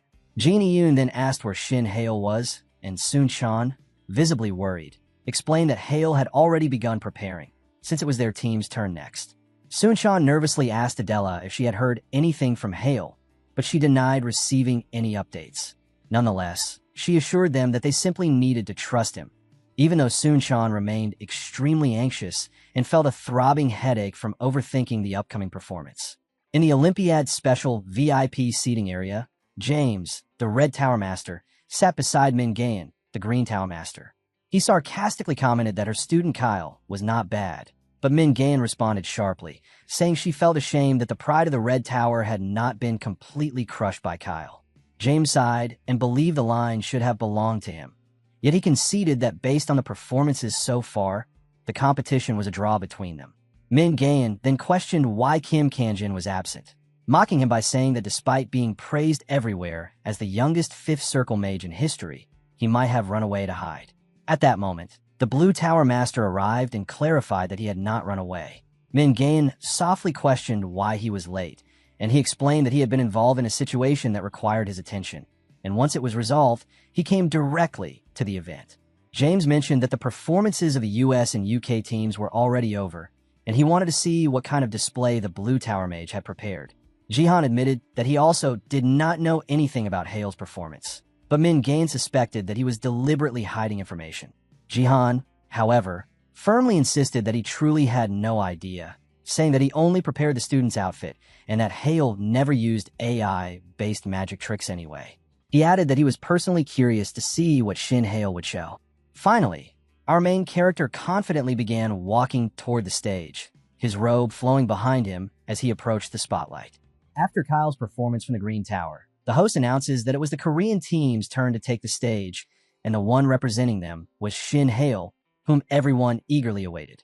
Soon-chan and the rest of the team, visibly nervous, watched him from behind the stage on the screen, while even the VIPs focused intently, as no one knew what the protagonist planned to reveal. When Shin Hale reached the center of the stage, he sternly used his magic to summon a piano, specifically the same piano he had received during the 4th trial page. The sight alone shocked Soon-chan, and even Adela questioned what he intended to show with such an unexpected instrument. Our main character quietly sat down, closing his eyes, directing his full focus toward the rings of expansion, while the spectators stared in surprise, astonished to see a musical instrument appear in a magical performance. The moment his eyes flashed, he began to play, and a soothing, gentle melody poured out. Instantly, the surroundings transformed, and the entire stage became covered in soft green grass, as though the audience had stepped into a serene garden. The sound traveled across the stadium like flowing waves, leaving the spectators breathless. As he picked up the rhythm, the sound grew even stronger. Meanwhile, in the VIP sitting area, the Blue Tower Master was surprised as he could clearly feel that the music was riding directly on mana itself. Soon the faint fluttering of butterflies and the delicate chirping of birds echoed everywhere, and the scenery shifted again into a blooming landscape filled with spring blossoms. Mana and music blended so naturally that the audience felt completely immersed, convinced the environment before them was real. Even James was stunned, wondering how anyone could create such a phenomenon, while Min Gayan was equally shocked, realizing that Shin Hale had been hiding a powerful trump card all along. Jihan was overwhelmed as well, briefly suspecting Kim Kanjin as the one who might have taught him, although he had never encountered such a spell in his entire life. Yet Hale's performance did not end there. As he changed the melody, the stage transformed once more, and a towering cylindrical waterfall surged upward. Within its spiraling water, dolphins gracefully swam, while the protagonist continued to play atop the water itself. The spectators could hardly believe their eyes, feeling as if they were witnessing a vivid dream. Moments later, a massive bridge of flames soared into the sky, and lush greenery spread across the surroundings while sunlight shone brightly, marking the arrival of the summer season. A sudden cold breeze swept past the stadium, carrying swirling leaves with it, and the scenery shifted into autumn, with fruit-covered branches adorning the trees. Even deer appeared, running effortlessly through the landscape, leaving spectators confused whether they were illusions or real beings. As the melody changed again, winter descended. The leaves withered, snow gently fell, and a quiet white stillness covered everything. It was the season that suited Shin Hale the most, a cold and solitary time that mirrored his own nature. His performance seamlessly displayed the harmony of the 4 seasons, precisely synchronized with his mana. For him, the moment felt deeply meaningful, as though he was stepping directly onto the path of the Archmage Vadener's Infinity Circle, an inheritance of magic he was destined to follow. His team was equally stunned by the skeptical performance. It overwhelmed him emotionally, and he reflected inwardly that true mages, despite their overwhelming powers, must avoid overconfidence if they wish to see the world from new angles and continue striving toward the peak, as his master had always taught. When the performance concluded, Shin gracefully concluded that that is who he was now. The entire stadium erupted in thunderous cheers, the audience shouting passionately in amazement at what they had just witnessed. Min Gayan felt tense, realizing that Shin Hale not only infused mana into sound, but also controlled its emotions, while James grew jealous seeing such mastery achieved without any AI tools. Min coldly questioned Jihan about what he had taught Hale, but Jihan admitted that while he had always known Hale possessed extraordinary control and immense magical capability, he had never imagined he could achieve something like this, because such a feat was impossible through spell formula modification or pure magic ability. He became certain that the protagonist was hiding another type of magic entirely. When Hale stepped off the stage, his teammates rushed to him, thrilled and emotional, hugging him tightly and praising the astonishing performance he had shown to the world. When I asked him to teach them the technique, he simply stated that he would demonstrate the magic trick later. Kang Xinwu felt confident that after witnessing this performance, everyone finally understood the level their team stood at, and he believed that their upcoming match would go smoothly. Hale then mentioned that he had a strategy in mind for the next day's battle and that they needed to adjust their plans accordingly. By the next day, the announcement declared the beginning of the matches, with the first event being a 5 versus 5 siege battle. It was revealed that the opening match would be between the Korean team and the Italian team. The Italian team, however, felt extremely nervous, as their first opponents were the Koreans, and after seeing Shin Hale's overwhelming performance the previous day, any remaining confidence had completely vanished. Their leader tried to calm them, reminding them that all they needed to do was capture the enemy base, and there was no reason to directly confront Shin Hale. When the match began, one of the Italian scouts watched from atop a tree and suddenly spotted movement. He immediately informed the leader that someone had entered their territory. When asked how many intruders there were, the scout hesitated and then reported that it was only one, and that the person was Shin Hale alone. As the first match between Korea and Italy began, Shin Hale did not waste even a moment and immediately rushed straight into the Italian territory. The Italian team was stunned to see him arrive alone, something they had never imagined. Their leader, who was standing at the front, panicked and retreated, assuming this was part of a larger strategy and that the rest of the Korean team must have surrounded them from behind. He ordered his teammates to stay alert and search for the others, but no matter how much they looked, they found no trace of anyone else. Only then did Shin Hale calmly inform them that there was no one else to worry about, because he had come entirely alone to fight them. Their leader was even more shocked, unable to understand what kind of plan this was or what Shin Hale intended to do next. Our main character calmly asserted that he alone was enough to handle them, and that he would defeat them with ease. The Italian team felt deeply insulted, and their anger rose. As they cursed him, they gathered their mana and launched a full force attack at once, taking advantage of the fact that he was by himself. However, Shin Hale remained calm, and raising his hand, he activated his resonance, creating a massive fire blast that instantly incapacitated the entire Italian team and ended the match on the spot. That night, everyone celebrated their first victory. Jin Hee-yoon felt relieved, pleased that everything from the opening ceremony to the first battle had gone smoothly without complications. Kang Xinwu, however, felt slightly disappointed and asked why Jin Hee-yeon was so cheerful, since the victory had come entirely from Shin Hale's efforts, and they themselves had done nothing on the battlefield. Jin Hee-yoon simply remained pleased, saying that since they were all part of Shin, his win counted as a perfect victory for all of them. Ma Jin-suk then asked Hale whether he was alright after the battle, reminding him that Hale had claimed he would be exhausted for 12 hours if he used his full power. But Hale calmly said he felt fine. Internally, he thought about how his resonance ability remained secret from the others, and he covered it up by explaining that this was simply his full power whenever he used that particular skill. Adela eventually questioned him about his decisions, wondering why he revealed so much power during the opening ceremony and once again used his full strength in the very first match, wondering aloud if there was a reason behind it all.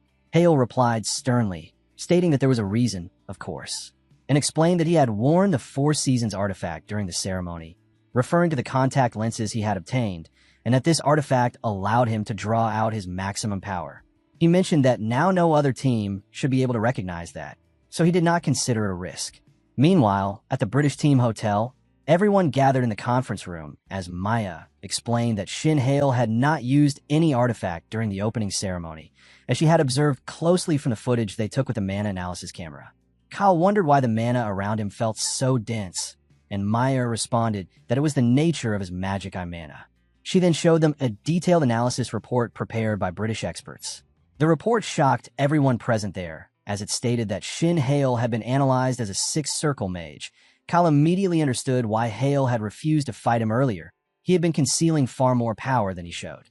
Maya then presented the analysis from the Italy match, revealing that Shin Hale had used magic spells above the 5th circle level, estimated around the 5.5 tier range.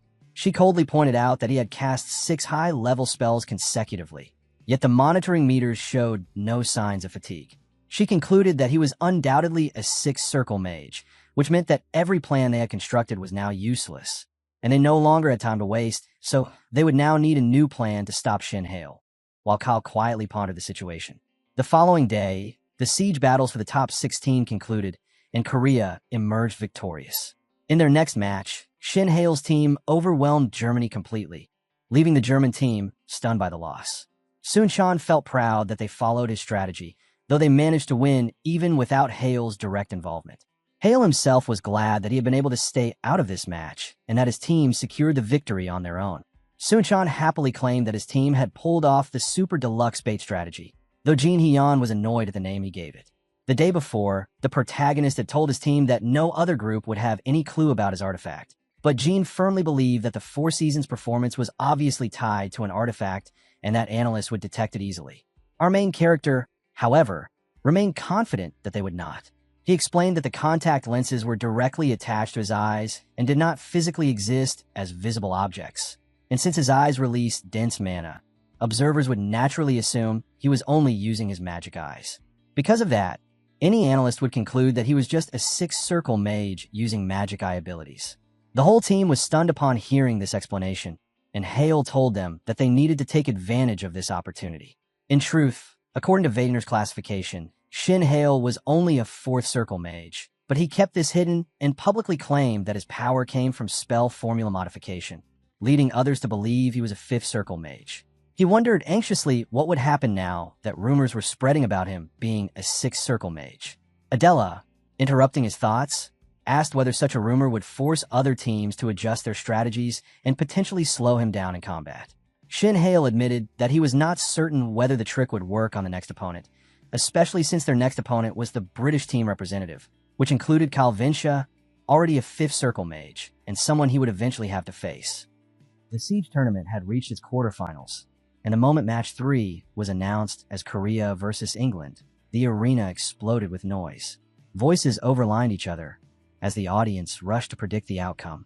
A large portion of the crowd insisted England would claim victory, pointing to its deep history, tradition, and long-standing dominance. Others rejected that certainty just as quickly.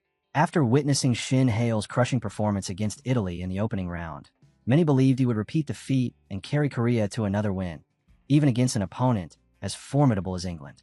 The arguments only intensified. Clusters of spectators debated loudly, some even throwing wagers into the chaos as excitement thickened the air. Anticipation pressed down on the arena like a physical weight. Even the leaders of the blue, green, and red towers were pulled into the storm of speculation. The green tower leader declared with confidence that Kyle's side would prevail. The blue tower leader answered coolly that recent performances made Shin Hale's victory the more logical outcome. As the two continued their back and forth, the red tower leader, James, watched with open amusement. Standing outside their rivalry, he found their heated dispute entertaining and savored every reaction. At last, the blue tower leader turned to James and demanded his verdict. James paused just long enough to consider the field before casting his vote for Shin Hale. With his answer given, the surrounding chatter gradually faded, and the match began. The signal rang out. Shin Hale burst forward from Korea's side without hesitation, and Kyle stepped up from England to meet him head-on. They closed the distance in an instant, their collision locking the audience's focus. Hale struck first with a clean, direct assault, but Kyle intercepted it smoothly, his defense effortless. Recognition flashed in Kyle's eyes. He spoke with certainty, recalling their previous meeting down to the exact hour, minute, and second. Hale answered that the precision might be exaggerated, but he agreed it had been a long time. Kyle remained unwavering. From the day they first crossed paths, he said, Shin Hale had never left his memory. Hale answered with a faint smirk, lightly taunting Kyle and suggesting he might still be brooding over that duel Hale had once refused. Kyle dismissed the idea outright. There was no resentment in him, only anticipation. He had been waiting for this clash with unfiltered excitement. Hale studied him in silence. Kyle's aggressive nature hadn't changed in the slightest. Yet no matter how carefully he searched, a clean opening refused to appear. Deciding the pleasantries had run their course, Kyle let his true power surface. In an instant, Hale understood why the world called Kyle the Knight of the Storm. Towering tornadoes spiraled violently around him as crushing winds gathered and wrapped his body. A vivid green aura surged outward, and when the storm steadied, armor manifested over his frame.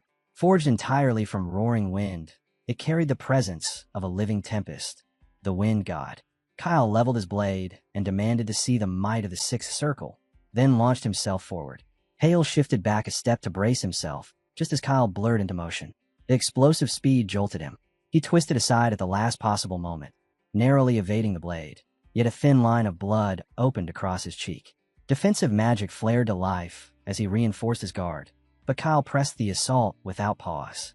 With a sharp grin, Kyle praised him, declaring that no one had ever blocked his opening strike so cleanly. Hale replied evenly that the outcome didn't surprise him. He had already recognized the ultimate technique, Wind Strike. Kyle clarified without hesitation. The attack was the Wind God Sword Form 1, Wind Strike, a spell that compressed a raging gale into the blade to magnify both speed and destructive force. As Hale replayed the exchange in his mind, the truth settled in. The strike had been so fast it had nearly escaped his sight. He acknowledged his miscalculation. Kyle's precision and velocity far exceeded his expectations. That realization made one thing clear. Pre-fight analysis would offer little advantage here. Even so, Hale's composure never wavered. He had already intended to handle Kyle personally within their strategy. The Storm Knight lunged again, challenging him to stop the next charge. As the distance vanished, Hale awakened his divine eyes. The battlefield sharpened. He saw the chain of attacks forming before they were unleashed. Moving with exact timing, he slipped past each strike in sequence and answered with a blazing fireball that forced Kyle to skid several steps back. When Kyle steadied himself and regained his footing, Hale felt no triumph in the exchange. Hale's third circle fireball burst against Kyle's armor and faded without leaving the slightest trace. The message was obvious. The Wind God armor stood far beyond the reach of such attacks. Kyle openly praised Hale for evading every strike so cleanly, then questioned the choice of using a spell that weak. To him, it hinted at underestimation. Hale cut that assumption off immediately. He stated with certainty that he had never underestimated Kyle, not even once. The answer pleased Kyle. A sharp grin crossed his face as he urged Hale to stop restraining himself and fight at full power. As their clash continued, the three tower leaders followed every movement with keen interest, openly admiring Hale's flawless counters. James spoke first, declaring that Hale was truly exceptional. In his eyes, Hale's strength exceeded not only Kyle's but even Dahlia's. What made him frightening was not just his magical output, but the combination of his magic eyes and razor-sharp intellect, traits that rendered him nearly unbeatable in battles driven by strategy. The Green Tower leader responded with a mocking tone, pointing out that revealing himself as a six-circle mage placed her team at an unfair disadvantage. James only laughed at the complaint and replied that advantages existed on both sides of the field. Kim Kong continued to observe in silence, analyzing every detail. From the moment Hale had first witnessed the Four Seasons, he believed the young mage had already begun constructing this entire plan. Breaking his silence, Kim Kong suddenly asked the other two leaders for a promise. James reacted with surprise at the abrupt request, but Kim Kong insisted they swear not to reveal what he was about to share. After a brief hesitation, both leaders agreed to keep his words confidential. Only then did he disclose the truth. The protagonist had not actually reached the sixth circle. He warned that this single match was far from decisive. Despite appearances, there remained a genuine possibility that Hale could still lose. The clash between Kyle and Hale dragged on without a single break, the battlefield thick with pressure as neither side retreated an inch. Kyle drove forward with pure aggression, demanding that Hale stop holding back and fight him seriously. Wind exploded around his body as he shot toward his opponent, releasing a sharp, compressed blast meant to push Hale to his limits. Hale didn't even bother to tense up. A faint scoff slipped from him as he mocked the attack, making it clear he saw no reason to reveal his full strength against Kyle. With nothing but his shield raised, he absorbed the rushing wind effortlessly, as if the strike had never carried any weight to begin with. The effortless defense stung. Kyle's expression tightened with open frustration, the feeling of being underestimated gnawing at him. He couldn't accept that Hale didn't see him as worthy of a serious response. Yet Hale's calm posture told a different story. Kyle had misunderstood the entire premise of the match. This was never meant to be a pure duel, and crushing him head-on had never been Hale's objective. The realization stalled Kyle for a split second as he tried to make sense of the situation unfolding around him. Then he reached out through the communication channel to check on his teammates. The answer that came back sent a jolt of panic straight through him. An emergency was erupting on their side of the field. Kyle froze, caught between shock and indecision. And in that opening, Hale shifted roles instantly. Locking onto distant targets with precise magical fixation, he began raining down controlled bursts of flame from afar. His team stayed secured within their zone, holding formation, while Hale dominated the air with relentless long-range support. Fireballs hammered Kyle's side without mercy, forcing his teammates into a steady retreat. With every new report crackling through the channel, the truth assembled itself in his mind. Hale had pinned him in place on purpose, using him as a distraction while dismantling the battlefield from distance. His teammates kept shouting for help, their voices edged with desperation, but Kyle had already been neutralized. When the full strategy finally clicked and anger surged through him, Hale answered with casual indifference, remarking that he had only done what he found entertaining. At that exact moment, Hale's team planted their flag deep inside enemy territory. The signal to end the match rang out instantly, and Team Korea was declared the victor. From the observation deck, the Green Tower Master shifted his gaze toward the Blue Tower Master, curiosity burning behind his eyes. He questioned who Hale really was, and how anyone could cast magic with such terrifying precision from nearly 2 kilometers away. The Blue Tower Master watched the fading echoes of the battle, and admitted he would need to review the footage himself before he could form a proper conclusion. The Green Tower Master shifted his attention to the Red Tower Master, demanding an explanation for what they had just witnessed. Yet even the Red Tower Master looked unsettled. He admitted he couldn't clearly decipher the method behind Hale's performance. The magic itself resisted clean identification, and the only theory he could offer sounded almost absurd. He suspected Hale carried thousands of hidden snakes within his body, some unknown mechanism that allowed him to project such impossible precision across the battlefield.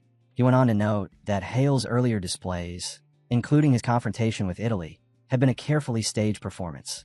Every move had nudged observers toward the same conclusion, that he was a sixth circle mage. Drawing Kyle far from the base hadn't been reckless aggression. It was a calculated maneuver to tag and isolate the enemy's strongest asset. By dragging the threat away from the core battlefield, Hale carved out a perfect window to bombard the field with extreme long-range magic, while his team advanced unchallenged. James watched the aftermath in stunned silence, his thoughts struggling to keep pace with what he had seen.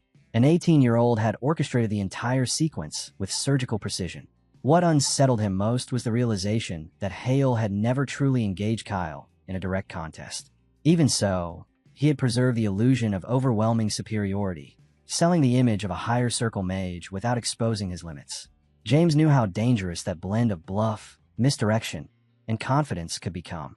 Tactics like that didn't just win matches. They carried risks that could easily drag Dahlia into lethal situations if misjudged. Mimir recalled an earlier remark from the successor, who had described the battle-hungry lunatic as monstrously strong. Later, Hale admitted that his clash with Kyle had been the hardest fight he'd ever endured. The confession puzzled her until he broke it down. Kyle specialized in high-speed close combat and constantly maintained a defensive barrier called Godwind. For a mage built around freestyle magical combat, that combination formed a nightmare matchup. She immediately argued that Resonance should have solved the problem outright. Hale didn't deny it. Activating Resonance would have secured a clean victory. The complication lay in what followed. He reminded her that Kyle wasn't his only opponent. The mention triggered her memory of the red-haired woman the successor had warned about, Dahlia. Hale explained that Resonance inflicted a brutal strain on his body. Since he would be forced to confront both Kyle and Dahlia back-to-back, he had to ration his strength. One of those battles had to be fought without leaning on Resonance. After absorbing the reasoning, Mimir let out a quiet scoff and teased him for suffering from perfect preparation syndrome. Even so, she conceded that deliberate caution and forward planning were far from weaknesses. Hale was fully aware that the Olympiad was only at its beginning. Strong opponents still waited ahead, and if he intended to survive every clash to come, he needed to push his limits further. His target was clear in his mind: the fifth infinity circle, the ring of truth. Reaching it wasn't ambition for its own sake. It was a necessity. The following day, his team assembled to review the semi-final victory they had just secured. Kang Shin Wu broke the silence first, noting that they had crushed their opponents without revealing a single piece of their hidden arsenal. He admitted Hale's earlier warning had been accurate. There had been almost no reliable data on Dahlia or the enemy lineup, yet the uncertainty hadn't slowed them down. Ma Jin-suk, leaning back with casual ease, dismissed the tension entirely. In his view, their opponents had fought on raw emotion rather than strategy. Someone else chimed in, recalling how last year's encounter with the U.S. team had felt less like a match and more like attending a funeral. Suchan cut through the rising excitement and warned them not to celebrate prematurely. Reaching the semifinals wasn't the end of the road. Ma Jin-suk answered with a broad, unshaken grin, insisting the previous battle had been hopelessly one-sided. After eliminating the UK team, he saw no real barrier standing between them and the finals. As the conversation circled, the door opened and Hale stepped inside. His presence alone steadied the room. He confirmed their expectations without hesitation. The semifinals would not threaten them. With their current cohesion and strength, defeat simply wasn't an outcome he considered possible. Confidence solidified. When they moved out toward the battlefield, every member followed Hale without a trace of doubt. Their trust in his judgment and power was absolute, though one voice quietly reminded him to stay sharp for what came next. Soon after, the results of the second bracket were announced. The 4 strongest teams had finished their clashes, and Team Korea stood victorious again, securing a position in the finals. Public reaction shifted instantly. Analysts and spectators alike began speaking of the Korean team as if it operated on a completely separate tier, already speculating how they might dismantle the US squad in the championship match. Far from the celebration, Hale's brother watched the news with tightening fury. His fist crashed onto the table, shattering a glass of juice and sending liquid across the surface. He had expected solid performance, nothing more. This level of domination had never crossed his mind. What unsettled him most was a creeping suspicion he couldn't shake. The possibility that Hale had already stepped into the 6th circle, standing on the same level as himself. The thought dug into him like a splinter. If Team Korea returned carrying gold, or even silver, their rise would become impossible to contain. The balance he relied on would tilt overnight, and once that happened, suppressing them would no longer be an option. He moved immediately. The call to the Black Tower Master connected in seconds, and his voice came out sharp with restrained anger as he demanded to know what was unfolding behind the curtain. The response he received was ice cold. The Black Tower Master labeled him impatient and reminded him that he had already been told to entrust the entire matter to Black Tower Authority. That answer only fueled his irritation.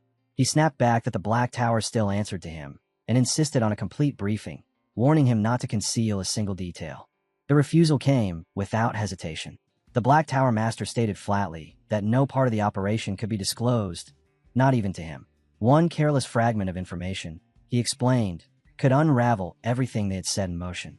He added that the executives mobilized for this mission extended far beyond himself, forming a network already in place.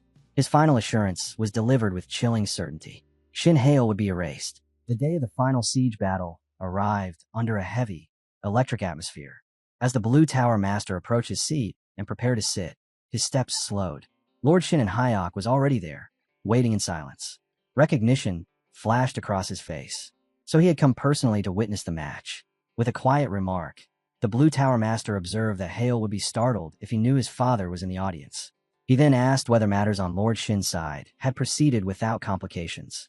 Shin and Hyok answered evenly that everything had been resolved, and that the International Anti-Terror Bureau had accepted their proposal without resistance. The Blue Tower Master nodded in genuine appreciation, acknowledging the difficulty of negotiating with such an organization and persuading them to cooperate. When Lord Shin turned the question back on him, the Tower Master replied that his end had also been secured. James and his sister Gayan had confirmed there would be no interference. Work commitments would keep them away from the arena that day. James, he added, had regretted missing Dahlia's match. A faint smile touched the Blue Tower Master's lips as he admitted he was quietly grateful for the chance to cheer for Hale together with Shin and Hyok, something they had not shared in a long time. Shin and Hyok tilted his head slightly at the phrasing, commenting that it sounded misplaced. He doubted his son required encouragement from him when the entire stadium was already roaring Hale's name. The Blue Tower Master felt a ripple of amusement and satisfaction. Even Shin and Hyok, the man whispered about as the ghost of the Mage God clan, could not hide the fondness he held for his own child. The signal for the grand final cut through the arena, and the moment the countdown ended, Shin Hale surged forward. His mind sharpened as he ran, dissecting the battlefield in an instant. He reviewed everything he knew about Dahlia, her mastery of overwhelming firepower and catastrophic area spells. Engaging her amid a clustered fight would tip the scales against him. Just as he had done with Kyle, isolating her into a one-on-one clash offered the cleanest path to victory. The uncertainty lay in whether Dahlia would play into that setup so easily. He weighed the scenario quickly. If he could pull her into a solitary confrontation, he could replicate his earlier strategy and obliterate the enemy's main camp through coordinate fixation magic. The plan formed with cold clarity as he closed the distance, every step carrying him deeper into the decisive battle. If Dahlia chose to launch a full assault, He would have no choice but to storm straight into enemy territory with her. That possibility weighed heavily on him. More than anything, he feared the strategy Team America would ultimately commit to. If she picked the alternative plan, he knew his odds of losing would rise sharply. As he closed the distance, he spotted Dahlia already waiting. She looked relaxed, even cheerful, casually remarking on how nice the weather was and joking that a day like this was meant for strolling through a park, not fighting. Hale cut straight to the point and asked where her teammates were. Dahlia answered without hesitation. They were staying at the base. There was no reason to wander into the traps he had set and complicate things. Her calm reply sent a ripple of unease through him. It sounded like she had already figured out that his coordinate fixation magic was a place-type spell. Dahlia went on to outline their approach. The other 4 members of her team would focus entirely on defense, while she operated alone. Unless Hale's teammates tried to regroup with him, her side would not step a single foot outside their base. She explained it plainly. As long as she remained on the field as a wide-area annihilation specialist, Hale's team would never dare to close in on her. At the same time, her own teammates had no need to gather around her either. Then Hale saw it, the blue flames igniting around her body. Dahlia stated that the match would be decided solely between the two of them, and in the next instant, she hurled a blazing inferno straight at him. Shock flashed across Hale's face as he recognized her signature secret art, the pride of the Red Tower. The scorching inferno burned on a level completely different from ordinary fire.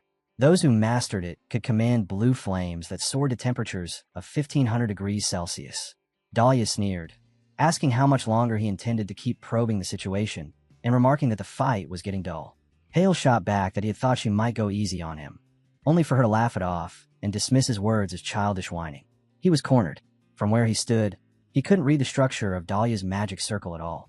To observe it, he needed to be within 4 meters and lock onto its core with his mystic eyes, and right now, that distance felt impossibly far. The scorching inferno spread too wide, its heat swallowing the battlefield in waves that made any direct approach impossible. Even a single fragment of that fire devoured everything within 10 meters. The instant Hale measured that range, he understood something unsettling. Dahlia wasn't just dangerous. She was troublesome in a way Kyle had never been. For a split second, he weighed the option of raising a shield and studying her magic circle from behind it. The idea died as quickly as it formed. Against heat like this, any shield he created would liquefy in moments. Dahlia's voice cut through the blazing air as she mocked him again, asking if he planned to keep retreating and warning that such cowardice would only disappoint her. Her taunt was followed by action. A storm of scorching infernos erupted and crashed toward him in rapid succession. Hale slipped through the gaps with razor-thin precision, evading every burst before snapping back with a sweeping blade of wind. For the first time, Dahlia hesitated. She caught the pattern and realized he had launched a trajectory-based strike. Her confusion faded into disdain. Techniques like that, she decided, were beneath her, predictable, weak, incapable of breaching her defenses. Watching her reaction, Hale felt a quiet frustration settle in. He had gambled on the speed and curve of that strike being enough to pierce her guard, and it hadn't even come close. With every simpler option exhausted, he steadied his breathing and reached a final conclusion. There was only one path left. He would meet her head-on and trigger resonance. Dahlia's eyes widened the instant she saw the water attribute spell form in Hale's hands. Surprise flickered across her face, then twisted into quiet scorn. To her, an element like that was laughable against the crushing force of her flames. She dismissed it as a clumsy, low-tier attempt, certain no simple spell could ever challenge her power. With absolute confidence, she launched another inferno ball, convinced that this time his ultra-heated hellfire would erase any chance of resistance. The blazing sphere tore through the air, then slammed straight into a curtain of water droplets already scattered across the battlefield. The collision was immediate and violent. Fire met water and collapsed into a roaring surge of steam that exploded outward, swallowing the arena in a thick white veil. Gasps rippled through the commentators as both fighters vanished inside the cloud. The crowd stirred restlessly, officials leaning forward, desperate to glimpse what was unfolding within the haze. At the center of it all, Dahlia stood frozen in disbelief, stunned that her attack had been smothered so cleanly. The steam slowly thinned. Hale's silhouette emerged first, standing composed and steady. A laugh slipped from Dahlia's lips as she admitted he was the first opponent to neutralize her strike so perfectly. She urged him to stop holding back and reveal more. Even as she spoke, drifting steam curled back toward her, clouding her sight again. For an instant she assumed he was manipulating the mist on purpose, unaware that he had already locked onto her position. She fired blindly, but his presence had vanished. In the next heartbeat, Hale materialized behind her and drove into strike. Dahlia reacted on instinct, throwing up a defense. In his mind, Hale dismissed it as insufficient. He cut in, yet the blow slipped past. Still, something subtle shifted in that exchange. Dahlia snapped a curse at him, irritated by the reckless attempt, then exhaled in relief when she realized she was unharmed. The timing of his attack had caught her off guard. Irritation hardened into resolve, and she resumed hurling fireballs, each one met by Hale's calm control of the suspended droplets that smothered her flames again and again. The rhythm of the clash began to thrill her. She tunneled her focus entirely onto Hale, chasing him with relentless bursts of fire while he wove through them without panic. Excitement surged as she poured everything into hunting him down. Then a sharp realization cut through her momentum. Her earpiece was gone. Memory flashed back to his earlier strike, and she understood at once. Hale had shattered it. She dismissed the missing earpiece as a coincidence and steadied herself. This was a team battle, and victory would only come when one side was completely eliminated. With that reminder locking her focus, Dahlia fixed her attention on crushing Hale where he stood. Even after repeated exchanges, the gap she expected to see never appeared. Frustration crept in. Watching the strain in Hale's movements, she convinced herself he couldn't possibly be a six-circle mage. He was working too hard just to block and counter, never once managing to touch her. In contrast, she felt almost relaxed, as if she were sparring rather than fighting seriously. Then Hale spoke, cutting straight into the conclusion forming in her mind. Dahlia let out a short laugh, but he continued, telling her she had completely misread the situation. He wasn't unleashing his full strength because he saw no need to. His real purpose was to study the ultra-heat hell technique she kept relying on. She rejected the claim outright. If he truly possessed six-circle power, she argued, he would have overwhelmed her already instead of wasting breath on explanations. Hale answered evenly. In a solo duel, he would have ended things exactly that way. But this wasn't a one-on-one fight. It was a team match, and a long tournament still stretched ahead. His reasoning only deepened her confusion. She demanded to know what he meant. Was he claiming his teammates could finish the opposing side without him? Hale confirmed it without hesitation, stating that this battle would follow the same script. The calm certainty in his voice scraped against her pride. Unable to endure it any longer, Dahlia surged forward and unleashed another attack. Before her spell could even settle, a sharp notification rang out across the arena. The match was over. Team Korea had been declared the winner. The words hit her like a physical blow. The opening Olympiad event, the siege battle, had already been decided in Korea's favor. Far from the arena floor, the Black Tower Master watched the spectacle with an amused smile. To him, the entire event felt like an extravagant display, drawing more excitement than it deserved. Beside him stood a Black Tower executive from the parade division, who remarked that people should enjoy their cheers while they still could. Once the Olympiad concluded, he warned, laughter would be a rare thing. Another executive, the figure known as Shadow, silenced them with a quiet command. Someone important was about to arrive. Moments later, a grand presence entered, and everyone in the vicinity bowed in unison. The one who stepped forward was the Dark Magic King. The siege battles reached their conclusion with Korea Obelisk Academy standing as the undisputed victor. In the aftermath, Dahlia remained motionless. The shock of defeat etched across her face as she struggled to grasp how their side had collapsed. Hale broke the silence with a calm explanation, offering her a single, pointed lesson. In large-scale team combat, communication devices had to be guarded as fiercely as one's own life. The moment key fighters like them were cut off from each other, defeat became almost inevitable, regardless of individual strength. His words echoed in her mind and pulled her back to a crucial instant in the fight. When he had slipped behind her, he hadn't been aiming for damage alone. He had shattered her earpiece with precision, severing her connection at the worst possible moment. The realization settled heavily as night gradually blanketed the arena.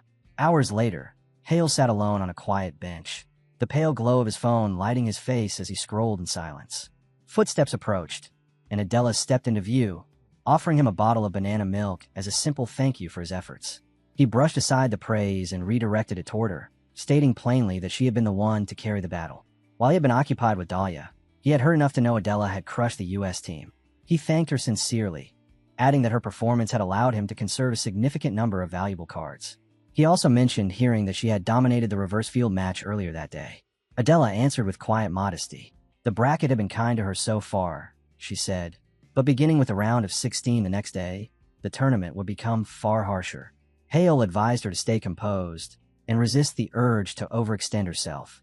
An injury, he warned, will be the worst possible setback for the entire team. His concern left her quietly moved, and she accepted his words without argument. With the hour growing late, she excused herself to rest, and Hale stated he would do the same. Once she was gone, he opened the official Olympiad schedule on his phone. 10 events remained in total, and each competitor could only participate in 6. He studied the lineup in silence and reached a firm conclusion. Every moment he wasn't fighting had to be spent improving. With that decision set in his mind, he turned away from the empty grounds and returned to Mimir. Mimir asked how the event had unfolded so far. Hale answered without hesitation that everything was running smoothly and that he was securing victories without difficulty. The confidence in his voice pleased her. She reminded him that he had said he would have the next 4 days free. Hale confirmed it and explained that his next match would only take place after that gap, which was why he intended to devote the entire period to training, specifically to refining Mimir herself. As he began gathering the books required for his regimen, Mimir questioned whether he truly intended to handle everything alone. She suggested he might be better off using the time to support his teammates with strategy. Hale dismissed the concern calmly. Even without his direct involvement, he said, his companions were fully capable of managing on their own. Mimir noted that such certainty reflected deep trust. Hale accepted the remark with quiet pride, convinced that his team stood above the rest. He then revealed his real objective for those 4 days, advancing the 5th infinity circle, the Ring of Truth. Mimir explained that the Ring of Truth existed in parallel with the Ring of Expansion. It was vast in scale and, on the surface, structurally similar. That resemblance was exactly what made it difficult. Like the Expansion Circle, it required smaller infinity circles to encase it. To complete the Circle of Truth, Deliberation, Resonance, Interference, Expansion, and finally Truth itself all had to be interlinked. The explanation tangled in Hale's mind. From his perspective, it sounded less like forming a 5th circle and more like being forced to fuse 8 separate structures into one. 4 days passed in relentless training. When Hale finally emerged and reviewed the Olympiad news, the headlines stopped him cold. During his absence, both the UK and US teams had continued stacking victories. Korea, meanwhile, had been knocked out in the round of 16 of the LIL side event and eliminated in the semifinals of the reverse field competition. The shift struck harder than he expected. In what felt like a single breath, the landscape had changed, and Team Korea had slipped to 3rd place in the overall standings. Public reaction detonated the moment the results spread. Viewers tore into Hale without mercy, insisting his absence had triggered the chaos now swallowing the tournament. Accusations stacked on top of accusations, but Hale never reacted. He stood unmoved beneath the storm of criticism, fully aware that his own decisive matches were still ahead. Meanwhile, the American representative Dahlia and the UK's Kyle had already clashed twice, and that history only fueled the endless debates flooding every channel. Speculation spiraled everywhere as people argued over how these shifts would reshape the remainder of the competition. 3rd place meant nothing to Hale. In his mind, tomorrow's victory was already settled. When the next match arrived, Dahlia stepped into the VIP lounge to observe Hale's event, only for irritation to flash across her face the instant she saw Kyle seated beside her. She demanded to know why he was there. Kyle answered calmly that he had come to watch the match as well. Dahlia snapped that they were hardly close enough to share seats. Kyle agreed without hesitation, then pointed out that this position offered the clearest view in the arena. Her eyes sharpened as she gestured toward the opposite VIP section and told him to move. Kyle countered that from there he would be staring at the players' backs, and if she disliked the arrangement, she was free to relocate. Dahlia bit down on her anger and said nothing more as the arena lights shifted and the match prepared to begin. The commentators' voices thundered through the stadium, formally announcing the showdown between the Netherlands and Korea. Hale stood with the Korean team on the field, posture steady, gaze locked forward. Kyle flicked a glance at Dahlia, questioning how she could look so unconcerned. Inside, Dahlia already held her answer. Once the contest reached the tiebreaker, Korea's win was as close to certain as anything in this tournament. The tiebreaker unfolded as a brutal exchange built on rhythm and precision. Teams rotated between offense and defense in strict turns. Attackers unleashed specialized cannons and enchanted spheres, aiming to shatter the opponent's protection stones. Defenders answered with layered magical shields, fighting to intercept every strike. The sequence cycled 10 relentless rounds, and whichever side reduced more stones to fragments would claim victory. Raymond stepped forward as the Netherlands' first attacker. He understood exactly what standing across from Hale meant. The pressure was immense, the odds unforgiving, but surrender never crossed his mind. He launched his assault with everything he had. The impact cracked through Korea's defenses and destroyed a single protection stone, dropping their count to 9. From the VIP lounge, Dahlia's expression hardened. To her, it looked deliberate, as if the Korean side had allowed that opening to pass unchecked. In Dahlia's eyes, the situation was simple. If the Netherlands tightened their defense and made no reckless mistakes, they could carry that advantage straight to the finish. Confidence settled over her as the rotation shifted and Hale stepped forward for his turn to attack.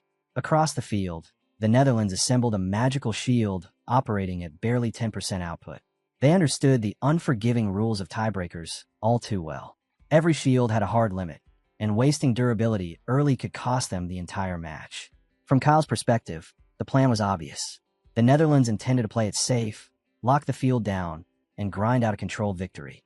His attention sharpened as he tried to predict how Hale would answer that strategy. Hale moved without hesitation. The instant his attack was released, the atmosphere changed. Instead of colliding head-on with the shield, the shot curved with impossible precision, slipping past the barrier as if it had never existed. It streaked across the field and struck the protection stones directly. The first one exploded, then the second. A chain reaction followed, each remaining stone shattering in perfect sequence. Gasps tore through the arena as thousands of spectators struggled to process what they were seeing. By the time the echoes faded, nothing remained of the Netherlands' defenses. With a single, flawless strike, Hale had erased the match from existence. Even the commentators faltered, voices shaking as they declared that, barring any foul, this instant would stand forever as a historic milestone in the evolution of tiebreaker battles. After the tiebreaker ended, the American team withdrew to the conference room of their hotel, the air inside thick with pressure. No one spoke lightly. Every face reflected the same, uneasy calculation. Sarah Sillen finally broke the silence, her tone steady and severe as she laid out her assessment. The official result of the tiebreaker had not yet been declared, but to her the implication was obvious. If that outcome stood, the American squad simply did not have the firepower to overpower Korea in the matches that remained. She added that the UK lineup was positioned far more comfortably, with favorable pairings that could carry them to the finals with minimal resistance. If events continued along this trajectory, the American team risked walking away with disappointing results. Dahlia's expression tightened as she listened. Sarah pressed forward, explaining that each team had only 4 remaining opportunities to deploy their strongest competitors, while 6 matches still stood ahead. That imbalance turned every assignment into a decisive gamble. Victory would hinge entirely on how carefully each side distributed its elite players. From her perspective, the optimal strategy was clear: avoid a direct confrontation with Shin Hale whenever possible. The room stirred at that suggestion. Someone pointed out the obvious flaw. They had no reliable way to know which events Hale would enter. Sarah acknowledged the uncertainty, but argued that patterns still existed. His choices could be narrowed through logic. She outlined the scoring structure with clinical precision. Battle survival, open raid, and the one-on-one duel carried the heaviest weight. Every serious contender would funnel their best fighters into those arenas. That left labyrinth exploration, the magic quiz battle, and area conquest as a secondary field. Among those, Sarah judged it highly probable that Hale would choose the magic quiz. His intellect made that event a natural fit. In his absence, there would be more surprising than his presence. Dahlia fixed her with a sharp look and asked whether that meant even Sarah could not defeat him. Sarah did not hesitate. She admitted flatly that she would lose. On that basis, she urged Dahlia to concentrate on securing victories in labyrinth exploration and area conquest instead. The recommendation landed poorly. Dahlia's displeasure was impossible to hide. To her ears, the plan sounded like surrendering one of the highest value battles without a fight. Sarah accepted the criticism without retreating. It was an unpleasant concession, she said, but stability demanded sacrifice. If the American team wanted the most reliable path to consistent points, this was the strategy that offered the greatest chance of survival. She continued by stating that if Shin Hale chose not to enter the Magic Intelligence match, then Dahlia's task would be simple. She would have to claim that victory herself. Sarah added that Maya on the UK side was sharp enough to reach the same strategic conclusions. Kyle, however, was a different matter. His style was relentlessly aggressive, and he would never tolerate a plan built around dodging a decisive confrontation. Sarah finished her breakdown with a final calculation. If the American squad could seize first place in the remaining Labyrinth exploration event, they could still anchor themselves to an overall silver medal. The following morning shattered that fragile plan. Sarah's phone slipped from her fingers as the announcement loaded on the screen. For a moment, she could only stare, unable to reconcile what she was reading. Shin Hale had registered for the area conquest match. For the American team, that single line spelled disaster. It was the 9th day of the Olympiad, and the tournament's popularity had exploded, ratings climbing to more than 1.4 times last year's peak. Commentators beamed as they praised the event's success, their voices feeding the roaring energy of the crowd. The area conquest rules were brutally straightforward. Teams fought to secure the largest share of territory, but only 4 of the 8 would advance. That structure injected pure volatility into every decision. At the center of the storm stood the anticipated 3-way collision between Hale, Dahlia, and Kyle, the axis around which the entire match revolved. When the opening round sounded, Hale led his teammates toward the neutral starting zone, intending to lock it down first. They barely advanced before a wall of opponents materialized and sealed their path. The pattern snapped into focus immediately. The other 7 teams had synchronized their efforts into a single alliance aimed squarely at Hale. Each squad detached 2 members to shadow his group, forming a tightening ring, while their remaining players spread outward to seize open territory. Hale's laughter cut cleanly through the tension, amused by the sheer scale of the arrangement. One of the encircling opponents spoke up, cool and unapologetic, reminding them that cooperative hunting was standard practice and that alliances were perfectly legal within the match rules. Behind Hale, Kang Shin-woo and Ma Jin-suk kept their voices low and urgent. They warned that the enemy's intention was obvious: erase Hale's team first, then settle their own rivalries afterward. Hale acknowledged the logic without argument, yet his gaze hardened. To him, the maneuver had crossed a personal line. An opponent suddenly launched an attack, the strike accompanied by a sneer aimed at their supposed naivety. Hale answered with a mocking smile of his own. He declared that being swarmed with such excessive force felt less like strategy and more like an insult, as if they were collectively looking down on him. And that slight struck directly at his pride. That instant, Hale stopped holding back. Power erupted from him like a detonating star. A violent shockwave tore across the field, and the arena trembled under the force of it. In the span of a heartbeat, every opponent standing in his path was wiped out. The encirclement collapsed completely. With no resistance left to contest the zone, the officials declared Team Korea the winner of the match. From the Olympiad VIP Lodge, the spectators absorbed the aftermath as the first round concluded. The Green Tower Master and the Red Tower Master exchanged measured observations, dissecting the field with calm precision. They noted how Sarah had structured the American strategy with extreme care and agreed that the U.S. side was not yet cornered. Nearby, the Blue Tower Master watched with open satisfaction. His team had secured an enormous stretch of territory, enough to swing the balance of the event in their favor. In his eyes, the advantage was decisive. He doubted the remaining teams possessed any realistic method to overturn it. That confidence stemmed from the area buff system governing the battlefield.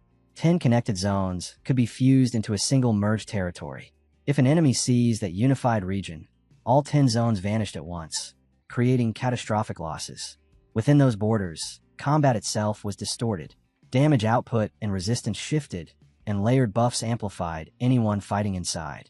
The larger the merged territory, the more overwhelming the enhancement became. The system perfectly complemented Dahlia's specialty in sweeping, large-scale attacks.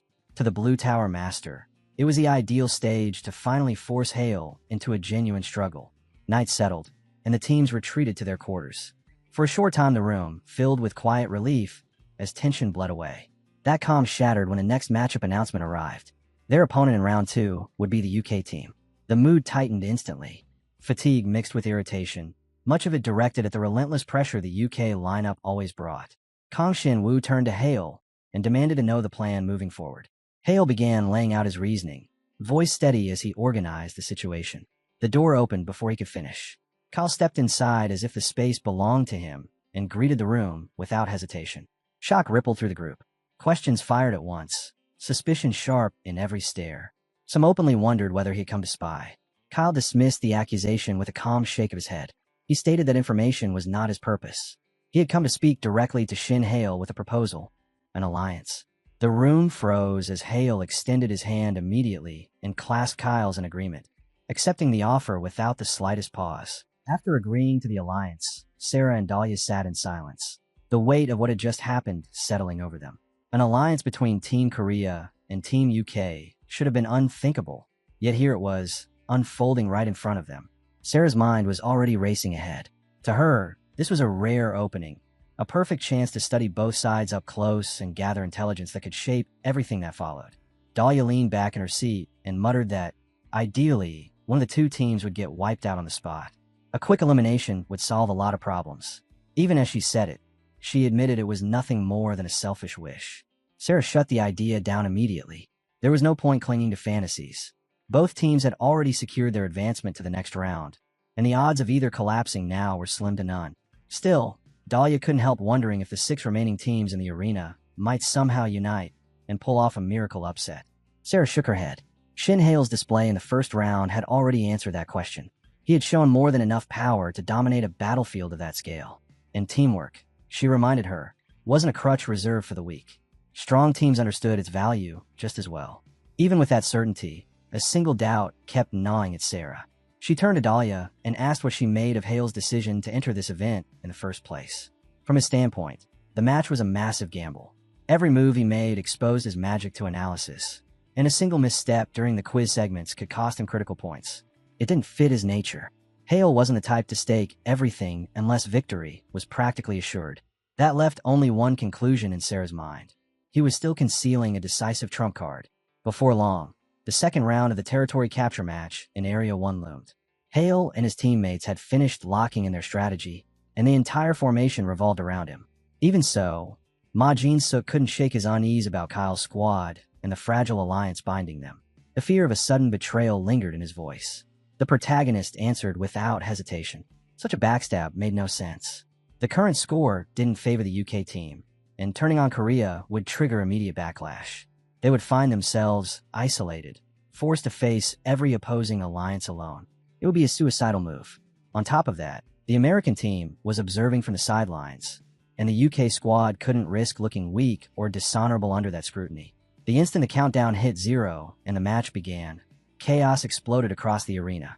Every team except one surged forward in a single, coordinated wave, and their target was the UK squad. Ma Jin-suk stared in disbelief at the sudden onslaught. He had prepared for conflict, but not for a situation spiraling this violently out of control. Kang Shin-woo turned to Hale at once. Tension sharpened his voice as he asked what they were supposed to do now that their entire plan had just collapsed. Hale didn't flinch. His answer was calm and steady. They would stay where they were and observe. For now, they would wait. While the battlefield roared in the distance, a figure approached through the smoke and motion. A woman representing the Russian team stepped directly in front of Hale and delivered her proposal without hesitation.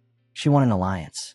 If he agreed, her coalition would personally ensure Korea's victory and wipe out the UK team, the very rivals Hale considered the greatest threat. Hale listened without interrupting, his expression unreadable, then asked the only question that mattered. What did her side gain from this arrangement? Her reply came smoothly. Her coalition didn't believe they could overpower a united Korea, UK front in a straight clash. But if the UK team fell here and now, the balance of the competition would reset. The remaining teams would finally have a real chance to compete for the top spot. She added that their coalition still had room to absorb one more member. The terms were simple and precise. While her forces concentrated on crushing the UK squad, Korea would stay out of the direct fighting altogether. Hale immediately saw through the structure of the offer.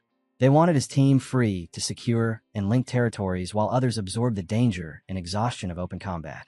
When he voiced that understanding, she confirmed it without shame. Hale fell silent for a brief moment, weighing the angles. Once the territory connection buff activated, his team would effectively vanish from meaningful threat for the remainder of the match. The strategy aligned perfectly with his priorities. The Russian representative caught the shift in his gaze and allowed herself a small, confident smile. She declared that she had expected him to recognize the opportunity. Refusing such a deal, in her eyes, would have been pure foolishness. Elsewhere on the far side of the battlefield, Ka was fighting a losing battle. Surrounded on all sides, he struggled to comprehend how quickly his team had been driven into a corner. Attacks rained down without pause, denying him even a second to summon his wind spirit. Only Maya and Nape's desperate efforts to draw enemy focus kept him standing at all. Even with their support, he felt his defenses crumbling. Time was running out. As pressure closed in and desperation tightened around his chest, a single thought surfaced in his mind. Where was Shin Hale? One of the fighters pressing Kyle forward let out a sharp laugh, mocking him for still clinging to the hope that Hale would appear. The taunt hit like a spark to dry tinder.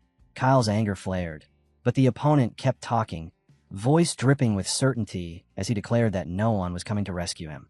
Their coalition leader, he said, had already delivered Hale an offer too tempting to refuse. As far as he was concerned, the UK team had already been sold out. The words struck Kyle like a physical blow. Seeing the shock on his face, the enemy pushed harder, urging him to surrender while he still could. There was no path left to victory. Once the UK team was erased, Korea would lose its only partner, and its expansion speed would be cut in half. After that, the coalition could calmly pivot and crush the Korean side as well. In the opponent's eyes, Kyle was teetering on the edge. One final shove would make him collapse. The mockery escalated. The enemy sneered that Shin Hale was overrated, nothing more than a name inflated by rumors. Then the air split with a sudden surge of motion. Shin Hale stepped in without warning, planting himself in front of Kyle and intercepting the strike meant to finish him. Shock rippled through the attackers. They staggered back, caught completely off guard by his arrival. Voices overlapped as they demanded to know why he was there. Hale answered with quiet clarity. He had refused their proposal. Abandoning trust and loyalty for convenience wasn't something he intended to do. The realization hit the enemy ranks all at once. Their formation loosened as they retreated a step, understanding that their plan had just unraveled. Urgent whispers passed between them as they scrambled to adjust their approach. Behind Hale, Kyle felt a surge of emotion he couldn't suppress. He lunged forward and wrapped him in a tight embrace, gratitude written plainly across his face. Hale stiffened, visibly uncomfortable, and muttered that he wasn't that kind of person. Kyle pulled back in a hurry, clarifying that he wasn't confessing anything ridiculous. He just wanted to witness Hale's strength in a real battle, and besides, he already had a girlfriend. Hale replied dryly that he appreciated the sentiment, but their energy would be better spent on the fight ahead. Kyle nodded at once, reminding him that their partnership lasted only for this match. They should end it decisively. Hale agreed, and the two moved as one. Their coordination was swift and ruthless, cutting through the remaining opposition with overwhelming force. When the dust finally settled, the announcement rang across the arena. The victors of the second round were Team Korea and Team UK. After the match concluded, the protagonist drifted toward a vending machine to grab a drink, only to find Dahlia and Sarah already standing there. He asked what they wanted and casually wondered if they had enjoyed the second round. Their responses were cold and immediate. Neither of them felt like chatting. Sarah broke the silence by saying she had a question for him, but he answered just as quickly that he had things he wanted to ask them as well. Dahlia stepped in first, her eyes sharp as she brought up the moment he had wrapped himself in flames perfectly synchronized with Kyle's wind god technique. She asked bluntly if that spell belonged to the Sixth Circle and whether he was, in fact, a Sixth Circle mage. Hale let out a quiet laugh and gave a deliberately vague reply, hinting that the truth could go either way. Sarah's irritation surfaced instantly. In her mind, he was an infuriating puzzle of a person. She demanded to know why he would deliberately display something resembling Sixth Circle magic and expose that level of power in front of them. Hale shut the topic down without explanation, but Sarah refused to back off, continuing to push for an answer. Dahlia shifted the focus to the alliance battle, questioning why he had chosen to rush to Kyle's aid instead of striking another team's base. Once again, Hale declined to respond and made it clear he wouldn't discuss it. Frustration boiled over. Dahlia muttered that the entire exchange was pointless and told Sarah they should leave. Just as they turned away, Hale stopped them. Since they had come this far to confront him, he said he would share at least one thing with them before the finals. Elsewhere, in a separate chamber, the Blue Tower Master was openly delighted with how the match had unfolded. Hale remained polite and restrained, half convinced the praise was simple courtesy. The Master disagreed with that unspoken assumption and commended him for dissecting the Alliance's strategy, joining forces with the UK team, and dismantling the opposing coalition with such precision. He added that the apparent use of Sixth Circle magic at the climax of the fight had stunned not only him, but the other Tower Masters as well. With undisguised curiosity, he leaned forward and asked Hale directly about the final spell he had unleashed. Hale answered simply that he had made some recent progress. The Blue Tower Master froze at those words, his thoughts racing to a single, staggering conclusion. If that progress meant what it sounded like, then Hale was claiming to have touched the Sixth Circle at only 18. That level was infamous among mages, a brutal wall that crushed even the brightest prodigies. Until now, the youngest mage to reach the 5th circle had been 19, and the record for the 6th stood at 25. By that measure, Hale wasn't just ahead. He was rewriting the scale entirely. Sensing the direction of the master's thoughts, Hale clarified that he hadn't truly stepped into the 6th circle. The master pressed him for details, and Hale admitted that ordinary magical theory struggled to describe what he had done. He explained it through the lens of modified magic. When he constructed the Circle of Truth, he had embedded a tiny infinity circle within it. The structure functioned like an extreme form of resonance and concentration, amplifying the output of his bite-turner style magic to an abnormal degree. That surge was what convinced observers he had cast a 6th circle spell. In reality, he emphasized, he couldn't wield genuine 6th circle magic. The effect only mimicked it. At best, the power he reached hovered around the boundary of 5.5 circles.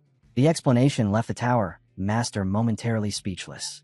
He muttered that he needed time to absorb what he'd just heard, then asked again, carefully, whether Hale truly hadn't crossed into the 6th circle.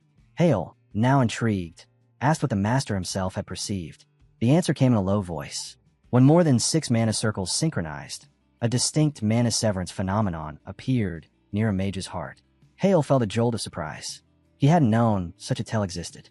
The master warned him that this insight was a guarded secret, unknown even to the mediator and the other tower masters, and ordered him to keep it buried.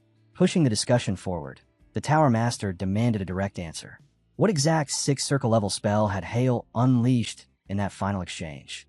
A long-standing principle held that a mage couldn't cast beyond their current circle without violating the first law of magic.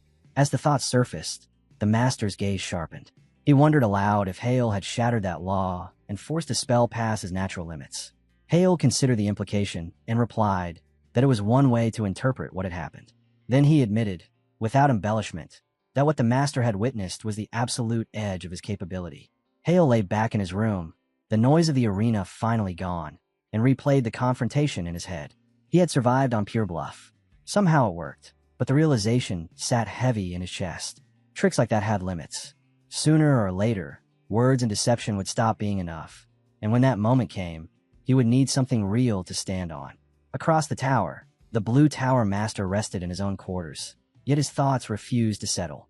The spell Hale had displayed kept resurfacing in his mind. It was strange, unfamiliar, and deeply fascinating. He resolved to dissect it piece by piece once the Olympiad was over. The next day, 10 minutes into the arena battle, the situation had already exploded into chaos. The UK team surged forward like a tidal wave, crushing the Swiss, Thai, and Italian teams under relentless pressure. The commentators could barely contain their excitement as they praised the overwhelming display. On another front, the Korean and American teams had dismantled the Spanish and Egyptian squads. Spectators quickly began speculating that Korea and the US would join forces and push the UK out of the match. But that prediction never materialized. Everyone could see the truth plainly. The most dangerous individual in the arena was Shin Hale. Instead, whispers spread that the UK might ally with the Americans to erase Korea from the field. Then the battle twisted sharply. Without warning, the Korean and US teams collided head-on. In the heart of that clash, Dahlia dominated the field with crushing momentum, her attacks forcing Hale into constant motion as he dodged and retreated, buying time with every step. At last, Dahlia cornered him and sneered, certain she had him trapped. Hale answered by unleashing the Wind God technique, the very move Kyle had revealed before. Shock rippled through the arena. The audience froze, and even the tower masters failed to mask their surprise. Dahlia's confidence shattered in an instant. She had never imagined he could wield that power. Hale met her disbelief with a mocking smile. He reminded her of what he had said earlier, that he spared Kyle to pry information from him. At the time, she had dismissed it as nonsense. Kyle's secrets hardly seemed worth exposing one's own abilities. Worse, she had witnessed Kyle's powers only yesterday. Seeing Hale reproduce them now defied reason. As doubt crept into her thoughts, Hale told her to watch carefully. This technique, he declared, was no longer Kyle's. It was his. The entire audience sat frozen in disbelief, and even the tower masters failed to hide their shock at what unfolded before them. Hale stood at the center of the arena, like an untouchable force.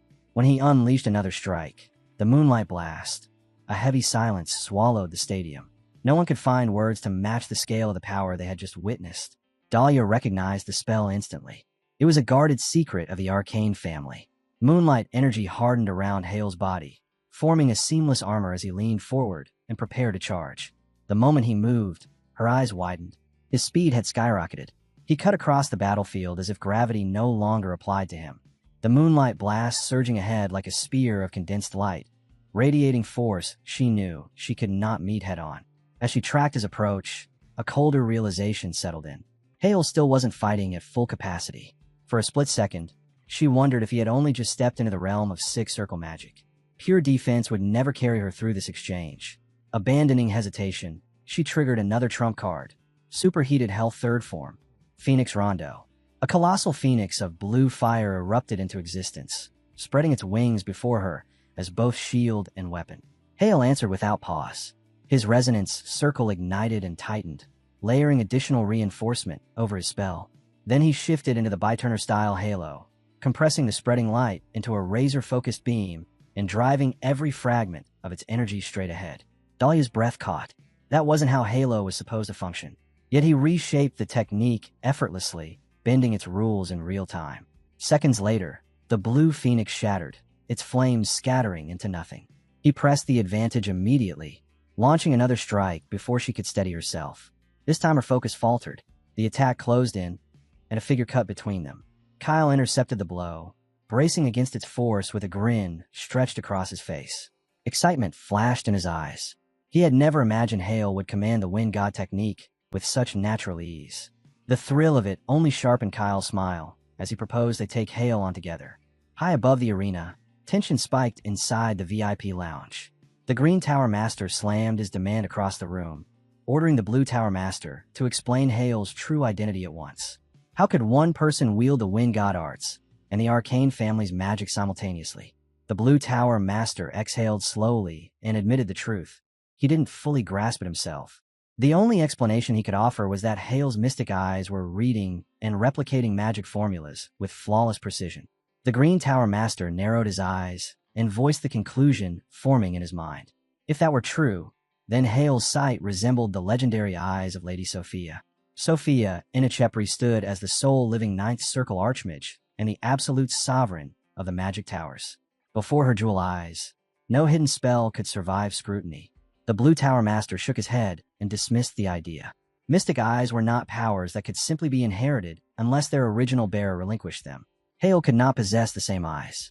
Even so, the similarity between his abilities and the jewel eyes was impossible to ignore. The Red Tower Master finally spoke, his tone heavy with realization.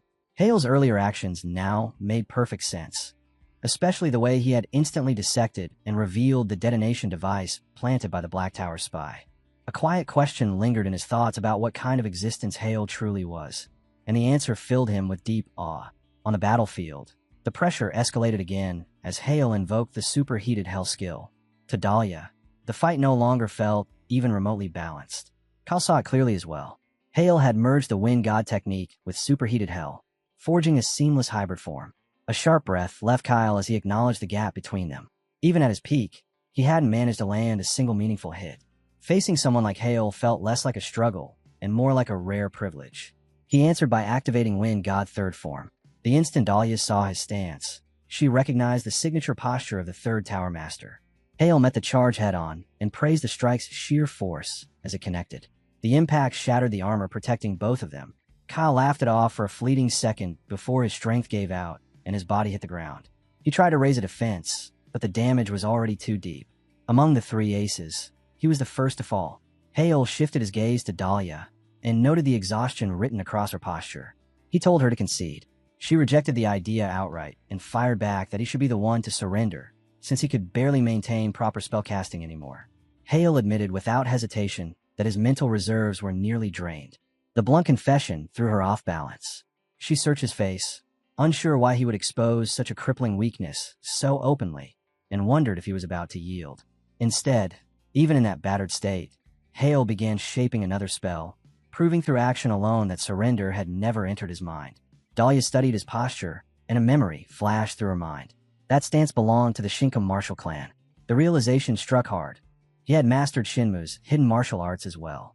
Hale read the understanding in her eyes and confirmed it calmly, explaining that Shinmu was a classical combat style derived from Taekwondo.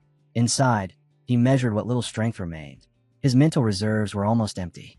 At best, he had 3 minutes left. This was the final window he could exploit.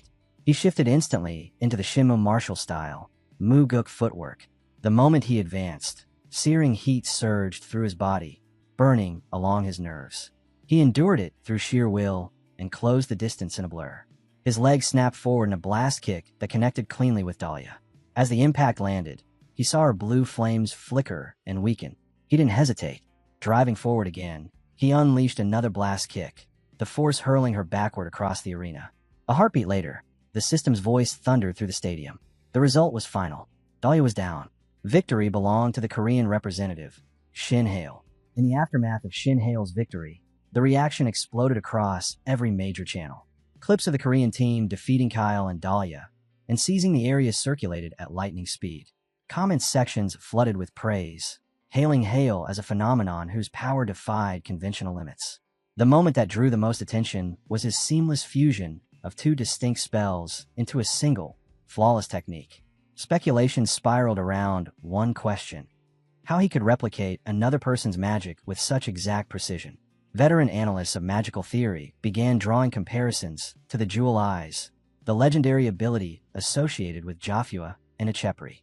To them, Hale's performance mirrored the same unnatural capacity to read and reproduce arcane structures. The claim ignited fierce arguments. Some voices condemned his actions as outright theft, insisting that arcane magic was an extension of personal identity and could not be appropriated without consequence. Others rejected that view entirely, countering that if such replication were inherently wrong, then the bearer of the Jewel Eyes herself would stand accused by the same logic. The debate fractured public opinion and only deepened the mystery surrounding Hale's unprecedented talent. Within the Dark Tower, its mages followed the swelling controversy with sharp interest. Among the endless stream of posts, one message stood out. It claimed that Shin Hale, rumored to possess the Divine Eye, carried a fundamentally incompatible true nature. The room stirred as the comments multiplied at a relentless pace. One mage glanced at the Tower Master and asked whether his phone was suffering the same avalanche of notifications. At that exact moment, a call lit up the Tower Master's screen.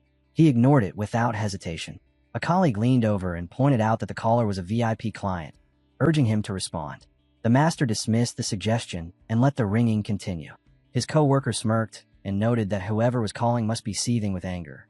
The identity of the caller soon became clear. Hale's own brother, obsessively attempting to make contact, driven by a single goal: arranging his brother's death. Irritation finally won out. The Tower Master typed a curt message ordering him to wait and cease all disturbances. He added a cold warning that Shin Hale would be dead within 5 days and that any further interference would result in the mission's cancellation. The moment the message was sent, the barrage of calls stopped. Elsewhere, removed from the storm of rumors and threats, Hale focused entirely on training with Mimir. He repeated the spell sequences again and again, and each attempt collapsed before completion. Even so, he continued practicing in silence, pushing through failure after failure. Exhaustion carved deep lines into his face, but he kept forcing the spell forward, refusing to stop without something real to show for it. Mimir watched in silence, sharp eyes tracking every fluctuation of mana. For a brief instant the magic aligned perfectly, a clean surge that looked like success. Then it shattered at the very last moment. The backlash drained what little strength Hale had left. His legs gave out, and he dropped to the floor. Mimir stepped closer, asking what had gone wrong, and pointing out that his focus was slipping more than usual. Hale exhaled slowly and admitted the truth. The day had wrung him dry. He shut his eyes and surrendered to a short, heavy rest. Not long before that collapse, he had stood face to face with a Blue Tower Master. The old mage had spoken without pretense, revealing he had known for a long time that so-called transformation magic was nothing but a carefully maintained illusion. But after witnessing Hale's performance in the match, he believed he had finally grasped the real essence behind Hale's power. Hearing that, Hale understood the implication immediately. The Blue Tower Master had seen through a layer of his abilities that most people would never even suspect. When he woke, the lingering fatigue still clung to his body, but his mind was clear. He told Mimir he would be leaving earlier than usual. The sudden decision drew obvious curiosity, and Hale answered only that urgent matters demanded his attention. He went straight to his father. The man informed him, in a calm, measured tone, that within 30 minutes an official notice would be released. It would declare Hale the next head of the family, printed and spread far and wide without delay. The words hit like a physical blow. Shock locked Hale in place, and he asked his father to repeat it, certain he had misheard. The answer came back unchanged. He was to be formally appointed as the successor. Struggling to steady his thoughts, Hale demanded the reason. His father explained that possessing a magical eye on par with the world's highest S rank, first-tier jewel eyes, was justification enough. Add to that the achievement of reaching the 6th circle at 18, and there was no need for further argument. Hale pushed back at once. If those were truly the only reasons, the announcement should wait until the Olympiad ended. Issuing it now suggested another agenda. Otherwise, his father would have postponed everything until they returned to Korea. He stated plainly that he was not the type to choose an heir based on short-term outcomes or shallow metrics. His father studied him for a moment and remarked that the reaction was colder than expected. He had assumed Hale would show at least a hint of excitement. Then the truth surfaced. The notice, his father revealed, was bait. Understanding flashed in Hale's eyes as the pieces locked together. The public declaration wasn't about succession alone. It was designed to flush out the hidden informant from the Black Magic Tower lurking inside their own family. His father affirmed the conclusion without hesitation. Every incident so far pointed to a single goal. The hidden informant wanted to block Hale's rise as family head. Now that Hale stood in the global spotlight, a public declaration would corner that traitor. Once the announcement spread, the informant would be forced to act, and in that moment of desperation, they would expose themselves. Far away, inside an affiliate building of the Medusan clan group, a woman heard the news, and her phone slipped from her hand, clattering against the floor. Shock drained the color from her face. Panic rushed in to fill the void, tightening around her chest as she realized what the announcement meant. Desperation twisted her thoughts toward extremes. If the notice went through, everything she had fought for would collapse. To her, there was only one answer left. Hale had to die, and she swore she would drag things back to the way they used to be. Beside her, Hale's brother watched the breakdown unfold. He reached out and gently patted her head, his expression steady, almost indulgent, as he told her there was no reason to lose control. His calm only deepened her confusion. She demanded to know how he could stay so relaxed when everything was falling apart. A faint grin tugged at his lips as he answered. Shin Hale, he said with quiet certainty, would never live long enough to claim the title of family head. In his eyes, the announcement was already meaningless. Night settled heavily over the district, and a squad of guards continued their routine patrol around a sprawling warehouse. Their footsteps echoed softly as they circled the perimeter, alert but unsuspecting. Without warning, shadows peeled away from the darkness ahead. Several figures materialized in their path, halting the patrol mid-step. The guards barked demands for identification, only to feel a chill crawl down their spines as they realized shapes were closing in from every direction. Dark purple mana burst outward like a spreading stain. The guards instantly recognized the signature. Nearly 10 robed figures stood before them, mages from the Dark Tower, trespassing deep inside restricted grounds. The soldiers rushed to intercept, shouting warnings that the area was forbidden. The response was brutal and efficient. The intruders moved with practiced precision, overwhelming the guards in seconds. One mage laughed under his breath, mocking the weakness of the resistance, and remarking that suggestion magic would have been more than enough for such defenseless prey. He urged the others to hurry, reminding them another sector still awaited their attention. By the time his words faded, every guard lay unconscious, and the warehouse belonged entirely to the Dark Tower mages. At ML Universal Castle, the atmosphere inside the meeting hall was tight with urgency as every key figure gathered at once. The head of the guard stepped forward and delivered the report. 1 hour earlier, the Olympiad security unit had been struck by an organized assault from black mages. The attacked guards hadn't simply been overpowered. They had been placed under suggestion magic. They were tampered with, their ability to act stripped away. Ron Sturt, uncle to Adela, the Sturt family head, spoke up with visible unease. He asked whether the breach had originated from inside, whether the black mages had manipulated the guards directly through suggestion. The head guard confirmed it without hesitation. The corruption had come from within their own defensive line. Lord Shin and Hyok then pressed further, bringing attention to a woman seen among the attackers who had detected the suggestion spell. He asked if she had played a role in the operation as well. The guard explained that the intruders belonged to a unit known as the Hunting Dogs, an elite detachment of the Black Magic Tower, specializing in suppression and covert action. They were infamous even among mages, feared for ruthless techniques that many considered excessive. He confirmed that the woman was part of that unit, and that she had indeed recognized the magic affecting the guards. The Blue Tower Master observed calmly that such perception matched her reputation, while the Green Tower Master added that operations in this kind of field fell squarely within their expertise. Not everyone shared their confidence. Several members voiced concern, arguing that relying on people driven by vengeance carried its own dangers. The guards responded firmly that whatever the risks, the black mages were unmistakably moving against the Olympiad, even if the full scope of their intentions remained hidden. The discussion shifted when Lord Shin and Hyok revealed what he believed to be the true objective. The black mages, he stated, were abducting talented youths to use in human experimentation. The claim struck the room like a sudden blow. Two members reacted with open shock, while the rest absorbed the words in grim silence. Ron hesitated before answering, admitting the accusation sounded consistent with the Black Magic Tower's cruelty, yet questioning whether they would truly go so far as to target the Olympiad itself. He asked if there was solid proof behind the assertion. Lord Shin responded immediately. He produced documented evidence detailing a surge of kidnappings linked to the Black Magic Tower, showing that incidents involving minors had doubled over the past 3 years. The files came from a research log seized during a previous raid on a human experimentation facility. As the records circulated, disbelief spread through the hall. Lord Shin emphasized that the enemy had been operating quietly beneath their notice for far too long, then turned to Ron as if inviting further objection. None came. The head guard broke the silence, declaring that if the goal was the abduction of gifted youths, it was an atrocity beyond forgiveness, and that swift, decisive measures were no longer optional. The protagonist returned to Mimir and immediately noticed the tension in the air.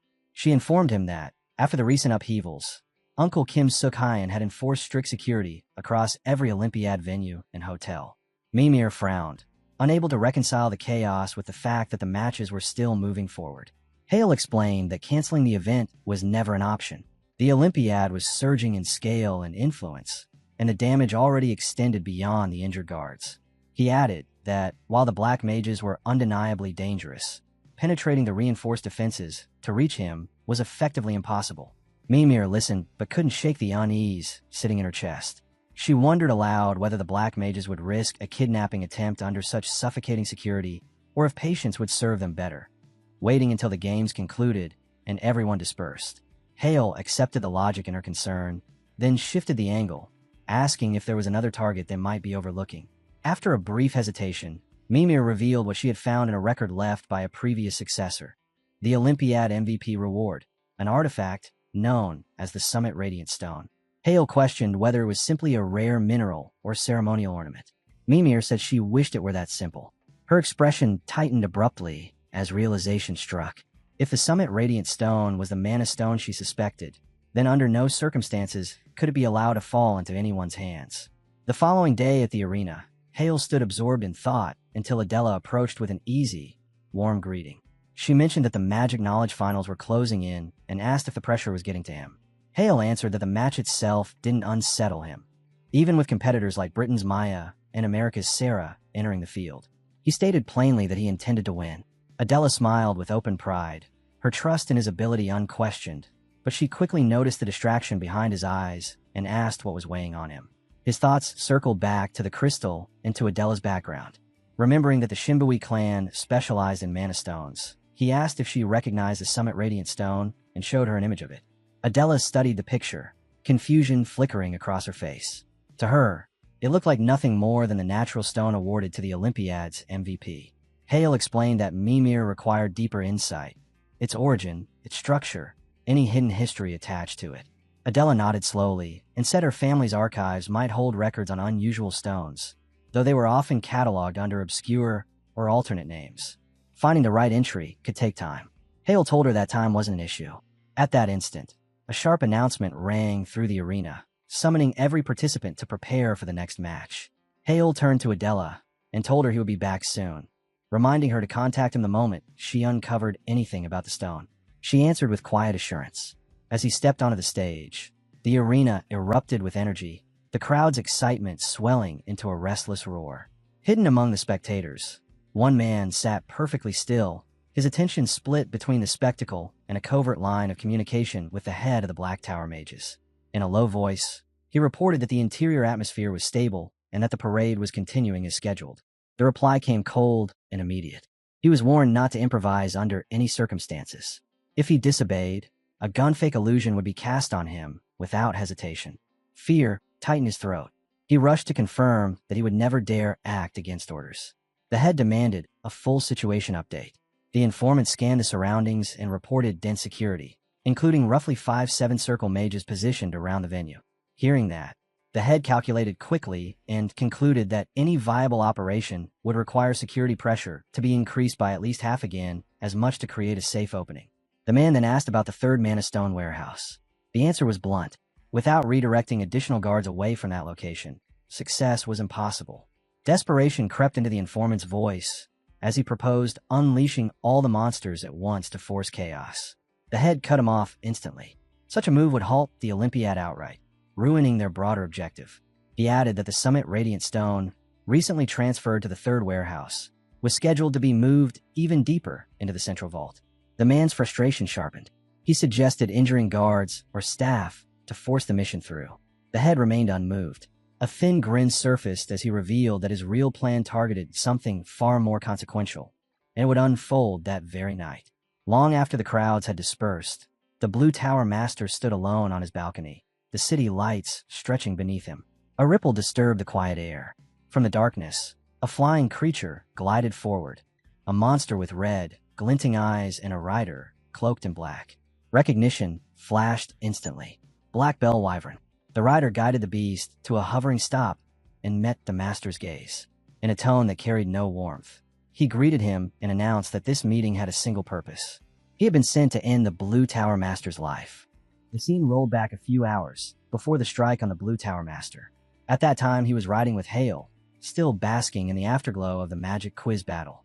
Genuine pride colored his voice as he congratulated Hale on the victory. Hale answered with quiet gratitude, pointing out that winning just one of the 4 matches left would lock in the overall triumph for their side.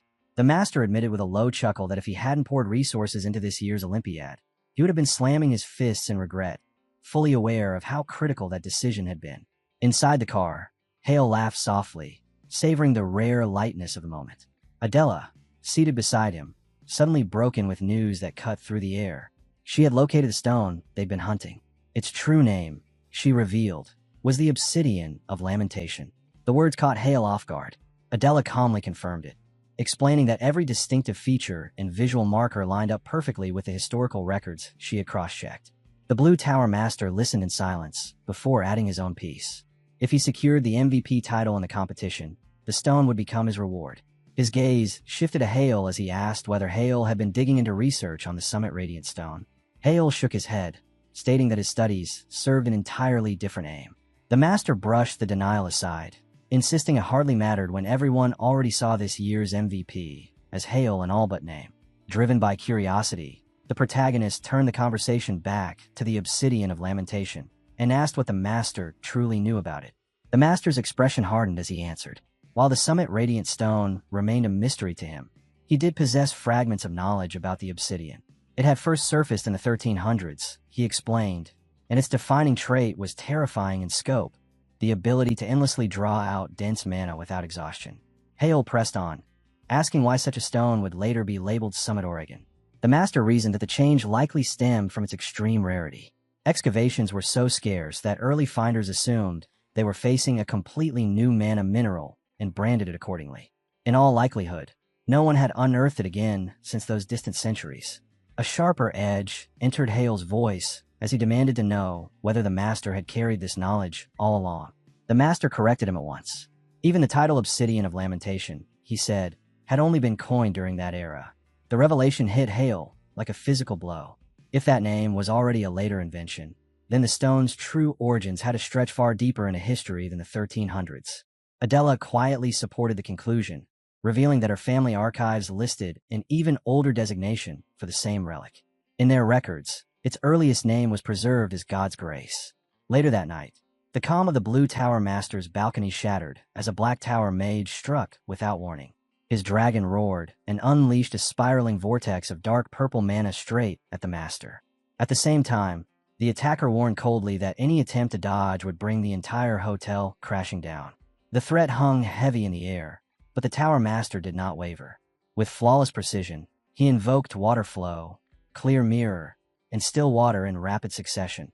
weaving the techniques together to intercept the incoming force. The attacking mage's grin widened at the display. Rather than retreat, his excitement spiked.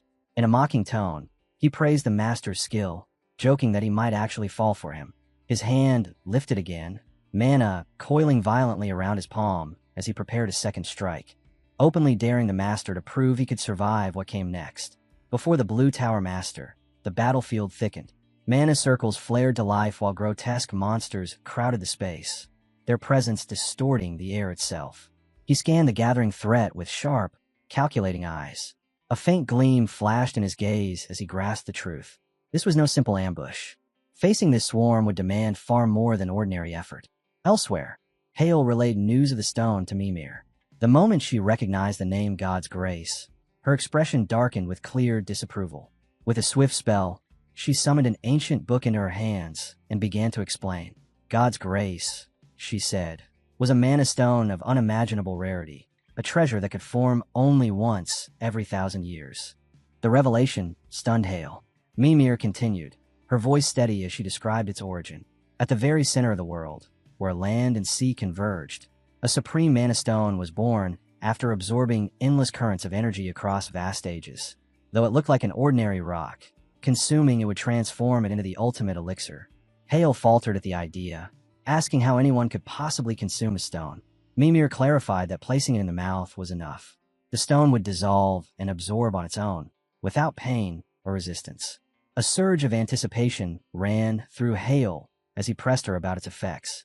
Mimir explained that whoever absorbed God's grace would rise as the greatest mage of their era. The elixir would rebuild the body from within, reshaping mana circles and even blood vessels into structures perfectly attuned to mana. It was an awakening of talent so profound that it might surface only once in a millennium. Hale's mind raced. If the stone truly held such power, the Black Tower would stop at nothing to seize it. Mimir answered calmly that everything she had described so far was merely the secondary influence. She had yet to reveal the stone's true and primary power. Mimir finally disclosed the stone's true promise. Anyone who consumed God's grace could step beyond a mage's natural ceiling and gain the potential to shatter the barrier of the 10th circle. The implication struck Hale with full force. Mimir confirmed it without hesitation. Absorbing the stone allowed a mage to transcend limits that had bound their kind for all of history. Hale instantly grasped the catastrophe that would follow if the Black Tower secured it. Such power in their hands would tilt the balance of the world. Mimir went further, reminding him that the Black Tower stood as the embodiment of the Black Demon King. If the being claimed God's grace, reaching the 10th circle and climbing even higher would become a real possibility. Urgency surged through Hale, and he moved to spread the warning at once. Mimir cut him off sharply. Under no circumstances could he reveal the truth about God's grace. She traced the weight of its title, Obsidian of Lamentation, back to the brutal magical wars of the 1300s. Hale recalled the devastation of that era and fell silent. Mimir's voice hardened as she warned that a single mana stone held the power to redirect the fate of the entire world. An elixir capable of granting legendary talent would drive anyone to madness if pursued without restraint. Every detail about God's grace had to remain buried. He was forbidden from telling even Kim Kong-in, the chosen successor, or his own father. If word spread that the Black Tower hunted the Summit Radiant Stone, others would dissect the clue and eventually expose God's grace for what it truly was.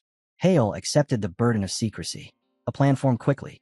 Publicly, they would claim that the Black Tower aimed for the third Mana Stone warehouse, while the Summit Radiant Stone's identity stayed concealed.